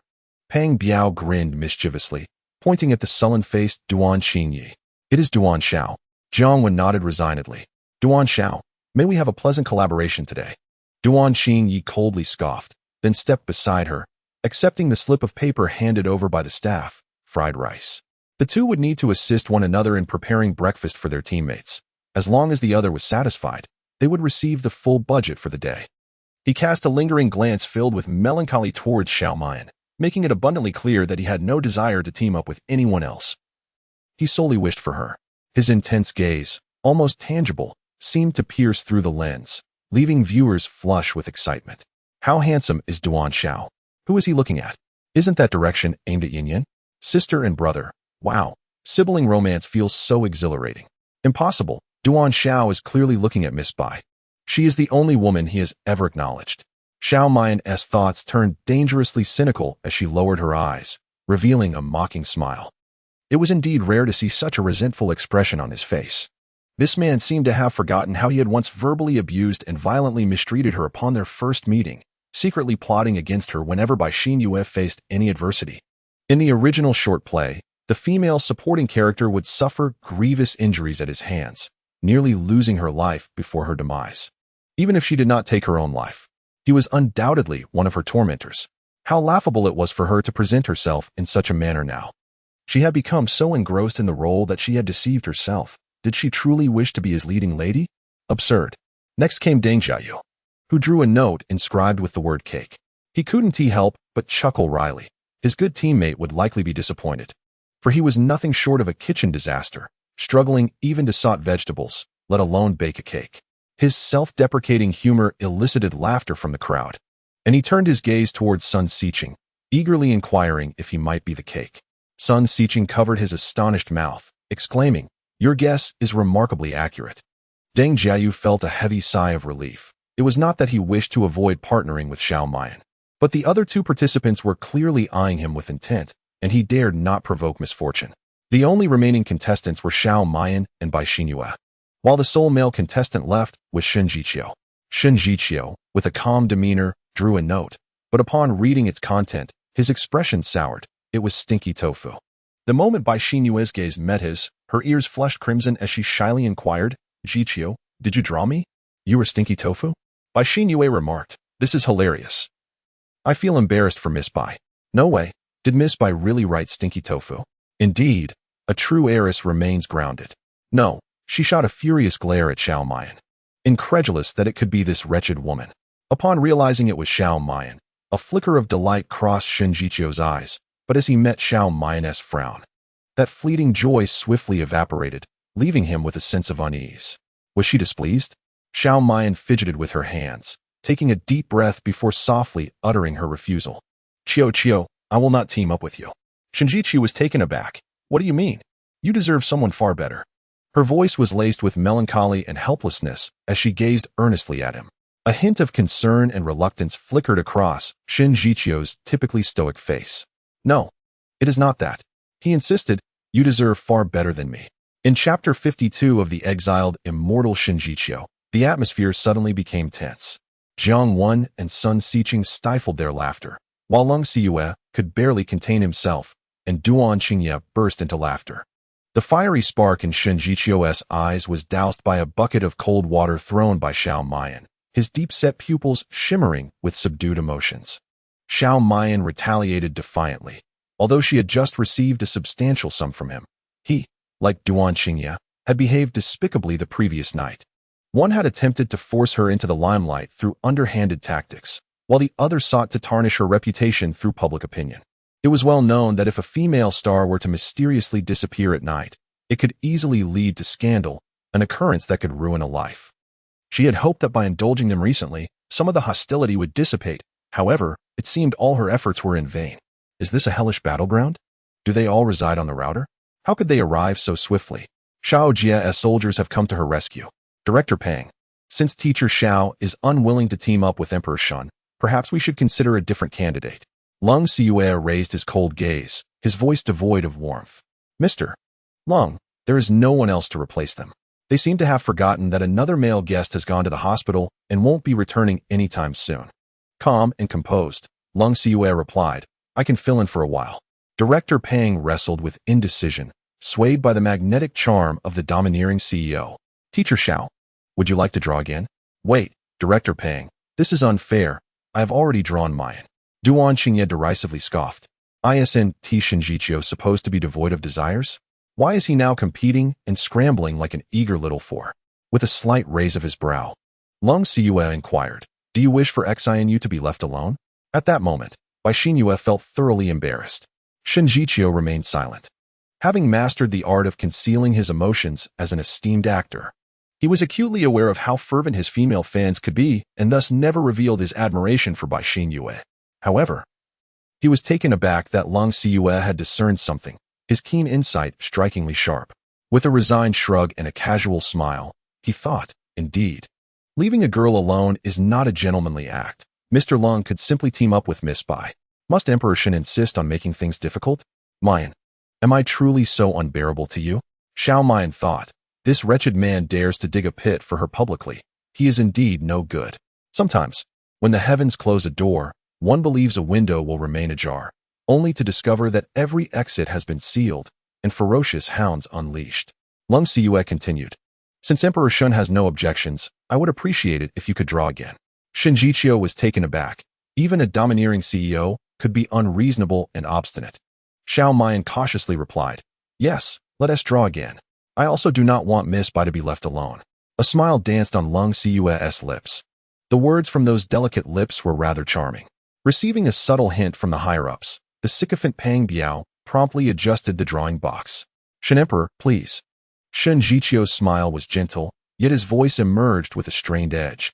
Director Pang, it seems you have forgotten that our production team consists of 3 investors. In addition to his stiff grin, Pang Biao's expression management had clearly spiraled out of control. When Shen Jiqiu produced the slip of paper once more, Pang Biao was the first to read it aloud. It is Stinky Tofu. Shen Jiqiu, Lung Sai, Xiao Muyan. Bai Xinyue felt a surge of joy. This would allow her to interact openly with Lung Sai. Later, she could create some ambiguous moments, making her marriage into the Lung family a matter of time. Mr. Lung, it seems you are fated to team up with Miss Bai at first glance. You may envy me, but there is no need. I have my destined partner. I wish you an enjoyable time, Mr. Long. After saying this, he unceremoniously approached Xiao Muyan. Muyan, shall we prepare breakfast together? Xiao Muyan glanced at the breakfast belonging to Shinjichio plain rice porridge. This is simple, all you need is rice and water. Confirming their teammates, the four groups entered the kitchen to busily prepare their meals. All the ingredients were ready, except for Xiao Muyan's stinky tofu and Bai Xinyue's black truffle. The rest were complete. When Shinjichio discovered that there was no stinky tofu, he breathed a sigh of relief. Muyan, how about you choose another breakfast? Change it to what Xiao likes. Xiao Muyan's urge to scold nearly escaped her lips, but was urgently halted by Xiao Tang's intervention. Xiao Tang, a stern warning, do not speak harshly to the esteemed one. Xiao Muyan swallowed her words of complaint, delicately pursing her rosy lips, as she said softly. Just change it to what Xiao likes. Shinjichio regarded her with a knowing gaze before turning to busy himself in the kitchen. Xiao Tang sighed with relief. Very well, maintain this demeanor. It is imperative that you do not lose your composure. Xiao Muyan felt distracted. We'll see how it goes. Xiao Tang shot her a look. What about the memories between you two childhood sweethearts? Xiao Muyan replied, I have a good memory. Xiao Tang, what about the promises? What of your vows? Xiao Muyan, those are merely idioms. Half an hour later, each of them presented their dishes on the table. Aside from Deng Jiayu's plate of an unidentifiable dark substance, the others appeared quite presentable. Shinjichio had prepared sandwiches, which were the only dish he could confidently make. Muyan, do give it a try. Thank you. Xiao Muyan politely accepted and began to eat, her cheeks adorably puffed. Watching you eat is truly appetizing. What? Do you consider me a side dish? Particularly delicious. His deep voice transformed into a tantalizing allure, captivating the senses. Xiao Muyan looked up at him in a daze, unsure where to place her hands, feeling the weight of the surrounding gazes upon her. Spring has arrived. The season of renewal and animal reproduction? How does it taste? After a moment of silence, Xiao Muyan expelled the contents of her mouth, savoring the pleasant flavor. Though her prominent front tooth had narrowly escaped harm. Within the fried egg, a fragment of eggshell no larger than a fingernail marred the scene. Shinjichio's usually tranquil eyes suddenly brimmed with emotion, his ears flushing crimson. Deng Jiayu extended a sympathetic consolation, urging the esteemed actor not to despair. For he had fared far better than she. Thank you, he replied, somewhat disinterested in such platitudes. Xiao Muyan then presented a pot of porridge she had prepared, inviting everyone to partake. I made too much porridge, feel free to join me.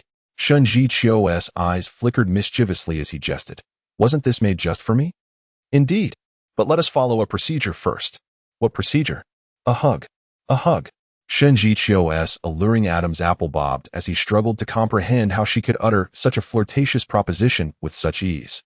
Xiao Muyan nodded inwardly, realizing that her playful teasing before the camera might soon incite his complete disdain, perhaps even leading him to hire trolls to silence her. As expected of Sister Yen, how did she suddenly get on the ride? It's merely a hug. Have you bumpkins never witnessed such a thing? To be honest, I haven't. I've seen plenty of toads. Though, enough of that. It's time to embrace. In that instant, her heart raced like thunder. Shinjichio stiffened, his body rigid and dry, throat rasping as he declared with fervor, let it be. I am ready. Chapter 53. We have time ahead. The surrounding guests discreetly observed the unfolding scene, while the live stream erupted with excitement. Bai Xianyu murmured to herself. Jichio seems to have mentioned that his sister only has eyes for him.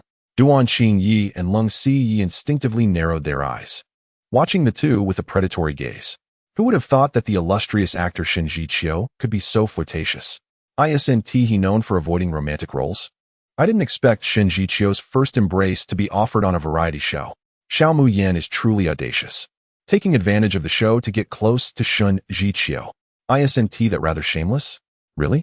I actually think Shinjichio is enjoying it. After all, he has shared an electric moment with Yan Yan. Surprisingly, there are even fans of Xiao Muyan. Your idol is nothing but a shameless copycat. How embarrassing. Uft.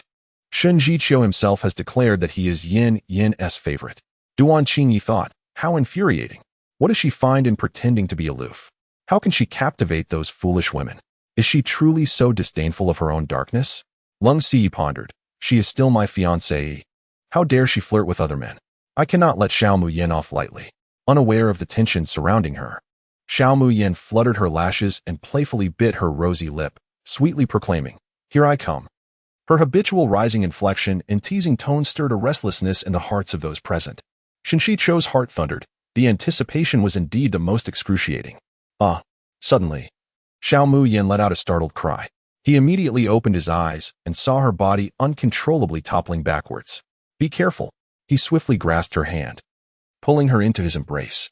Xiao Muyan was instantly enveloped in a fragrant aura reminiscent of wood, as pure as her essence. "Are you all right?"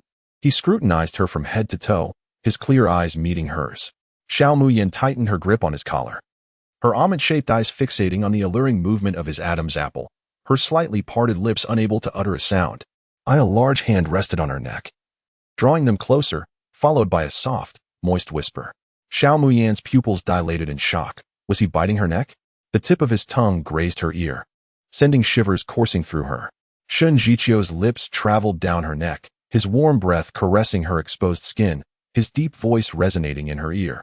"Is this considered a hug?" The corners of Xiao Muyan's eyes quivered, her voice soft and trembling. "Someone. If no one is around, can we continue?" He seemed to savor the moment. This was a variety show, yet her reminder only emboldened Shinjichio further, his heated lips landing on the nape of her neck, eliciting a light, rippling laugh. Xiao Muyan's gaze turned bewildered, the slight pain at her nape causing her hands, which were pressed against Shinjichio's chest, to instinctively grip tighter. Unbeknownst to her, this prompted a muffled groan from him, his palm gripping her waist with a force that felt as though it could crush her. "Chio, I was wrong." "What did you do wrong?" "I shouldn't have teased you." Shinjichio tightened his hold on her, his voice low and restrained, before finally releasing her. His fingers gently caressed the stray hairs on her forehead as he ambiguously remarked, "Think carefully before you answer me." Xiao Muyan's eyelids jumped. Could it be that her earlier teasing had awakened his more mischievous side? She blinked her watery eyes, her small face painted with a look of worry, pitifully murmuring, "But right now, I'm not feeling too well." The crystalline tears glistened on her lashes, ready to fall, and her reddened nose made her appear even more delicate. Shinjichio pressed his tongue against the roof of his mouth, a tumultuous tide swirling in his gaze. When she cried, she became even more beautiful. "Can I join in? I want to act in a couple of episodes." "Did we just kiss?" "Photographer, what are you doing?" "Shift the camera." "No way, the first task was a kiss. And after that, haha, just thinking about it makes me happy." "Someone, drag that person out, bringing their own little yellow book." "So what do you have to say?" "You're squeezing my waist to the point of breaking." Shinjichio's gaze darkened instantly, his fingertips pressing down harder, causing Xiao Muyan to emit a soft cry of pain. Her waist would surely bear bruises. This man had such strength. "Think carefully about your answer. We have plenty of time ahead." He hesitated, his cold brows arched, a cryptic smile playing at the corners of his lips. The disobedient girl must be taught a lesson. Without pain, one remains unaware of severity, and even begging for mercy is beyond her. Xiao Muyan's ears flushed crimson. Indeed, when a man is ignited by passion, a woman's presence becomes irrelevant. Shinjichio released his hold on Xiao Muyan's waist and sincerely said, "I apologize for my earlier indiscretion. As the saying goes, as long as I maintain my dignity, I shall never bow to anyone." A minor hidden task accomplished. Xiao Muyan lowered her head, her voice soft and languid. "I should be thanking you, Chio." Jiang Wen rested her chin on her hand, voicing the unspoken thoughts of everyone present. Did the esteemed actor Shin just kiss her? Indeed, otherwise how could Xiao Muyan blush so deeply? Absolutely. Our eyes are sharp, we cannot be mistaken. Indeed, those who appear aloof are often irresistible. "Brother, look at me." Shinjichio smiled serenely, shaking his head with candor. "No, it was merely a misalignment due to habit." "Is that so?" Jiang Wen replied with a gentle smile, her gaze inadvertently falling upon the nape of Xiao Muyan's neck, where a faint blush could be discerned through her hair. The perceptive onlookers found no inconsistencies between the two and reluctantly shifted their focus back to the day's first task, savoring breakfast. Jiang Wen's salmon slices lacked finesse, driven solely by emotion, causing Duan Qingyi to tremble at their girth. "Is this really salmon?" "It doesn't appear so." "Try it, the taste is the same." Duan Qingyi closed his eyes in despair. "It is all salmon. How could the taste differ?" Pang Biao inquired, "How is the salmon?" "Good. And the fried rice?" "Zhongning-ho?" Jiang Wen glanced at the colorful concoction before her, her lips twitching uncontrollably. It was not her cutting skills that were lacking, but rather the mischief of that rascal Duan. Ultimately, she took a bite, Forcing a smile, not bad. Peng Biao beamed like the Buddha. Since both esteemed teachers find it satisfactory, please finish your breakfast to receive today's activity fund of 500 yuan. Jiang 1. Duan Qingyi.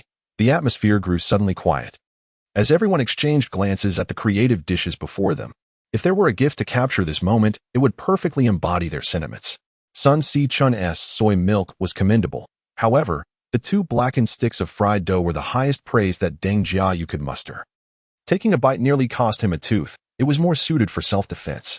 In an attempt to salvage the situation, Deng Jiayu poured unformed cream over the dark cake base, resembling something unspeakable. To even gaze upon it was an affront to the eyes, unable to betray their conscience. Both ultimately rated each other poorly, securing only 250 yuan in funds. Bai Xianyu prepared a bowl of clear noodle soup, which, despite the noodles being a clump, had a flavor that was at least not lethal, earning a commendable remark from Rong Siyi. Observing a certain girl in a daze, he cleared his throat and praised. Xianyu is indeed virtuous and skilled in the kitchen. Bai Xinyue could not suppress the upward curve of her lips, irresistibly drawing closer to him. See, if you like it, I shall prepare it for you every day henceforth. Xiao Mu Yin let out a snicker, almost spewing her white porridge everywhere. You must indeed do this daily. Cold Siyi. Bai Xinyue stared at him in a daze. Siyi, what is the matter? Nothing. It is your turn now. Cold Siyi expressionlessly pushed the vegetable salad he had prepared towards Bai Xinyue. Bai Xinyue blissfully took a bite, exclaiming, Siyi, I feel so happy to be able to savor the dishes you have personally made. Her eyes widened like saucers, the last word bursting forth with unrestrained excitement, causing her to bounce around like a flea. What was happening to her? Chapter 54. Ruthless Individuals. Water. Quickly, bring me water. Bai Xinyue's face flushed crimson. As she stuck out her tongue and frantically fanned her mouth, her eyes tightly shut, already forming creases on her forehead. Soon, a cup of water was downed. Yet she continued to shout for more. The camera zoomed in on the vegetable salad on the table. Xiao Mu Yin leaned in to sniff it and immediately covered her nose, frowning. Cold Siyi, you added mustard to this. The crowd promptly recoiled from the dish, realizing that the green topping was not avocado but mustard sauce. No wonder Bai Xinyue had choked so fiercely after taking a huge bite. Cold Siyi, having been exposed, bore an expression of restrained embarrassment. I simply enjoy it this way. Xiao Mu Yin admired him with a mock bow, teasing, Cold Siyi, truly the ruthless CEO. Cold Siyi. Observing Bai Xinyue's pallor, Shinjiqiu offered her the white porridge in hand. The porridge is sweet. It will alleviate the spiciness. Bai Xinyue eagerly accepted the porridge, gulping it down hungrily. Indeed, the fiery taste in her mouth diminished significantly. She unabashedly clutched the pot, drinking directly from it, her brazen demeanor leaving the onlookers astounded. Is this still the elegant and noble Bai Xinyue? Cold Siyi is too ruthless.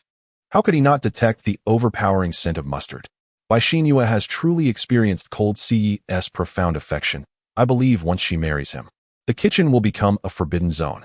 Oh dear, Xinyue loves Cold Siyi so much, even knowing the dish was poisonous. She still chooses to bear the bitter fruit of love. Can the fans please step aside? Did you not hear Cold Siyi refuse to annul the engagement? Bai Xinyue is still the mistress. Any further entanglement would label her as the third party. Soon, the comments erupted once more, interspersed with a few derogatory remarks aimed at Xiao Mu Yin, though they quickly faded amidst the tumult of the genuine heiress' entanglements. Indeed, humanity has a penchant for gossip. What are you staring at? Noticing Xiao Mu Yin in a daze, Jiang Wen exchanged glances with Sun Siken, who was holding a plate of unaltered fried rice and a cake, and couldn't he help but feel mischievous. Xiao Mu Yin shook her head in astonishment, her eyes brimming with wonder and envy. Bai Xinyue was truly remarkable. Having consumed a pot of porridge, her stomach showed no signs of bulging. As expected of the leading lady, her figure management is impeccable. Sun Siqing blinked in disbelief, pondering, is that what you were thinking about? What else could it be? The guests and staff present who overheard the conversation fell silent, seemingly at a loss for further thoughts. The relationship between the true and false heiresses was already strained. Even refraining from reveling in each other's misfortunes could be seen as a compliment to Xiao Mu Yan's character. Duan Xingye, unable to bear seeing Bai Xinyue in pain, said, Sister Xinyue, let me take you to the hospital. Zhang Yingho and Sun Siqing noticed that their relationship with Xiao Mu Yin seemed to flourish, clearly isolating and excluding Sister Xinyue. If they continued to remain silent, it would be utterly pitiful for her. Lung Sai nodded in agreement, call for an ambulance. Although he could not call off the engagement for now, Bai Xinyue was the woman he held dear in his heart, deserving of his utmost care. Xiao Muyan, you have gone too far this time. Confused by the unwarranted accusation, Xiao Muyan pointed at herself in disbelief. Big shot, if you have a problem, seek help. Do you even hear the nonsense you were spouting? The vegetable salad was made by you. The mustard sauce was added by you, while the congee that alleviated Bai Xinyue's discomfort was prepared by her. How is that excessive? She regretted not smashing the pot when Bai Xinyue took her first sip of congee. It would have been better if she had choked on it. Could this ridiculous short drama not follow a more sensible trajectory? Xiao Muyan lightly bit her delicate lips, bowing slightly in apology. I'm sorry, it's my fault. I apologize, Miss Bai. The audience was momentarily stunned. The sequence of events was clearly unrelated to Xiao Muyan, so why was she humbling herself? Upon hearing this, Lung Sai grew even more uncomfortable and irritated, his brows deepening with coldness. As long as you recognize your mistake, do not repeat it. Understood, I will be mindful. As long as you are not upset. Xiao Muyan's glistening eyes, filled with warmth, gazed at him, momentarily transporting him back to the time when she used to chase after him. Isn't it true that Xiao Muyan was adamant about calling off the engagement? Why is she now trying to ingratiate herself? This is what one calls a contradiction between words and actions. Love-stricken, destined for an early demise. A wealthy heiress truly values cleanliness. She comes forth only to tarnish her reputation. It seems that time indeed carves you into the person you ought to be. A sycophant will ultimately remain a sycophant. Finally regaining her voice, Bai Xinyue grasped Lung Sai's arm, weakly stating, Sai, please do not blame her. I believe she did not mean it. Hold your tongue for now. Let's wait until we reach the hospital for a checkup. No need. I'm fine. A little more water will suffice. She lowered her head, worry etched on her face. If we go to the hospital, the media will likely blow it out of proportion, and it would tarnish my sister's reputation. Lang Sai tenderly stroked her head. Your understanding pains my heart. Sai, please don't say such things. It's annoying. Bai Xinyue's pale face instantly flushed with color, her cheeks turning a lovely shade of pink. How wonderful. She intended to shower Lung Sai with affection, firmly binding herself to him, successfully becoming the young mistress of the Long family. As Lung Sai spoke, his gaze unconsciously drifted towards Xiao Muyan, who maintained a courteous smile, as artificial as a mask devoid of emotion. Bai Xinyue gently reminded, Director Pang, shall we proceed? With a nervous glance, Pang Biao sought the approval of the three prominent figures before continuing. Could we ask Miss Bai and General Lung to comment on each other's breakfast? In unison, they replied. Delicious. A profound silence enveloped the room. Indeed, Miss Bai's affection ran deep. Despite everything, she could still declare it tasty. A remarkable woman indeed. Ha ha ha. Congratulations to both instructors for receiving a funding of 500 yuan. Next were the esteemed actor Shun and teacher Xiao. Xiao Muyan offered a candid opinion. It's acceptable. It won't cause harm. Shen Jiqiu remained silent, having relinquished his porridge to Bai Xinyue, leaving him with no tasting experience to provide a review. Director Pang, since this unexpected situation arose, perhaps we should let the one who tasted my porridge give the evaluation? Very well, Miss Bai, would you care to share your thoughts? Bai Xinyue gritted her teeth, but with so many cameras focused on her, she could not utter insincere words. It's quite good. Xiao Muyan beamed brightly. Director Pang, will you grant us the 500 yuan funding as well? Pang Biao responded with a strained smile, stirring an ominous feeling within her. Because Shen Jiqiu had not sampled his teammates' breakfast, the funding was halved, leaving them with only 250 yuan. With a chuckle, Xiao Muyan crushed an apple in her hand. While other things could be overlooked, deducting her reward was absolutely unacceptable. Pang Biao stared incredulously at the spilled juice, instinctively swallowing hard as he inadvertently blurted out a friendly counterproposal. Since it was Miss Bai who tasted it, perhaps the funding should come from her. Bai Xinyue replied. Chapter 55. Can we indulge in any form of eating, drinking, and entertainment? Surely, Miss Bai would not be unwilling. Xiao Muyan blinked in feigned surprise, then lowered her head in disappointment, as if to comfort Shen Jiqiu, while also soothing her own spirit. It's all right, even with just half the funds. Autumn and I can accomplish today's task. She turned her delicate face slightly, nonchalantly showcasing her graceful neck, allowing the cameras to capture her helplessness and the dampness of her lashes in vivid detail. Regardless of whether one was a pure white lotus or a scheming green tea princess, The art of pretense was inescapable. It merely depended on who excelled in the performance. Bai Xinyue's expression suddenly stiffened as she chuckled awkwardly, saying, "Sister, you misunderstand. How could I not wish to give you something?"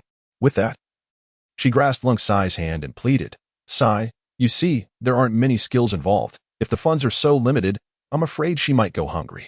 Shall we give her half?" Lung Sai pressed his thin lips together and slowly uttered 2 words, "All right." Bai Xinyue forced a smile, promptly handing over half the money to Xiao Muyan.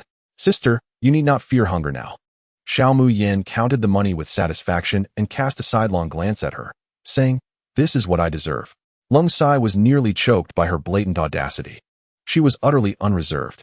Duan Xingye, as if privy to some jest, chuckled nonchalantly, "Sister, if you're short on funds, just let me know.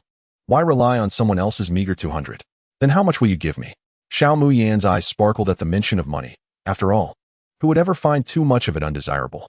Suddenly, the smile on Duan Xingye's lips froze, his fingers crackling ominously, his defiant gaze fixated on her neck, brimming with menace, as if he yearned to pierce it. "What is the matter?" "Nothing." Duan Xingye shot a glowering look at Shen Jiqiu, saying nothing, yet radiating an aura as heated as boiling water. Shen Jiqiu's profound gaze traced the line of Xiao Muyan's neck before he settled beside her, casually draping his hand over the backrest, as though enveloping her in an embrace. His smoky voice, laced with allure, murmured, "Duan, perhaps you're reluctant to part with yours. How about I offer you mine?" Duan Xingye glared furiously, "Chao thief, you scoundrel." Shen Jiqiu raised an eyebrow. "Indeed, what of it?" As the two appeared ready to engage in yet another verbal spar, Xiao Muyan rolled her eyes in exasperation. She had suspected this fellow would not genuinely offer her support, revealing that he was all talk. "What's yours is mine. Give me your funds, Qiu." "You're so crafty." Shen Jiqiu's indulgent gaze lingered on her as he softly replied, Yes, it's all yours." Is this the scene where the esteemed actor Shen is wronged? Wow, actor Shen's smile is so affectionate. Could it be that actor Shen and Yin Yin indeed shared a room earlier? Impossible. Actor Shen is the heir of the Shen family. What woman could he not have? Why would he choose a plagiarist? Didn't someone previously claim they were unfamiliar with each other? Yet their closeness suggests they are childhood sweethearts?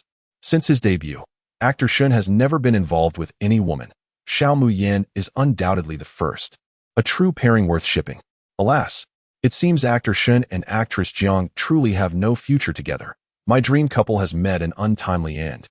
Jiang Wen and Sun Siqing exchanged flirtatious glances, observing that Yin Yin had shown warmth towards Qiu since the onset of the variety show. Was this a mutual pursuit? Lang Sai and Bai Xinyue were filled with curiosity, while Deng Xiaoyu quietly played the background, the atmosphere serene. Now, I present to you a map of Water City, divided into 4 cardinal directions. Your respective destinations are marked, and your task is to uncover and recommend the culinary and recreational gems of Water City to netizens. The higher your ratings, the more generous the rewards will be tomorrow. Jiang Wen tossed her hair back, provocatively inquiring, Director Pang, does it matter what kind of food and entertainment we choose? The camera, well-versed in inciting drama, unceremoniously zoomed in on her face, broadcasting her casual charm live, instantly provoking frenzied screams from countless viewers behind the screen. Of course, it all depends on how bold your hearts are. A gasp echoed through the atmosphere, prompting astonishment at such audacity. The barrage of comments surged rapidly, causing the live stream to momentarily falter. Not only that, but the guests were also left in a state of disbelief. Could it truly be as they envisioned? Tears of joy cascaded from Xiao Muyan's lips. A veritable paradise of amusement. At last, she felt rejuvenated. This was the essence of a joyous variety show. Yin Yin, wipe your mouth. We girls must maintain our poise. Let us go. Everyone, get hyped. I suggest the guests take me along. I wish to broaden my horizons. Isn't it a tad early to go during the day? We could wait until evening for more excitement. I wonder if our guests can withstand the anticipation. It promises to be an exhilarating day. Can we request songs? Sister desires this, that, and then some. The conversation grew increasingly risky, prompting the production team to hurriedly manage the comments to avoid the looming threat of a broadcast suspension. Now, everyone may set off, boomed Director Pang, and in an instant, the 8 individuals were ushered out of the villa. The warm breeze swirled around them, leaves rustling as they stood bewildered, staring at the map in their hands. Xiao Muyan knocked on the villa's door. Director Pang, how are we to get there? Surely we require some means of transportation. A staff member interjected, ladies and gentlemen, funds have been allocated. You are to find your own way. With resigned glances exchanged, they soon made their decisions. Duan Qingye and Jiang Wan, with ample funds, opted for a taxi. Deng Jiayu and Sun Siqing decided to take the bus. As for Bai Xinyue, who had provided Xiao Muyin with 250 yuan, they wished to take a cab, but alas, their remaining funds were insufficient, compelling them to also opt for the bus. Sister, how will you get there? Bai Xinyue inquired of Shinjiqiu, hesitating slightly as she tugged at her lips. Public transport might not be suitable for an esteemed actor like him. Xiao Muyin nodded sagely. You are correct. Thus, will you arrange for us private transportation? Bai Xinyue's eyes widened. Why should I prepare that for you? Didn't you say so? Xiao Muyin frowned. Qiuqiu, did you see? There are no generous strangers. They merely engage in idle banter. You navigate the entertainment industry. Keep your eyes peeled. Shinjiqiu's brow furrowed subtly, his voice deepening. Indeed, I have learned. The atmosphere turned awkward, prompting Lung Sai to impatiently lead Bai Xinyue away. Let us not waste time. Bai Xinyue stumbled after him, a smug smile gracing her lips. Shinjiqiu's previous words had been directed at her. If Xiao Muyin could not arrange matters satisfactorily, Shinjiqiu would likely be displeased and harbor resentment toward her. Once they departed, Shinjiqiu looked at Xiao Muyin, bewildered. What shall we do? Xiao Muyin's eyelashes fluttered rapidly as she flashed him a radiant smile. Come. I will take you to ride in a luxury car worth millions. A luxury car worth millions? Shinjiqiu glanced skeptically at the 250 yuan in his hand. Was this some sufficient? A sudden chill ran down his spine. Surely this woman would not sell him off for money. Chapter 56. It seems my sister is being supported by someone amidst the ceaseless throng of people. Shinjiqiu stood in a daze, gazing at the countless luxury cars before him. He stammered, Is this the car you sought? Are you dissatisfied? Xiao Muyin slightly lowered her gaze, her lips parting and closing as she explained, This car is beyond the means of ordinary individuals. No, even a wealthy CEO cannot afford it. Would you not agree? Shinjiqiu stared at the crowded subway, numbly nodding his head. Her words held truth. Who among the average populace would purchase a subway train? And even if one did, there must be a route. Do you not consider this a luxury car? Indeed, it is luxurious, though the density of passengers is rather high. This quibbling over semantics was undeniably valid to a degree. Yet if I were to be recognized, fear not, for the most perilous places are indeed the safest.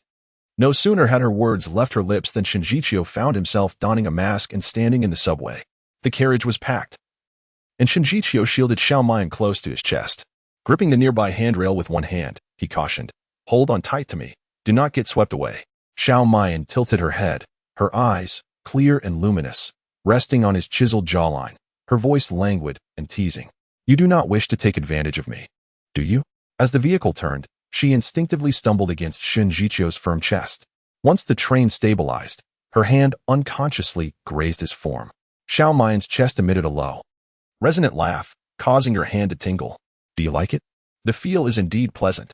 The words slipped from her lips without thought, yet she regretted them instantly. Inwardly cursing, foolish hand, why are you so easily tempted?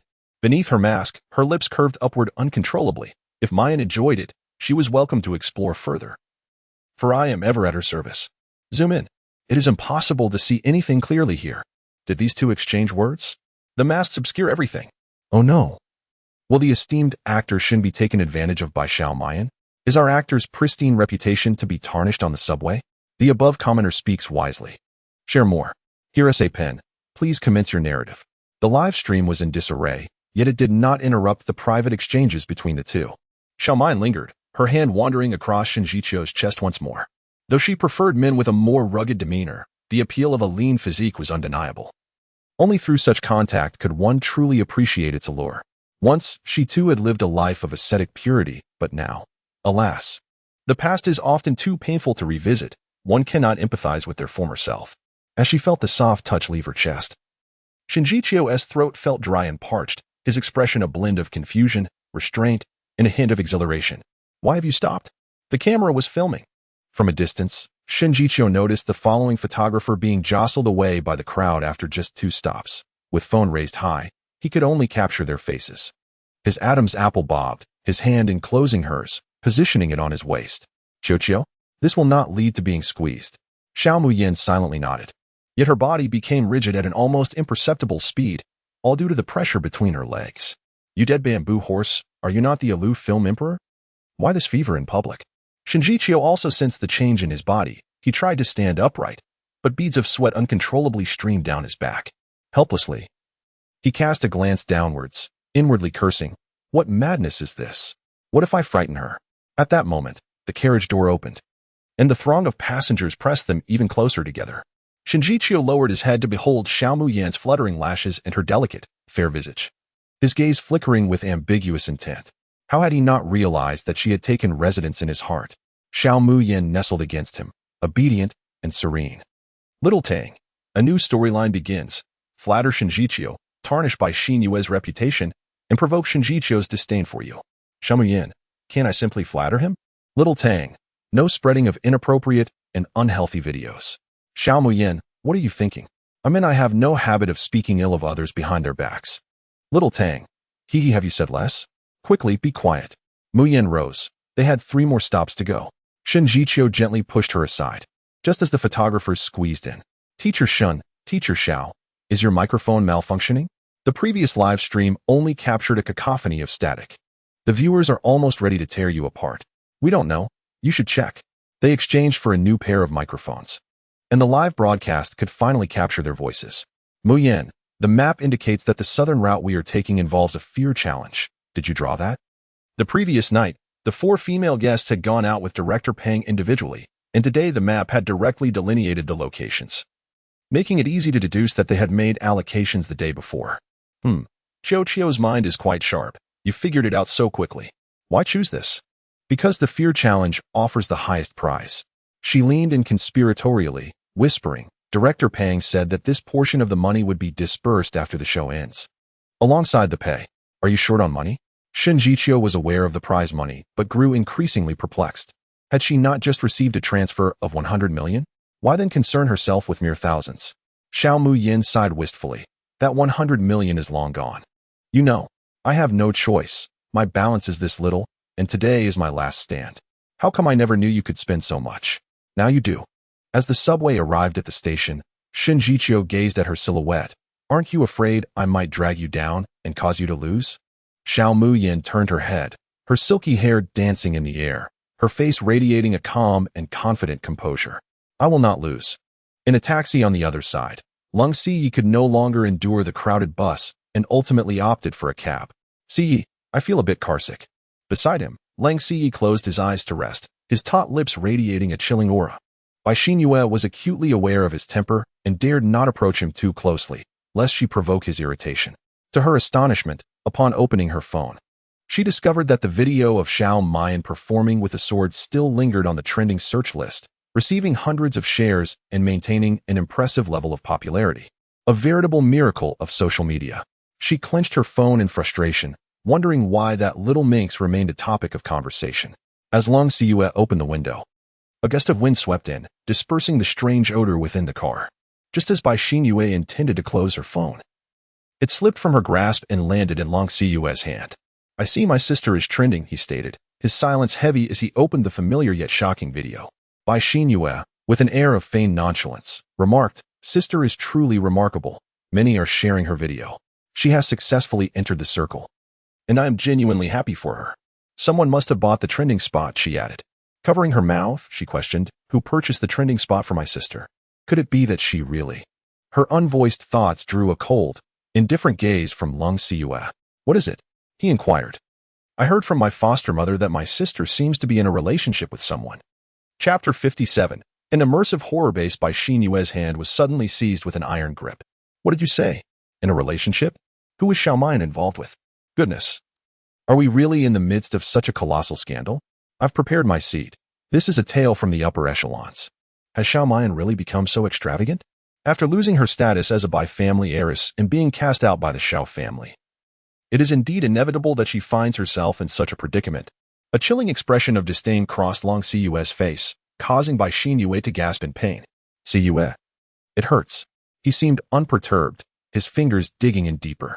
Who? I don't know. It was what my foster mother said. Seizing the moment of his distraction, Bai Xinyue withdrew her wrist, pressing herself against the car door in fear of his wrath. Lung Siyue remained silent, his stern gaze withdrawing from her. Siyue, perhaps I misheard. While my sister enjoys the lavish life, she undoubtedly knows her limits. What is a lavish life? A man's paradise, a woman's recharge station, famously known for male models. Well, I never imagined Yin Yin would be a kindred spirit. I wonder if I will ever encounter her in person. Who are these detractors above? Daring to tarnish Yin Yan's reputation? The trending topics cycled rapidly, with discussions surrounding Xiao Mian's encounters with male models swiftly gaining momentum. By Xin Yue, secretly monitoring the trending list, chuckled softly, thinking this variety show would ruin Xiao Mian's reputation, turning her into a pariah. However, her smile quickly faltered as she realized that 7 of the top 10 entries were related to Xiao Mian, while her own name failed to even appear within the top 50, utterly unremarkable. Damn it. Why does the platform grant her so much attention? She is merely a thief. Lung Siyue's gaze darkened, revealing a profound disgust.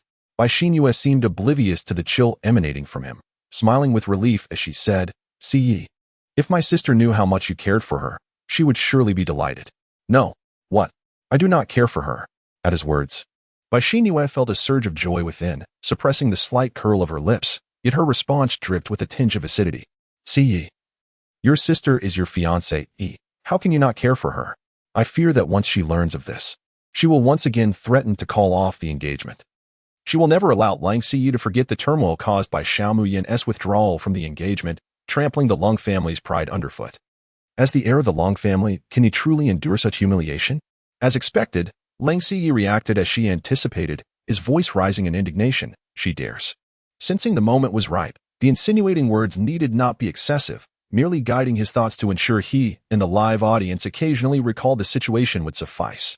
The cacophony of insults must not falter. Maintaining a continuous escalation was essential for inciting a transformative reaction.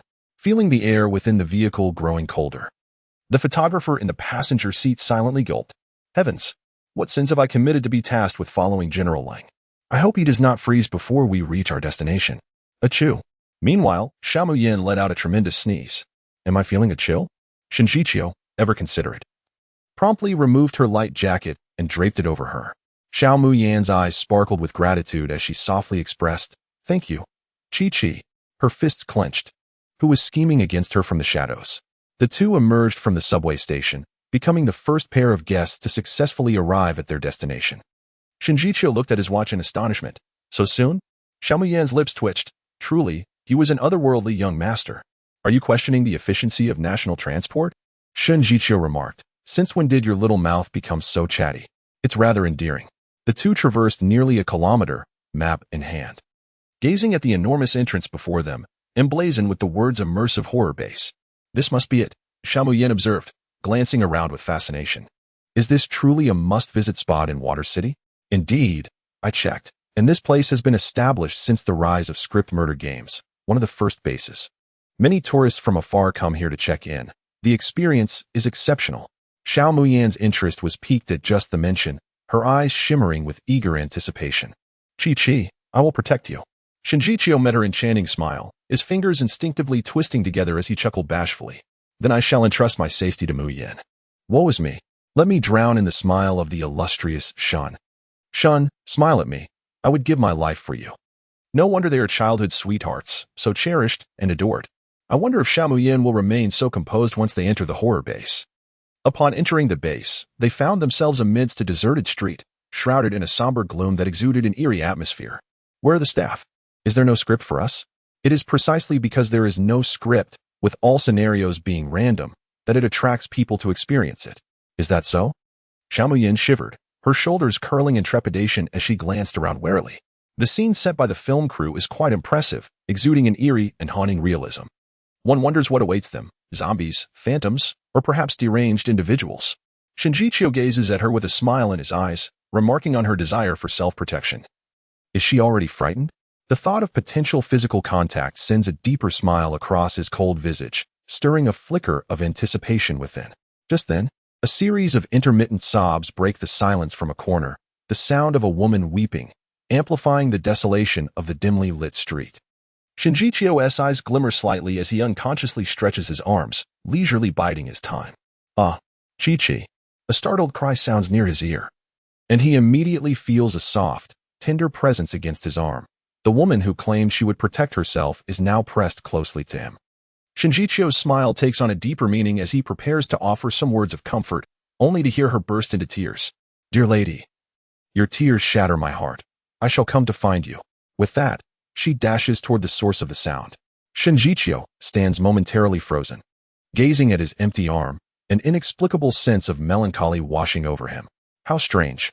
Wasn't it said that Xiao Muyin was pursuing the esteemed Shining Di? Yet it appears as if Shining Di is the one consumed by jealousy. Are you blind? What kind of person is Shining Di to experience jealousy? How amusing. Have Xiao Muyin's fans gone mad, insisting on tying her to Shining Di for publicity? As the two proceed, they come upon a bright red note lying in the middle of the road. The camera zooms in for a close-up of the paper. Shinjichio reads aloud. "Find the endpoint based on the clues to obtain the key to escape." Xiao Muyin nods in agreement. So the ultimate goal is to find the key. The first clue must be just ahead. They stride forward, the sobbing echoing incessantly in their ears, seemingly emanating from all directions. Soon, they halt before a high wall, a dead end, with no visible figure despite the haunting sounds. "Shall we split up the search?" "Yes." Xiao Muyin nods vigorously. She must be a fan of hide and seek. Before they can part ways, a disheveled figure suddenly appears on the wall. Have you ever harbored a secret crush? Chapter 58. A group activity. Can you handle it alone? Shinjichio is startled by the abrupt appearance and observes discreetly. What of secret crushes? What of those who have never known such feelings? The voice grows increasingly shrill. I have adored him for a decade. Why can he not see my existence? Huh. It is you, all of you, deceiving him, preventing him from recognizing me. I shall take vengeance upon you. The shadow dances chaotically against the wall, the wails and cries engulfing them from all sides. Shinjichio's heart races with alarm as he turns to grasp Xiao Muyin's hand. We must leave. Yet she stands frozen in place, bewildered and shocked, blinking in confusion. Suddenly, a thunderous roar reverberates. I cannot harbor even a hint of affection, yet I desire to annihilate a multitude. Shinjichio, Shadow, in the live broadcast room. Woman, your responses may be slightly delayed, but there is an unsettling aura of death about you. The shadow hesitated momentarily before regaining its lost voice. Don't you have a secret crush? You truly do not understand my feelings. No, I do understand. Xiao Muyin suddenly became animated, her figure darting like lightning to the corner on her right. Muyin. Shinjichio stared in astonishment, his eyes wide as he witnessed her forcibly dragging out a disheveled woman. She gripped the woman's shoulders tightly, shaking her vigorously as if to awaken her. What is the point of a secret crush? If it were me, I would deliberately flirt with other boys. If it succeeds, I can win him over. If not, I will strive to capture the boy I flirted with. She energetically patted the woman's shoulders, encouraging her, regardless, we must not return empty-handed from this journey. The shadow let out a muffled sound as she struck, the voice deep and clear. Xiao Muyin's eyes involuntarily narrowed, sparkling with an unusual brilliance. The shadow, feeling the intensity of her wolfish gaze, was unnerved when suddenly, a tangle of hair was pulled aside, revealing a handsome, sun-kissed face. Shinjichio's pupils constricted for a fleeting moment upon seeing that face. You're actually a boy. As she spoke, Xiao Muyin's eyes brightened significantly, her brows and eyes curving as she gazed at him. You must admit, you truly shouldn't deny it. The young boy appeared to be in his 20s. With broad shoulders and a narrow waist, his fair skin exuding the refreshing scent of shower gel, giving off an impression of cleanliness and vigor. The boy looked around awkwardly, clearly bewildered by the situation, as he had concealed his identity rather well. How did you find out? Xiao Muyin fluttered her eyelashes. I could tell by your voice that you were a handsome young man. Under her sparkling gaze, the boy's face uncontrollably flushed. He rubbed the back of his neck, stammering, really? And you are even more beautiful. The soft, lingering tone was like a delicate hook, enticing and slightly elusive. Of course. How old are you, young man? Are you a university student? Which university do you attend? Before she could finish her sentence, her arm was forcefully grabbed. Shinjichio pulled her to his side, smiling as warmly as a spring breeze. Apologies, the little one at home has encountered many older boys. Please forgive the rudeness. The boy seemed to finally recall Shinjichio's presence, his eyes sparkling with recognition. Sister, you are a family member of the esteemed Shin actor. No. Yes. Xiao Muyin emphasized. I am like a sister to Chiyo. We are childhood friends. Shinjichio shot her a sidelong glance, coolly retorting, is that so? Of course. The boy's gaze remained fervent as he looked at her, his joy increasing upon realizing she was the sister of the esteemed Shin actor. I said no. Shinjichio's voice suddenly rose, a chilling aura emanating from him. The young man appeared startled, his tall and slender figure suddenly stiffening. As he leaned slightly towards Xiao Muyin, his eyes tinged with a hint of red. I understand now, he murmured. Xiao Muyin furrowed her brows slightly. Qiao, how could you be so harsh with him? Shinjichio let out a cold scoff. Are you shouting at me for his sake? Xiao Muyin's lips twitched. Had she really yelled? Yet, the young man, seemingly emboldened, positioned himself in front of her. Shun, you are too fierce, my sister is afraid. Remember your place, he added. Xiao Muyin, utterly bewildered, sensed the tension in the air, realizing there was an unspoken exchange between the two. Is it just my imagination? Why does it feel like Shun is jealous? Look at this charged atmosphere. I wonder about this young man's background, daring to confront Shun. Wow, this young man is so handsome.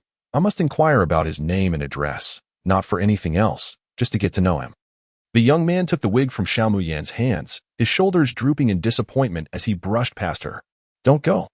Xiao Muyin grasped his arm tightly, only to feel the piercing cold of Shinjichio's gaze directed at her. Release him.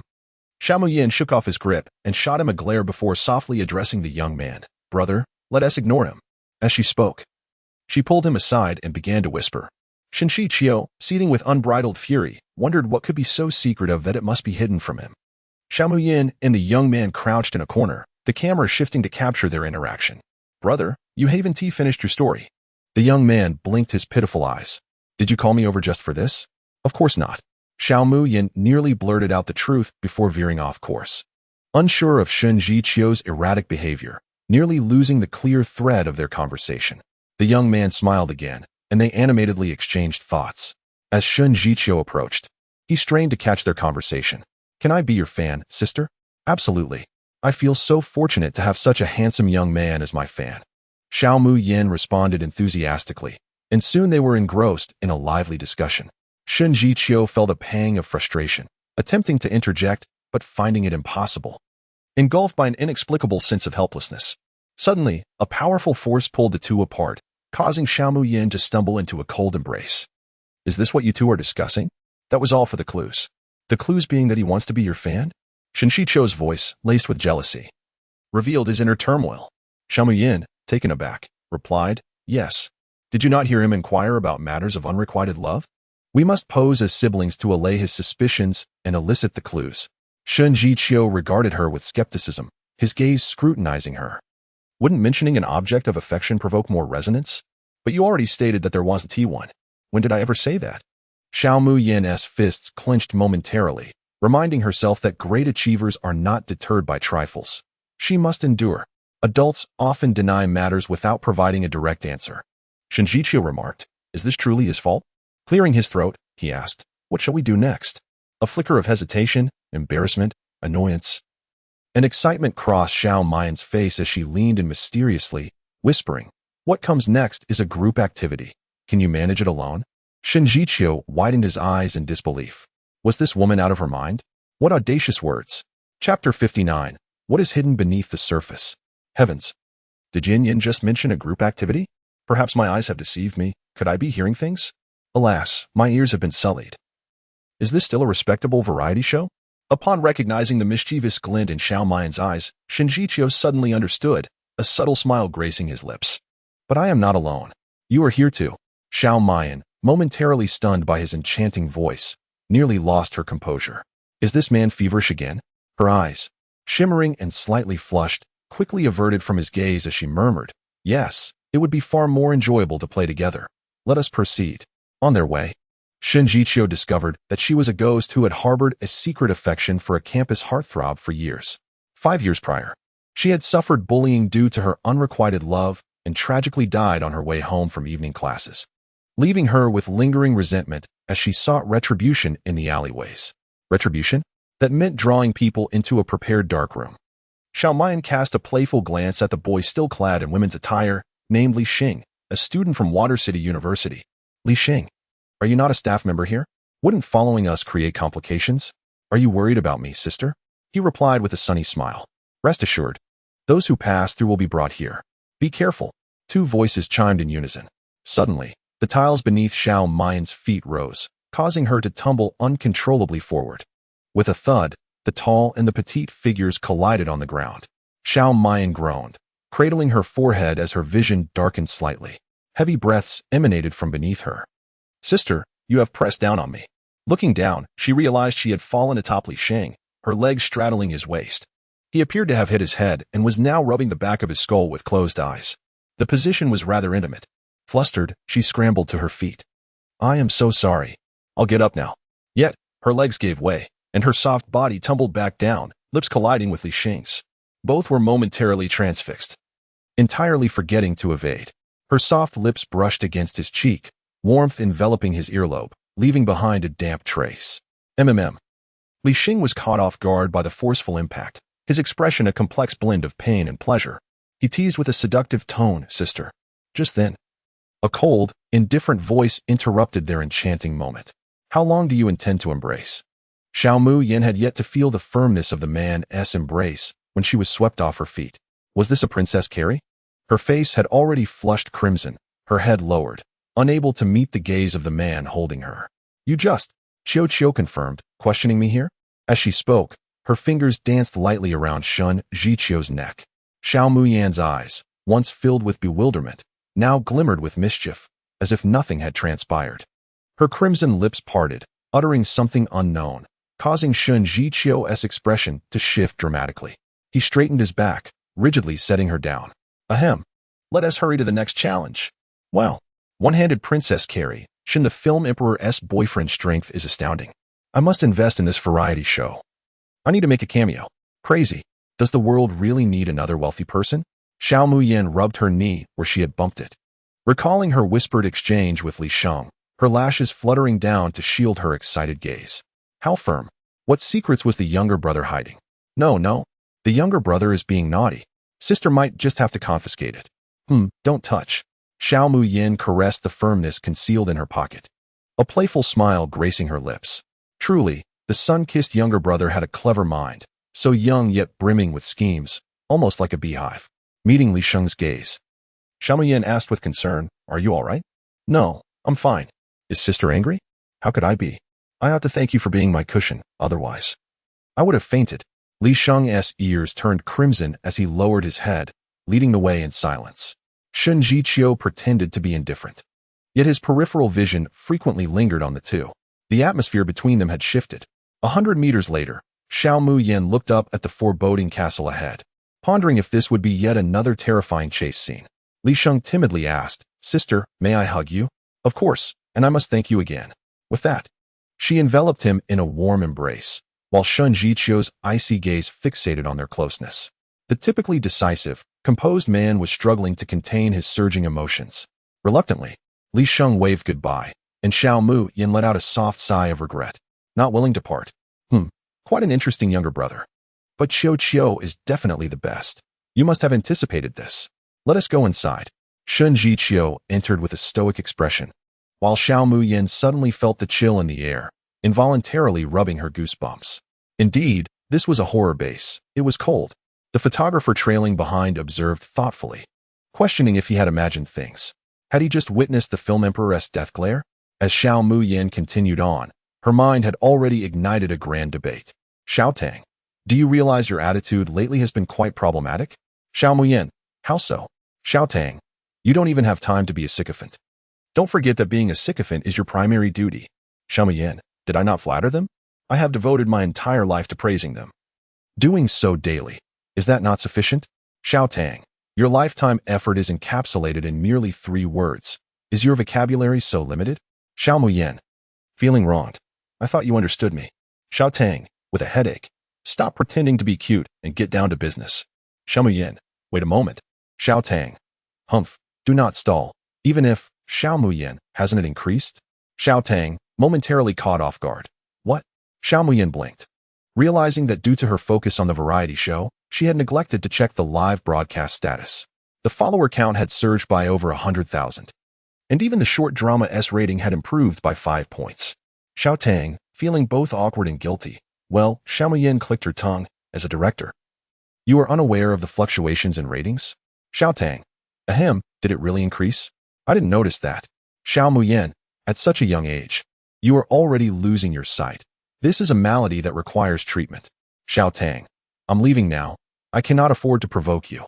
The castle was filled with an intoxicating floral fragrance, with rows of wall sconces illuminating with each step. The portraits hanging on the walls instantly transported one into the realm of Western violent aesthetics. Xiao Muyan's gaze was fixated on the paintings, her breath quickening. Was she frightened? No, she was exhilarated. Enchanted, Xiao Muyan found herself captivated by the handsome figures in the portraits, each possessing their own unique allure. Was this the charm of a horror party? She adored it. Chapter 60. The ferocity of Emperor Shen. As they traversed the shadowy passageway, a bright expanse emerged before them, revealing a lavish hall. They stood on the second floor, overlooking the neatly arranged crystal coffins below, faintly illuminating the figure of a man clad in a black tuxedo within. Vampire. The word flashed simultaneously in both Xiao Muyan and Shun Jiqiu's minds. The clues must lie below. Let us descend and investigate.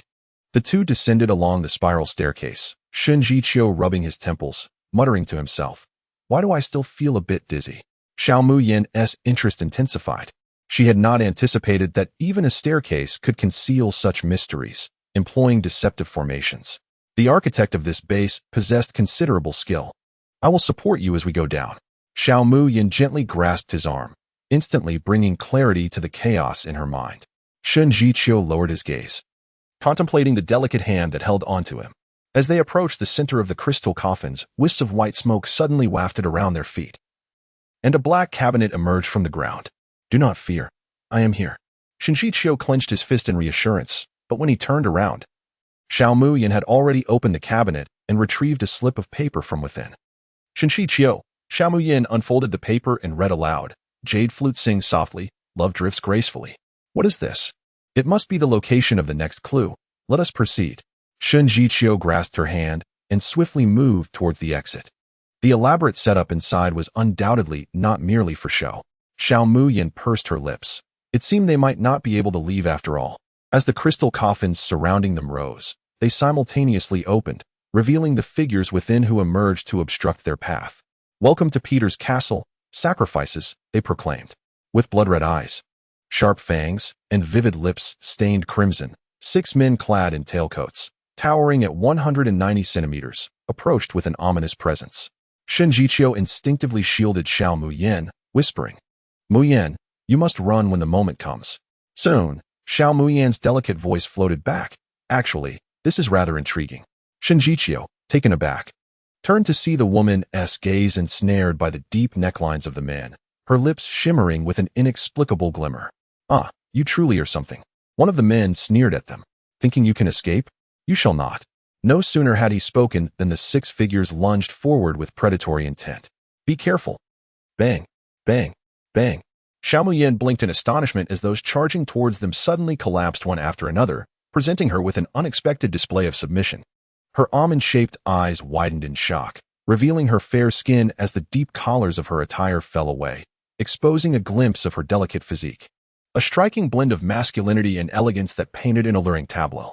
Suddenly, a frustrated roar from Shun Jiqiu erupted from beneath the throng. "Get up, all of you." The vampires scrambled to their feet, but the chaos had already marred their fearsome image, leaving them with an air of disarray.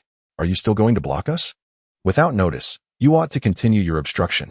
Xiao Muyan's sudden interjection broke their discourse as she squatted beside them, propping her chin on her hands, curiously surveying each one with a playful smile. Exchanging glances, the men rose and approached her. "Sacrifice, where do you intend to go?" With eyes sparkling like radiant jewels. Xiao Muyan felt alarm bells ringing in her mind. Xiao Tang, initiate a new plotline, causing Shun Jiqiu to misinterpret her as a coward, thus deepening his disdain. Xiao Muyan resolutely rejected. "No, I fear not this horror. I can handle it. Allow me to take part." "Do wipe the drool from your lips before speaking to me," Xiao Tang retorted. Xiao Muyan thought to seize the opportunity to play with the charming gentleman while protecting Shun Jiqiu. Yet this dream seemed at risk of shattering. Fearful of death? She gasped, retreating in alarm. "Do not approach. Run. You may scream until your throat is raw, but no one shall come to your aid." Suddenly, the vampires advancing towards her stumbled back, colliding directly into Shun Jiqiu. In an instant, he found himself enveloped in the embrace of a rugged man, becoming the filling of an unwitting sandwich. Xiao Muyan, in disbelief, covered her mouth. Chiyo, so you enjoy this sort of tension? I do not, Shinjichio retorted, forcefully disentangling himself from the man around his waist, his once tranquil eyes now ablaze with a fierce intensity. The vampire's attire split in twain, revealing the upper body of a young man, whose well-defined abdominal muscles remained visible even in the dim light. In that fleeting moment, both the one tearing the clothing and the one being torn fell into a profound silence. Truly, Shin was a master of his craft. His charisma was palpable. The recent scene undeniably tantalizing. Xiao Muyan's eyes flickered, and indeed, the young man was bare underneath. What about the others? A chill ran down the spines of the remaining few, an acute sense of being scrutinized enveloping them. A muffled groan escaped, followed by Shun Jichio's roar, commanding them to keep their distance. As his hand brushed against a young man's attire, the tailcoat tore apart effortlessly, cascading to the ground. Meanwhile, the other young man was even more audacious. The fabric in Shun Jichio's grasp erupted, disintegrating into tatters that fell like confetti. The prominent veins in his arms seemed to pulse in tandem with the remnants of the shredded cloth. Shun Jichio gazed incredulously at his own hands. Was he truly this powerful? While Shun Jichio struggled to evade the encirclement, Xiao Muyan was equally occupied. Her keen eyes swiftly scanned the 6 sculpted abdomens before her. Indeed, youthful physiques are the finest remedy for the soul, a sight most delightful. She had known that entering this place would be worth it. The young men bore a striking resemblance to the figures in the oil paintings at the entrance, even down to the identical tattoos adorning their chests. At that moment, seemingly intimidated by Shun Jichio's ferocity, they hesitated, their sharp gazes meeting hers, igniting an instinctive urge to flee. Suddenly, Xiao Muyan exclaimed, Chiyo, come here. The air thickened, and the group snapped back to their senses. Their mission was to impede the two, regardless of whether they could escape. The chase resumed, and Shin Jichio cursed under his breath, flinging away the remnants of fabric and sprinting away. The pursuit was relentless, an exhilarating game of cat and mouse. The vast expanse of the first-floor hall felt like an endless wilderness, with no escape from the relentless pursuit behind him. Shin Jichio felt despair rising, even beginning to question the vampire's motives. Why were they so intent on chasing him? However, the pursuers were equally flustered. This was flat ground, yet every step felt laborious, their bodies inexplicably propelling them towards Shin Jichio. For those watching on camera, the spectacle was nothing short of amusing. 6 bare-chested young men relentlessly pursuing the illustrious Shun Jichio. In a moment of exasperation, he called for reinforcements. Muyan, I need help. Xiao Muyan frowned in regret. However, the audience relished the sight of these chiseled abs, with shirts missing and gray trousers.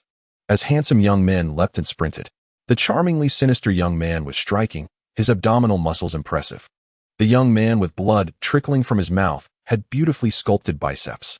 Shun Jichio, almost on the brink of exhaustion, lamented, Sister, this is a variety show, not a talent competition. Is this something I can enjoy without spending a dime? Look, who else is at the base? Let me see them. Even before she had the chance to fasten her seatbelt, she found herself on the highway. Enveloped in a wave of abdominal muscles, a woman was momentarily blinded, feeling as though her body had been struck by a heavy object, crashing down onto the ground. The intense pain left her dizzy and disoriented. A soft pressure landing upon her lips, accompanied by the scorching warmth of breath against her nose. An involuntary sting at the corner of her mouth prompted her to instinctively part her lips, only to be forcefully silenced. Shin Jichio? Has he lost his mind? This is a variety show. This is an uncontrollable kiss. Chapter 61. Rumors turned to reality, so stimulating. The fervent breaths intertwined, tongues entwined in an irresistible invasion. A passionate entanglement laden with punitive undertones. Xiao Muyan stared in shock, her pupils seemingly losing focus, with the deafening sound of her own heartbeat echoing in her ears. Footsteps grew louder, yet Shin Jichio remained ensnared in the moment, showing no sign of retreat. They would be discovered. Suddenly, Shin Jichio's tongue was bitten, the fiery little wildcat beneath him clamping down fiercely, as if intent on devouring him. The emotions swirling in his eyes were inscrutable, and after a moment of reluctance, he released her lips. Foreheads touching, his hoarse voice sent tremors through her chest as he coolly remarked, Are you captivated? Xiao Muyan, entranced by his moist, crimson lips, could only nod in a daze. Enigmatic and tempting, he appeared utterly kissable. Captivated? The man scoffed coldly, oblivious to the flush of jealousy coloring his face. as the tumultuous waves in his eyes faded into the shadows. Suddenly, without warning, he pressed down upon her once more, nearly leaving Xiao Mu-yin breathless. As if she might ascend to the heavens right there. Have you lost your mind? Get up, we're live. What was there to see? If you wish to observe, I could show you everything right here, right now. Xiao Mu-yin felt his grip tighten around her hand, trailing downward from her chest, finally resting at the searing warmth below. Instinctively swallowing, she realized that their exchanges were utterly misaligned, existing on completely different wavelengths. Yet, one could not deny that this formidable figure was indeed impressive. The sudden sound of approaching footsteps jolted her back to reality, clarity returning to her dazed eyes. A fleeting flash of anger crossing her gaze. Hastily, she pushed him away, signaling for help, exclaiming loudly, "Quick, lift him up. He seems to have fainted."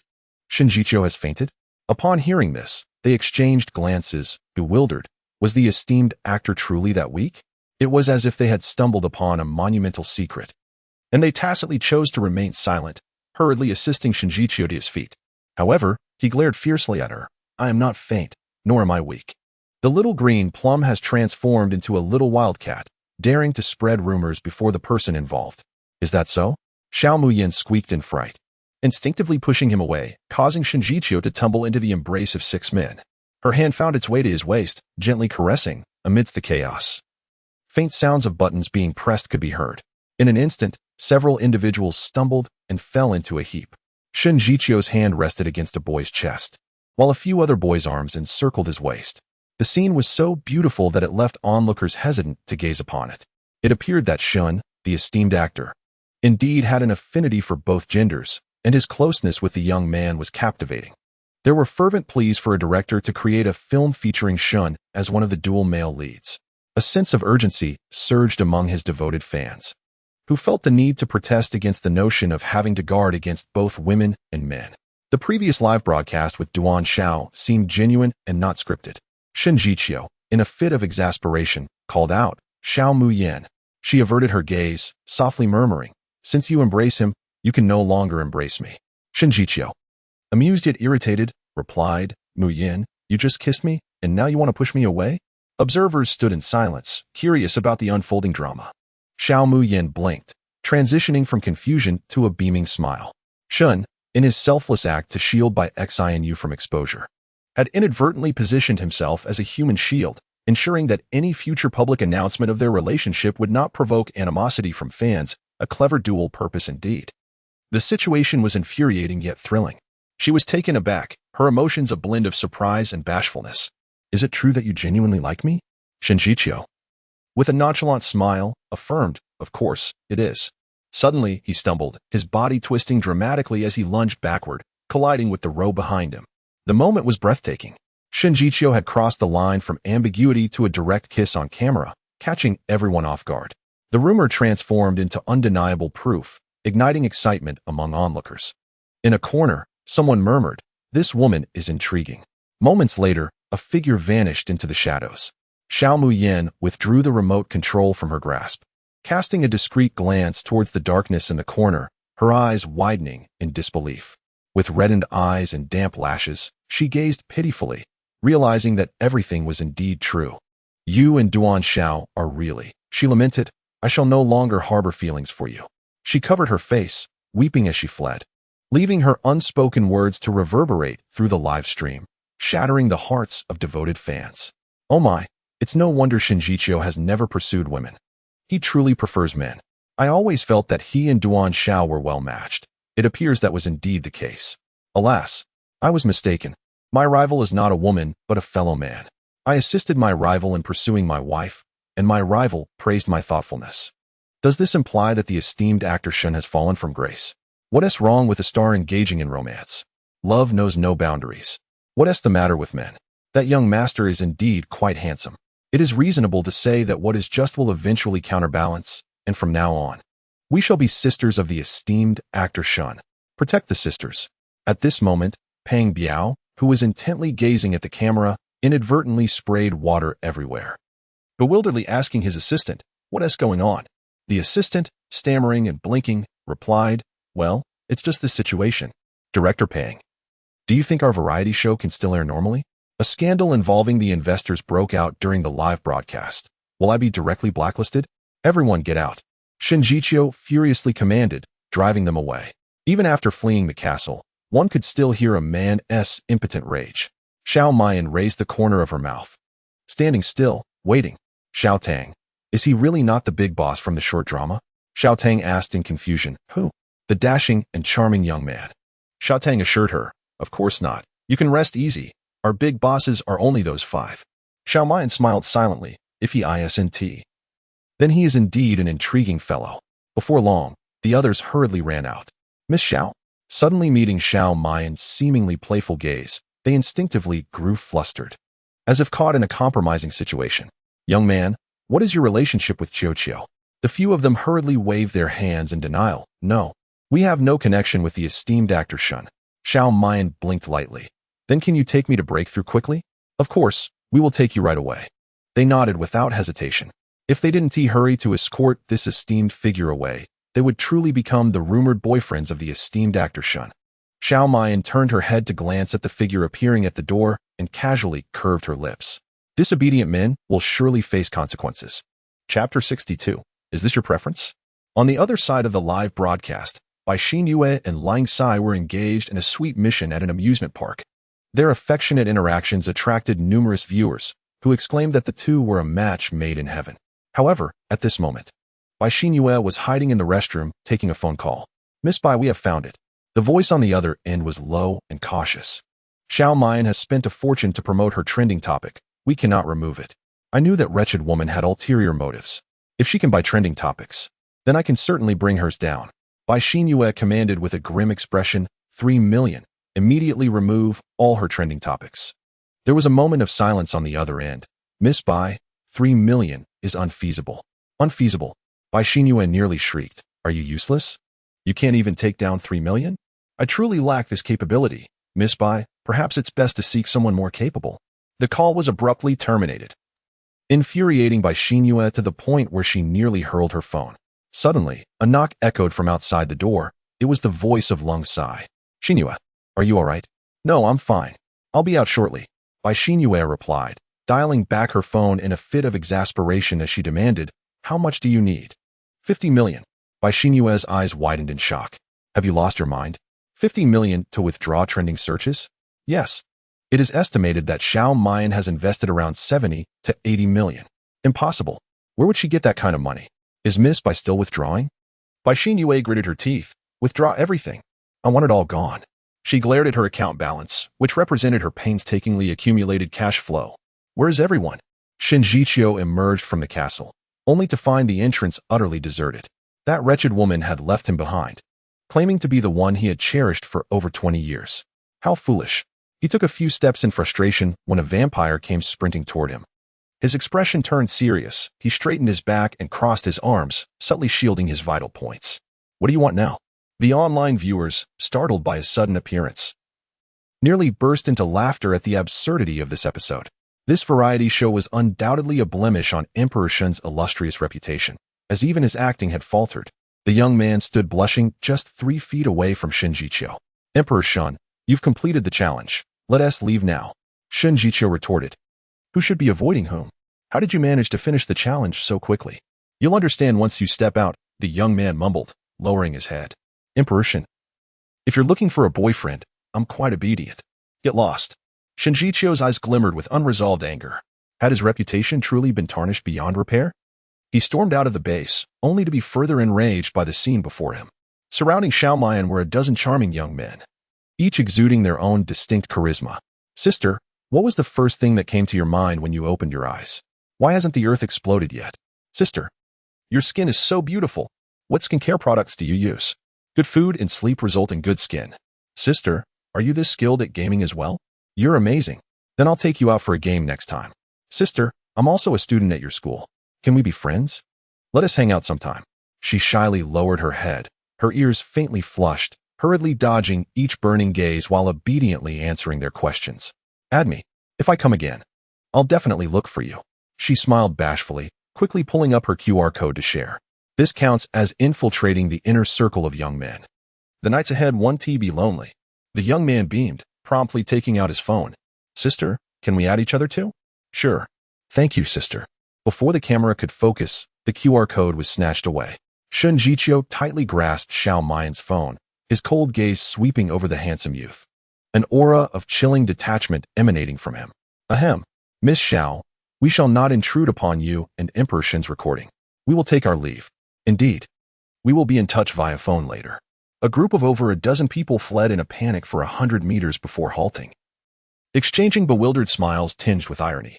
Emperor Shen truly was an invincible celestial being, his aloof demeanor suffocating them, and the thought of his private affairs elicited an eager grin. Who would have thought? You are such an emperor of the screen. Shen Jiqiu advanced step by step, his refined brows knitted in concentration. Speak. Xiao Maiyan retreated progressively, her feet trembling as she stumbled into a chair, evading his unmasked gaze. What? Is Maiyan being deliberate? No. Is the big shot really that perceptive? He even discerned the tricks I played in the castle. Of course not. She chuckled awkwardly, recounting the events that followed. The third location, the Jade Whistle, was a convenience store hidden within a bamboo grove. Upon retrieving the clues inside, she was beset by a zombie attack. To escape, she was compelled to sell some information. And unexpectedly, the subsequent process went remarkably smoothly, leading to a swift clearance. Qiu, thanks to your beauty distracting them, I was able to gather all the clues smoothly. You are truly amazing. I like you so much. Her gentle voice trailed off, effortlessly ensnaring one's heart and stirring youthful emotions. Shen Jiqiu replied, such flattery does not bring joy. Xiao Maiyan blinked innocently, a sweet smile gracing her lips, soft and youthful. Hee. The information I sold was explosive. Emperor Shen, savor it. Relish it. Emperor Shen, do not be deceived by her. She even spoke of your childhood bedwetting. Indeed, and your first love letter had 10 spelling mistakes. Not to mention your first time with a woman. Though you fancy men, your body is still normal. No wonder she's the childhood friend. She's here to tease you. Xiao Maiyan lifted her chin, meeting his cool gaze. I did not inquire about that. Why do you imply that I like men? The distance between them narrowed. Xiao Maiyan awkwardly leaned back against the chair, retreating nowhere else to go. Qiu, this is all for your own good. Oh, for my benefit? Certainly. Xiao Maiyan tugged at his collar, drawing him closer until their noses nearly touched, breaths intertwining. I know your true affection lies with Miss Bai. By pretending to like men now, she will ultimately be the savior to restore your sexual orientation. Your fans will not oppose your union. She earnestly patted his shoulder, teasing. In the future, when you embrace a beauty, do remember my great contribution. As she fluttered her eyelashes and parted her lips, Shen Jiqiu found herself both amused and exasperated. Is this truly your idea of affection? Xiao Maiyan paused, her expression momentarily dimming, and with a downcast gaze, she murmured, my affection is solely about making Qi happy. Shen Jiqiu's heart jolted at her words. Xiao Maiyan lifted her long-lashed eyes, forcing a smile that betrayed her inner turmoil. So, her tone shifted abruptly as she grasped his shoulders, gazing intently into his eyes. Let us embark on this journey. What? Shen Jiqiu's pallid face flushed crimson in an instant, his heart racing wildly, frozen in disbelief. Chapter 63. The jealous husband arrives to catch a cheater within the amusement park. The sun now blazed overhead, causing the long lines to dissipate as everyone sought refuge in the shade. Lung Sai furrowed his brow, silently emanating an icy aura, yet upon closer inspection, one could see that his shirt was already drenched with sweat. Beside him, Bai Xinyue was equally drenched, beads of perspiration smudging her natural makeup, leaving streaks across her forehead. Sai, shall we find somewhere to eat first?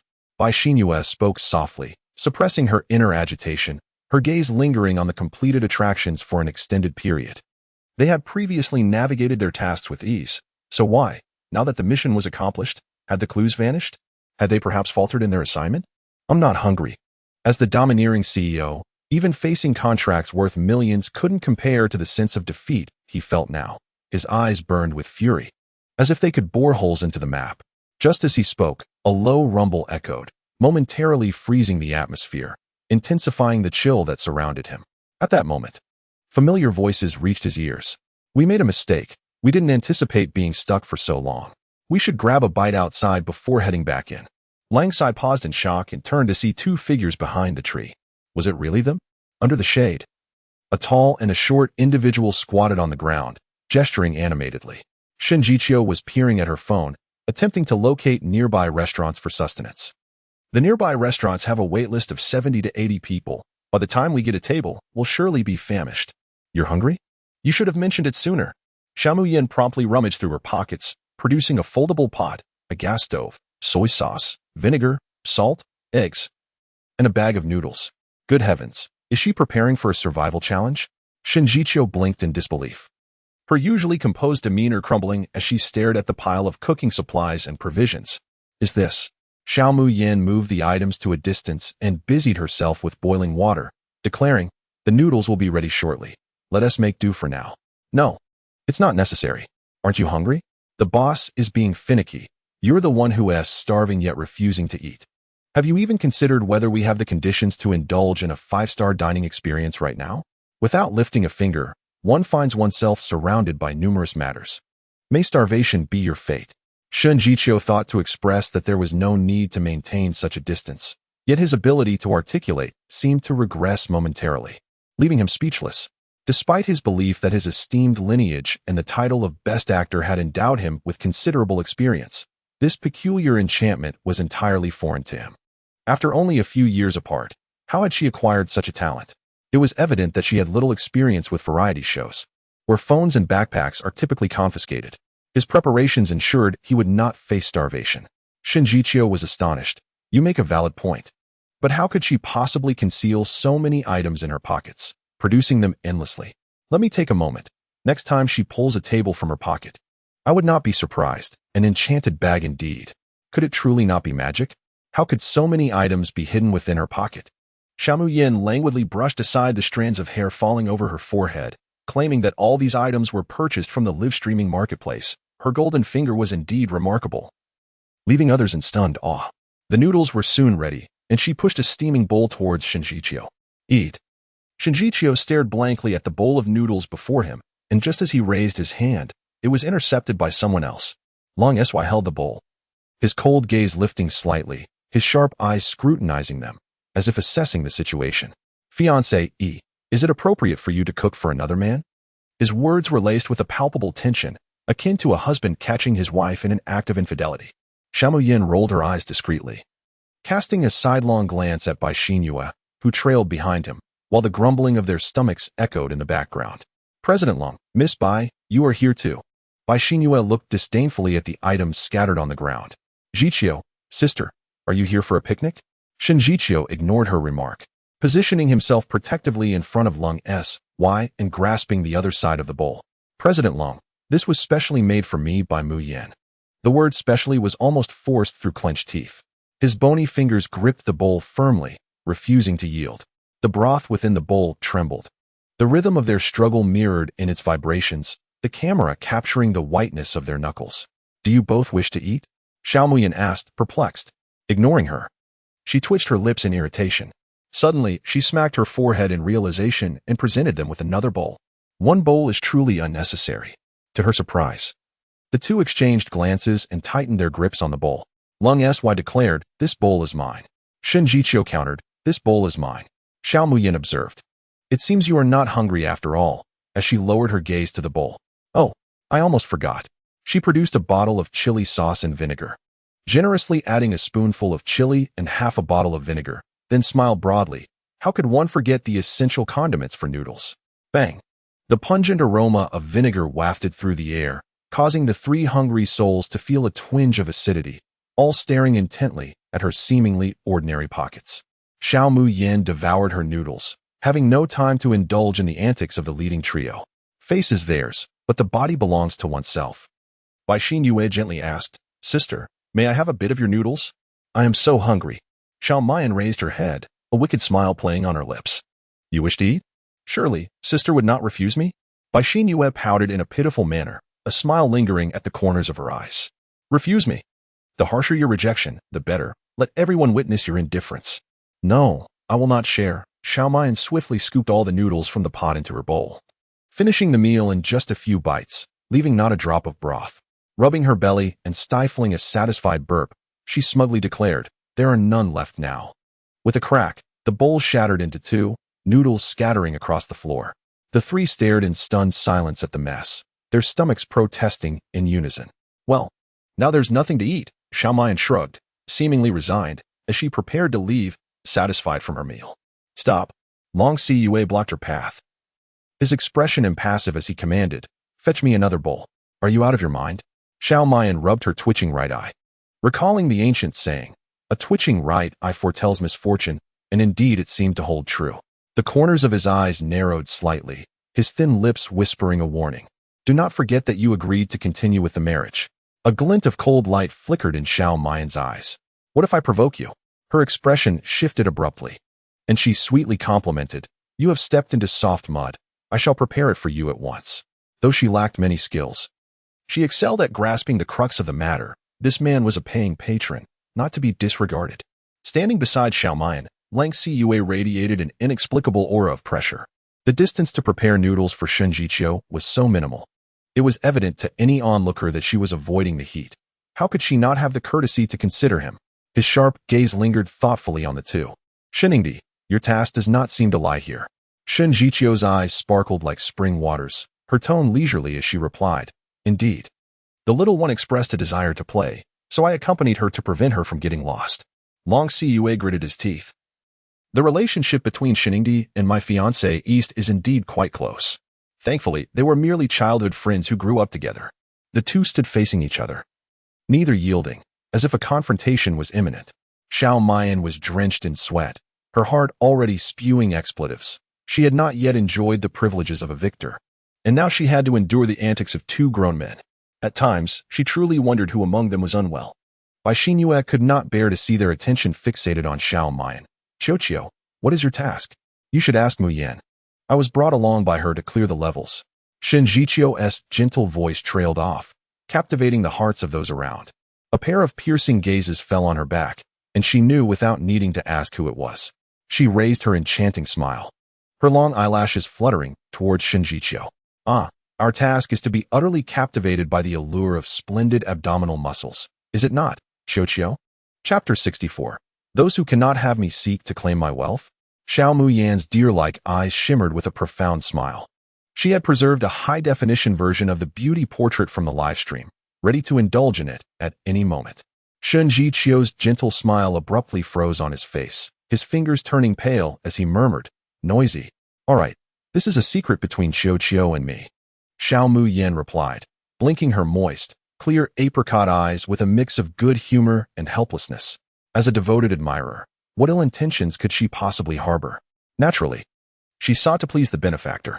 Lang Ciye's contemplative gaze oscillated between the two, hinting at an unspoken secret between them that invited no intrusion. This perception irked him, and he grasped her arm, demanding in a sharp tone, what is your relationship with him? Before Xiao Muyan could respond, Shen Jiqiu had already pried his hand away. Mr. Long, let us converse without resorting to violence. It is unbecoming. I am speaking with my fiancée. It is none of your concern. Mr. Ling, allow me to remind you, you are already annulled. As he spoke, Shen Jiqiu wrapped his arm protectively around Xiao Muyan's shoulders, issuing a possessive warning. Long Ciyu raised an eyebrow, feigning indifference as he observed the pair. Xiao Muyan, do tell him that you and I are still engaged.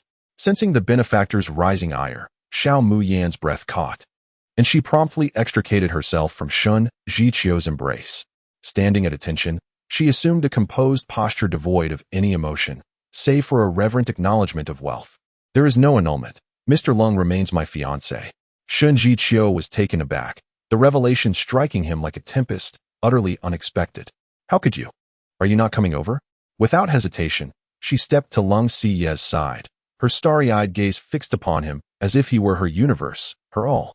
Lung Ciye enveloped her shoulders, his fingers pressing with such intensity that it almost crushed her. Mr. Shun, I kindly request that you maintain your distance from my fiancé. Rest assured, I will not disappoint you. Shen Jiqiu responded, his tone laced with sincerity. Xiao Muyan smiled softly, pledging her loyalty. So, can the final payment be made in advance? With his fingers resting against his lips, Lung Ciye's eyes held a lingering chill, yet his expression softened as he gazed at her. Hush, call me Ciye. Very well, Ciye. Xiao Muyan obediently nodded, adhering to the first rule of a devoted admirer. The benefactor's every demand must be unconditionally obeyed. Satisfied, Ling Ciye drew her closer, exclaiming, such a good girl. Xiao Muyan mused to herself, this is getting intense. Bai Xianyu, suppressing her emotions, cast her eyes down, her molars grinding together. She felt like an invisible backdrop, numbly observing two men vying for another woman's affection. Jealousy clouded her ability to mask her feelings, distorting her features. Yin Yin, if you are being held captive by the domineering CEO, just blink. Who said they were resolutely annulling the engagement? Let us not slap our own faces. This is merely a trivial tactic employed by women. How could she possibly relinquish the honor of being the Lung family's young mistress? Indeed, Xiaomu Yan's intentions were to vie with Miss Bai for a man, intruding upon another's affection while shamelessly seeking to uphold a facade of virtue. The individual above should reconsider their words. Is your so-called mistress truly a fiancée? It is abundantly clear that Miss Bai is the one intruding. What brings you here? Lung Si was aware that each group had distinct tasks, and their presence undoubtedly signified ulterior motives. Upon meeting Xiaomu Yan's sparkling, starry eyes, he experienced a sudden epiphany. She had come for her own sake, orchestrating a performance with Shen Shiqiu solely to capture his attention. A light smile graced his lips. This woman was indeed besotted with him. Shen Shiqiu felt a prick of irritation from the smile, his voice deepening as he interrupted his thoughts. We are here for business. With that, he produced a note, stating, here are the clues to your remaining tasks. Long Si's expression turned serious. How do you possess our task clues? That is inconsequential. What matters is what President Lang is willing to offer in exchange. Without clues, they would be unable to complete their task and secure the funds for tomorrow's activities. What do you desire? Our request is modest. We seek half of your funds. You possess merely 2 clues. Do you not think it excessive to demand half based on that? Shen Shiqiu nodded earnestly. You are correct. Let us not pursue this further. He then proceeded to tear the note. Wait. Bai Xianyu immediately called out, softly pleading, Shiqiu, holding onto those clues would be futile for you. Could you do me a favor? I assure you, should you need anything in the future, I will do my utmost. Miss Bai, your ambitions are laid bare. Do you expect to seize our hard-earned results without a dime? Have you indulged in too many pastries? Xiaomu Yan indignantly rebuked. It is one thing to deceive her, but to take her money is utterly out of the question. Sister, you are being unreasonable. This is clearly our task. Must you threaten us as well? Yes, that is indeed a threat. Do you take issue with it? Bai Xianyu, listen to what this woman has said. Does she even realize she is broadcasting live? Is this the main wife confronting the mistress? Why does this scene evoke an inexplicable sense of satisfaction? It is only right. Yin Yin and Emperor Shen have also exerted considerable effort on the task. Why should they not share the funds? Look at President Lung's gaze, replete with tension. Surely he is not silently cursing Emperor Shen? I acknowledge the mutual glare of animosity. Yet may I interject that you both possess quite the emotional depth. You desire something? Lung Si lifted Xiaomu Yan's chin, his fingers subtly caressing her tender skin, unexpectedly stirring a fleeting moment of intrigue. Would your fiancé provide? Bai Xianyu felt an inexplicable surge of anxiety. Si, that is not permissible. The funds are already scarce. If we relinquish any, we shall only find ourselves more exhausted tomorrow. Tomorrow? Who can say whether you will even be part of that group? Xiao Mayan provocatively locked eyes with her, recalling that the storyline would lead to a reshuffling of groups by nightfall. Bai Xinyue wished to exploit the variety show to create a deep bond with Lung Siri, but that seemed unlikely. All right, Lung Siri reiterated, I will provide you with half the funds, but you must give me the clues. Xiao Mayan beamed with delight as she swiftly snatched the note containing the clues from Shen Shiqiu's hand and respectfully handed it to Lung Siri. Fiancé, please take a look. After glancing at the content of the note, Lung Siri pulled Xiao Mayan aside to interrogate her. What is going on between you and Shen Shiqiu? What do you think? Xiao Mayan replied. As a shrewd and seasoned businessman, Lung Siri could neither follow her lead nor dismiss her response outright. He had to decipher it himself. Confident in his superior intellect, after a moment of silence, he scoffed derisively, Xiao Mayan, do not attempt any petty tricks in my presence. Lung Siri, could it be that you have developed feelings for me? She teased, and he let out a cold laugh. With you? Her lips curled into a knowing smile as she softened her tone. Indeed, I am merely a false heiress of the Bai family, a discarded child of the Xiao family. How could I possibly attract your interest, Mr. Lung? For reasons unknown, Lung Siri felt an inexplicable weight upon his heart, as if a massive stone were pressing down on him. Be quiet. Mr. Lung, the amount you have provided is only sufficient to appease the old Master Lung. Should there be any additional requirements, that will incur separate fees. Are you asking for money? Clearly.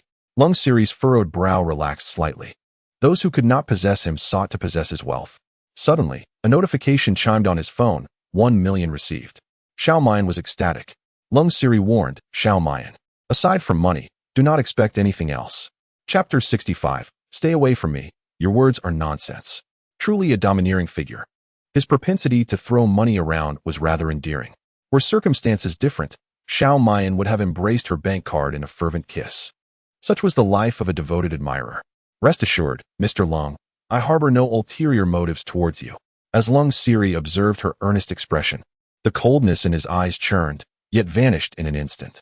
Do not tarnish the reputation of the Lung family. Previously, he had seen her behaving intimately with Shinjichio at the hospital, and now she had pursued the matter to a variety show. What was he to think? Did he wish to seduce a fan? Xiao Mian was taken aback, but quickly realized he meant to maintain distance from Shinjichio, to satisfy her benefactor. She nodded without hesitation, her dark almond eyes sparkling with conviction as she pledged, I will fiercely defend the honor of the Lung family. Lung Siri grunted softly and turned sharply to leave. She couldn't help but click her tongue, having thought she had hooked a big fish, only to find it was merely a fleeting encounter. Suddenly, Xiao Tang popped up, main storyline, forcibly kissed Shinjichio, inciting his disdain. Xiao Mian's vision darkened. You did that on purpose. Xiao Tang's tone dripped with obvious schadenfreude. It was merely a plot requirement. Xiao Mian shrugged indifferently, then let us kiss. To be able to kiss an acclaimed actor, I certainly consider that advantageous. Xiao Tang, what about Ling Sai? Xiao Muyin, on the surface, I have agreed. But who dictates that I must adhere to his wishes? Urgency requires a measured approach, and a measured approach leads to resolution. I trust that the boss will comprehend this. Xiao Tang scoffs coldly. You are overestimating your position. Provoking the boss will only lead to your more severe demise. Xiao Muyan's smile is laden with meaning. Let her die? That would depend on whether those 5 possessed the capability. Xiao Muyan, Bai Xianyu brushes past her, her warning voice echoing in the air. Do not be so smug. In Sai's eyes, you do not even measure up to a single strand of my hair. With a radiant smile, Xiao Muyan retorts. Miss Bai, do you perhaps suffer from a grave illness? If you are so confident, why come to warn me? Is it because you do not wish to be the young mistress of the Lung family? Bai Xianyu is taken aback for a moment, her gaze catching sight of approaching shoes, her expression shifting to one of horror as her body uncontrollably falls backward.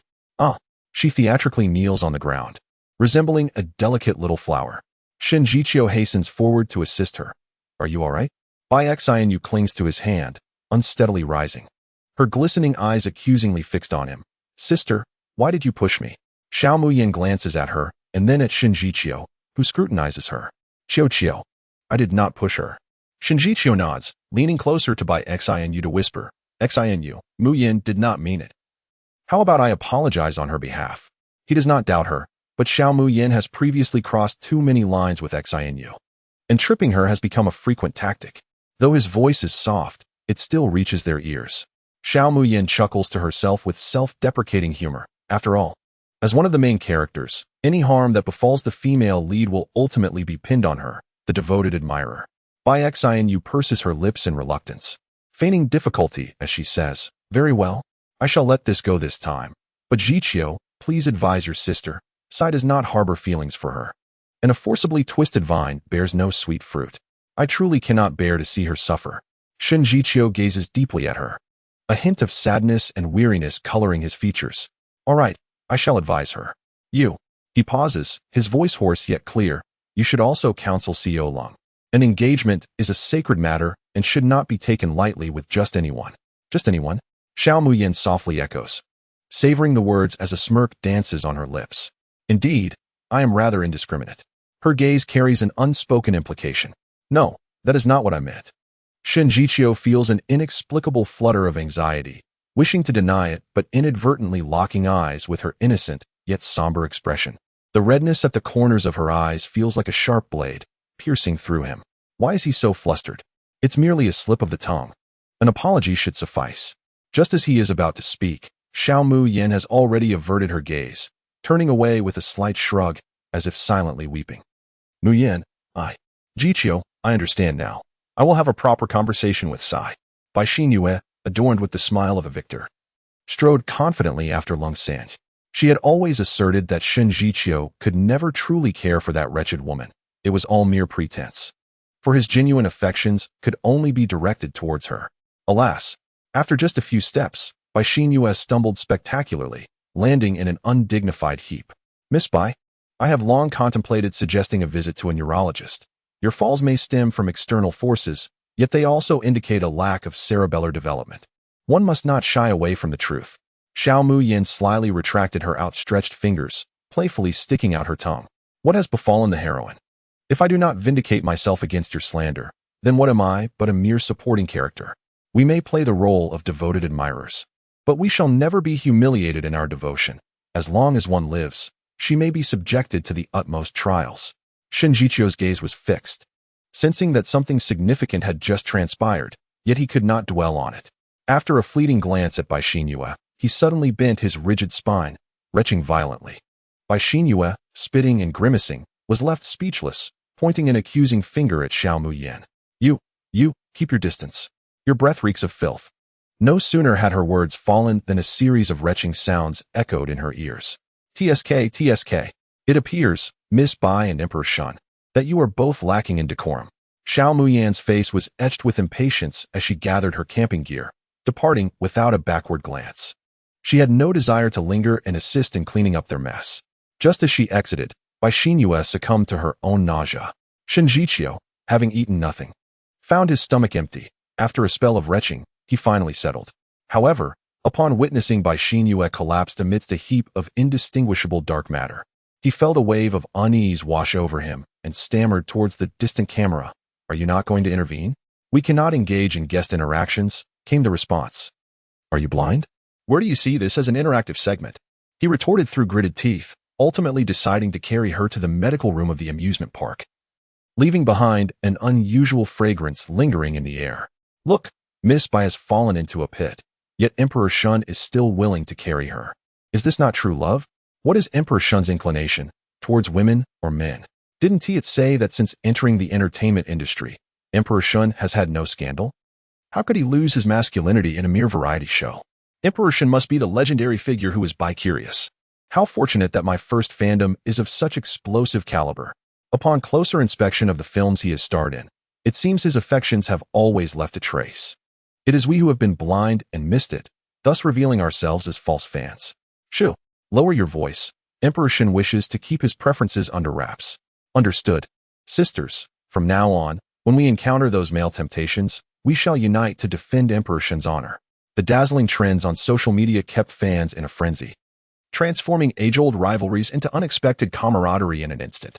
Those handsome men faced the first wave of indiscriminate attacks from fervent fans. Dead man, keep your distance from our esteemed Emperor Shen. With a face like yours, how dare you come within 3 meters of our Xingge? The men were left bewildered, questioning who they had offended. Chapter 66. You've spilled into my body. How do I get it out? With the clues provided by Xiao Muyin, Lung Ziyi finally unleashed the full power of his formidable intellect, successfully navigating the challenge in just 15 minutes. The tardy Xiao Muyin, upon seeing him, transformed into a vision of starry-eyed admiration.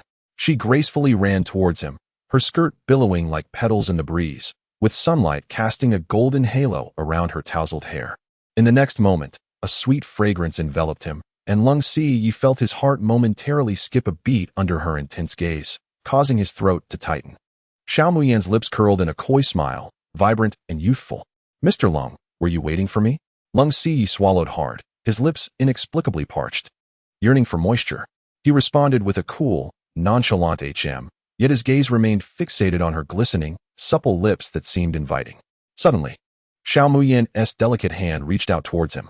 His daydream was abruptly interrupted, and his expression darkened. What? You're not planning to back out of our agreement for half the funds, are you? The flutter in his heart subsided, and he subtly brushed his chest, realizing it had merely been an illusion. With a stoic face, he produced the agreed sum, ensuring it was not short of her share. Here you go.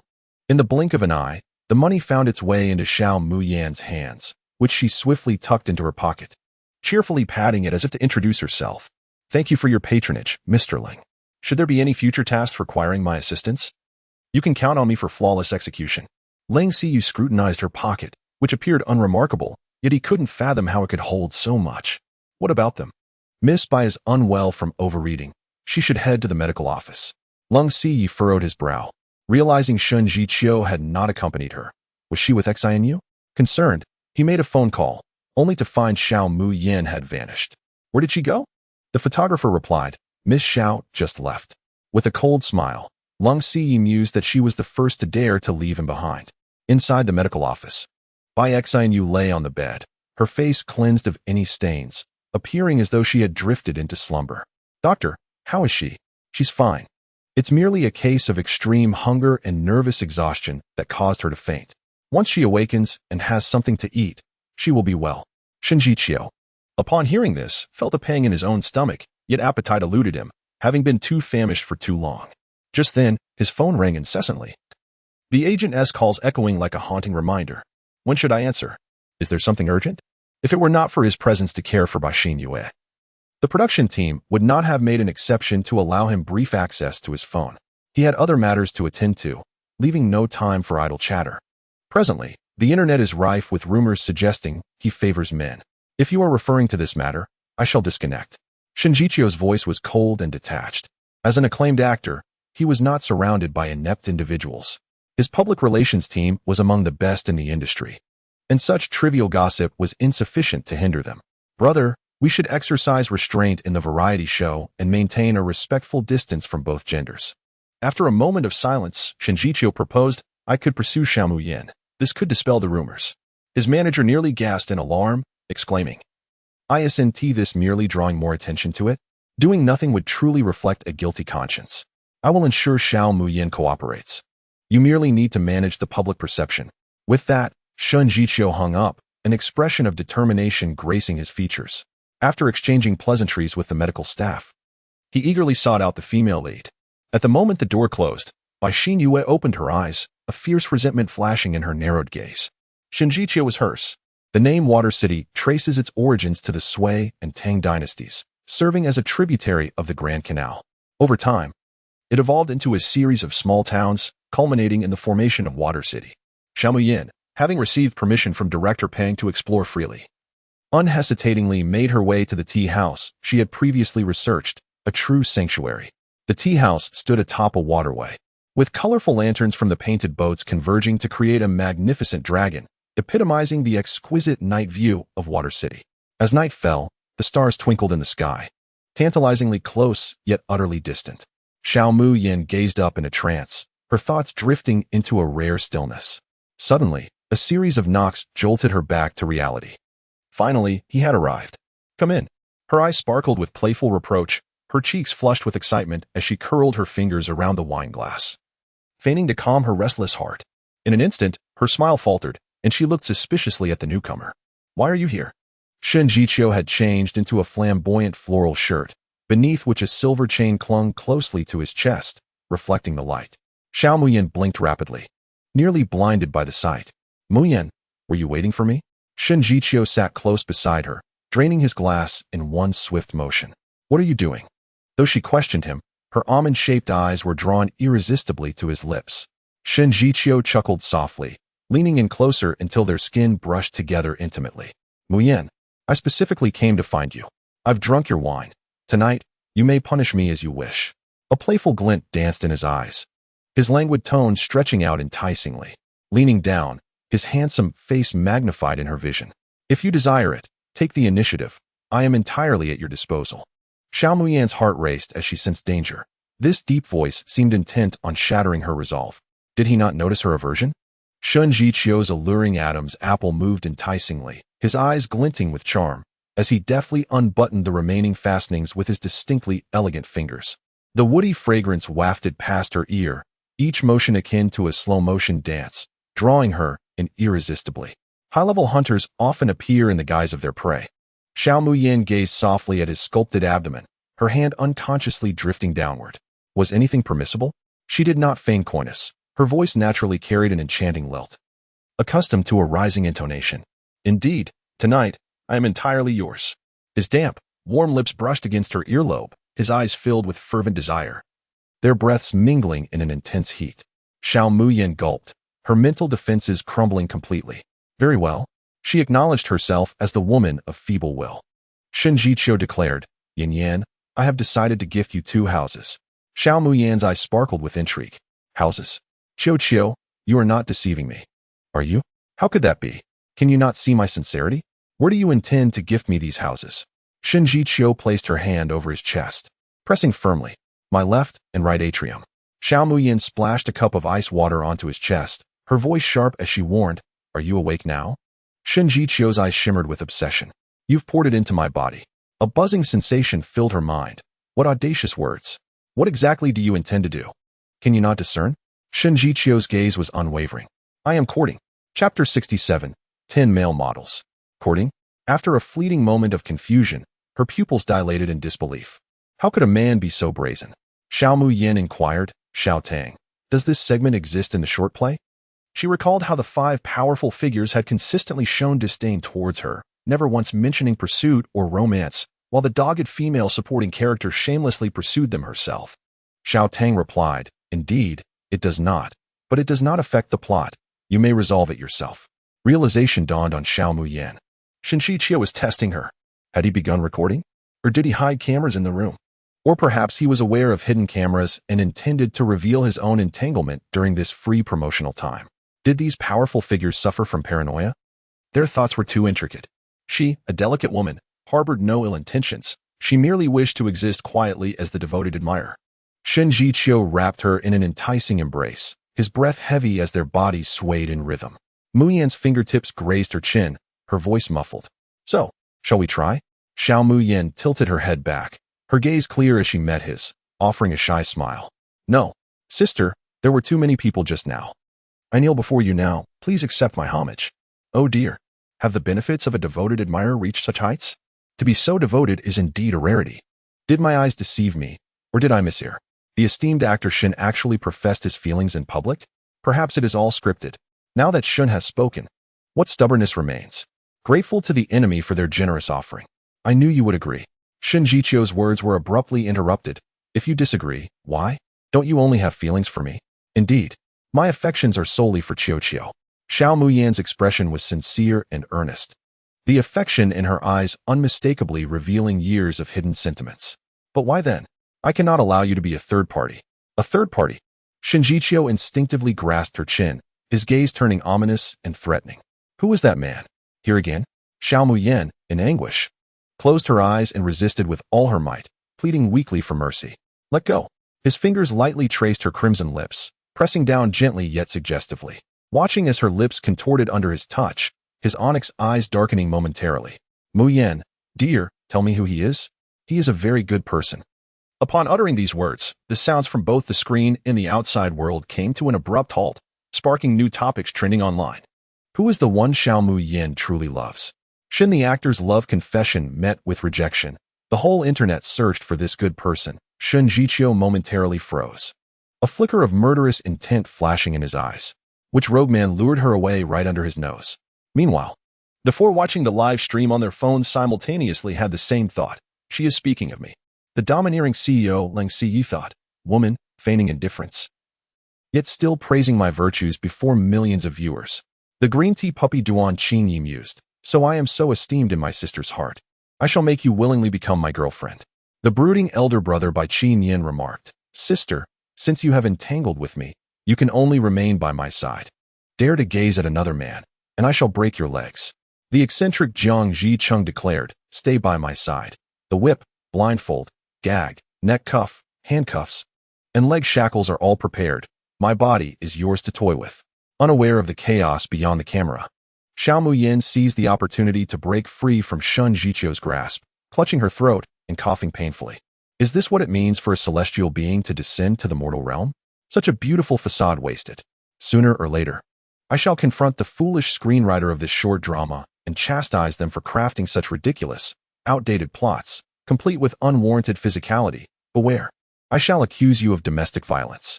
As Shen Jiqiu leaned in once more, Xiao Muyan hastily called for a stop, her eyes bending in a charming smile. Qiu, the lovely outfit you like is ready, and it is truly splendid. Indeed, Shen Jiqiu's movements momentarily stiffened, his hand instinctively tightening, the veins on his hand bulging as he struggled to contain his tumultuous emotions. A lovely outfit. Indeed, would you care to give it a try? No.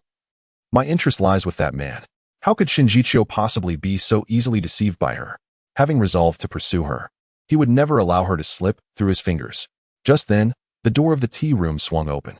A melodious presence graced the air, and 10 young men of varying charm entered, standing in a neat row before Xiaomayan and her companion. It is an honor to serve you, dear sister. Time seemed to momentarily halt, when the deep baritone, the sweet youthful voice, the smoky timbre, the cool tone, and the soothing sound converged. One might wonder whether to swoon from their allure or from motion sickness. Xiaomayan pursed her lips tightly, her tongue pressed against the roof of her mouth. Yet her fluttering eyelashes betrayed her excitement. This little spectacle, standing here, was as intoxicating as a fine brew. What did you say? Qiuqiu, you are bound to adore this. Xiaomayan earnestly assured, hastily beckoning a few to join them. You, and you too come over, while the others leapt joyously. The male models, upon being chosen, exchanged glances filled with delight, their eyes brimming with unspoken words as they regarded the two women. An esteemed actor and a stunning beauty, this arrangement was bound to bear fruit. Shinjichio's penetrating gaze swept over the 10 individuals. Did she truly believe she was attracted to men? It appeared that before pursuing her, he must first make her aware of his straightness. He raised a hand to turn her head towards him, his half-lidded eyes filled with scrutiny and warning. How audacious of the male model to be chosen, and to have selected 10. His dark eyes narrowed slightly, a mischievous smile curving his lips. Am I truly unable to satisfy you alone? Or do they appear more capable than I? Be good. Do not compare. I shall strive to be better. Just as the scene threatened to escalate into something scandalous, Xiaomayan felt her entire being heat up, summoning all her strength to firmly grasp his unruly hands. Behave yourself. We are live. Shinjichio, taken aback, furrowed her brow and abruptly stood upright, though her breath had already become erratic. What live broadcast? Did Director Peng not inform you? The free time post challenge is when we recommend the unique attractions of Shui City to our audience, with the entire experience being live-streamed. Shinjichio, in that moment, living felt worse than dying. He bit his tongue hard, his rapid breaths gradually settling, his tongue brushing over his lips. So, you intend to act this way before tens of thousands, or even millions of viewers? How could I? Xiaomayan suddenly realized that she had raised his arms high, while she sat astride his legs, creating a vividly colored tableau. Yet, seeing his demeanor invitingly ripe for the picking, she could not resist the urge to tease and provoke. Wishing to witness the coolness on his face shatter under desire, she hastily rose, her soft thighs brushing against his sturdy form. Their eyes met, and she awkwardly looked away, discreetly pulling back from Shinjichio, ignoring the undercurrents she sensed in the other's gaze, smiling innocently. Haha, this is not important. Qiuqiu, come and take a look at the little outfit I prepared for you. Shinjichio raised an eyebrow, aware that it was a live broadcast and yet still donned such an enticing outfit meant to allure him. Did the man she spoke of truly exist? Or was he merely a fabricated figment designed to capture her attention?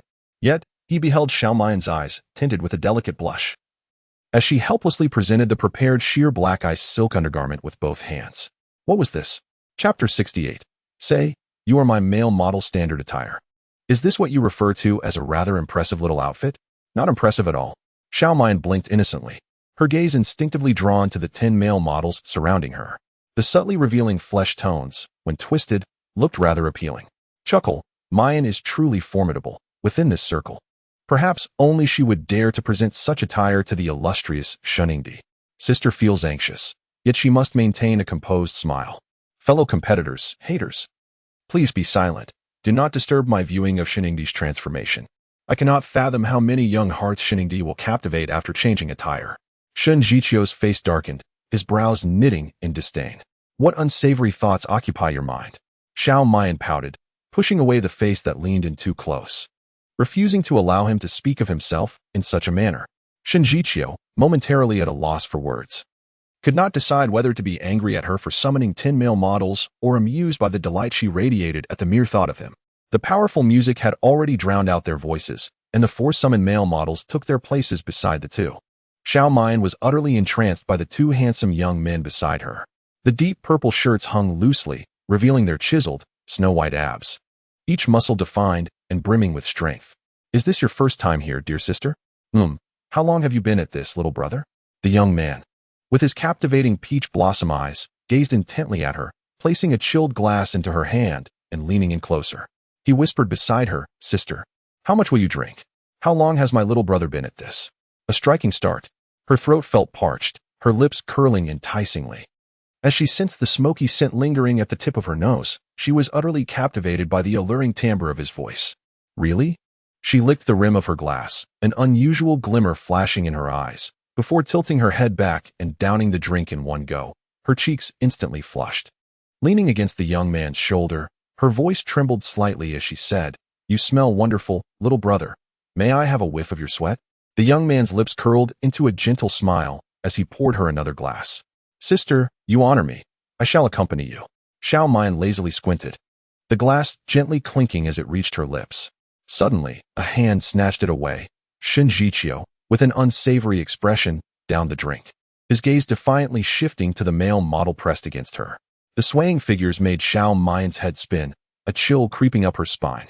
He doesn't hit women, does he? You shouldn't drink cold beverages on an empty stomach. Haha, you should introduce him too. If we're here to shoot a promotional video, focus, or you'll break the hearts of many online viewers. Xiao Muyan's face reflected not only embarrassment but also regret. She had acted in secrecy, yet here she was, entangled with such an individual, truly wasting her precious time. Shen Jiqiu poured himself a glass of wine, hinting, a cold heart does not significantly harm the body. Truly impervious to reason. After a brief moment of silence, she resolved to ignore this eccentric man. Tonight, there was wine to be savored, after all. She had paid for it. Raising her eyes, she was met with a striking scene. The pink bubble-themed duet was utterly captivating, stirring the restless genes within her. You do not understand. I have dedicated my life to goodness, and these men dancing live are my rightful reward. I once looked down upon men living off others. Yet now I despise my inability to allow them to do so. Send the address. I shall be there tomorrow. Who says tea houses lack synchronized dancing? Look at that face, that waist, those legs. The quality from small towns is not only excellent, but also more cost-effective.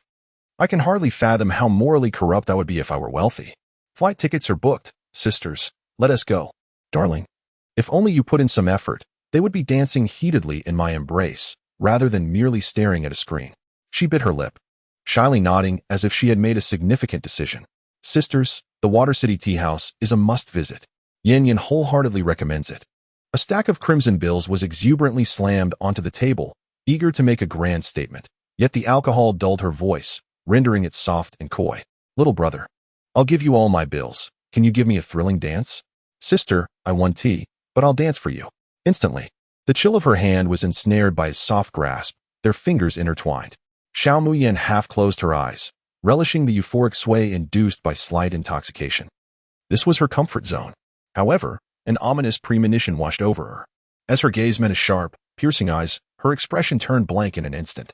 Had she momentarily lost her inhibitions, causing her persona to falter?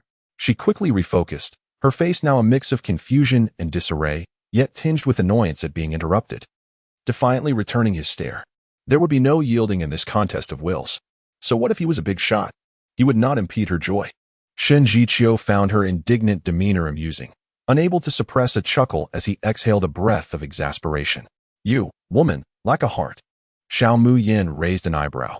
He might question her greed for beauty and wealth, but he could never doubt her dedication to her admirers. Should I extract my heart for your inspection? Extract it. I want to see who truly occupies Yin Yan's heart. Haha. Yin Yan loves to play. The young man's eyes are all aglow. Yin Yan is so genuine. She has recommended such a sacred place, treating us like family. Regardless, just because she shares my interests, I have decided to become her devoted fan. Sisters are kindred spirits. Shall we create a group to discuss further? Join the group, join the group. As the world spun around her, Xiao Muyan stumbled, landing in his embrace. Qiu. It is time for the live broadcast. This angle fails to capture the view. Shen Jiqiu exchanged glances with the four male models surrounding them, subtly encasing the two in their midst. What are you doing? Shun, the esteemed actor, has paid for this. It was then that Xiao Muyan noticed another stack of cash on the table. Indeed, he had taken it all. The insufferable man nestled deeper into her neck, greedily savoring the sweetness emanating from her, his voice a chilling whisper, both hoarse and frosty. Have you been with him? Who? That man. Xiao Muyan pondered. Why can't we avoid this topic? Of course, there was nothing to speak of. Her cheeks flushed with a delicate radiance. She shyly nodded, averting her gaze. Her voice was faint, devoid of any persuasive power. His tongue traced along her graceful neck, a warm caress that boldly claimed every inch of her untouched skin. "Did he kiss you?" The response was a fleeting silence, her pearly teeth biting down gently, causing the delicate young woman to shiver, a soft, shameful murmur escaping her lips. "How did he persuade you to kiss him? Is it a game of teasing and restraint? Or perhaps holding you tightly in his embrace? Is it not enough that you like me? Why must you provoke him?" Xiao Muyin struggled to maintain her composure, yet her heart betrayed her, racing uncontrollably. A beautiful disaster. Her red lips parted, only to be swiftly covered by Shun Jiqiu's hand. "Speak, you belong to me." Xiao Muyin felt herself unraveling. While the variety show's live broadcast fell short, her own unfiltered stream captured every angle without mercy. Could it possibly humiliate her further? So, the aloof Shen actor possesses such prowess? What else does he have up his sleeve? Indeed, everything you desire is here, regardless of its nature. Let us transform it all into something golden. Fans are ecstatic. Shun, the actor, is both disdainful and upright. His reputation is in shambles now. The grip of his palm nearly crushed her waist. This style felt all wrong. The cool actor had transformed into a pure-hearted young man. Xiao Muyin's expression dimmed, her voice trembling on her lips as she stiffly declared, "He does not like me. He has someone else." Chapter 69. Speed of the hand cannot match the quickness of the tongue. Shen Jiqiu stood in stunned silence. "You cannot mean?" "A secret crush." Xiao Muyin pushed him away, her expression forlorn, her long lashes dampened, her smile bleak. She seized the bottle of liquor from the table and unhesitatingly drained its contents. In an instant, a small whirlwind erupted from the bottle, the liquid disappearing at a visible rate. The male models, along with the viewers in the live chat, were left in awe. No way. Am I seeing this correctly? Is whiskey truly consumed in such a manner? Goodness, that is my Yin Jia, so bold and commanding. What has happened to Xiao Muyin? Is she no longer the delicate flower? Drinking with more ferocity than the men. Xiao Muyin's true nature has been revealed. Such a woman, who feigns delicacy in the presence of men, is utterly unworthy of being the wife of the esteemed Mr. Lang. Xiao Tang suddenly emerged, exclaiming, "Dear lady, do not forget your persona." Xiao Muyin retorted, "Step aside. Do not hinder my emotional preparation." "What do you intend to do?" Xiao Tang queried. "If you continue this madness, you will certainly stray from the plot and must accept the consequences." Xiao Muyin scoffed, "Consequences? If you possess the audacity, then come forth. Watch as I navigate the storyline." Xiao Tang, bewildered and exasperated, pleaded, "What plot? I beseech you." Before he could finish, Xiao Muyin swiftly dashed onto the dance floor, seizing 6 male models and engaging in an intimate dance. The lights flickered among the crowd, mingled with the excited shrieks of men. "Sister, do you frequent these gatherings?" Xiao Muyin smiled silently, wholly absorbed in the rhythm, swaying her hips with abandon. "Madness! Is this how one indulges?" Shen Jiqiu attempted to intervene several times, but found himself deftly evaded by her. "Come here." He gritted through clenched teeth, shadows crossing his face, as a tempest of fury erupted on his otherwise serene visage. Xiao Muyin subtly flicked her finger, and in an instant, Shen Jiqiu found himself in the embrace of a male model, collapsing onto the sofa. The room resonated with gasps as his lips landed heavily on the model's cheek, producing a resounding smooch. "Leave. Get away." Xiao Muyin patted the shoulder of the model beside her, her bright eyes twinkling as she sent forth an unspoken signal. "What are you still doing? Do you not see that Emperor Shen has not yet had his fill of amusement?" Their fingers intertwined discreetly, the tension palpable as they exchanged knowing glances. "Emperor Shen, what would you like to indulge in? We shall accompany you." "Ah, so Emperor Shen enjoys this. Brothers, let us ensure Emperor Shen's visit is indeed worthwhile." As they spoke, a few of them forcibly seated him in the center of the sofa, attending to him with shoulder rubs, feeding him, and presenting drinks, leaving him no time to notice the dazzling woman on the dance floor. Suddenly, a warm breath brushed against Xiao Muyin's back, a hoarse voice plaintively lamenting, "Sister, come dance with us." She turned, her legs giving way as she fell into the embrace of the latter. "Are you all right, sister? Why are you so weak?" Weakness makes for better dancing. As the music shifted, a frenzy enveloped her. Xiao Muyin's eyes sparkled, her swaying form harmonizing perfectly with the beat, her movements synchronized with those of the male models. Her hips swayed enticingly, exuding both allure and confidence. With flushed cheeks and smiling eyes, she became increasingly entranced by the dance. Her gaze swept across the table, realizing she was still lacking just a little something. Yin Yin dances so adeptly, She must have watched countless videos. Still, Sister Yin dances with such rhythm. Her performance surpasses even those of the male models. If I were to hang from a tree, it would prove that the tree is robust and tall. Yin Yin is my great tree. Begone. The live broadcast room has divided into two factions. Some are captivated by Xiao Mayan dancing with a male model, while others discreetly observe the interactions between Emperor Shun and the male model. Both scenes are utterly mesmerizing, creating an insatiable desire to witness every subtle movement of both parties. What else do you wish to dance, sister? We shall accompany you as your backup dancers. Xiao Mayan instinctively wrapped her arms around the speaker's neck, her gaze shimmering with youthful allure, fixated on the blush blooming on the boy's cheeks. In a soft, almost intoxicating tone, she playfully declared, "I'm thirsty." The muscles on the boy's shoulders tensed abruptly, his heart racing as he turned his gaze away, unable to meet her eyes. "It's just alcohol." Her voice, reminiscent of her charm, was delicate, warm, and inviting, a tantalizing whisper that lingered in the air. Not noticing the boy's hesitation, she grew impatient, her temper flaring as she clutched the wine glass tightly and began to drink voraciously. "Sister, you're drunk." As she prepared to open another bottle, several male models hurriedly intervened to stop her. Let her enjoy herself. Otherwise, they'll be exhausted from the effort. Alas, no matter how swift their hands were, they could not outpace her eager mouth, and soon one bottle vanished into her. The male models exchanged glances, astonished. They had seen those who could drink, but never anyone who could showcase such prowess. "Delicious," she murmured, her voice sending shivers down their spines. The male models found themselves paralyzed, hesitant to approach her. Clutching the empty bottle, Xiao Mayan scanned each of their faces, her sparkling eyes dimming with disappointment. "You are not him. Sister, who are you looking for? We can help you find him." "I want to find," she began, her eyes suddenly bright as stars, striding purposefully towards Shinjiqiu, who was encircled by the male models. She squeezed through, colliding into his embrace. "Qiu, I found you." Shinjiqiu's face darkened, his brows knitted tightly, his gaze icy as he extracted her from his arms. "To think that Miss Xiao would think of me at such a time. What an honor." His sardonic tone caused Xiao Mayan to frown wearily, turning her attention to the four male models surrounding her. "Didn't you satisfy Qiu? Please, heavens, discern the loyal from the treacherous." They had truly exhausted every effort, yet was it still not enough? Furthermore, although they were male models, they were all straight men. Couldn't they show a modicum of respect for their sexual orientation during such indulgences? "You are insufficient. Summon 10 more." Shinjiqiu immediately grasped her face. His lips parted but no sound emerged. Only a restless murmur escaped her within his grasp. "What? Do you wish to gather them all for yourself?" Suddenly, she bit down fiercely on his hand, leaving a perfect circle of teeth marks as a token of her defiance. The petite face gained its freedom, gracefully evading him, and asserted with conviction, "Qiu, I do this for your sake." "For me?" "Indeed, to stimulate you tenfold."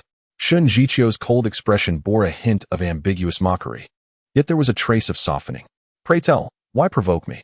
Just then, Xiao Muyan was forcefully pulled into his embrace, their lips meeting in an unexpected kiss. Both were taken aback by the sudden turn of events, their wide eyes locked onto one another in shock. Xiao Muyan, intoxicated in an instant, could no longer suppress the surge of emotion rising within her. The raucous music could not drown out the collective gasp of the onlookers, their eyes as wide as saucers, fixated on the two caught in the moment. Suddenly, the door burst open, and two frantic figures stormed in. Duan Qingye stood there, utterly astonished at the fervent kiss before him, his dark eyes aflame with anger. Shinjiqiu. Chapter 70. The brother's waste is not a waste. Able to elevate his sister to the clouds. What are they doing? This isn't a bus to kindergarten. I need to overtake them. What is this? The little four catching the little three in the act? Enough chatter, let us get to the link. I must get a membership. No, I must. I need to see it in high definition. The intruders were none other than another pair of guests, Duan Qingye and Jiangwen. Duan Qingye, gritting his teeth, charged towards the couple, but Jiangwen quickly restrained him. Calm down. Calm down. Did you not see what they were doing? Mu Yin must have lost her balance. And so Shun, the esteemed actor, caught her.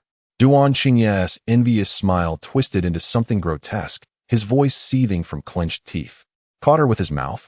Regardless. This is Mu Yan's affair. You ought not to meddle. Jiang Wen's eyes sparkled with a knowing smile, having witnessed the entire scene as they entered. Mu Yan had willingly thrown herself at him. So, the one Mu Yan truly adores is Shinjiqiu? Duan Qingye shot her a fierce glare. I am my sister's boyfriend. Her affairs are my concern. As he stormed towards them, his fury palpable, his complexion turned ashen, making him resemble a ghost. Seamlessly joining the ranks of pale male models. What is happening? Jiang Wen gasped, her mouth agape in disbelief. The passionate French kiss she had envisioned was nowhere to be found. There was only Shun Jiqiu's dazed, vacant gaze and the chaos surrounding him. Xiao Muyan, lost in her inebriation, clung to his collar, her suppressed desires occasionally spilling forth, further complicating Shen Jiqiu's predicament. Duan Qingye's frown shifted to one of amusement, pointing at Shen Jiqiu as he laughed maliciously. Look at you pretending. Now you're not pretending at all. My sister has openly expressed her feelings for me in the live stream. How dare you shamelessly approach her? What is the difference between you and a homewrecker? This shall serve as a lesson. I advise you to keep your distance from my girlfriend in the future, or do not blame me for being impolite. Having completed his official speech, his mood was simply beyond the description of being refreshed. However, Shun Jiqiu remained ensnared in a whirlwind of self-doubt, struggling to regain her composure. Jiang Wen signaled a few male models to escort Shen Jiqiu away for a moment of respite.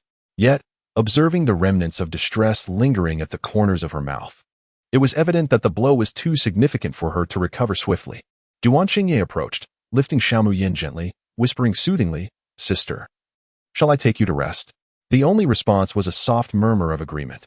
Xiao Muyan nestled her delicate nose against his neck, the sweet aroma of alcohol wafting into his senses. Inhaling deeply, she buried her face against his collarbone, the refreshing scent reviving her dulled consciousness. A faint, dreamy whisper escaped her lips, so fragrant. Duan Qingye felt his grip on her loosen, as if he were retreating under pressure. Please don't do this. I can't handle it. If you can't handle it, then just let it be. What? He looked down to meet Xiao Muyan's dazed gaze, perplexed by how a tipsy person could still be behind the wheel. Xiao Muyan pouted playfully, her body restlessly shifting. Let me down. Sister, please don't move so much. The softness in his arms became palpable, and he felt warmth rushing to a particular area, his spine stiffening, frozen in place. Let go. It hurts. Xiao Muyan frowned, mumbling complaints, exerting force without restraint, clearly a facade of strength masking her fragility.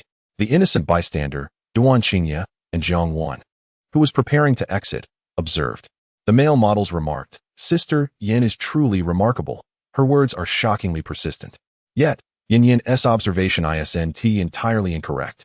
Duan Xiao is indeed youthful, but young men possess their own advantages, being at the peak of their vitality.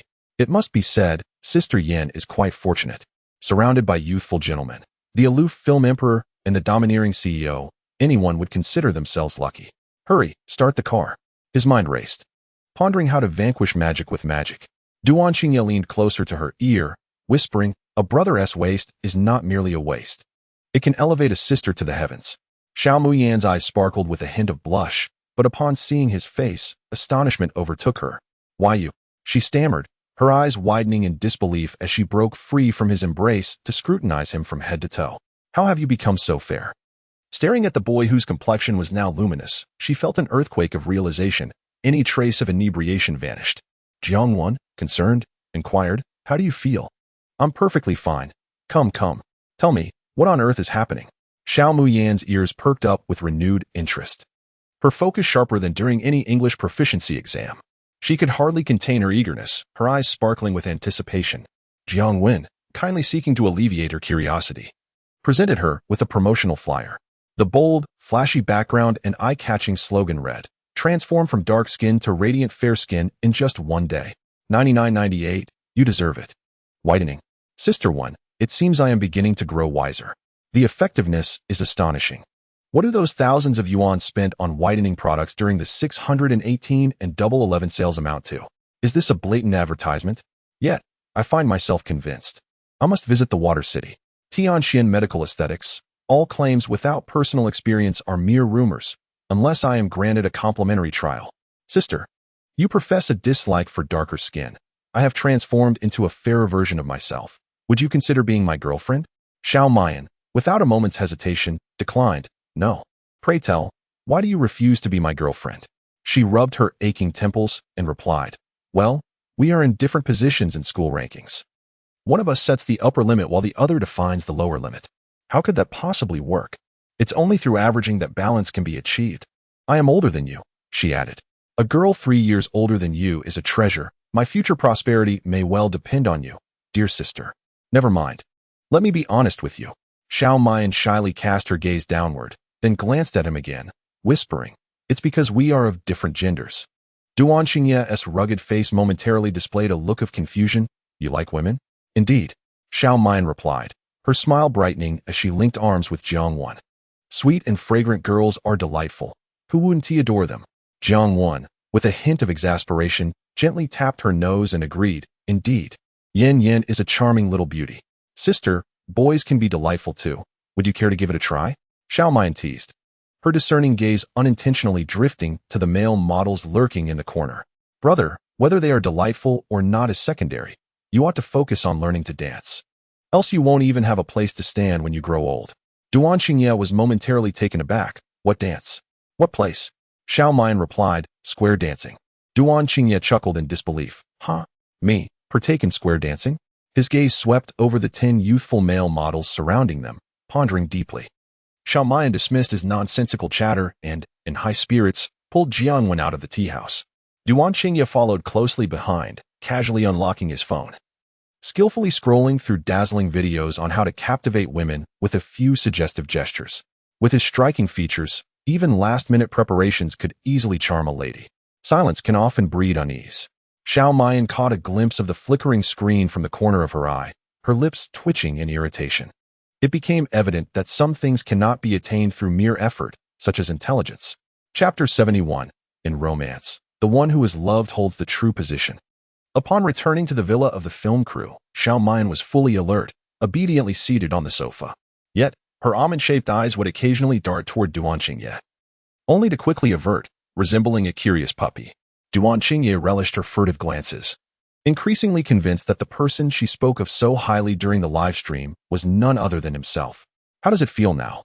Jiang Wan thoughtfully offered a hangover soup and gracefully settled beside her, creating a barrier between her and a certain man who was secretly reveling in his own satisfaction.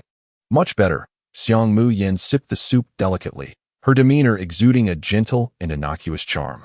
If it weren't for having watched the live stream replay, it would indeed be difficult to associate her with the woman who had consumed 2 bottles of whiskey at the tea house. "Sister Wan, what brings you to the tea house?"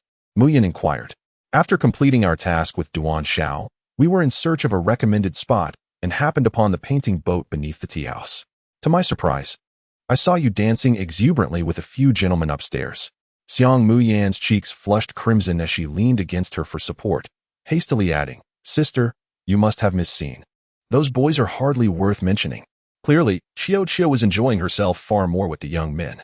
The topic of male models was not one to delve into deeply, as it would contradict her demure persona. "By the way, where's Qiao? I haven't seen her since returning." Jiang Wen's expression suddenly shifted to one of peculiarity. "You don't remember?" Mu Yin blinked her long eyelashes, tilting her head in bewilderment. "What do I remember?" The armrest of the sofa sank slightly as Duan Xingye scrutinized her with a mixture of disbelief and curiosity. "You truly forgot?" "Well, I have a vague impression. But I can't quite recall," she confessed, her gaze drifting downward as if physically sweeping over his waist. A pristine smile graced her lips. "Your waist is not merely a waist. It can elevate your sister to the heavens." Duan Xingye felt a sudden tightness in his abdomen, instinctively adjusting his posture. His throat dry as he inquired, "Would you like to give it a try?" Mu Yin firmly declined. "No, I dislike amusement park rides. Please find someone else." Her resolute stance doused Duan Xingye with a bucket of cold water, and he indignantly leaned closer, his delicate face contorted with grievance. "I have already become fairer," he protested, his eyes wide with accusation. "Did you not claim to prefer fair skin? You are deceiving me. I'm not blind, I can see." Mu Yin rolled her eyes, pondering what ailment he was suffering from this time. Did she have to try every fair-skinned individual? Was she aiming for an exhausting year-round endeavor? "Then why don't you like me?" Xiang Mu Yin was taken aback, her expression a mixture of surprise, bitterness, and skepticism, her bright eyes sparkling with teasing mirth. "You aren't trying to lighten your skin for my sake, are you?" "Of course not. I am the master of the Duan family," he retorted, his cheeks inexplicably flushed. He averted his gaze, thinking, why would I do something so outrageous for a woman? That's a relief, otherwise I would feel psychologically burdened and find it hard to refuse your requests. Duan Xingye grimaced, his irritation reaching its peak as he thought of her audacious words. The atmosphere momentarily fell silent as Jiang Wan, who had been engrossed in their exchange, hurriedly served them tea. Feeling tired? Here, soothe your throat, she offered. Duan Qingyi gazed intently at the profile of the young woman beside him, his eyes harboring a lingering fierceness, downing the tea in one gulp. A mix of exasperation and determination etched on his face. You are an insurmountable obstacle for me. Why the sudden outburst? Truly, your moods are as unpredictable as the weather. Xiao Muyin sincerely consoled. As long as you overcome today's obstacle, life ahead will be replete with challenges, which is indeed a good thing. Duan Qingyi clenched his fists tightly at his side, his voice laced with an inexplicable tone of provocation. You genuinely enjoy my company and wish to navigate life's ups and downs together, do you not? Brother, you are overthinking, Xiao Muyin replied with unwavering clarity. I have no interest in being your girlfriend. Duan Qingyi's eyes harbored a sinister depth as he retorted. Is your rejection of me merely to impress that pretentious Shen Shiqiu? Surely, you do not believe his affections are sincere. Reflect on how he reacted when your identity as the Bai family's heiress was unveiled. Regardless of your childhood bond, his true affections will always lie with me. The villa door was forcefully swung open, and Shen Shiqiu entered, accompanied by the chilling night breeze, exuding an aura of hostility as he approached Duan Qingyi. Duan Xiao, you seem overly concerned with my affairs, even to the extent of my romantic interests. Could it be that you have fallen for me? Duan Qingyi scoffed. His eyes darkened like ink. Love you? Shining Di, perhaps it is time for you to retreat back into your dreams. Our matters as a couple do not require your unwarranted interference. With an arched brow, he flashed a wicked and cunning smile. Is Shining Di eager for another enlightening experience? A series of images flashed through Shen Shiqiu's mind. Leaving his expression pallid as he instinctively wiped the bloodied corner of his lips, he felt sullied. The innocent yet desolate gleam in his eyes struck a chord in Xiao Muyin's heart, making her momentarily empathize with him. It was true. Duan Qingyi's words held weight. He was indeed a captivating and destructive force. The fleeting sympathy she felt made even his opportunistic behavior seem less significant. Do not speak of him, Duan Qingyi erupted. Are you truly shouting for me because of that seductive fox? His fists clenched, struggling to suppress the urge to strike. Yet as he caught a glimpse of Shen Shiqiu, the ferocity in his gaze transformed into tearful pleading, akin to an abandoned puppy, blinking pitifully. You are utterly unreasonable. Xiao Muyin's lips twitched as she pressed her hand against her chest, overwhelmed by the allure of such a handsome man. Duan Qingyi shot a provocative glance at Shen Shiqiu, stating, in a romantic relationship, it is the one who is loved that stands as the rightful partner. Who is talking about a relationship with you?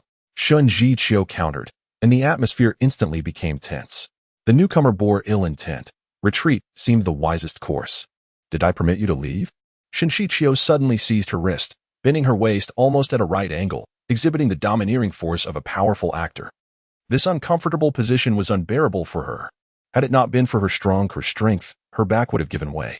Qiu, please let me go. You just returned from filming a promotional video, right? Are you hungry? I can prepare something for you. Do you not know whether I filmed or not? We are not together, so how would I know? Shen Shiqiu retorted, his irritation turning into laughter. Did she think that by feigning cuteness she could erase what had transpired? Realizing that the situation was precarious, Xiao Muyin had a sudden flash of inspiration and quickly changed the subject. Qiu, I am feeling tired. I will head upstairs to rest. Xiao Muyin attempted to sweeten her voice, only to find that while focusing on her breathing, her tone unexpectedly transformed into a harsh, clamping sound that startled those present. She forced a smile and coughed lightly. My throat is a bit hoarse. At that moment, the strength she had gathered in her abdomen dissipated entirely, and she helplessly began to fall. Let go. Be careful, Mayan. Shen Shiqiu momentarily lost his focus, feeling a sharp pain in his wrist as the grip on her was released. Upon closer inspection, a small red mark appeared on his wrist. Duan Qingyi and Jiang Wen stood frozen, their hands suspended in midair, watching Xiao Muyin as she gracefully pivoted in midair, ultimately landing on one knee. Whoosh! That was almost a disastrous fall. Xiao Muyin shot an accusatory glare at Shen Shiqiu, thinking to herself, you think you're so impressive? Once upon a time, I was at the pinnacle of the Forbes list. A mere best actor is nothing to me, and yet you dare to enforce such dominance. Jiang Wen's eyelids twitched. Casting a glance at the two men, Duan Qingyi mused, Sister, you are so cool. Shen Shiqiu retorted internally, she actually dared to strike me? Xiao Muyin's face paled, and she realized her hairpin had fallen, her tresses cascading down her shoulders and chest. Her eyes, glistening with unshed tears, were filled with indignation and grievance. As she bit her lip, unable to voice her accusations, resembling a furious yet speechless kitten, Duan Qingye gazed at her intently, torn between seeking justice on her behalf or simply watching her cry. She has heard. I'll take her upstairs, he declared. A fleeting look of sarcasm crossed Jiang Wen's eyes. It seemed all men were the same.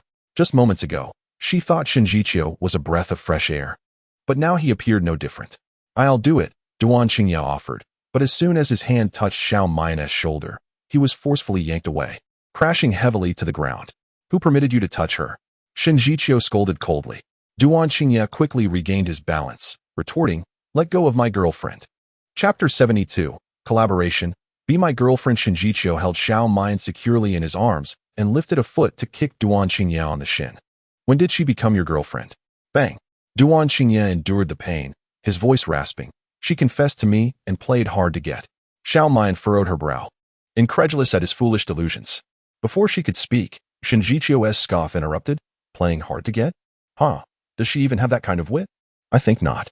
Wait, Shen Jiqiu, isn't that a bit too harsh? Ignoring him, Shen Jiqiu turned and carried Xiao Main upstairs. Shen Jiqiu, stop right there. A furious roar echoed behind them. Shen Jiqiu leaned in close to Xiao Main, speaking softly in her ear. Her eyes brightened, and she suddenly interjected, Brother, I need to talk to Qiu. You shouldn't follow us. Duan Qingye's foot hovered awkwardly in the air, his teeth clenched in frustration, unable to act, as he helplessly watched the figures of two individuals vanish up the staircase. What are they off to? Where's the camera? Can we livestream this? Quick. I want to learn teleportation to move beneath their bed. Upstairs, clear out the mental clutter. The comment section is not a wasteland. My brain is about to overheat. Who does Xiao Muyin truly favor? Production team, I command you to reveal it immediately. Have you all lost your minds? Clearly, Xiao Muyin is a fickle-hearted flirt, and your infatuation is absurdly heavy. That day, Xiao Muyin's livestream room buzzed with excitement as if it were the height of a festival, with the number of viewers steadily increasing since morning. And the interaction levels reached an all-time high, frequently trending on hot search lists. Shen Jiqiu carefully ushered someone into his room, gently laying them on the bed. Click. The door was locked from the inside.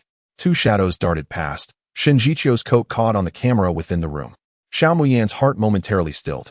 Could this person be attempting to force their will upon her? Should she yield passively or take the initiative? Was she afraid? Her chin was lifted, breath mingling as their gazes intertwined, igniting a flush of warmth. Startled by the seductive tone that echoed in her mind, Xiao Muyin let out a piercing scream, sending the cup of water on the table flying, drenching Shen Jiqiu in a refreshing shower. He smiled with closed eyes, allowing the droplets to cascade from his head. Resisting the urge, he had more pressing matters to discuss. He gently flicked his hair, sending water droplets scattering, nonchalantly removing his damp shirt to reveal his sculpted chest. Each motion played out in slow motion in Xiao Muyin's mind, the moment he shed his shirt reaching a peak of raw desire. With the appearance of this divine figure, she longed to whip out her phone and capture the moment. How could she hoard such a treasure all to herself? Regrettably, the audience of the variety show would miss this splendid view, but her personal livestream provided a clear sight. Sisters, relish this moment. It would be utterly unjust not to increase the ratings. Alas, our Shen Emperor is truly magnificent. Did Nuwa enhance his beauty during creation? How can he be so stunning? I beg the supporting actress to spare Shen Emperor. Let him bask in his own allure. Based on my years of detective intuition from watching Conan, Shen Emperor is genuinely serious about the supporting actress. From the start, he has been the one pursuing her. When have you seen the supporting actress entangled in drama? Xiao Muyin is nothing but a green TBTCH, skilled in her covert seduction. I adore staying up late. It feels like challenging the king of hell. Director, once I agree, might I request a scene filled with tantalizing tension? Qiu, didn't you mention a collaboration? The corners of Xiao Muyin's eyes tinged with red, her lips parted slightly as her breath quickened, exuding a delicate charm, as if inviting to be plucked. Shen Jiqiu's tongue pressed against his teeth while his fingers unconsciously traced the air. Cooperate as my girlfriend, and I shall grant you this amount each month. When Xiao Muyin observed him extending a finger, she inquired calmly, 100 million. The notion of a contractual girlfriend felt rather kitsch.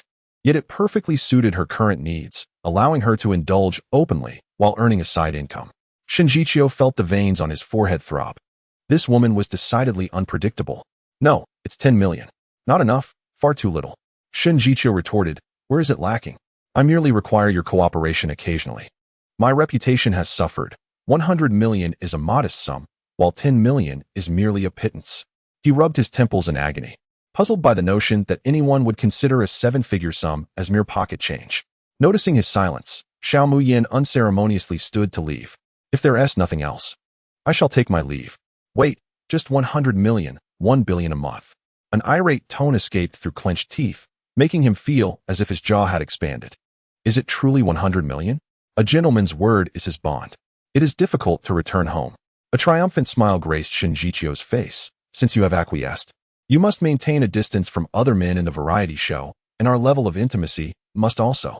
I do not agree, Xiao Muyin interjected abruptly, cutting off his monologue without a hint of mercy. Why not? Shen Jiqiu's expression darkened. He had already offered an exorbitant price. How could a vain gold digger like Xiao Muyin refuse? Did she desire even more? Because I am still engaged to Lung Siyi. Shen Jiqiu was momentarily taken aback, never having anticipated such a response. Did you not already issue a statement announcing your engagement's dissolution? How could you suddenly change your mind? Given Xiao Muyin's demeanor towards Lung Siyi, he was convinced she genuinely intended to break off the engagement. What had Lung Siyi done behind the scenes to alter her decision?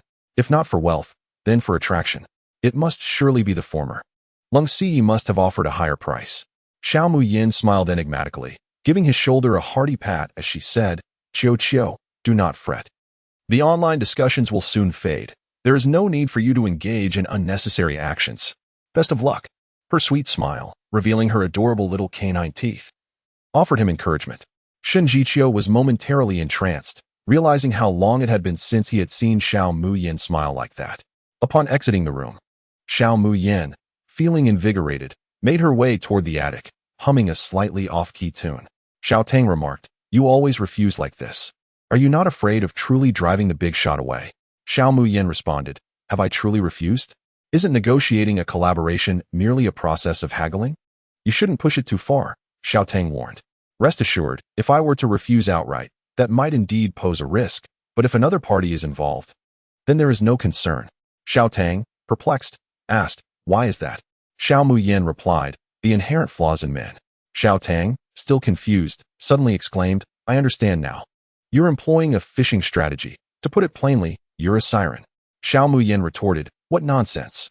I merely possess a certain charm and wish to provide a home for every handsome man. Xiao Tang remarked, you truly do not fear a misstep. Xiao Muyin's smile was laden with meaning.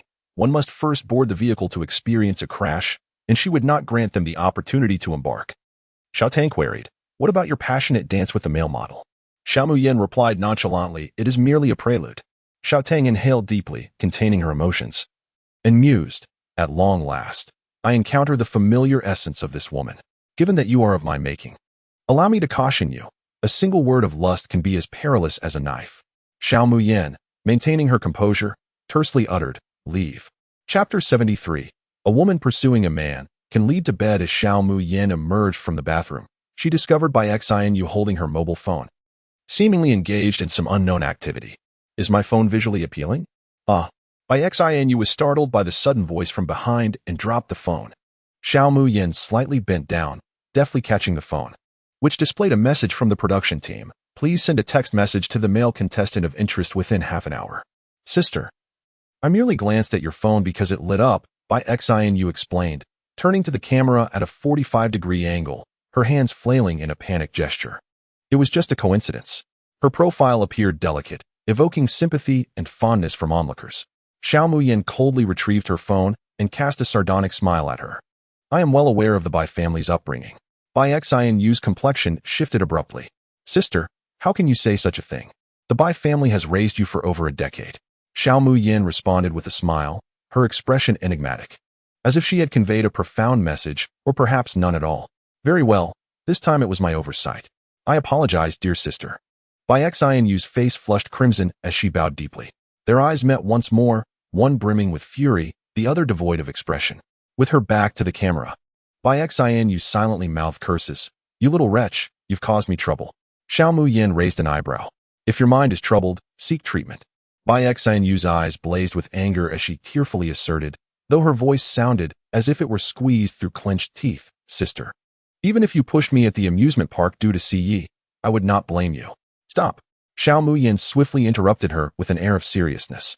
Miss Bai, have you ever considered that perhaps you are destined to encounter certain misfortunes? Otherwise, why do they arise in your presence? This has nothing to do with me. After all, feces are hard to swallow. By XINUS molars ground together audibly, Xiao Muyin, do not be so arrogant. I shall ensure you learn the meaning of being unable to escape. Xiao Muyin smiled gently. Miss Bai, not only do I wish to comprehend the meaning of soaring like a bird, but I am also intrigued by the concept of a woman pursuing a man, and the notion of a man on top of a man. Can you arrange that for me? Additionally, allow me to impart a saying, as the adage goes. A woman pursuing a man can lead to bed. Miss Bai, do your best. Her face fluctuated between red and white. If looks could kill, she would have been slain 1,000 times over. By XIN you warned, you wait for it. With a surge of indignation, she hastily stuffed her belongings into the suitcase and dragged it away. Xiao Muyin gazed at her retreating figure down the stairs, shaking her head in silence. The protagonist's ability to articulate was lamentably poor. Aside from her impotent fury, no other remarkable traits had emerged. I had yearned to experience the subtlety of her barbed words. Yet it seemed that opportunity would elude me. Has she forgotten there are cameras inside the house streaming live? The newcomer simply does not grasp our sister Yin's nature. She is nothing if not forthright. What Miss Bai stated holds truth. She is behind the machinations that have driven Xiao Muyin from the entertainment industry. With an incomplete picture, one dares to speak? Is there no awareness or insight? Retrace the live stream before casting aspersions.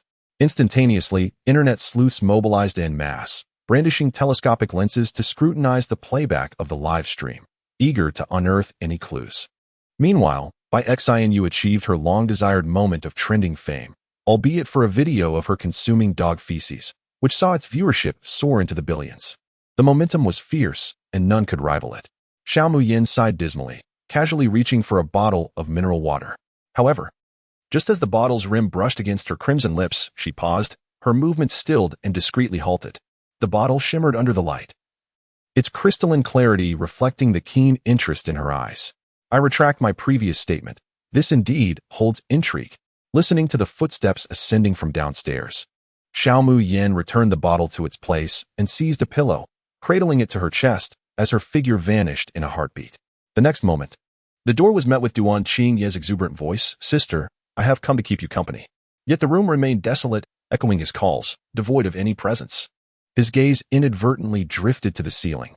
Was she once again practicing her swordplay atop? On the first floor, Sun Sichun, who had just answered a call from his manager, entered the room only to find Xiao Muyin descending the stairs, pillow in hand. Clad in a flowing white nightgown, her steps were graceful, and her adorably drowsy eyes suggested she had yet to fully awaken. Yin, what are you doing? It's rather hot upstairs. I thought I might find a cooler place to sleep. Sun Sichun's expression shifted dramatically, his gaze turning suggestively as he contemplatively glanced at the two rooms on the second floor, a knowing smile gracing his lips. Go on, I understand. With that, he dashed up the stairs, as if pursued by a relentless hound. Xiao Muyin blinked in confusion. What did he comprehend? Oh, he must be referring to the text message. She quickly composed and dispatched one, reflecting on how the production team had become increasingly cunning, even specifying male guests. If not for these constraints, she could have sent messages to various enchanting sisters. Putting aside these vexations, she tightened her grip on the pillow, realizing that after a day of toil, she was indeed fatigued. Knock, knock, knock. The door swung open, and the two individuals inside and outside the room exchanged astonished glances. What are you doing here? What are you doing here? Xiao Muyin and Lung Si spoke in unison. Cold Sai's gaze fell upon the pillow nestled in her embrace, and he inwardly scoffed. Just after I informed her that she could continue to be my fiancée, she eagerly volunteered to share the bed. Xiao Muyin scrutinized him from head to toe. Why is he everywhere? Even if you are my fiancée, you ought to learn some restraint. Xiao Muyin interrupted his self-talk with irritation, requesting him to step aside. She brushed past him without a glance, leaving Cold Sai's words lodged in his throat. Inside the room, Director Pang and his assistant were fervently discussing the trending topics online, their foreheads glistening with sweat despite the air conditioning set to a cool 18 degrees. Did you see that? We've been trending all day today. Absolutely exploded. Director Pang exclaimed. Do you think the buzz will reach new heights tomorrow? Of course, it can. The selection of guests for this episode is superb, overflowing with potential highlights. The young assistant, with a hint of sarcasm, interjected, "Who can say for sure? Let us not forget that Xiao Muyin has some scandals lurking. They've been suppressed for now, but if they resurface, our show could be adversely affected. It seems you have a strong opinion about Xiao Muyin. Are you one of her detractors?" "Not exactly a detractor, just can't stand how she bullies Miss Bai." "Hey, you've been part of this crew long enough. It's not right to arrange guests like that. Is she not allowed to be criticized for her actions?" "True, but I just heard an even juicier rumor. There's a man questioning a girl about the guy in her social circle. She claims he is her boyfriend. The man, furious, argues that they had agreed to break up before starting something with someone else. But the girl insists she needs to wait, and he can now be her first backup." Director Pang listened intently, urging, "What happened next?" The shocking part is that the man didn't get angry at all. Instead, he happily accepted it, even stating that when the girl breaks up, she must come back to him, and he'll bring breakfast for her new boyfriend. Is this even a man? Who can say otherwise? The young assistant roared, his face pale, angrily shrugging off the hand resting on his shoulder. "Who are you, Xiao Muyin?" Chapter 74. "I am here to replace the rules. Hello, everyone." Xiao Muyin greeted boldly, effortlessly squeezing onto the seat beside Director Pang while clutching her pillow. The three stared at her, dumbfounded, in pajamas, with a pillow, in the middle of the night. What was she planning? For a moment, the beads of sweat on Director Pang's forehead intensified. "Miss Xiao, what brings you here?"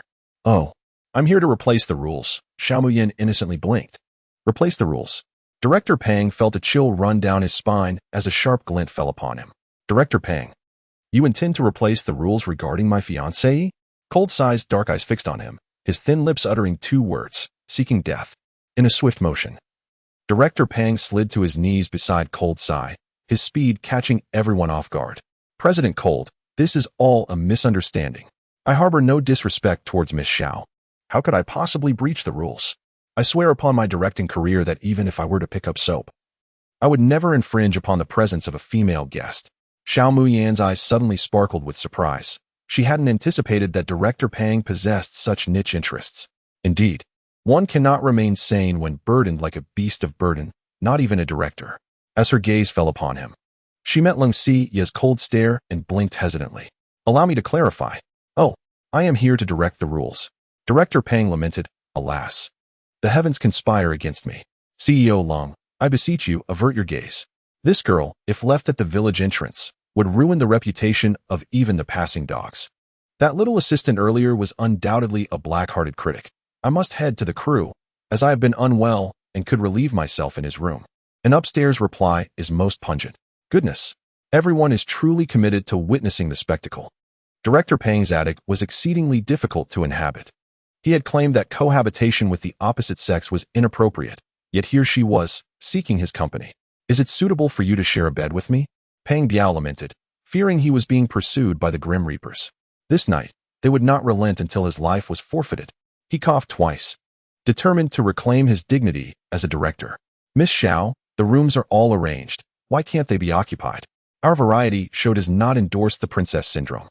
Xiao Muyin, with a huff, moved closer. "If I possessed a princess's fate, then you would be a mere servant, mistaking everyone for royalty." Pang Biao found himself cornered, quickly signaling to the other two for assistance. If they did not intervene, he would surely meet an untimely demise at the hands of CEO Long. Even as a guest, one cannot indiscriminately spread rumors about me. Xiao Muyin exclaimed in astonishment, "Dear assistant, when did I claim that the sycophant was you? Do you delight in attributing roles to yourself?" The assistant's expression shifted, finally realizing his inadvertent confession, casting a pleading glance towards Pang Biao and the others. "You may leave for now." Pang Biao, under the duress of the powerful presence, urged the assistant to exit. He took a deep breath, shaken yet relieved. He narrowly escaped a dire fate. Ling Xi grasped her wrist. "Come with me. I shall arrange your room. Taking the back door is improper. I am the investor. My word is final. That is still unacceptable. I fear being seen. There is no one around." "Who claimed that?" "Look here." Xiao Muyin proudly pointed to her chest, where one button gleamed with a reflective light. "A hidden camera. CEO Lung truly has an eye for detail." Xiao Muyin, eager, removed the camera and returned it to Pang Biao. "The attic is unoccupied tonight. Leaving it there would be a waste, hence I brought it along." Pang Biao gritted his teeth. "Then I must thank you." "No need for thanks. I shall simply enjoy your air conditioning." With that, she struck a pose and lay down. The certainty of her statement filled her with joy, not only saving a cost, but also feeling quite splendid. Miss Xiao, this is the room of our production team. It seems rather inappropriate for you to sleep here, does it not? Miss Xiao? Peng Biao called out several times but received no response. He soon noticed that Xiao Mu Yan had already slipped into a deep slumber. He exchanged glances with his assistant. Mr. Lung, what do you think of this? Lung Si pondered, surprised by her audacity to fall asleep in a stranger's room, perhaps trusting that he would safeguard her. Since she was to be his fiancée, he decided to take the initiative in this matter. He merely hoped that she would not become arrogant in the future due to his affection. I shall take her to another room to rest. With that, he lifted Xiao Mu Yan by her neck and legs. 1, 2, 3, lift.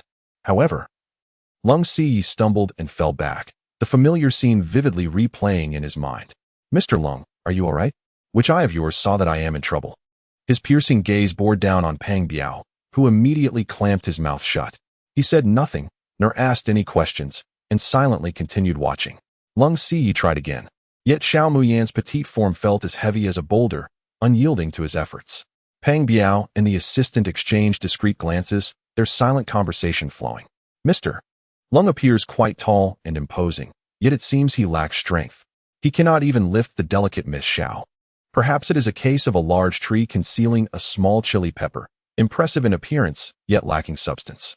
So the rumors about Mr. Lung's inadequacies were indeed true. No wonder Miss Xiao insisted on calling off the engagement. Peng Biao warned, be careful. Is that something you should be discussing? She is asleep. You two should find another room. Peng Biao looked skyward in exasperation. Mr. Ling, is this truly appropriate? Having used the room, it seems unfair to allow a lady to sleep here. Long Siyu rapped his fingers on the table twice. My decision is not open for your commentary. Of course not. We shall take our leave. Wait. Xiao Mu Yan suddenly opened her eyes and stopped them. My princess syndrome is acting up. If you don't tell me a story, I will not participate in this dreadful variety show. Peng Biao remarked. Is this a servant's fate coming to fruition? Lung Siyi replied. I have indulged you too much, leading you to forget your own position. My mind is. Her phone chimed. 50,000 received. Xiao Mu Yan's face lit up with sincerity and gratitude. I can still record. Lang Siyi unleashed his authoritative presence, warning her to behave and return to sleep. Xiao Mu Yan, in a conspiratorial tone, coughed lightly. Director Pang, I actually came to share some juicy gossip with you. Guaranteed to make headlines. What gossip? Though weary, being a top-tier individual, how could he miss out on the pleasure of gossip? This is an age-old tradition ingrained in their lineage for 5,000 years. Lung Si chuckled coldly. What gossip could possibly be worth it? Could it be that her man truly has a connection with her grandfather? This cannot be false. The paparazzi have exposed it multiple times. If not for her grandfather's somewhat relevant status, they would have been buried under the earth by now. Indeed, the tales of familial ethics online are far from baseless. The dramas unfolding in reality surpass even those depicted in television series. I have also heard that Xiao Mu Yan, in her incessant chatter, has strained her throat considerably. When suddenly, a glass of water was presented before her. Cold Siyi, with an air of indifference, remarked, moisten your throat. Xiao Mu Yan cast a glance at the heap of sunflower seeds, peanut shells, and empty liquor bottles cluttering his desk, her eyelids twitching in dismay. Is this the disdain from a domineering CEO? Sensing the awkwardness, Cold Siyi tossed aside the sunflower seeds and cleared his throat, stating, it's late. We should all rest to avoid delaying tomorrow's shoot. Reluctantly, Peng Biao rose, still yearning for more. Just then, a frantic knocking echoed from upstairs. Who locked the door? Peng Biao exchanged a glance with his assistant, a sense of ominous foreboding washing over them. This cannot be good. It was Shun Jiqiu's voice. Chapter 75. Why did you drug me? The commotion caused by Shun Jiqiu immediately drew the attention of those above and below, who rushed to open their doors. Deng Jiayu and Sun Siqing, among the first to arrive at the scene, hurriedly shared the alarming news with Peng Biao upon spotting him. Director Peng, it's bad. The integrity of Emperor Shun is at stake. The assistant quickly covered the mouths of the two, whispering a warning, mind your words, there are live cameras. The duo gazed at him with solemnity. We are merely stating the truth. Just now, Emperor Shun called out for Xi and you to stay away. Sun Siqing added. He also mentioned that Bai Shao Jie has undressed. Undressed? The two exchanged uncertain glances, hesitating to inquire, what is she undressed? Cold Siya's gaze turned icy. casting a chilling air over the sweltering night. Xiao Muyin pursed her lips, adopting a serious demeanor. She must maintain her professionalism. Peng Biao could hardly contain his frustration. Then why aren't you opening the door to rescue him? The door is locked from the inside. We cannot open it, they replied. At that moment, Shenji Qiu's voice echoed from within. Xinu, calm down. It is I, Shenji Qiu, not Cold Siyi. With a swift motion, everyone's gaze converged on the man, observing his complexion shift from red to pale, an unsettling green hue creeping onto his face. Break down the door. No. The key is coming. Duan Qingye and Jiang Wen hurriedly arrived, having gone to retrieve the room key. With a click, before they could even grasp the doorknob, the door swung open from within. A flash of white light surged forth as Shenji Qiu, bare-shouldered, dashed straight into Duan Qingye's arms.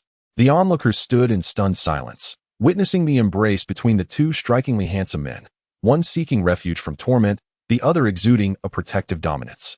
Their muscular chests pressed together.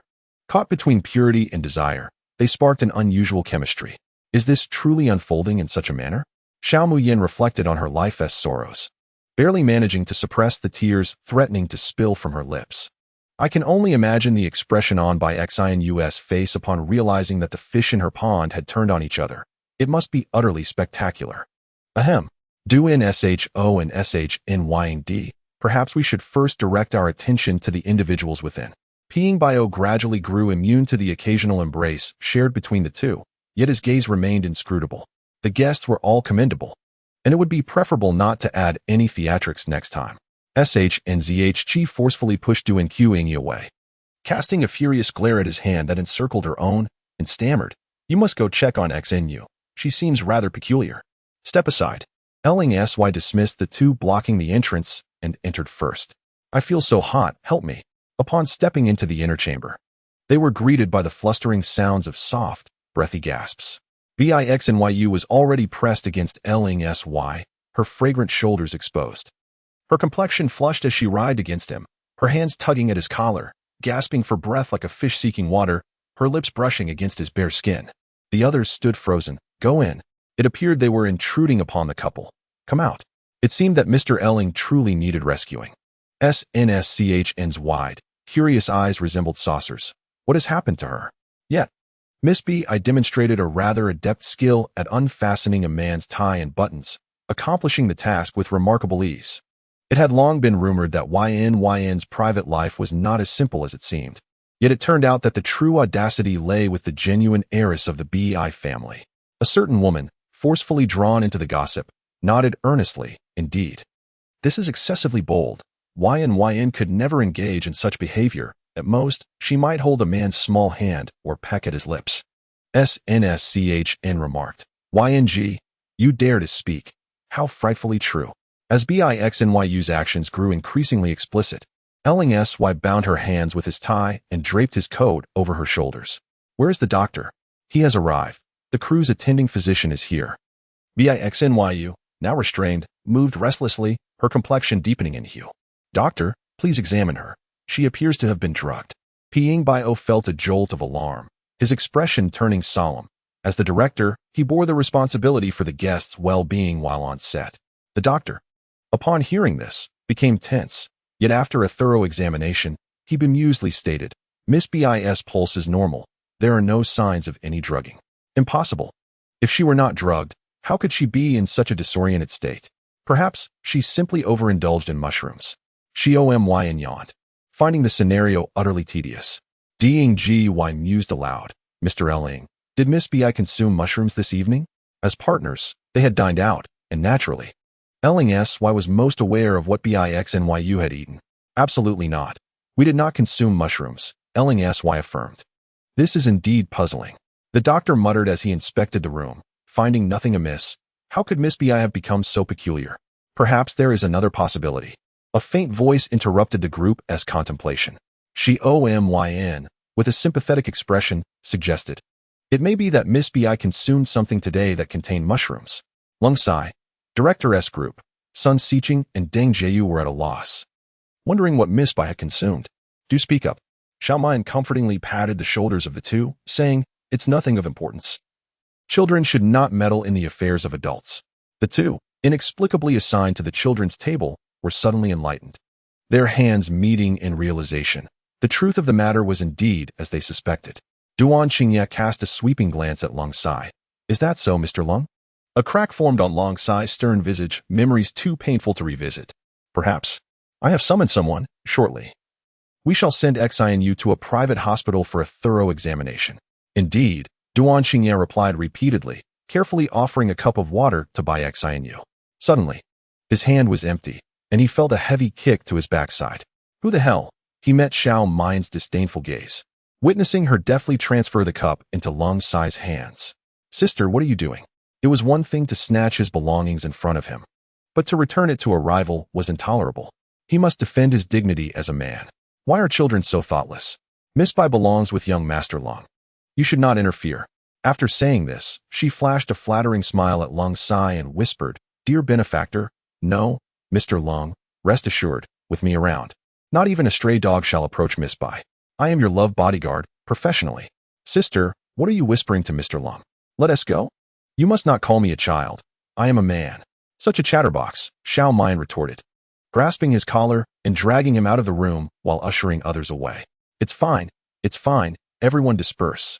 Hurry and give her benefactor some time. Can't you see? Sister, Bai Xianyu weakly called out, halting Xiao Mian's departure. Why did you drug me? Words can be weapons that inflict harm. She aided the heroine in protecting her love, yet the heroine mocked her for being a foolish, devoted admirer. Three figures loomed before her, their eyes fixed menacingly. Xiao Mian, don't you think an explanation is in order? Chapter 76. Test results. Agents found in water. All right. 1, 2, 3, line up. One benefactor, a prospective benefactor, and a former abuser. It was clear who was the target. Xiao Mian turned helplessly, directing her ire towards Bai Xianyu. Miss Bai, are you implying that I drugged you? Do you have any evidence? Look around. Did I arrange this room for you? Have you considered why young Master Duan would switch rooms with you? Even if you claim that the esteemed actor Shen coveted your beauty and thus drugged you, it would be more convincing than questioning me. So, what led you to suspect me? Is it merely because Mr. Long has not acquiesced to your betrothal status? Sister, could you perhaps gather your thoughts before conversing with me? Do you truly believe that cold general lacks decisive power, leaving all matters to my influence? Bai Xinyue's mind was still somewhat hazy, yet she absorbed every word spoken. No, it is not as such. I possess evidence, and that evidence resides in the attic. It was the water prepared by my sister that has caused this state. The gazes of the three men sharpened, each silently concluding, it must be her doing. For she harbors affection for Xinyue, and thus, she would resort to such treachery against her. How could she love so deeply? Cold Xia, this cannot stand. The young mistress of the Cold family must not be tarnished by such scandal. She must not be permitted to ascend the stairs. Shinjiqiu, in pursuit of my desires. Mu Yin has resorted to drugging Xinyue, and I cannot allow anyone to discover her involvement. Duan Qingye, my sister truly loves her. She would go so far as to ruin Sister Xinyue, leaving me with only her as a sister? That vial of water must be destroyed. Xiao Muyan's eyelashes trembled. A mixture of fear and astonishment in her voice. I did not do it. I shall investigate the attic. The three spoke in unison. Their gazes filled with fury towards one another, unwilling to yield an inch. His disdain for Xiao Muyan was palpable. He could not harbor good intentions. Xiao Muyan felt a jolt in her eyelid. They must be contemplating adding something to that vial. Indeed, only by casting herself as the villain could they ensure their beloved Xinyue remained unblemished. Moments later, she lifted her gaze to confront the three, her voice soft yet resolute in its refusal. I do not consent. Why? The three of you share close ties with Miss Bai and me. It is inappropriate. She turned to Director Pang and suggested, Director Pang, why not gather a team to retrieve it via a live broadcast? This would also safeguard the authenticity of the evidence. Pang looked into the eyes of the three, a hesitant smile forming. Very well, I shall proceed. Upon ascending the stairs, he seized his assistant. Pressing for clarification, what did those three gentlemen mean just now? Huh? Did you not see them winking at me? I did. Do you think they have some instructions? Pang felt his anxiety mounting, nearly pulling his hair out. Deciphering the intentions of the powerful was far more challenging than acting. The assistant, bewildered, remarked, was that not merely a collective eye twitch from the dignitaries? Pang lamented, how did I end up with such a dim-witted assistant? Not wasting much time. Pang soon located the water Bai Xinyue had mentioned. Cold General, Emperor Shun, young Master Duan, I have brought the water. Upon seeing the bottle in his hand, Bai Xinyue became agitated, exclaiming, Yes, that is the vial. It has been tampered with. Duan Xingye reached out to take it, but was preempted by Xiao Muyin, who handed it directly to the doctor. Please examine this bottle for any anomalies. The doctor accepted the vial and, after a brief sniff, apologized. We will need to conduct a laboratory test to confirm. I can take it back to the hospital for analysis. Bai Xinyue, impatient, rejected the idea. No. What if you secretly switch it? After speaking, she looked at Xiao Muyin, words unvoiced yet heavy with implication. The doctor was rendered speechless by her insinuations. While Peng Biao subtly pleaded for leniency, recognizing that these individuals were not to be trifled with, it was best to endure for the moment.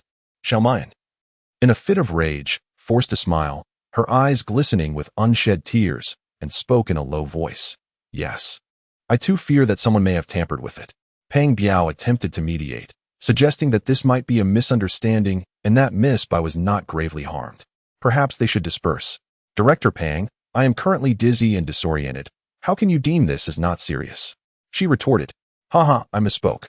I hope Miss Bai can forgive me. Peng Biao's smile was strained. Since the commencement of filming, Miss Bai had displayed an air of superiority, her acting skills virtually non-existent, merely playing the role of a virtuous flower, leaving the crew filled with resentment. However, given her formidable background, they were compelled to cater to her whims. My private medical team has arrived and can analyze the water's contents immediately. As Cold Sai's words echoed, several vehicles halted outside the villa, and a group of doctors in white coats appeared before them. Merely 15 minutes later, the analysis of the water in the bottle was complete. The doctor presented the analysis report. Mr. Cold, the examination confirms that this bottle contains a significant amount of stimulants. Is that so? Could it truly be that Xiao Muyin drugged Bai Xinyue? The red light of the camera blinked. The live broadcast continued unabated. Bai Xinyue suddenly rejoiced, pointing an accusatory finger at Xiao Muyin. Sister, what do you have to say now? It was indeed you who harmed me. She sobbed uncontrollably, pleading with Sai. You must stand up for me. However, Cold Sai's reaction was unexpectedly quiet. He did not question her as he had before, but instead fell into silence. Bai Xinyue's heart raced, a sense of foreboding creeping in. Jiqiu, I did not intend to harm you. It was the contaminated water that caused this. She thought her words would incite further disdain for Xiao Muyin from Jiqiu, yet the opposite occurred. He fixated on the analysis report, devoid of the anticipated fury. Xingye, you will seek justice for me, won't you? At that moment, her voice trembled, mirroring her uncertainty. This was not how it should be. Why did they not react? Were they not the ones who despised manipulative women the most, especially one with a notorious past like Xiao Muyin? Xiao Muyin observed their reactions keenly. Please continue with the report, she urged. The doctor, granted permission by Cold Sai, elaborated. The components revealed by the analysis indicate that this is a substance intended for livestock, capable of rendering one senseless with just a single sip. Is it truly effective with just one sip? Indeed, the concentration for livestock is substantial, far beyond what the human body can tolerate. Jiang Wen stepped forward, addressing the group. Please observe Miss Bai's current mental state. If she had truly consumed this water, how could she have regained consciousness so rapidly, articulating her words with such clarity and coherence? Sun Xiqing nodded in agreement. Indeed, her recovery is remarkably swift. Deng Jiayu added, the medication for livestock can induce a loss of reason and immense strength. Moreover, there were no visible injuries on the esteemed actor Shun, indicating that Miss Bai did not suffer due to that bottle of water. Oh, how do you know? She inquired. My family used to raise pigs and employed similar medications. He replied. Sun Xiqing remarked, does this count as revealing someone's secrets? She could only offer an apologetic smile, while Deng Jiayu waved dismissively. This was merely their family business. Nothing to be ashamed of. Mr. Long, the results of Miss Bai's examination have come in. How is it? Chapter 77. Is it impossible to quell your turbulent emotions? Miss Bai's health appears to be stable, with no traces of drugs or bacterial components found within her system. The doctor scrutinized the blood test results, frowning as the findings starkly contrasted with Bai Xinyue's displayed symptoms. The outcome suggested only one possibility. Impossible. That bottle of water belonged to my sister. It was only after consuming it that I lost my composure. Bai Xinyue's head hung low in anguish, concealing her piercing gaze. She had not even touched that bottle. Why was she the one suffering? You little vixen, it must be you who has schemed behind the scenes, and I shall not let you off easily.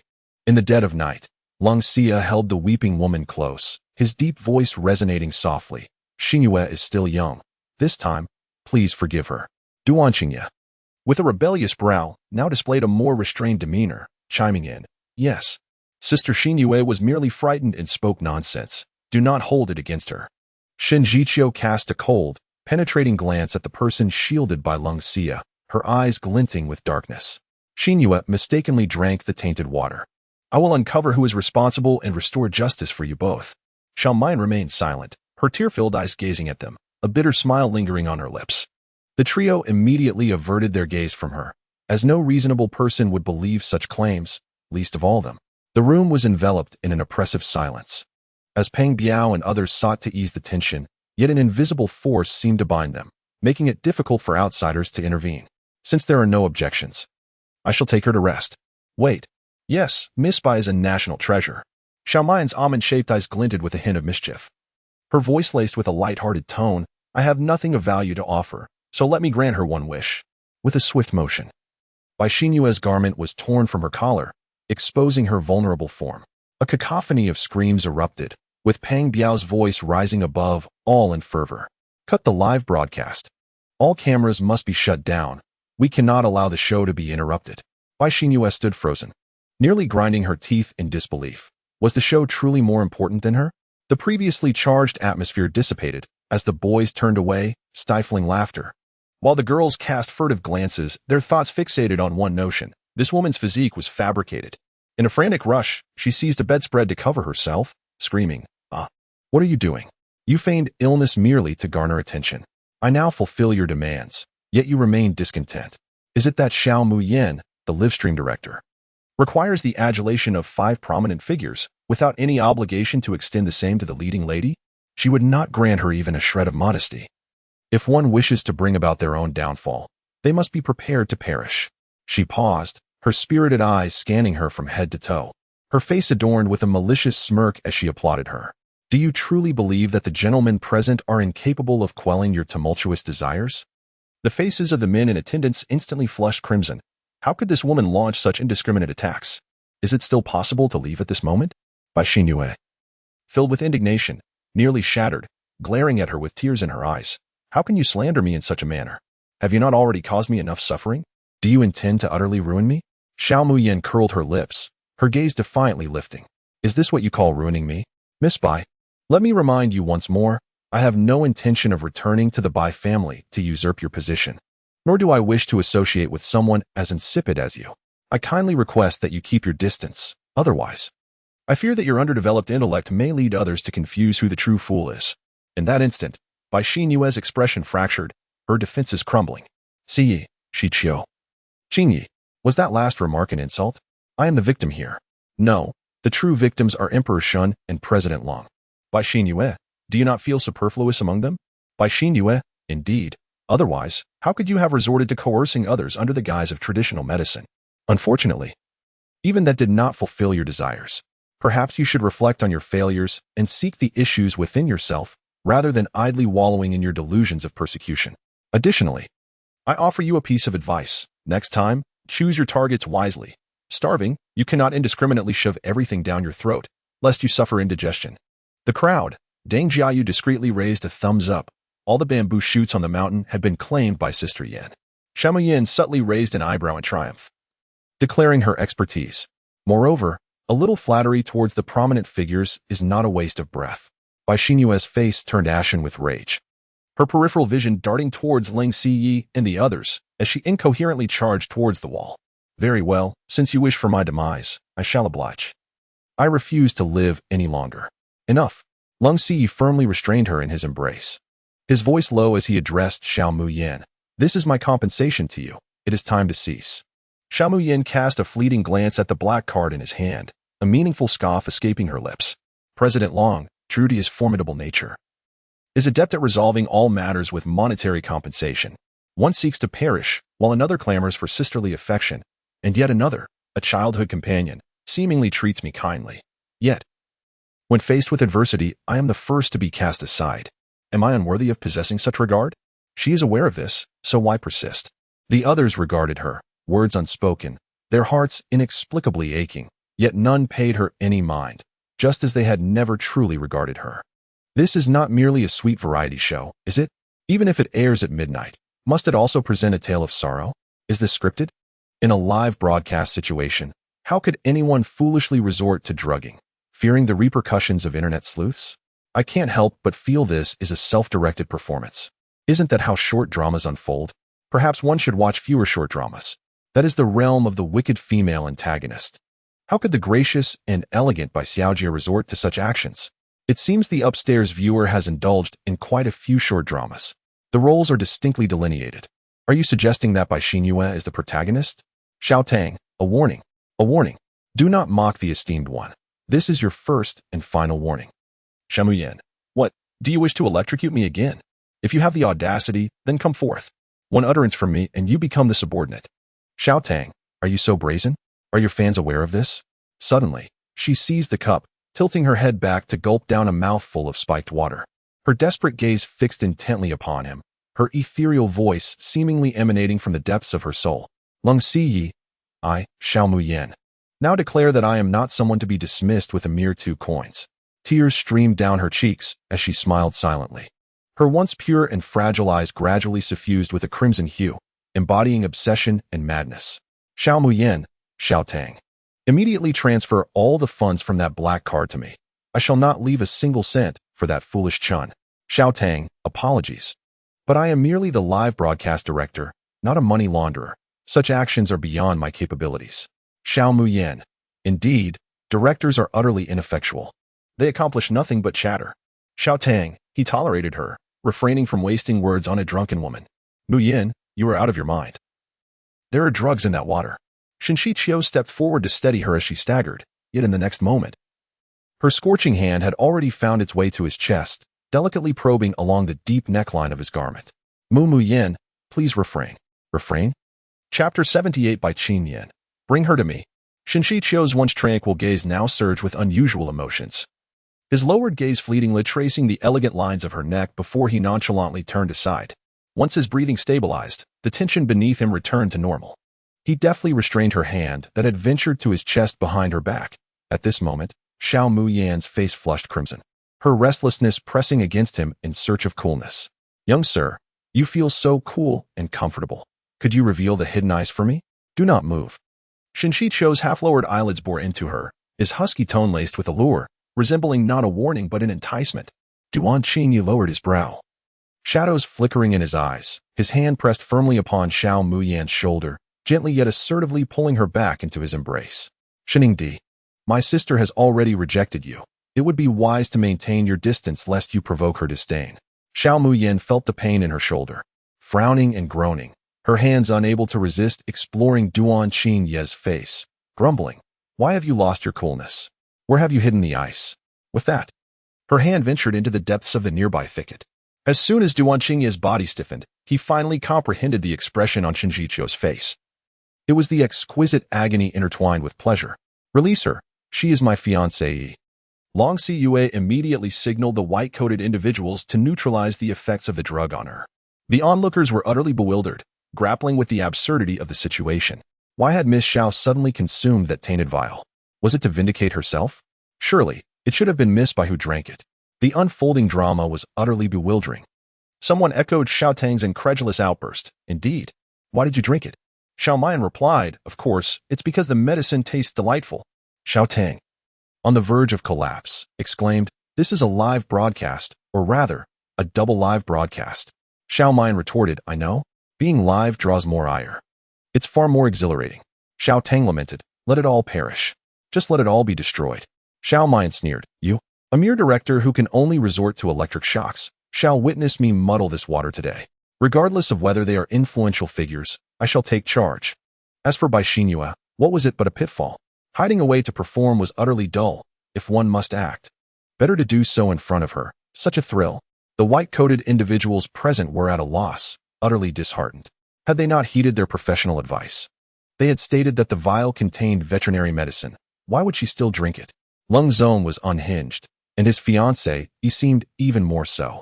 Did wealthy couples have no sane individuals among them? Indeed, earning money was arduous, and consuming excrement was no easy task. Those who toiled like cattle and horses had their struggles. A few white-coated individuals stepped forward to intervene, but found themselves unable to restrain the petite woman. Duan Xingye's gaze remained fixated upon their struggle, a pang of unrecognized sorrow flickering in his eyes. He instinctively halted a few, admonishing, "You're hurting her. Duan Xiao, this drug poses significant harm to her body. We must swiftly neutralize its effects on Miss Xiao." Duan Xingye's expression turned grave as he instinctively held the woman who lay atop her. "Then hurry, do not inflict pain upon her." Nonetheless, Duan Xingye found it challenging to restrain her without causing harm.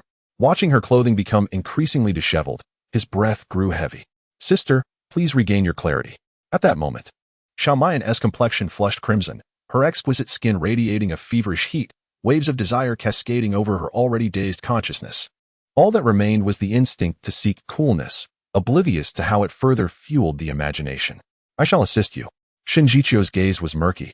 This cunning vixen was clearly taking advantage of the situation, and their entangled state was glaringly conspicuous. Grasping Xiao Mayan's other hand evoked her discontented murmurs, "Let go of me. I still wish to cool down. Woe is me. You are all villains." In an exceedingly gentle tone, he softly said, "Mu Yin, look, it is I." Upon hearing his voice, Xiao Mayan's struggle ceased abruptly, her hazy eyes searching around in confusion. "Qiu?" "Yes, it is I, Qiu." As Shen Jiqiu sought to seize the opportunity to draw her back into his embrace, a tall figure abruptly intervened between them. Long sighs elongated. Almond-shaped eyes glinted with an icy demeanor, his voice low and tinged with coldness. "Sheningdi, do not make me remind you a second time." At that moment, the onlookers in the room had been dismissed. Even Bai Xinyue was taken away. Xiao Muya stumbled into Lung Sai's arms, her slender arms instinctively wrapping around his neck, playfully caressing the nape of his neck, igniting an inexplicable surge of heat within him, sending tremors coursing through his body. Observing her, like a docile kitten clinging to him, her beautiful visage soft and delicate, his heart raced uncontrollably. He pondered how this woman had become so gentle. Had she always been so compliant? He might have considered allowing her to remain as the Lung family's young mistress for a longer duration. "Qiu, have you come to bring me some coolness?" "You are so good." His breath caught, the air seeming to freeze for a few moments. Lung Sai radiated an invisible aura, his grip on her hand trembling as he struggled to contain the tumultuous emotions within. "What are you still dawdling for? Get over here and attend to your duties." The doctors hastily approached, seizing the fleeting moment of Xiao Muya's stillness to administer the tranquilizer they had prepared into her arm. "What are you doing?" The door burst open once more, a tall figure silhouetted against the light, a man approaching with a medical kit in hand. Upon hearing the unfamiliar voice, Xiao Muya swayed her head to glance in his direction. In her hazy vision, she seemed to see familiar gold-rimmed glasses. Who could this person be? Yet her body reclaimed consciousness faster than her mind, and she blurted out, "Brother." Instantly, piercing glares, sharp as arrows, focused on him, their eyes gleaming with a wolfish jealousy. "Qinian, what brings you here?" Lung Sai was perplexed. This director was undoubtedly busier than he, the president. How could he possibly appear in such a modest production? Bai Qinian disregarded his inquiry, striding directly to Xiao Muya to take her pulse. "How could you employ such despicable means against a girl?" Duan Xingye immediately explained, "Bai Ge, you misunderstand. It was not us who administered the drug. It was her sister who consumed it herself." Bai Qinian's cold gaze shot towards him, a frigid smile lingering on his lips, skepticism evident, coupled with a profound warning. "Give her to me. The longer this drags on, the greater the danger to her health." In silence, Lung Sai glanced at the medical team he had brought, and upon seeing their nods, he finally relinquished her to him. "I entrust her to you. Heal her." Bai Qinian's medical prowess was beyond question. The entire team he had brought could not compare to him alone, and having once been Xiao Muya's brother, he should face no issues. Yet, an inexplicable unease settled within him. Outside, upon learning of Bai Qinian's arrival, Bai Xinyue hurried over, her face lighting up with joy as she approached him. "Elder brother, are you here to see me?" As Bai Xinyue draped her arm over Bai Qinian's, she suddenly realized he was still holding another person, the very woman she despised with a passion. "Brother, release her. She has caused me great distress." Bai Xinyue forcefully pushed, causing Xiao Mayan to weakly collide with the doorframe. With a sharp sound, Bai Qinian shielded Xiao Mayan with one hand, while striking Bai Xinyue's hand with the other, his expression stern as he reproached her. "Xinyue, can you not see her current condition?" Bai Xinyue, flustered and at a loss, exclaimed, "Brother, I." Bai Qinian sighed in disappointment, I am profoundly disappointed in you. Chapter 79. Brother, please don't. Bai Qinyan's voice echoed in her ears as he had already taken Xiao Mian away from the scene. Bai Xinyue clutched her arms in disbelief, her sharp nails digging into her skin, leaving crescent-shaped imprints. Bai Qinyan, I am your true sister. How can you treat me this way? I will not allow her to take you from me. You are only my brother. Pang Biao had arranged for guest rooms well in advance. Director Bai, I trust you will take care of Miss Xiao. Indeed, during this time, do not allow anyone to approach. You should be aware of the consequences if Mu Yan's treatment is delayed. Of course, Director Bai, you need not worry. After giving his instructions, Bai Qinyan carried the delirious Xiao Mian into the room. Click. Pang Biao blinked in confusion. Did he just hear the door lock? Surely not. Could Director Bai be personally administering the antidote? No. After all, Miss Xiao was once his sister. He must be overthinking it. He quickly wiped the cold sweat from his brow and retreated, reminding himself not to frighten himself with his own imagination. In the room occupied by Shinjiqiu, three gentlemen held their breath, intensely gazing at one another, an equal pressure filling the small space, creating an atmosphere so chilling it was almost suffocating. Mr. Lung, why have you entrusted my sister to Bai Qinyan? Have you forgotten his attitude towards her? Duan Xingye was the first to voice his concerns. From the moment he began to seek revenge for Bai Xinyue against Xiao Mian, he had thoroughly investigated Xiao Mian's relationships, once cherished by Bai Qinyan within the Bai household. After her true identity was revealed, the cruelty displayed was evident. Bai Qinyan not only retracted all the kindness he had shown her over the years, but also subjected her to emotional torment, hinting to his lackeys to humiliate her, gradually shattering her self-esteem. If his actions inflicted physical harm, Bai Qinyan's were akin to psychological wounds. What gnawed him the most was witnessing the scene at the Xiao residence, where Bai Qinyan, the refined scoundrel, seemed to harbor different feelings for Xiao Mian. Lung Sai's silent visage curled into a mocking smile as he warned, "What is it, young Master Duan? Are you truly falling in love with my fiancée?" He continued. "Or perhaps you wish to establish a target for your enemies, so you can clear your path? However, let me assure you, young Master Duan, you will likely be disappointed. As long as Xiao Mian remains my fiancée, none of you shall lay a finger on her." Duan Xingye suddenly raised his eyes, his face flushed with embarrassment from being exposed. "Lung Sai, you speak utter nonsense." Cold Sai scoffed at him, deeming the head of the Duan family to be rather unimpressive. The brutality of his actions was evident, and his temperament was woefully unpredictable. Shinjiqiu furrowed his delicate brows, acknowledging that Cold's actions were indeed ill-considered. Yet he believed the Cold family's medical team was far from inept. The cunning fox spoke truthfully. Although Bai Qinyan was once the brother of Xiao Muyan, their relationship was far from harmonious. That day in the hospital, Xiao Muyan had exhausted every ploy to persuade Bai Qinyan to help her regain her position in the Bai family, even resorting to a wall-slamming seduction. It was only natural that Bai Qinyan harbored an intense aversion towards her and would not wholeheartedly assist in her treatment. Cold Sai let out a faint, icy laugh, his voice lightly falling as he remarked, "If you possess the capability, then procure her from Bai Qinyan yourselves." When did an esteemed actor and a family head resort to such manipulative tactics?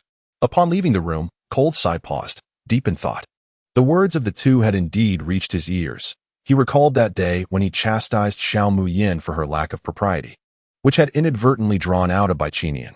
At that moment, his assistant hurriedly approached with a phone, whispering, "President, the headquarters is calling. They require your presence." Cold Sai's expression turned incredulous. Is there anything they cannot handle? Am I paying a group of incompetent fools? It was a matter of national cooperation. Cold Sai's demeanor shifted as he sharply raised his chin and inquired, "Where has Bai Qinyan taken her?" "To the guest room downstairs." "Very well." After receiving the information he sought, he strode decisively towards the guest room below. The assistant watched his retreating figure, hesitating to speak. Should the president not first check on Miss Bai? Never mind. He did not comprehend his boss's thoughts, and it was not his place to concern himself with matters of such magnitude. Once they departed, Bai Xinyue stealthily emerged from the shadows. "Bai Qinyan, Cold Sai, both shall be mine." Inside the guest room, Xiao Muyan, under the influence of sedatives, had been quiet for a brief moment but soon succumbed to the drug's effects. Her hands flailed in the air, and upon encountering cool skin, she immediately pulled the figure into her embrace. "I need ice. I feel so hot, so uncomfortable." Bai Qinyan's gentle voice responded, "Do not move. You have an 4 in your hand." "No, I am dying. Qiu, help me." Xiao Muyan's voice was soft and delicate, her body melting against him like spring water, yet her arms clung tightly to his neck as if to fuse him into her very being. Are you begging me? Bai Qingyan chuckled softly, his cool fingertips resting on her slender wrist, the effects of the drug waning. Do you not wish for an injection? I do not want the injection. Then how may I assist you? His clear voice was laced with temptation, luring his prey deeper into his trap. Xiao Muyan's muddled mind struggled to comprehend, her damp eyes fixated on him, her hands caressing his face, tracing along his jawline. Do not move. I cannot see clearly. Bai Qingyan's low, rumbling laughter echoed as he gently seized her wandering hands, sighing. Now, do you see clearly who I am?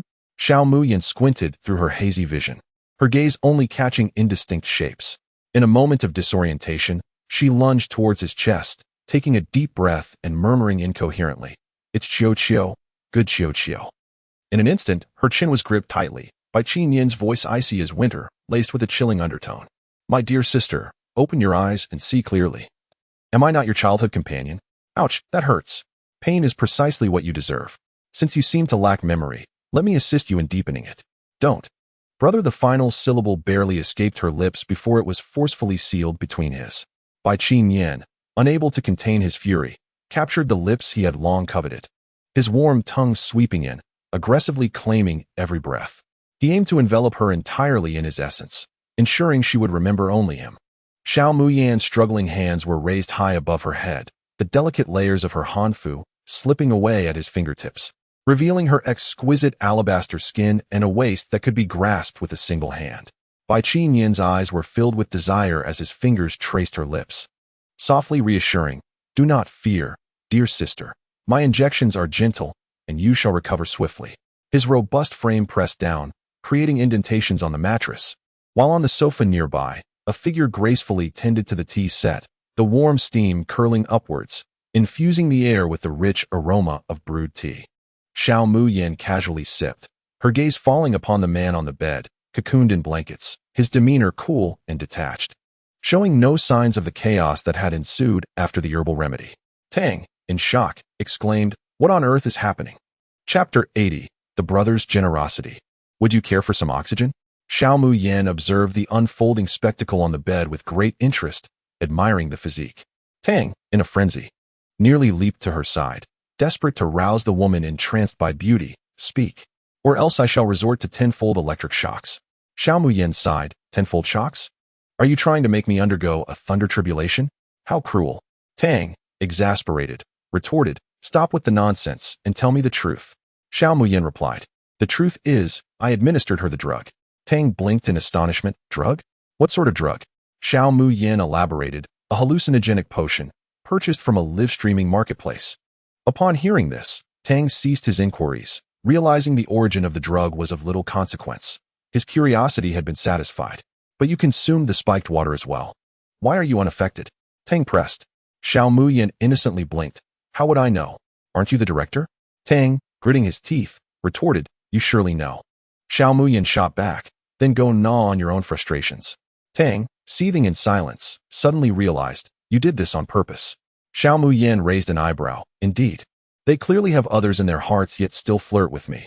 I merely called the wrong name, and they have lost nothing. Tang replied. They lost a fleeting spring dream. 3 hours later, the creaking sounds finally ceased, and a certain man, content, fell into a deep slumber, enveloped in blankets. Xiao Muyan glanced out the window at the dawn breaking, unable to stifle a yawn as she approached the bedside and delivered a fierce kick to the man who was soundly asleep. Damn it, after such a long time. Doesn't he need sleep too? She grumbled as she stored away the teaware, wrapped herself in her nightgown, and lay down on the other side of the bed. Finally able to rest. Yet, just as she began to doze off, a pair of arms encircled her from behind, the heat radiating from him enveloping her ear with a moist and clammy sensation. Stop it, I'm tired.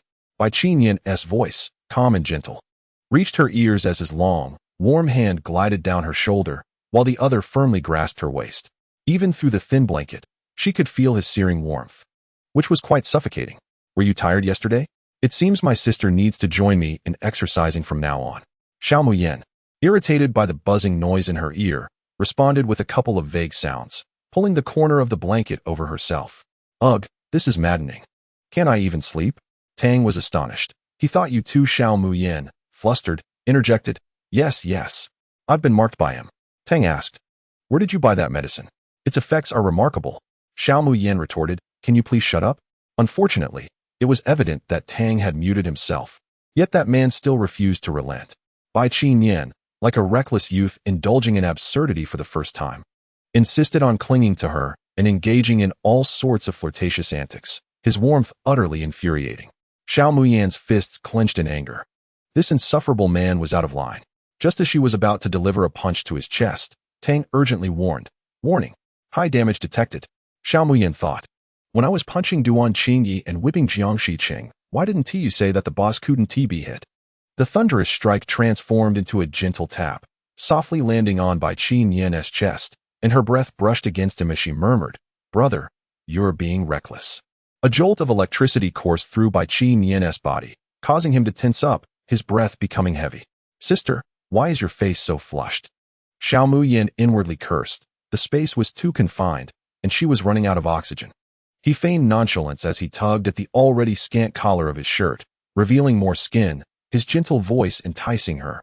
Brother's heart is vast. Would you like to come and breathe some fresh air? Xiao Muyan's face turned crimson, her eyes momentarily fixated on the sight before her. Ahem. No thanks, I have oxygen. She nonchalantly diverted her gaze. Yet in the next moment, she stealthily glanced back, finding his dog-like demeanor endearingly mischievous. I understand. Xiao Muyan glared at him, puffing up her cheeks. What do you understand? You look nothing like someone who understands. Bai Qinyan nearly burst into laughter. How could his dear sister be so adorable? Why not come to my apartment? He casually toyed with her long hair. Ever since he had given her the apartment key, she had never once visited. I've been too busy. Xiao Muyan offered a faint, tender smile, though it did not reach her eyes. She didn't believe he was unaware of what had transpired during that time. Even the busiest of us needs sleep. You could come to the apartment to rest. Bai Qinyan, relentless in his inquiry, appeared unwilling to release his grip unless she provided a compelling justification. Xiao Muyan, feeling exasperated, half-heartedly promised to address the matter after the variety show concluded. Satisfied, Bai Qinyan nestled his head against her neck, bestowing gentle kisses upon her collarbone, murmuring that she was indeed a good sister. Just then, a knock resonated at the door, accompanied by the voice of a staff member. Miss Xiao, may I inquire if you are awake? We are prepared to commence recording. Yet, within the room, silence reigned, leaving the staff outside exchanging puzzled glances. Could it be that Miss Xiao had fainted? Quick, break down the door to rescue her. Several robust young men moved to the forefront, closely followed by an audacious photographer. Once arranged, they exchanged determined glances and erupted into a thunderous rallying cry. 1, 2, 3, charge. Bang. Who on earth is causing such a ruckus so early in the morning? Can anyone get some sleep? With a sudden force, the door swung open, revealing Duan Qingyi. His expression fierce as he glared at the intruding individuals. Time seemed to freeze, enveloping them in an icy chill. Was it possible that Duan Xiao was experiencing a morning temper? Ahem, Duan Xiao. We are here to find Miss Xiao. Is she inside? The staff inquired, noting her absence from the guest room where she was meant to be recovering. But Director Bai mentioned that Miss Xiao had recovered by dawn and returned to rest. What? Without a moment's hesitation, Duan Qingyi dashed downstairs, disregarding his attire. The staff stood momentarily dumbfounded, realizing that Duan Xiao's true expertise lay in the art of sudden transformation. What are you waiting for? Hurry, follow him. They hurriedly made their way to the guest room, only to find the door securely locked. Sister, are you in there? The incessant knocking echoed, yet no response came from within. Where are the keys? Quickly, bring them. Yes, yes. The production team had prepared a spare key in advance and hurried to unlock the door. As the door creaked open, Duan Qingyi rushed inside, only to be met with disarray, an unkempt bed, and no sign of anyone. Where is she? Given the chaotic events of the previous night, the production team chose to refrain from further disturbances, opting instead to serve breakfast to the guests. Peng Biao, bleary-eyed, sat in a chair, 2 empty coffee cups before him as his assistant arrived with a third. Director Peng, something is amiss. Peng Biao instinctively glanced at his bulging midsection, nodding thoughtfully in acknowledgement. Indeed, consuming 3 cups of iced coffee can be harsh on the stomach. The assistant swallowed nervously, whispering, Miss Xiao has vanished again. Peng Biao furiously slammed his hand on the table. What nonsense is this? She has gone again. Chapter 81. Duan Xiao, you frightened her. What are you standing there for? Hurry and search for her. Peng Biao shouted in frustration, inadvertently tugging at a strand of hair. Oh no, that was one of my few remaining strands. Suddenly, the production team was thrown into chaos, leaving the newly arrived guests bewildered. Last time, Xiao Muyin had jumped from a building. What would happen this time? Even after drinking the spiked water, she remained restless. The sun ascended high, casting golden rays upon the path leading to the villa.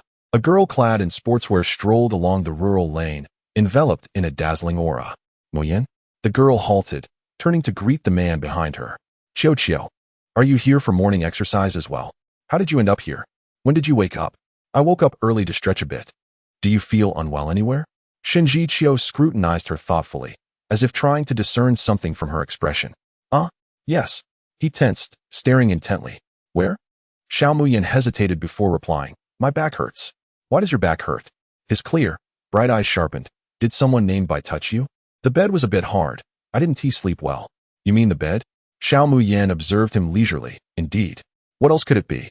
Shenji Qiao momentarily stiffened, an awkward expression fleeting across his face before he regained his composure, saying lightly, let us have a chat. She raised an eyebrow secretly, realizing he hadn't given up on the idea of promoting themselves.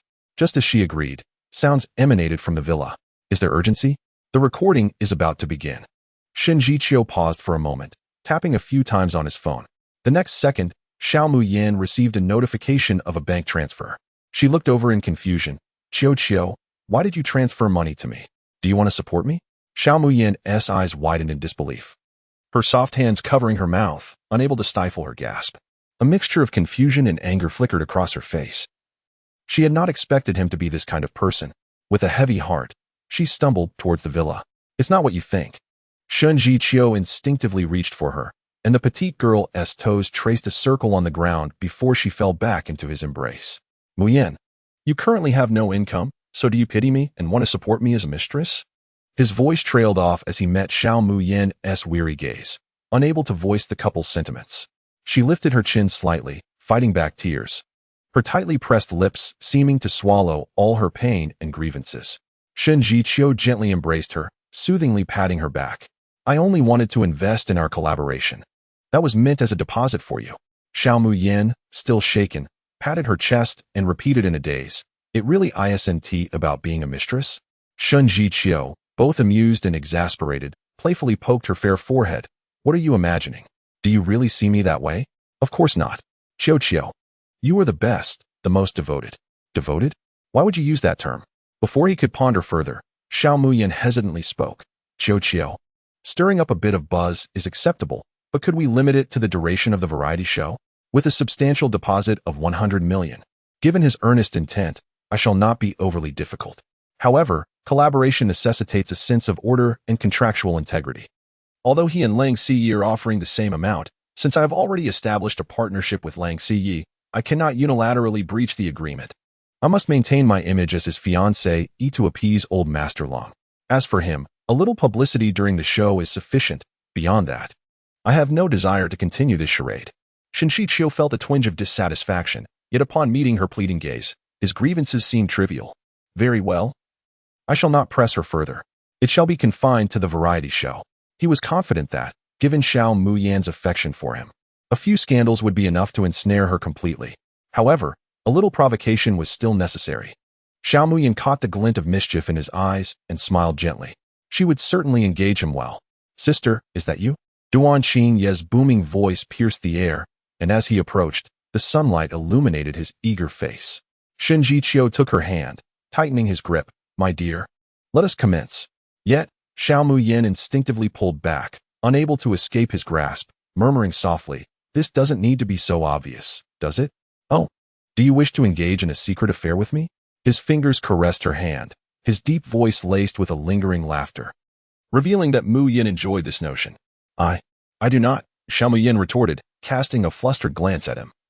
Her eyes shimmering with a hint of blush that inadvertently conveyed allure, their intertwined hands trembling.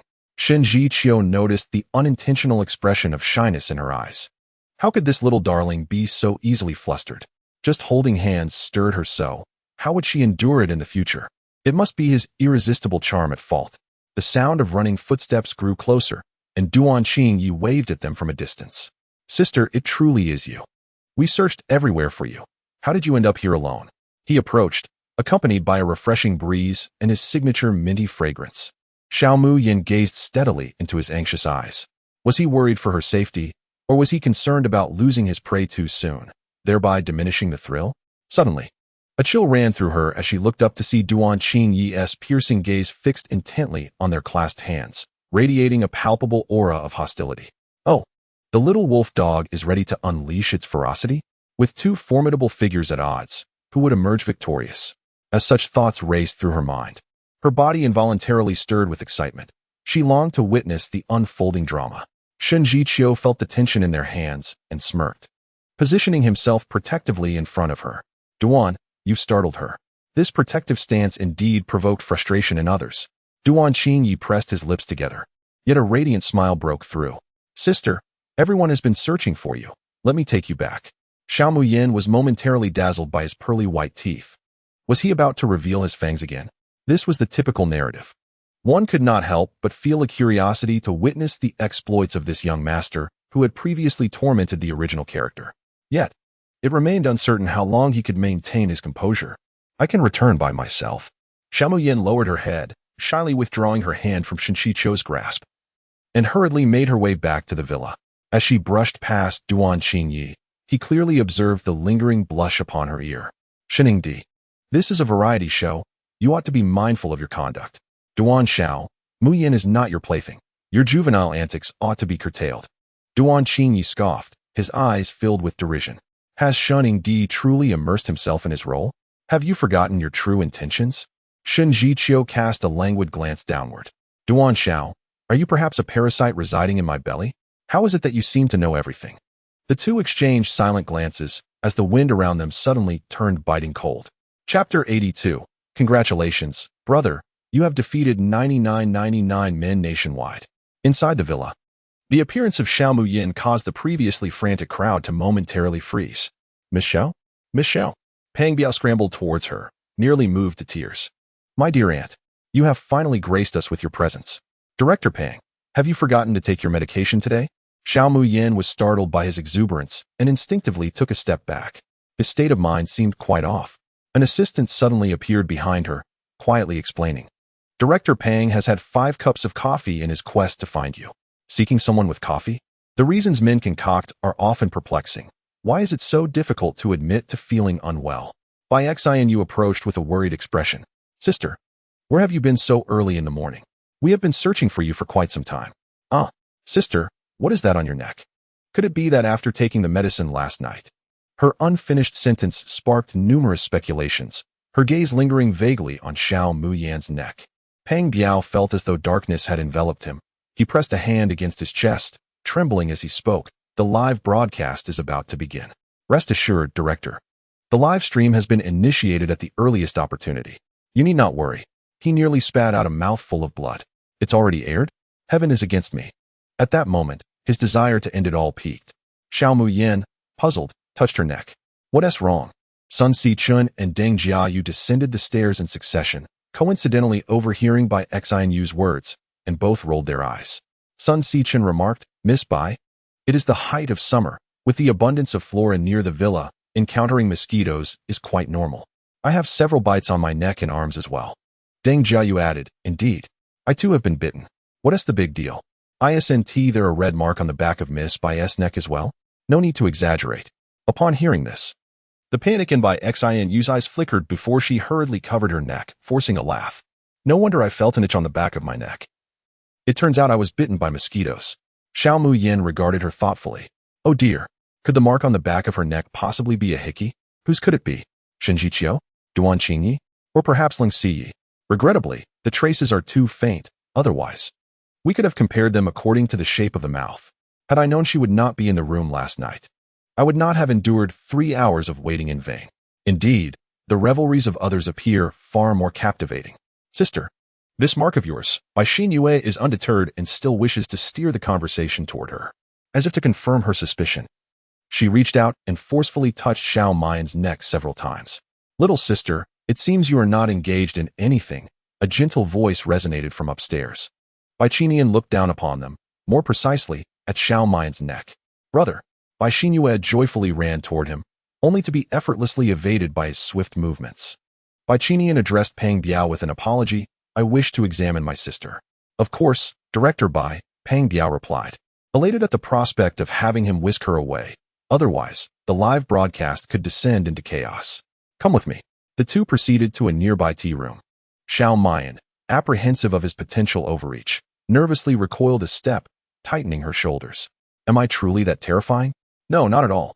Just then, her phone illuminated. A message from Shen Jiqiu inquired about her whereabouts, while the prior message was a notification of a money transfer to herself.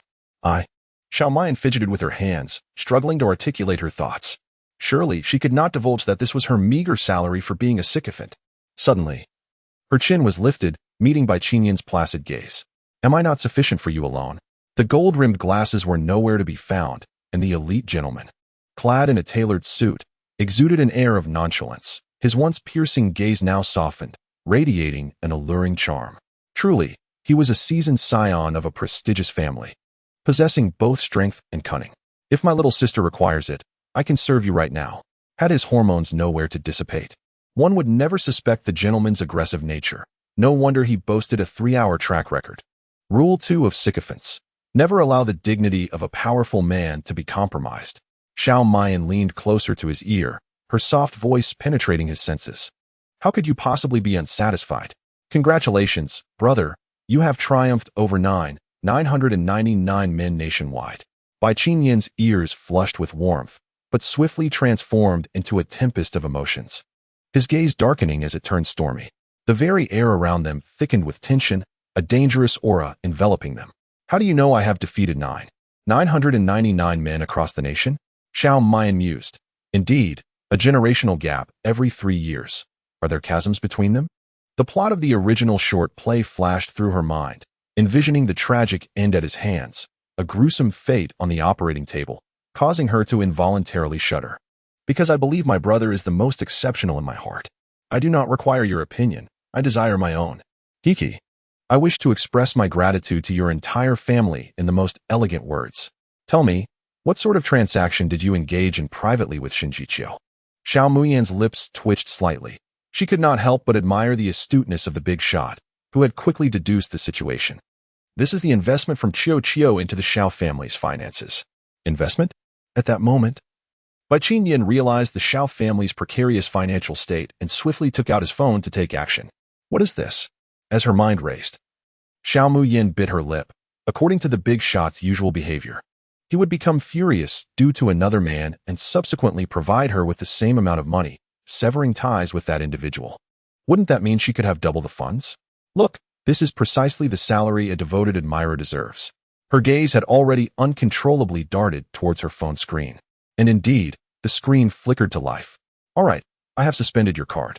She widened her eyes in disbelief, questioning if she had misheard. For how could she possibly be hearing such absurdity? No, it cannot be. Brother, are you jesting? A man's words are often deceitful. How can he simply suspend her own card? Does he truly expect her to believe such nonsense? When has brother ever deceived you?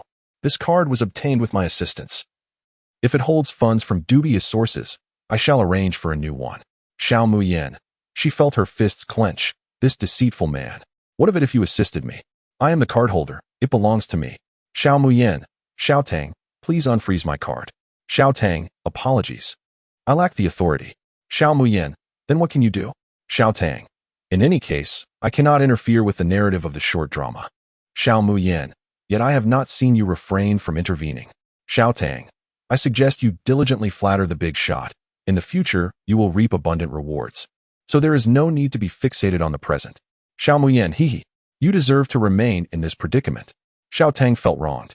The filming was proceeding smoothly, yet why was she subjected to personal attacks? She rubbed her aching temples, took a deep breath, and said dryly, but that is the Xiao family's lifeline. I cannot bear to see my parents homeless. Chapter 83. The Hickey, could it possibly be left by him? The Xiao family's parents homeless. Bai Qinian's sharp gaze narrowed thoughtfully as he resumed operating his phone. Xiao Muyan secretly sighed in relief. The funds provided by Shen Jiqiu were all within, and once the variety show concluded, she would insist on reissuing the card, ensuring the money was safely transferred to her account. Ding dong. A bank message arrived. Xiao Muyan's fingers tightened, suppressing the urge to glance at the screen. Her gentle almond-shaped eyes timidly looking towards Bai Qinyan. She uttered no words, yet it felt as though she had spoken volumes. Bai Qinyan donned his glasses once more, concealing the fleeting smile in his eyes, his thin lips unable to resist curling slightly. Is my sister upset? A warm hand descended upon her hair, gently caressing it with tenderness and abandon. As the sensation grazed her neck, the thick lashes of Xiao Muyan fluttered slightly, and a rosy hue crept visibly to her earlobes, lending her a charmingly coy demeanor. Brother, how can one behave so indiscriminately after indulging? She thought, feeling the unfairness of being touched when she herself was accustomed to initiating such encounters. Fortunately, Bai Qinyan did not pursue his advances further. Instead, he returned her phone and remarked, I have transferred 1 million to you. The downfall of the Xiao family is a blessing. Henceforth, I shall provide for you. Xiao Muyan exclaimed, Wait, did this scoundrel just proclaim he would support whom? In a flurry, she called out, Xiao Tang, come forth. Is this storyline acceptable? The sound of pages being turned echoed from Xiao Tang's end. The plot is sound. After you agree to Bai Qinyan's patronage, you will find yourself confined in an apartment, enduring both physical and emotional torment. Huh. Xiao Muyan lowered her head to mask the colorful emotions flitting across her face. As if he dared to inflict such suffering upon her, she must be out of her mind to consent. In the next moment, she raised her head, a playful smile gracing her lips. Very well. From now on, I shall rely on my brother for support. In response to her mischievous wink, Bai Qinyan's gentle gaze turned profound, his throat vibrating with a deep chuckle. Indeed, I shall take excellent care of you. Feeling the intensity of his gaze, Xiao Muyan hastily averted her eyes. To dispel the burgeoning awkwardness, she flusteredly turned and declared, Brother, I must go record now. Bai Qinyan watched her hurried departure with a persistent smile gracing his lips. Leaning against the table, he casually dialed a number. Butler, please tidy up my apartment. And also procure several outfits and skincare products for women. Young master, what sizes should I purchase? For my sister. Oh, is this for Miss Xinu? No. For Miss Xiao. There was a brief pause on the other end before the butler's calm voice resumed. Understood, young master. Yin Yin, who would have thought you'd find yourself in such a predicament? Truly a gold digger's hellish maneuver. How amusing. Don't listen, it's all negative reviews. All right, my surfing speed pales in comparison to your abstract prowess. The cultured scoundrel triumphs over the gold-digging lady. When you feel overwhelmed, remember there are scoundrels living in luxury, such as your boss Bai Qinyan. Right now, I simply wish to leap into the frame to advocate for Yin Yin. But allow me to chuckle for 5 minutes first. Xiao Tang beamed at the rising ratings. Truly, a big shot. This maneuver was a magnet for followers. To torment. To mercilessly torment the female antagonist until she wished for death. It was a pity there were no live cameras in the break room. If only he could share this with the netizens in the short drama. He seemed to have found a new direction. The recent video required thorough editing. Breakfast consisted of simple sandwiches and milk, and when Xiao Muyan arrived, everyone had already begun to eat. Duan Qingyi waved enthusiastically, Sister, come sit beside me. As soon as he finished speaking, Shun Jiqiu rose from his seat to pull out a chair for her, gently smiling. Muyan, please take a seat. Xiao Muyan's lips twitched slightly, and the sight of him reminded her of the sealed little target, causing her heart to ache profoundly. Shun Jiqiu keenly noticed the change in her expression and inquired, What is it? Nothing, Xiao Muyan replied, her eyelids half lowered as she took her seat with little enthusiasm. Duan Qingye tightened his grip on the sandwich, inadvertently smearing his hand with salad dressing. Qingye, your hand. Bai Xinyue, discreetly observing the pair, promptly offered a tissue. Thank you, Sister Xinyue. Duan Qingye internally grumbled, wondering why Xiao Muyan couldn't be as considerate as Sister Xinyue. What was so special about that pretentious guy? Bai Xinyue remarked, Kid, you've spoken your mind. With no presence at all, Bai Xinyue received the first close-up of the day, gazing skyward with a sense of exasperation. Xiao Muyan listlessly took a few bites of her sandwich, only to suddenly feel a chilling gaze upon her. Who could it be? She was on the brink of explosion. If anyone dared to provoke her, she wouldn't hesitate to shatter her facade and annihilate everyone.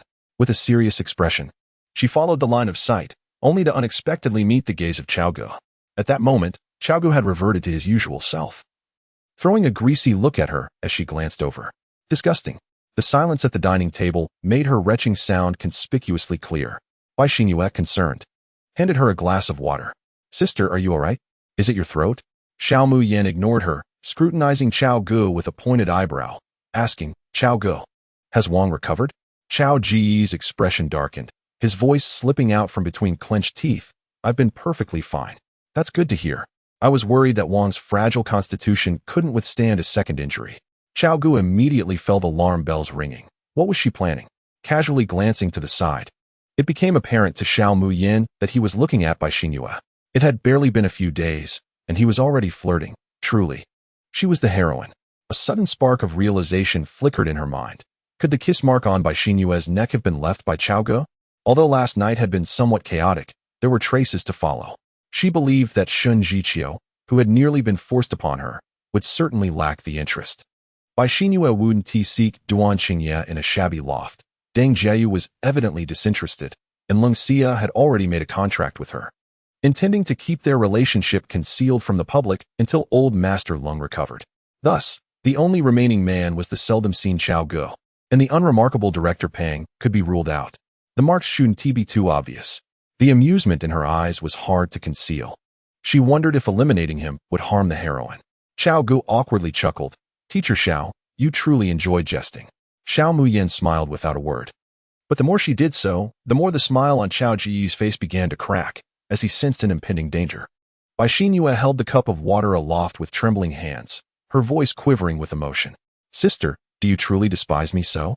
Xiao Muyan was taken aback, realizing that Bai Xingyue was not as blind as she had presumed. Why? Have I faltered in some way? I will amend my errors. With a sense of resignation, Bai Xingyue set the cup down, her head bowed and tears welling at the corners of her eyes, on the verge of speaking yet unable to find the words. At that moment, the live stream exploded with activity, the barrage of comments soaring. Chapter 84. A Public Confession. In truth, Miss Bai has not committed any grave transgressions. Why does Xiao Muyan hold her in such disdain? As a daughter of the Bai family, it is already remarkable that she humbles herself to seek forgiveness. And isn't it Xiao Muyan who has encroached upon her life? Let us not forget that she also appropriated Miss Bai's research data, an indisputable fact. The cacophony of criticism online was deafening. The allegations of plagiarism that had previously garnered much attention resurfaced, dragging Xiao Muyan's school into the fray, necessitating a response. The assistant, trembling, passed the phone to Director Pang. Director, Teacher Xiao is trending again. Isn't that quite commonplace? Why the fuss? Pang Biao, having grown accustomed to the ebb and flow of public opinion after days of trending topics, remained unfazed. Who hasn't trended at some point? Director, this time feels different. Pang Biao, with a hint of suspicion, accepted the phone, only to find that the comments were uniformly disparaging towards Xiao Muyan, even implicating his variety show. How can the show feature such a person? What is there to enjoy? We ought to wholly reject her, banishing Xiao Muyan. Justice must be served for the Bai heiress. She must be silenced. Silenced. Where are Xiao Muyan's mindless fans? They should step up and engage in a proper debate. Pang Biao's expression grew grave. The sudden influx of negative comments suggested that someone had orchestrated a trending campaign against her. He quietly instructed, please remind her to tread carefully. The assistant nodded solemnly. But before they could act, Xiao Muyan's audacious remarks echoed through their earpieces. Indeed, one must reflect inwardly and ponder why one is met with such aversion. Bai Xingyue thought to herself, how dare she speak so boldly, so shamelessly? The assistant, taken aback, inquired, Director, is there still a need for a reminder? Pang Biao smacked his forehead. It was too late to retract the trending topic. He pondered how to successfully complete the filming of the variety show. Yesterday, all the instructors successfully completed their tasks, and the promotional videos have been uploaded. We will now announce the scores. And the funding for today's activities will be distributed according to rankings.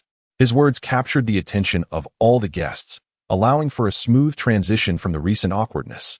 The first group to finish their tasks was led by the esteemed actor Shun, whose video garnered the highest engagement, earning them 2,000 yuan.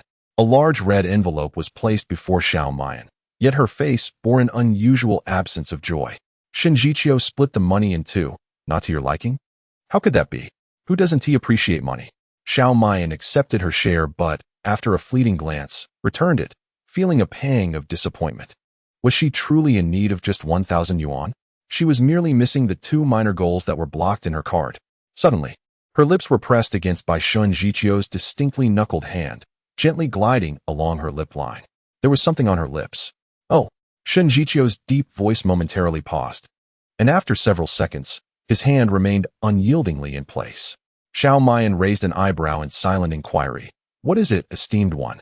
Shun Jichio gazed tenderly at her plump, rosy lips, his heart unexpectedly softening, as he smiled faintly and said, Your lips appear quite kissable. Xiao Mayan thought, who can explain why this aloof celestial being speaks such syrupy sweet words? Is it possible there was an error in the programming? Peng Biao could hardly contain his excitement, capturing every close-up and angle with fervor. The assistant could not help but remind him, Director Peng, don't forget the online comments. Peng Biao stared at the screen, ecstatic. What comments? I want the shots. It has been ages since I've witnessed such an evocative scene. The assistant added, he is mistaken. How can one expect a top-tier beauty enthusiast to remain rational? The fact that his values Haven T succumbed to his looks is already remarkable. Not to mention, just based on Shun's first flirtation, he had already garnered sufficient attention. Glancing at the live stream's barrage of comments, it was evident that viewers were showering Shun Jichio with praise for his stunning beauty. Jichio, you wouldn't have developed feelings for your sister, would you? Bai Xinhua intentionally pierced through this veil, doubting that someone who had shown such disdain for Xiao Mayan would openly express affection in front of millions. The atmosphere tensed, with some curious about the gossip, some nervously glaring, and others reveling in the drama. The online audience was more anxious than those involved, already engaging in time-limited voting, with participation soaring into the millions. Shun Jichio appeared to be oblivious to her words, lost in his own thoughts as he continued to caress, neither confirming nor denying, utterly unresponsive. Bai Xinhua gritted her teeth. Indeed, Jichio and his sister had been childhood sweethearts. No, it's not that Qiuqiu likes me, it's that I like Qiuqiu. Xiao Mayan interrupted her self-assured soliloquy. As a loyal admirer, she could not allow her boss to be sullied, even if the dirt was on her own hands. Bai Xinhua was elated, never having anticipated that the little vixen would cooperate so well. With her words, not only could Shun Jichio's fans tear her apart, but even Long Xia and the Long family would not spare her.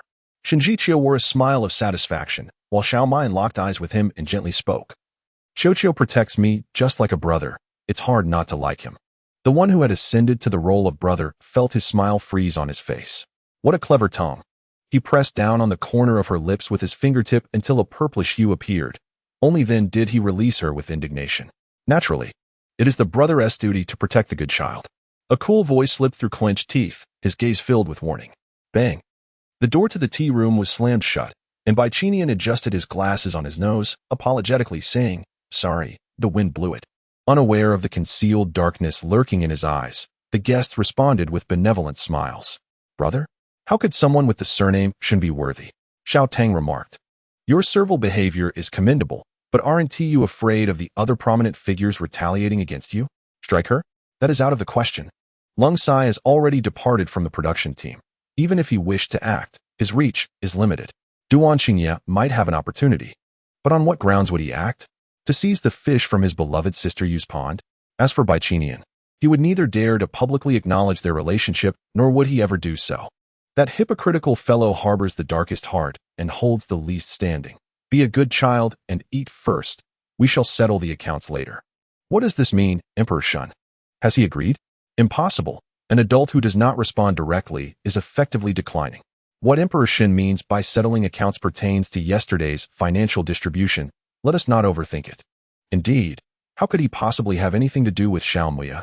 With Shun Jichio's words as cover, Peng Biao hastily distributed the funds among the other 3 groups, striving for speed and ensuring no interruptions.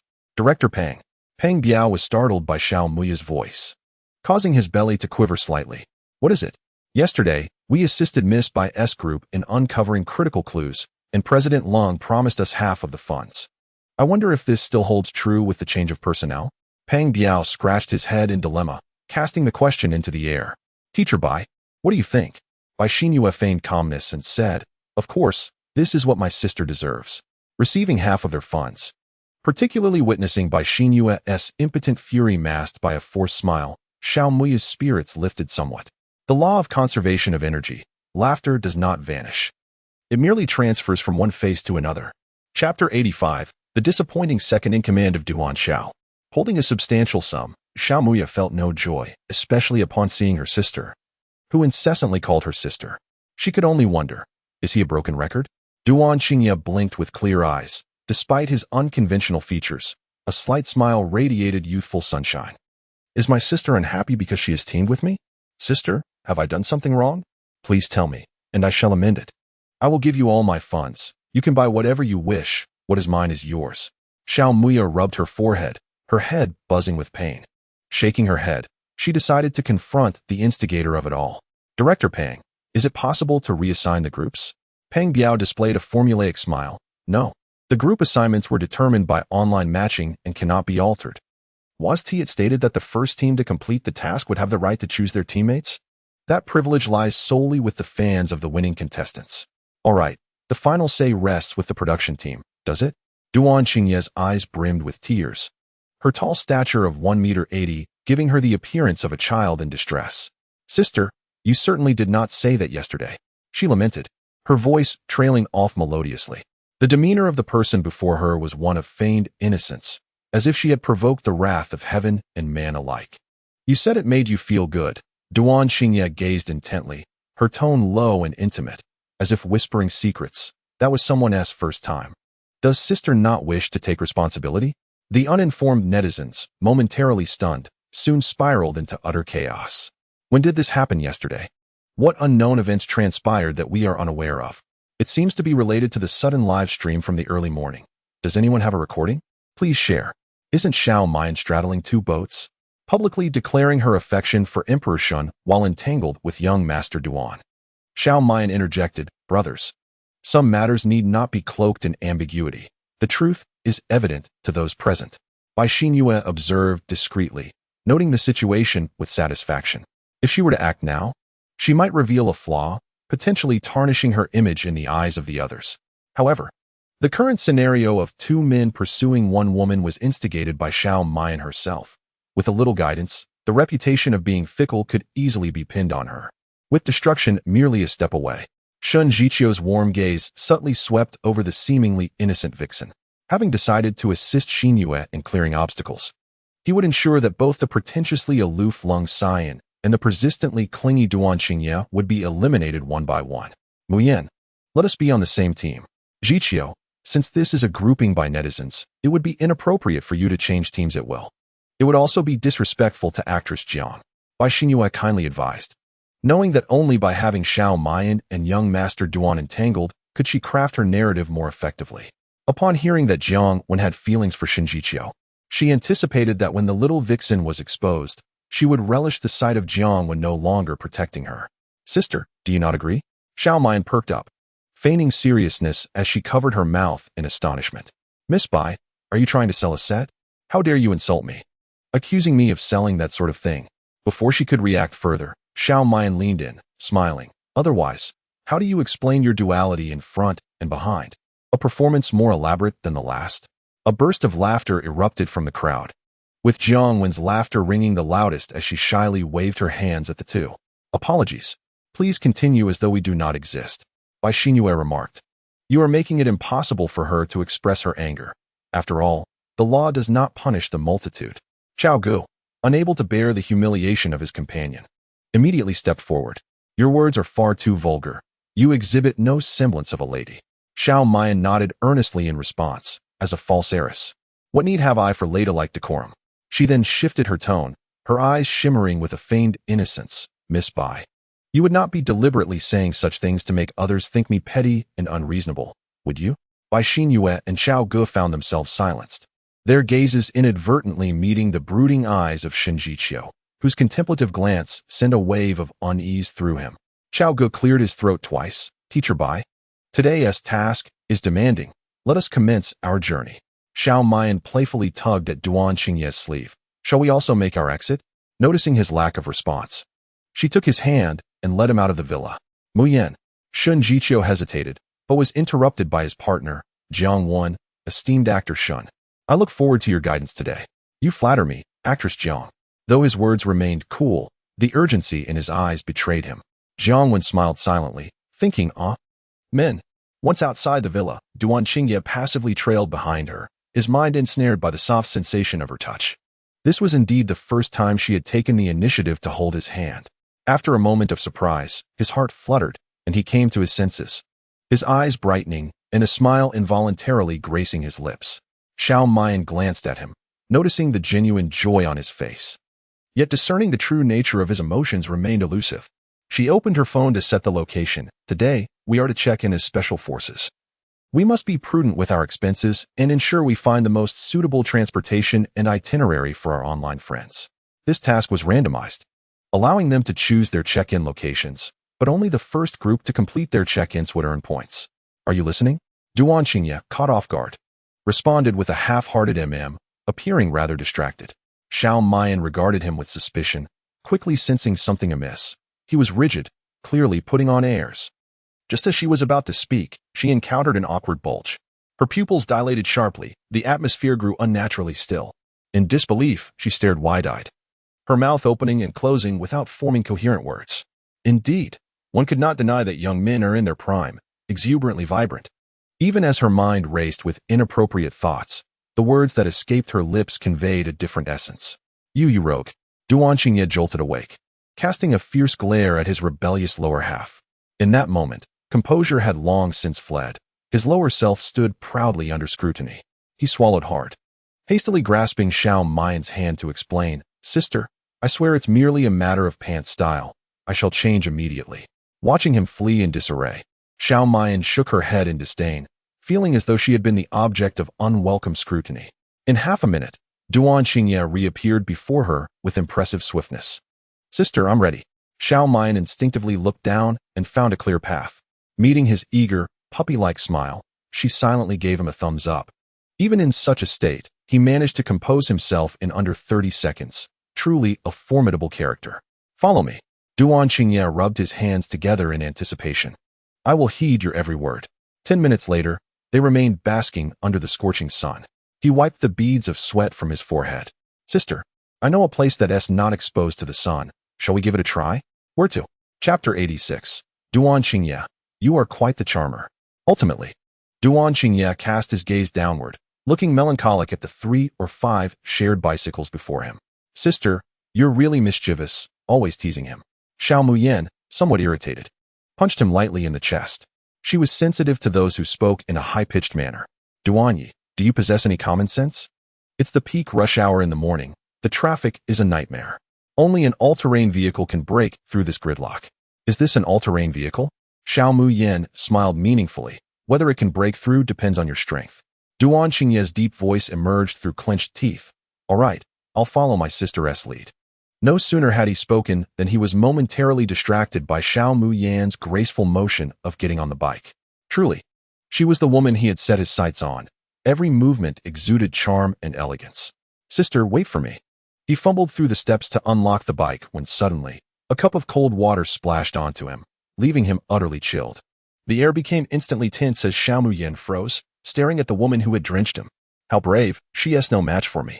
Duan Xingye's head hung at a 45-degree angle, water pooling in his hair, glistening like droplets about to fall, dampening the parched ground and creating a series of splashes. His thin upper body, soaked, revealed the contours of his abdomen, the taut muscles betraying his anger. He moistened his lips with his scarlet tongue, exuding an icy aura. Seeking death, the woman tossed her hair with flair, causing her dark locks to sway dramatically, the wind more chaotic than her demeanor. "Man, I'm pregnant with your child." Duan Xingye's lips curled into a sinister smile. "My child? Let me see." The woman's confident facade shattered, her eyes filled with horror. Xiao Muyan watched with keen interest. "Your true nature is one of malice, little wolf pup." Yet, what intrigued her more was the audacious woman who dared not flee. "You will marry me." Duan Xingye moved closer with an increasingly menacing demeanor, his fingers almost gripping her neck. "Haha, is the child mine?" Unfazed and emboldened, the woman declared. "What if the child isn't yours? You scumbag." After hurling her accusation, she fled without looking back. Xiao Muyan gasped in disbelief, utterly shocked. Have the roles of ordinary women escalated to this level, surpassing that of ordinary men? Duan Xingye's eyes burned with fury. "I will kill her." "Wait, this is a hidden mission." Xiao Muyan hastily restrained the furious man, her slender fingers unexpectedly reaching for his waist. Sister, are you worried about me? The pain here is quite intense. His scorching hand boldly traverses toward her lower back, droplets of sweat cascading down her pale face, accentuating her allure. His eyes brim with pride and fervor, seemingly emblazoned with the words, touch. Regardless of how you choose to act, be fierce with me. Duan Xiao is so affectionate. If he had a tail, it would surely whirl like a windmill. Observe closely. It is Duan Xiao himself who has taken Yin Yan's hand and guided it. Did you witness the intensity in Duan Xiao's gaze just now? Utterly captivating. Is this the true prowess of Duan Xiao? Yin Yan, as someone with experience, I caution you. Boys like him often lead you astray. I have lived a significant portion of my life unafraid. You should step aside. Let me enjoy this moment. Xiao Mayan couldn't suppress the twitch at the corner of her mouth. What pride! Suddenly, with a slight exertion on her wrist, she swiftly withdrew her hand from his grasp, producing a card, stating, I'm taking this. Du Qingye's dark eyes clouded with disappointment. An inexplicable sense of loss washing over him, as he mourned the fleeting pleasure at his waist. So it seems. I had mistakenly believed that my sister was envious of that woman. Why would I feel jealousy? Because she bears my child. Xiao Mayan solemnly nodded. Then I must congratulate you on becoming a father at the tender age of 21. Du Qingye was momentarily taken aback, left speechless, upon meeting her gleeful gaze. He could only manage a wry smile. Is this sister merely praising me? When will she assist me in fulfilling my aspiration of becoming a father at 21? I eagerly await. His swift descent to kneel caught her off guard. Xiao Mayan found herself entranced, her thoughts entirely consumed by his handsome visage. Sister, do you desire me? The teasing retort slipped from her lips. Du Qingye, you're quite the flirt. A brazen young man seized the moment to draw closer, only for sister's eyes. Is that acceptable? Xiao Mayan retorted, you're truly perverse. She kicked his calf in frustration, realizing too late that she had been charmed by his facade. Du Qingye, kneeling on the ground, cradled his aching leg, yet smiled wistfully. Indeed, fair skin is advantageous. She evidently has no resistance to a complexion as pale as his. Had he presented himself differently, he would not have ensnared her so completely, let alone render her speechless. This move was indeed astute. A smile spread across his face. Yet it bore a pitiful undertone that evoked deep sympathy. He half knelt before Xiao Mayan, his raspy voice lamenting, Sister, you are truly heartless. If my leg were broken, wouldn't you feel sorrow? Xiao Mayan protested, I report this. He is playing unfairly. Her delicate, beautiful face flushed a deep crimson, whether from anger or embarrassment. She could not tell. Du Qingye found amusement in the situation, playfully tapping her nose. Sister, open your mouth. Huh? Xiao Mayan obediently parted her lips. Her crimson mouth resembling a flower ripe for the picking beneath the sun. Sister, Du Qingye pressed his knuckles against her lips, his gaze filled with a profound, dark intensity. Earnestly commanding, breathe. With a sudden jolt, Xiao Muyin returned to her senses, now genuinely infuriated. Let me be candid with you. I am a person who craves wealth, not desire. Do not think you can seduce me. Although she harbored a minor penchant, it was guided by principles. And this time she felt distinctly offended by the double entendre. What a jest! Could she truly be swayed by a mere schoolboy? Duan Qingye smiled indulgently. What else could he do? Unable to retaliate or vent her frustration, she could only indulge him.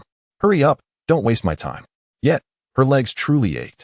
Duan Qingye, hiding behind, cradled his legs and whimpered, presenting quite the picture of a delicate beauty. What a nuisance! Were it not for the program's mandate to act in tandem, she would never have brought along this burden. Dialing a number using the program's phone. A car promptly arrived before them. Can we leave now? Sister, you even spent money to rent a car for me. You must really like me. You're mistaken. It's your own earnings. The card she held slipped from her grasp, and Duan Qingye caught sight of a line inscribed upon it. One complimentary vehicle call.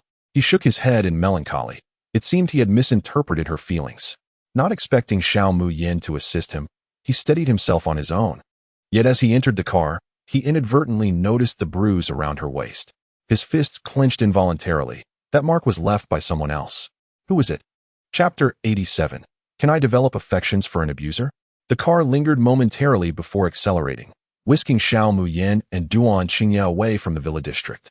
5 minutes later, a white Land Rover halted at the program's villa entrance. A man, donned in sunglasses, emerged from the vehicle, clutching a briefcase, his expression grave.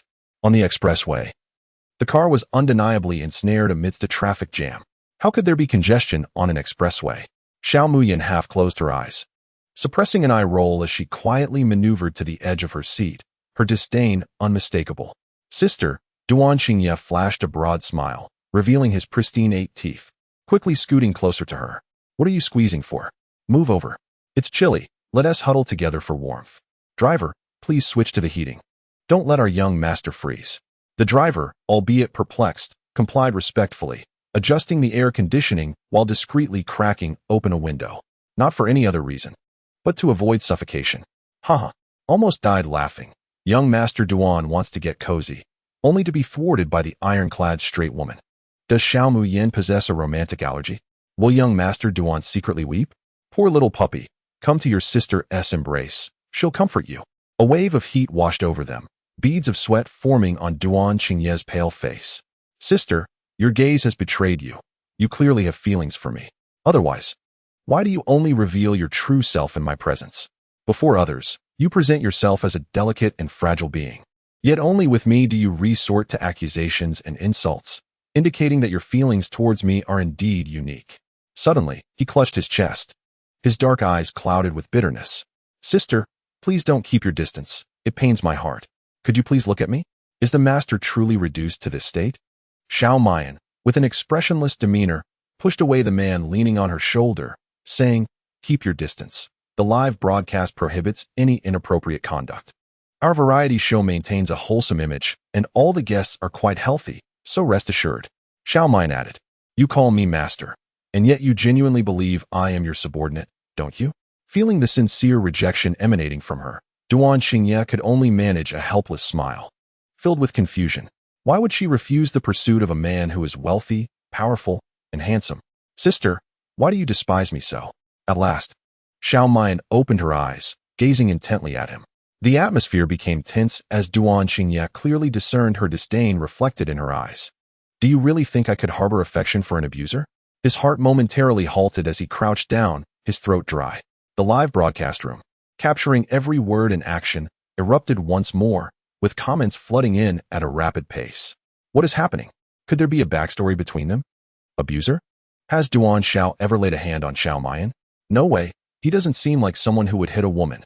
If that's the case, everything makes sense. No wonder she has been avoiding any close contact with him from the start. Exactly, to endure abuse and still cling to the abuser. Only a truly despicable person could do that.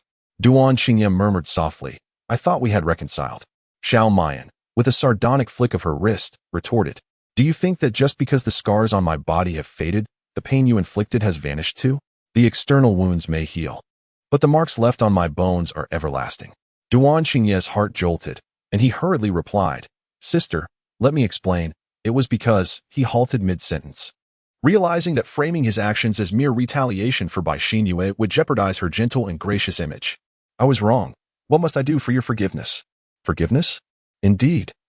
Every transgression has a price, and as long as I can afford it, every mistake can be atoned for. Xiao Tang interjected, warning, warning. A further refusal from the esteemed gentleman will result in punitive measures. Xiao Muyin paid no heed to his warning. A radiant smile gracing her lips as she playfully patted Duan Xingye's cheek, saying meaningfully, there is a saying, hatred endures longer than love. Duan Xingye lowered his brows. An oppressive aura surrounding him, sending shivers even through the driver, who felt an unexpected chill from the back seat. Drive faster. If we don't leave soon, I might turn into an ice sculpture. Just as the temperature within the car plummeted dramatically, Duan Xingye finally ventured, I understand. I will not let those who have bullied you go unpunished. As the words left her lips, her hand was seized by Duan Xingye, who directed it towards his face with a swift motion. With a playful arch of his brow, he spoke in a soft, conciliatory tone. I understand the resentment that dwells within you. Consider this slap as interest on my debt. Whenever you wish to exact your revenge, feel free. But please do not push me away. Xiao Muyin inhaled deeply, her expression a blend of bewilderment. Was it not somewhat pleasant to be struck? Indeed, sister. Your slap is rather enjoyable. Xiao Muyin retorted, Duan Xiao, you don't possess any peculiar inclinations, do you? If my sister desires it, I am entirely amenable. She seized his collar, his hands surrendering while his countenance revealed a certain delight. The sweetness of the moment lingered in the air as she parted her crimson lips and declared, get lost, as her hand unintentionally brushed against the back of his hand. She noted the chill of his skin amidst the sweltering summer heat, her gaze suddenly drawn to the taut veins on his arm. In the next moment, the capricious Duan Yi, in a fit of irritation, snatched a cushion from the vehicle and hastily placed it against his waist, slapping it haphazardly in frustration as he muttered under his breath, "What is this? It's so uncomfortable." Xiao Muyin quipped, "If your back weren't so rigid, your argument would carry more weight. Remove it. I am a distinguished member who has paid for this privilege. What is it that I cannot see? Duan Xiao, why are you being so distant with us? We merely wish to discuss the particulars. How can there be cushions in the car?"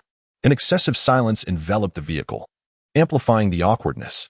"Esteemed guests, we have arrived at our destination," the driver announced, shattering the tension as Duan Qingye hastily exited the car, escaping like a shadow. Xiao Muyin raised an eyebrow. Was this yet another display of innocent charm? She followed closely, for they were now in the city center, where several prime locations coalesced, promising the highest points, a setting rife with fierce competition. Regrettably, while her rational mind analyzed how to proceed, her eyes strayed from the group, embarking on a solitary exploration. "Sister, what are you looking at?" Duan Qingye followed her gaze, which was fixated on four fair-skinned young men taking photos in front of a landmark. "Ah, they are all of the type I fancy. How wonderful it would be if they were mine." A fleeting shadow passed across his eyes, such a hearty appetite. And for at that, did he not fear being overwhelmed? Before he could act, those men, sensing the atmosphere, discreetly departed. They were perceptive, yet upon glancing down, he discovered Xiao Muyin still staring in that direction. "Sister, who is over there?" Xiao Muyin, lost in her reverie, murmured softly, "There's a bank." Duan Qingye replied, "So, does my sister intend to rob a bank? I shall need to make preparations." Xiao Muyin snapped back to reality, meeting his contemplative gaze. Momentarily speechless. Truly, as the head of the Duan family, he was astute. "My card has been blocked," she finally admitted. "I thought it was something serious."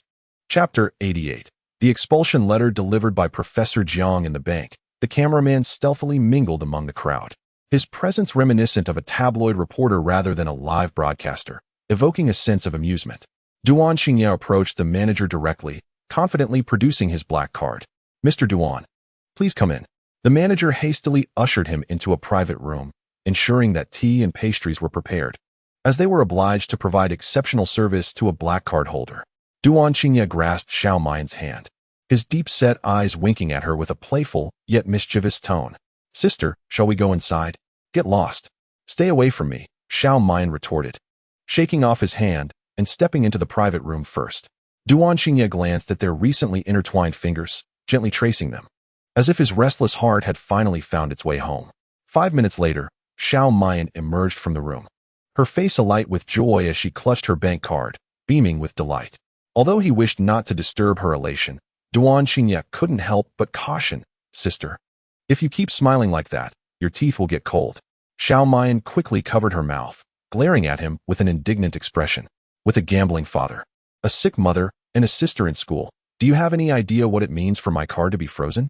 The first thing I did after it was unfrozen was transfer all my money to the new card. I will never make such a foolish mistake again." Duan Qingye responded with a doting smile. "All right, now that your worries are resolved, can I expect a small reward?" Xiao Muyin lifted her chin proudly, tiptoeing closer to him, her sparkling eyes gazing up at him. In her bright pupils, Duan Qingye saw his own reflection. His heart raced unexpectedly. Could this be the reward he had envisioned? Her small hand landed playfully on his shoulder, pushing him off balance and causing him to stumble sideways. "Brother, this is the Greek god who oversees begging. I truly thank you." After executing her prank, the triumphant girl laughed and dashed away. Duan Qingye steadied himself against the table, a smile lingering on his lips, marveling at her strength.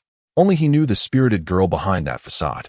Upon exiting the bank, Xiao Muyin immediately sensed a menacing aura. With a swift motion, she pretended to trip over her own feet, narrowly avoiding a fall. A loud thud followed, releasing a foul odor behind her. It was a rotten egg. What is going on? Who lacks the decency to throw rotten eggs? It stinks. Where is the culprit? They must clean this up before leaving. As everyone searched for the instigator, Xiao Muyin's gaze fell upon a timid girl in the distance. She hurried forward and, before the girl could react, dragged her into the spotlight. This is the one who threw it. How could someone so young commit such a disgraceful act? Indeed, she appears quite demure, yet has the audacity to behave this way. The chorus of accusations swiftly engulfed the girl, her face flushed as she emitted a piercing scream. It wasn't me. I didn't do it. The questioning and reproachful voices abruptly ceased. If it was not she, then they had unjustly berated the wrong individual. A curious elder woman candidly inquired, "Young lady, is it truly not you?" "It wasn't me. I merely passed by, and this woman seized me," she sobbed, tears cascading down her cheeks, embodying a visage of fright and bewilderment. Society tends to empathize with the vulnerable, and although Xiao Mayan appeared to be a delicate girl, every onlooker wept. She had narrowly escaped harm, while the young girl was wrongfully accused. The distinction between right and wrong was swiftly discerned. "What is the meaning of this, young lady?" "It was not her doing. Why did you drag her here?" exclaimed one bystander. "Indeed. Apologize to her at once." As Xiao Mayan listened to the cacophony of voices, her expression became increasingly innocent and fragile. "I apologize. I was mistaken about you." She deeply bowed to the girl, inadvertently brushing against her pocket. The sound of cracking shells echoed, and a foul, viscous substance began to seep from her attire. It was rotten eggs. So it was indeed she who had committed this act, and yet she had the audacity to defame another, a heartless wretch. "Keep your distance, it reeks." The girl was taken aback by this sudden twist, and in an instant, she lunged at Xiao Mayan, shrieking, "It's all your fault. How could someone like you, a scoundrel who steals others' experimental data, exist? I shall administer justice." The girl withdrew a knife from her bosom and lunged at her without hesitation. "Watch out. Be careful." Two voices rang out in succession. Xiao Mayan was engulfed in darkness as her body was firmly embraced by the familiar scent of mint, Duan Xingye. Yet, another man's muffled groan reached her ears, accompanied by the girl's frantic screams. "Blood. There was so much blood. I didn't mean to. I didn't intend to hurt you. I just wanted to teach her a lesson." The girl babbled incoherently, discarding the knife as she stared at her hands stained with the man's blood. Her face drained of color. Xiao Mayan pushed against his chest, peering over his shoulder to witness the unfolding scene. The girl knelt on the ground, weeping to herself, while a vaguely familiar figure stood before her. At that moment, the man's arm continued to bleed. It was he whom the girl had wounded while shielding her from the blade. "Thank you for taking the blow for me," she began. But her words faltered as the man turned to reveal his full visage. "How could it be you?" Duan Xingye, sharp and astute, inquired, "Sister, do you know him?" "Yes. He is my university professor, Jiang Zhiqing." Upon learning his identity, the emotions in Duan Xingye's eyes intensified, his gaze sharpening. Jiang Zhiqing, a prodigious professor, had received numerous accolades and was adored by his students. "Hello, Professor Jiang." "Greetings." Throughout their exchange, his gaze remained unwavering, and the look he cast upon her was far from innocent. "You should tend to the wound on your hand, Professor. It's nothing serious." Xiao Muyin stood slightly behind Duan Xingye, shielding herself from the uncomfortable gaze directed at her. However, this simple action provoked dissatisfaction from both Duan Xingye and Jiang Zhicheng, who found themselves standing on opposing sides. "Professor Jiang, we still need to record the program." "Thank you for protecting my sister," Duan Xingye said, possessively wrapping his arm around Xiao Muyan's shoulder as he brushed past Jiang Zhicheng. "Xiao, I specifically came to find you," Jiang Zhicheng stated. Xiao Muyan halted in her tracks, inquiring, "What is it?" Hesitantly, Jiang Zhicheng handed her a leather bag. Xiao Muyan scrutinized the contents for a long moment, her grip tightening around the expulsion notice. After a lengthy silence, a mocking smile crept onto her lips. "Is this something that requires Professor Jiang to come in person?" A simple announcement could have sufficed. Their gazes locked, and Jiang Zhicheng's eyes burned with deep affection. "I'm worried about you." "Thank you. Your concern is unwarranted. For isn't this the outcome you desired?" "No, the uproar online has escalated too much." Jiang Zhicheng struggled to articulate his thoughts, feeling frustrated by his own tongue's inability to express the multitude of explanations he wished to convey. "Escalated online." Xiao Muyan nearly laughed. Was the previous backlash she faced from the entire internet considerable? Just then, the girl who had perpetrated the attack abruptly stood up. "Haha. You really stole Miss Bai's data. What do you have to say now?" Chapter 89, Jiang Zhicheng. "Do you think you deserve that? You plagiarizing dog. May you meet a wretched end." The girl shouted, seizing an opportunity to produce a glass vial from her bosom, and without hesitation, she hurled the liquid it contained towards Xiao Muyan. The crowd's attention had been captivated by the expulsion notice Jiang Zhicheng had presented, allowing her to exploit the moment. As the vial opened, the acrid scent assaulted Xiao Muyan's nostrils, causing her body to sway slightly before she steadied herself. There were others behind her, leaving her no room to evade. The viscous liquid arced gracefully through the air, hurtling towards her with astonishing speed. Duan Qingyi, momentarily taken aback, swiftly enveloped her in his arms, shielding her with his back.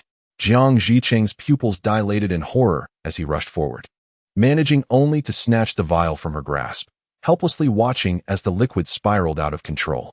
Sulfuric acid. It was concentrated sulfuric acid. She intended to ruin Xiao Muyan's face. The girl's eyes glimmered with a triumphant delight, her face contorted in a malicious sneer as she shouted, "Die! Shameless little SLT, I will utterly destroy your face." A piercing scream echoed, nearly shattering the eardrums of those present, as the girl clutched her face, now emitting smoke, in agonizing despair. Just as the situation reached a critical juncture, a promotional sunshade from a bank fell in front of Xiao Muyan, deflecting the concentrated sulfuric acid entirely back onto the girl, not a drop escaping. The turn of events was so dramatic that no one could have anticipated such a reversal. Xiao Muyan was the first to regain her composure. She pushed the stunned Duan Qingyi aside and shouted to the crowd, "Call an ambulance." Such fortuitous timing. As the sunshade fell perfectly, otherwise, would sulfuric acid not have splashed onto Xiao Muyan's face? She, a plagiarist, deserves her fate. Those who engage in such nefarious acts must anticipate retribution. Is the response from the upper floor not overly extreme? Shouldn't such matters be left to the authorities? This is the first time I have witnessed such a fervent hater. One can only say Xiao Muyan is deserving of her plight.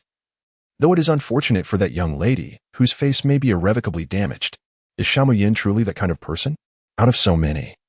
Only she called for an ambulance for the girl. It is merely an act. If she were truly kind-hearted, she would not have been expelled from school for stealing someone else's data. The school has already issued a statement, confirming the gravity of the situation. How can such a disreputable individual partner with esteemed figures like Emperor Shin on a variety show, if she is not removed from the program? We shall lodge complaints until the show is suspended for rectification. I shall join as well. The girl's lamentations echoed as she lay on the ground. Yet none dared approach her, uncertain of what perilous items her pockets might conceal, aside from the stinking eggs and concentrated sulfuric acid. Minutes later, an ambulance arrived with a wail, accompanied by police officers. The girl was rushed to the hospital, while Xiao Muyan and her companions were interrogated by the police. Upon learning they were part of the filming crew, the authorities took several individuals back to the station for further questioning. Even the cameraman received the privilege of police escort, with his filming equipment becoming crucial evidence. The officers recorded their statements, which were largely consistent, further corroborated by the video footage that confirmed the events. Yet this only elicited sighs from the police, who noted that while Xiao Muyan acted in self-defense, she had not physically assaulted anyone. The sunshade fell due to a shift in weight, and at that moment, there were no individuals nearby, ruling out any human intervention. Was it that Xiao Muyan was simply lucky, escaping a dire situation, or was the girl merely reaping what she had sown? Very well, once you sign, you may leave. After signing, Xiao Muyan's eyes sparkled as she timidly asked, "Officer, may I?" The officer, momentarily taken aback, then presented her with another form to fill out. "Do you have any evidence for your claims?" she inquired. "Certainly, the evidence will soon be in your possession." Outside the police station, Duan Qingyi and Jiang Zicheng waited in silence. "Professor Jiang, you have caused such harm to my sister, and yet you still have the audacity to approach her? How could someone like Duan, a perpetrator, shamelessly linger by Zhao's side, while I am to be ashamed? That is still better than a hypocrite like Professor Jiang, who professes to help my sister while secretly sabotaging her, leading to her expulsion. Duan, your words are rather presumptuous. Do I need to elaborate on what you have done behind the scenes? Who would have thought Professor Jiang could be so shameless? Those students who admire you should truly witness your character. Regardless, it is evident that Xiaotong will never harbor any affection for you. You, with your obstinate demeanor akin to Duan Qingyi, insist on contesting who holds Xiao Muyan's favor. What do you truly understand? My sister has praised me as the deity of beggars from ancient Greece. I am the one who sustains her. You beg, and that is commendable. My sister even caressed me, expressing that my physique brings her comfort. The two of them were at an impasse, neither willing to yield. However, Jiang Zicheng suddenly fell silent. Duan Qingyi, filled with arrogance from his perceived superiority, spoke with newfound assertiveness. My sister will never like you. You do well to leave early and not hinder my sister and me from expressing our love on the show. Suddenly, Jiang Ziqing rolled up his sleeves and approached with an intimidating demeanor. You wish to fight? Very well. I am not afraid of you. Duan Qingye, unwilling to back down, assumed a combative stance, only for the other party to extend his arm before him. What do you mean? Look closely. He furrowed his brow, only to discover the scars concealed beneath Jiang Ziqing's clothing, their hue indicating they had existed for some time. What was he implying, showcasing his battle scars? Absurd. As the head of the Duan family, he had witnessed far worse. A few scars could not intimidate him. Just as he was about to mock, he caught a glimpse of the fervent and obsessive glint in Jiang Ziqing's eyes as they fixated on those scars. Do you know who inflicted these wounds? Was he mad? How could he possibly know? Jiang Ziqing advanced relentlessly, his gaze filled with an insatiable madness and determination. It was Yin Yin. She strikes me because she loves me. Which makes you the outsider. For a fleeting moment, Duan Qingye's mind went blank, and a sharp pain pierced his heart upon hearing those words. Nonsense. My sister would never love a despicable person like you. Then why does she only strike me and not anyone else? Have you ever been bound to her bed? Have you ever felt her lash you? Have you experienced her high heels upon your skin? Duan Qingye felt an overwhelming pressure in his head, momentarily at a loss for words, wishing he could punch the insufferable face before him. You and Yin Yin have done nothing. Yet you dare to boast brazenly in front of me. You think you deserve the pressure from a professor? The rival's words echoed loudly, prompting Duan Qingye to ponder seriously. Thus, he bullied Xiaomuyan because the truth was he had fallen for her long ago. Chapter 90. The schemes of older men are quite profound after a prolonged wait. The door to the interrogation room finally swung open. Both Duan Qingye and Jiang Ziqing's gazes simultaneously fell upon the woman who emerged. Their bright eyes dimmed. It was the policewoman. Thank you for the clues you provided.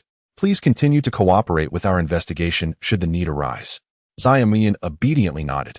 Her fair cheeks flushed with a rosy hue, presenting herself as a delicate young lady. Yes, dear police officer, you must call me. Otherwise, I will be frightened. The gentle policewoman tenderly ruffled her hair, promising, of course, be careful on your way back. I will support you in the live stream. Really? You're so kind, officer. Xiao Mayan exclaimed, her eyes brimming with affection as she grasped the woman's hand. In the interplay of light and shadow, the two resembled lovers on the verge of parting. Reluctant to say goodbye, Xiao Mayan pressed her hand against her racing heart. Sister, I'm straight, but I can do this. Would too much laughter seem inappropriate? Sister, if someone falls, can I help them up? It seems our orientations aren't set in stone. All right, work is paused.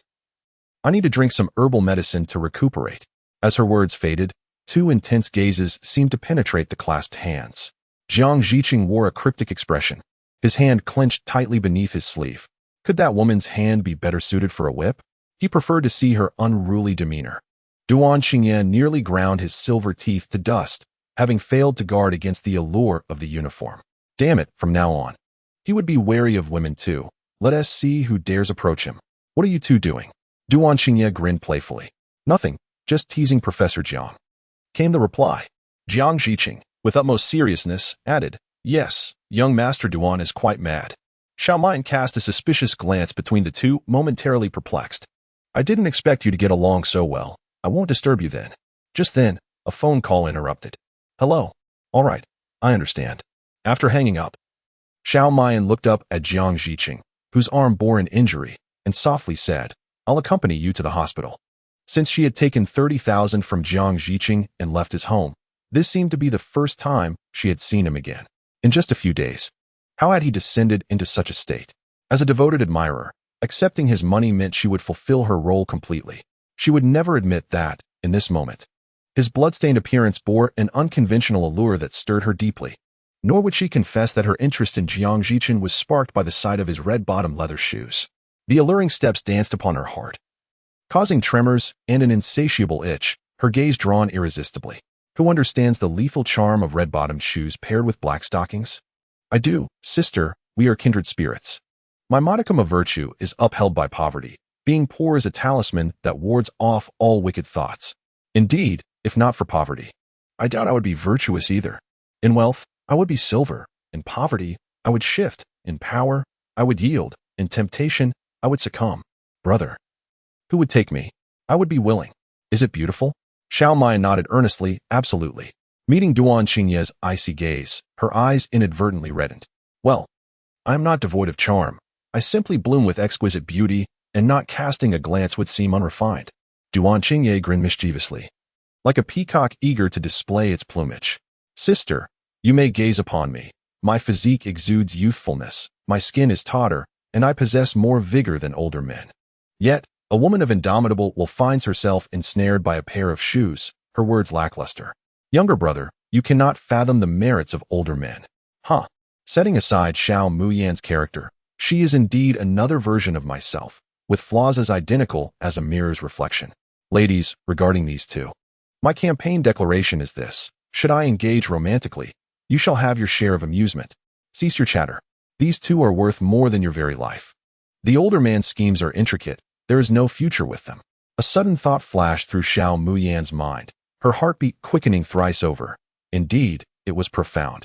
This expression, this gaze, and this atmosphere. Duan Qingye was perplexed. Why the blush? Is there something there? Xiao Muyan lightly patted her cheeks, feigning calmness. You must be mistaken. You, and you, surely there is nothing between you? Duan Qingye found her nonchalance amusing, his dark eyes, like ink, glinting with a ruthless intensity, coldly fixed on Jiang Zhiqing. Indeed, the older man plays his games well. I shall seek to refine my skills with male models, and upon my return, you shall be free to leave. Jiang Zhiqing, Xiao Muyan, if words elude us, we may remain silent. There is no need to force conversation. Professor Jiang, let us depart. Very well. Jiang Zhiqing followed closely behind her, his gentle visage brimming with affection. Do not leave. Duan Qingye's voice dipped. You are still filming a variety show. How can you suddenly depart? Director Pang just called to inform me that I have been requested by the production team. That is impossible. Duan Qingye's words faltered. Fear not. Sister, I will ensure your return. Xiao Muyan smiled silently, yet her smile was inscrutable, reminiscent of the calm before a tempest.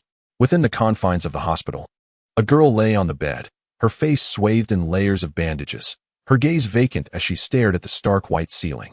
According to the doctor, the concentration of sulfuric acid was excessively high, and due to the prolonged duration of the injury, it had eroded 80% of her facial tissue, rendering even skin grafts a formidable challenge for restoration. Xiao Muyan entered, her footsteps rousing the girl from her despair. Upon seeing her, the girl disregarded her own pain, lunging towards Xiao Muyan in a frenzy. She emitted indistinct sounds, akin to venomous curses. Xiao Muyan seized her hand firmly, applying just enough pressure to force her back onto the bed. Little one, even if you seek vengeance, you have chosen the wrong target. The girl continued to struggle, whimpering. When she heard Xiao Muyan whisper softly in her ear, the police have deemed this an accident. The sulfuric acid was brought to the scene by you and was also thrown by you. Thus you will receive no compensation whatsoever. The girl's eyes filled with sheer terror, shaking her head vigorously, her hoarse voice mumbling incomprehensibly, uncertain of what to convey. Xiao Muyan clapped her hands, her apricot eyes widening. Oh, you fear you lack the funds to treat your face, do you not? I have come to deliver splendid news. Your savings have been entirely depleted. Should you fail to cover the medical expenses, it is likely that you will be expelled from the hospital for your next surgery. But fret not. I am here to assist you. If you seek out those who have instigated you, you shall be able to gather sufficient funds for the operation. Otherwise, the delicate hands of Xiao Muyan gently caressed the bandages on her face, her enchanting eyes shimmering with a glimmer of hope. With such grave injuries, it remains uncertain whether she can survive.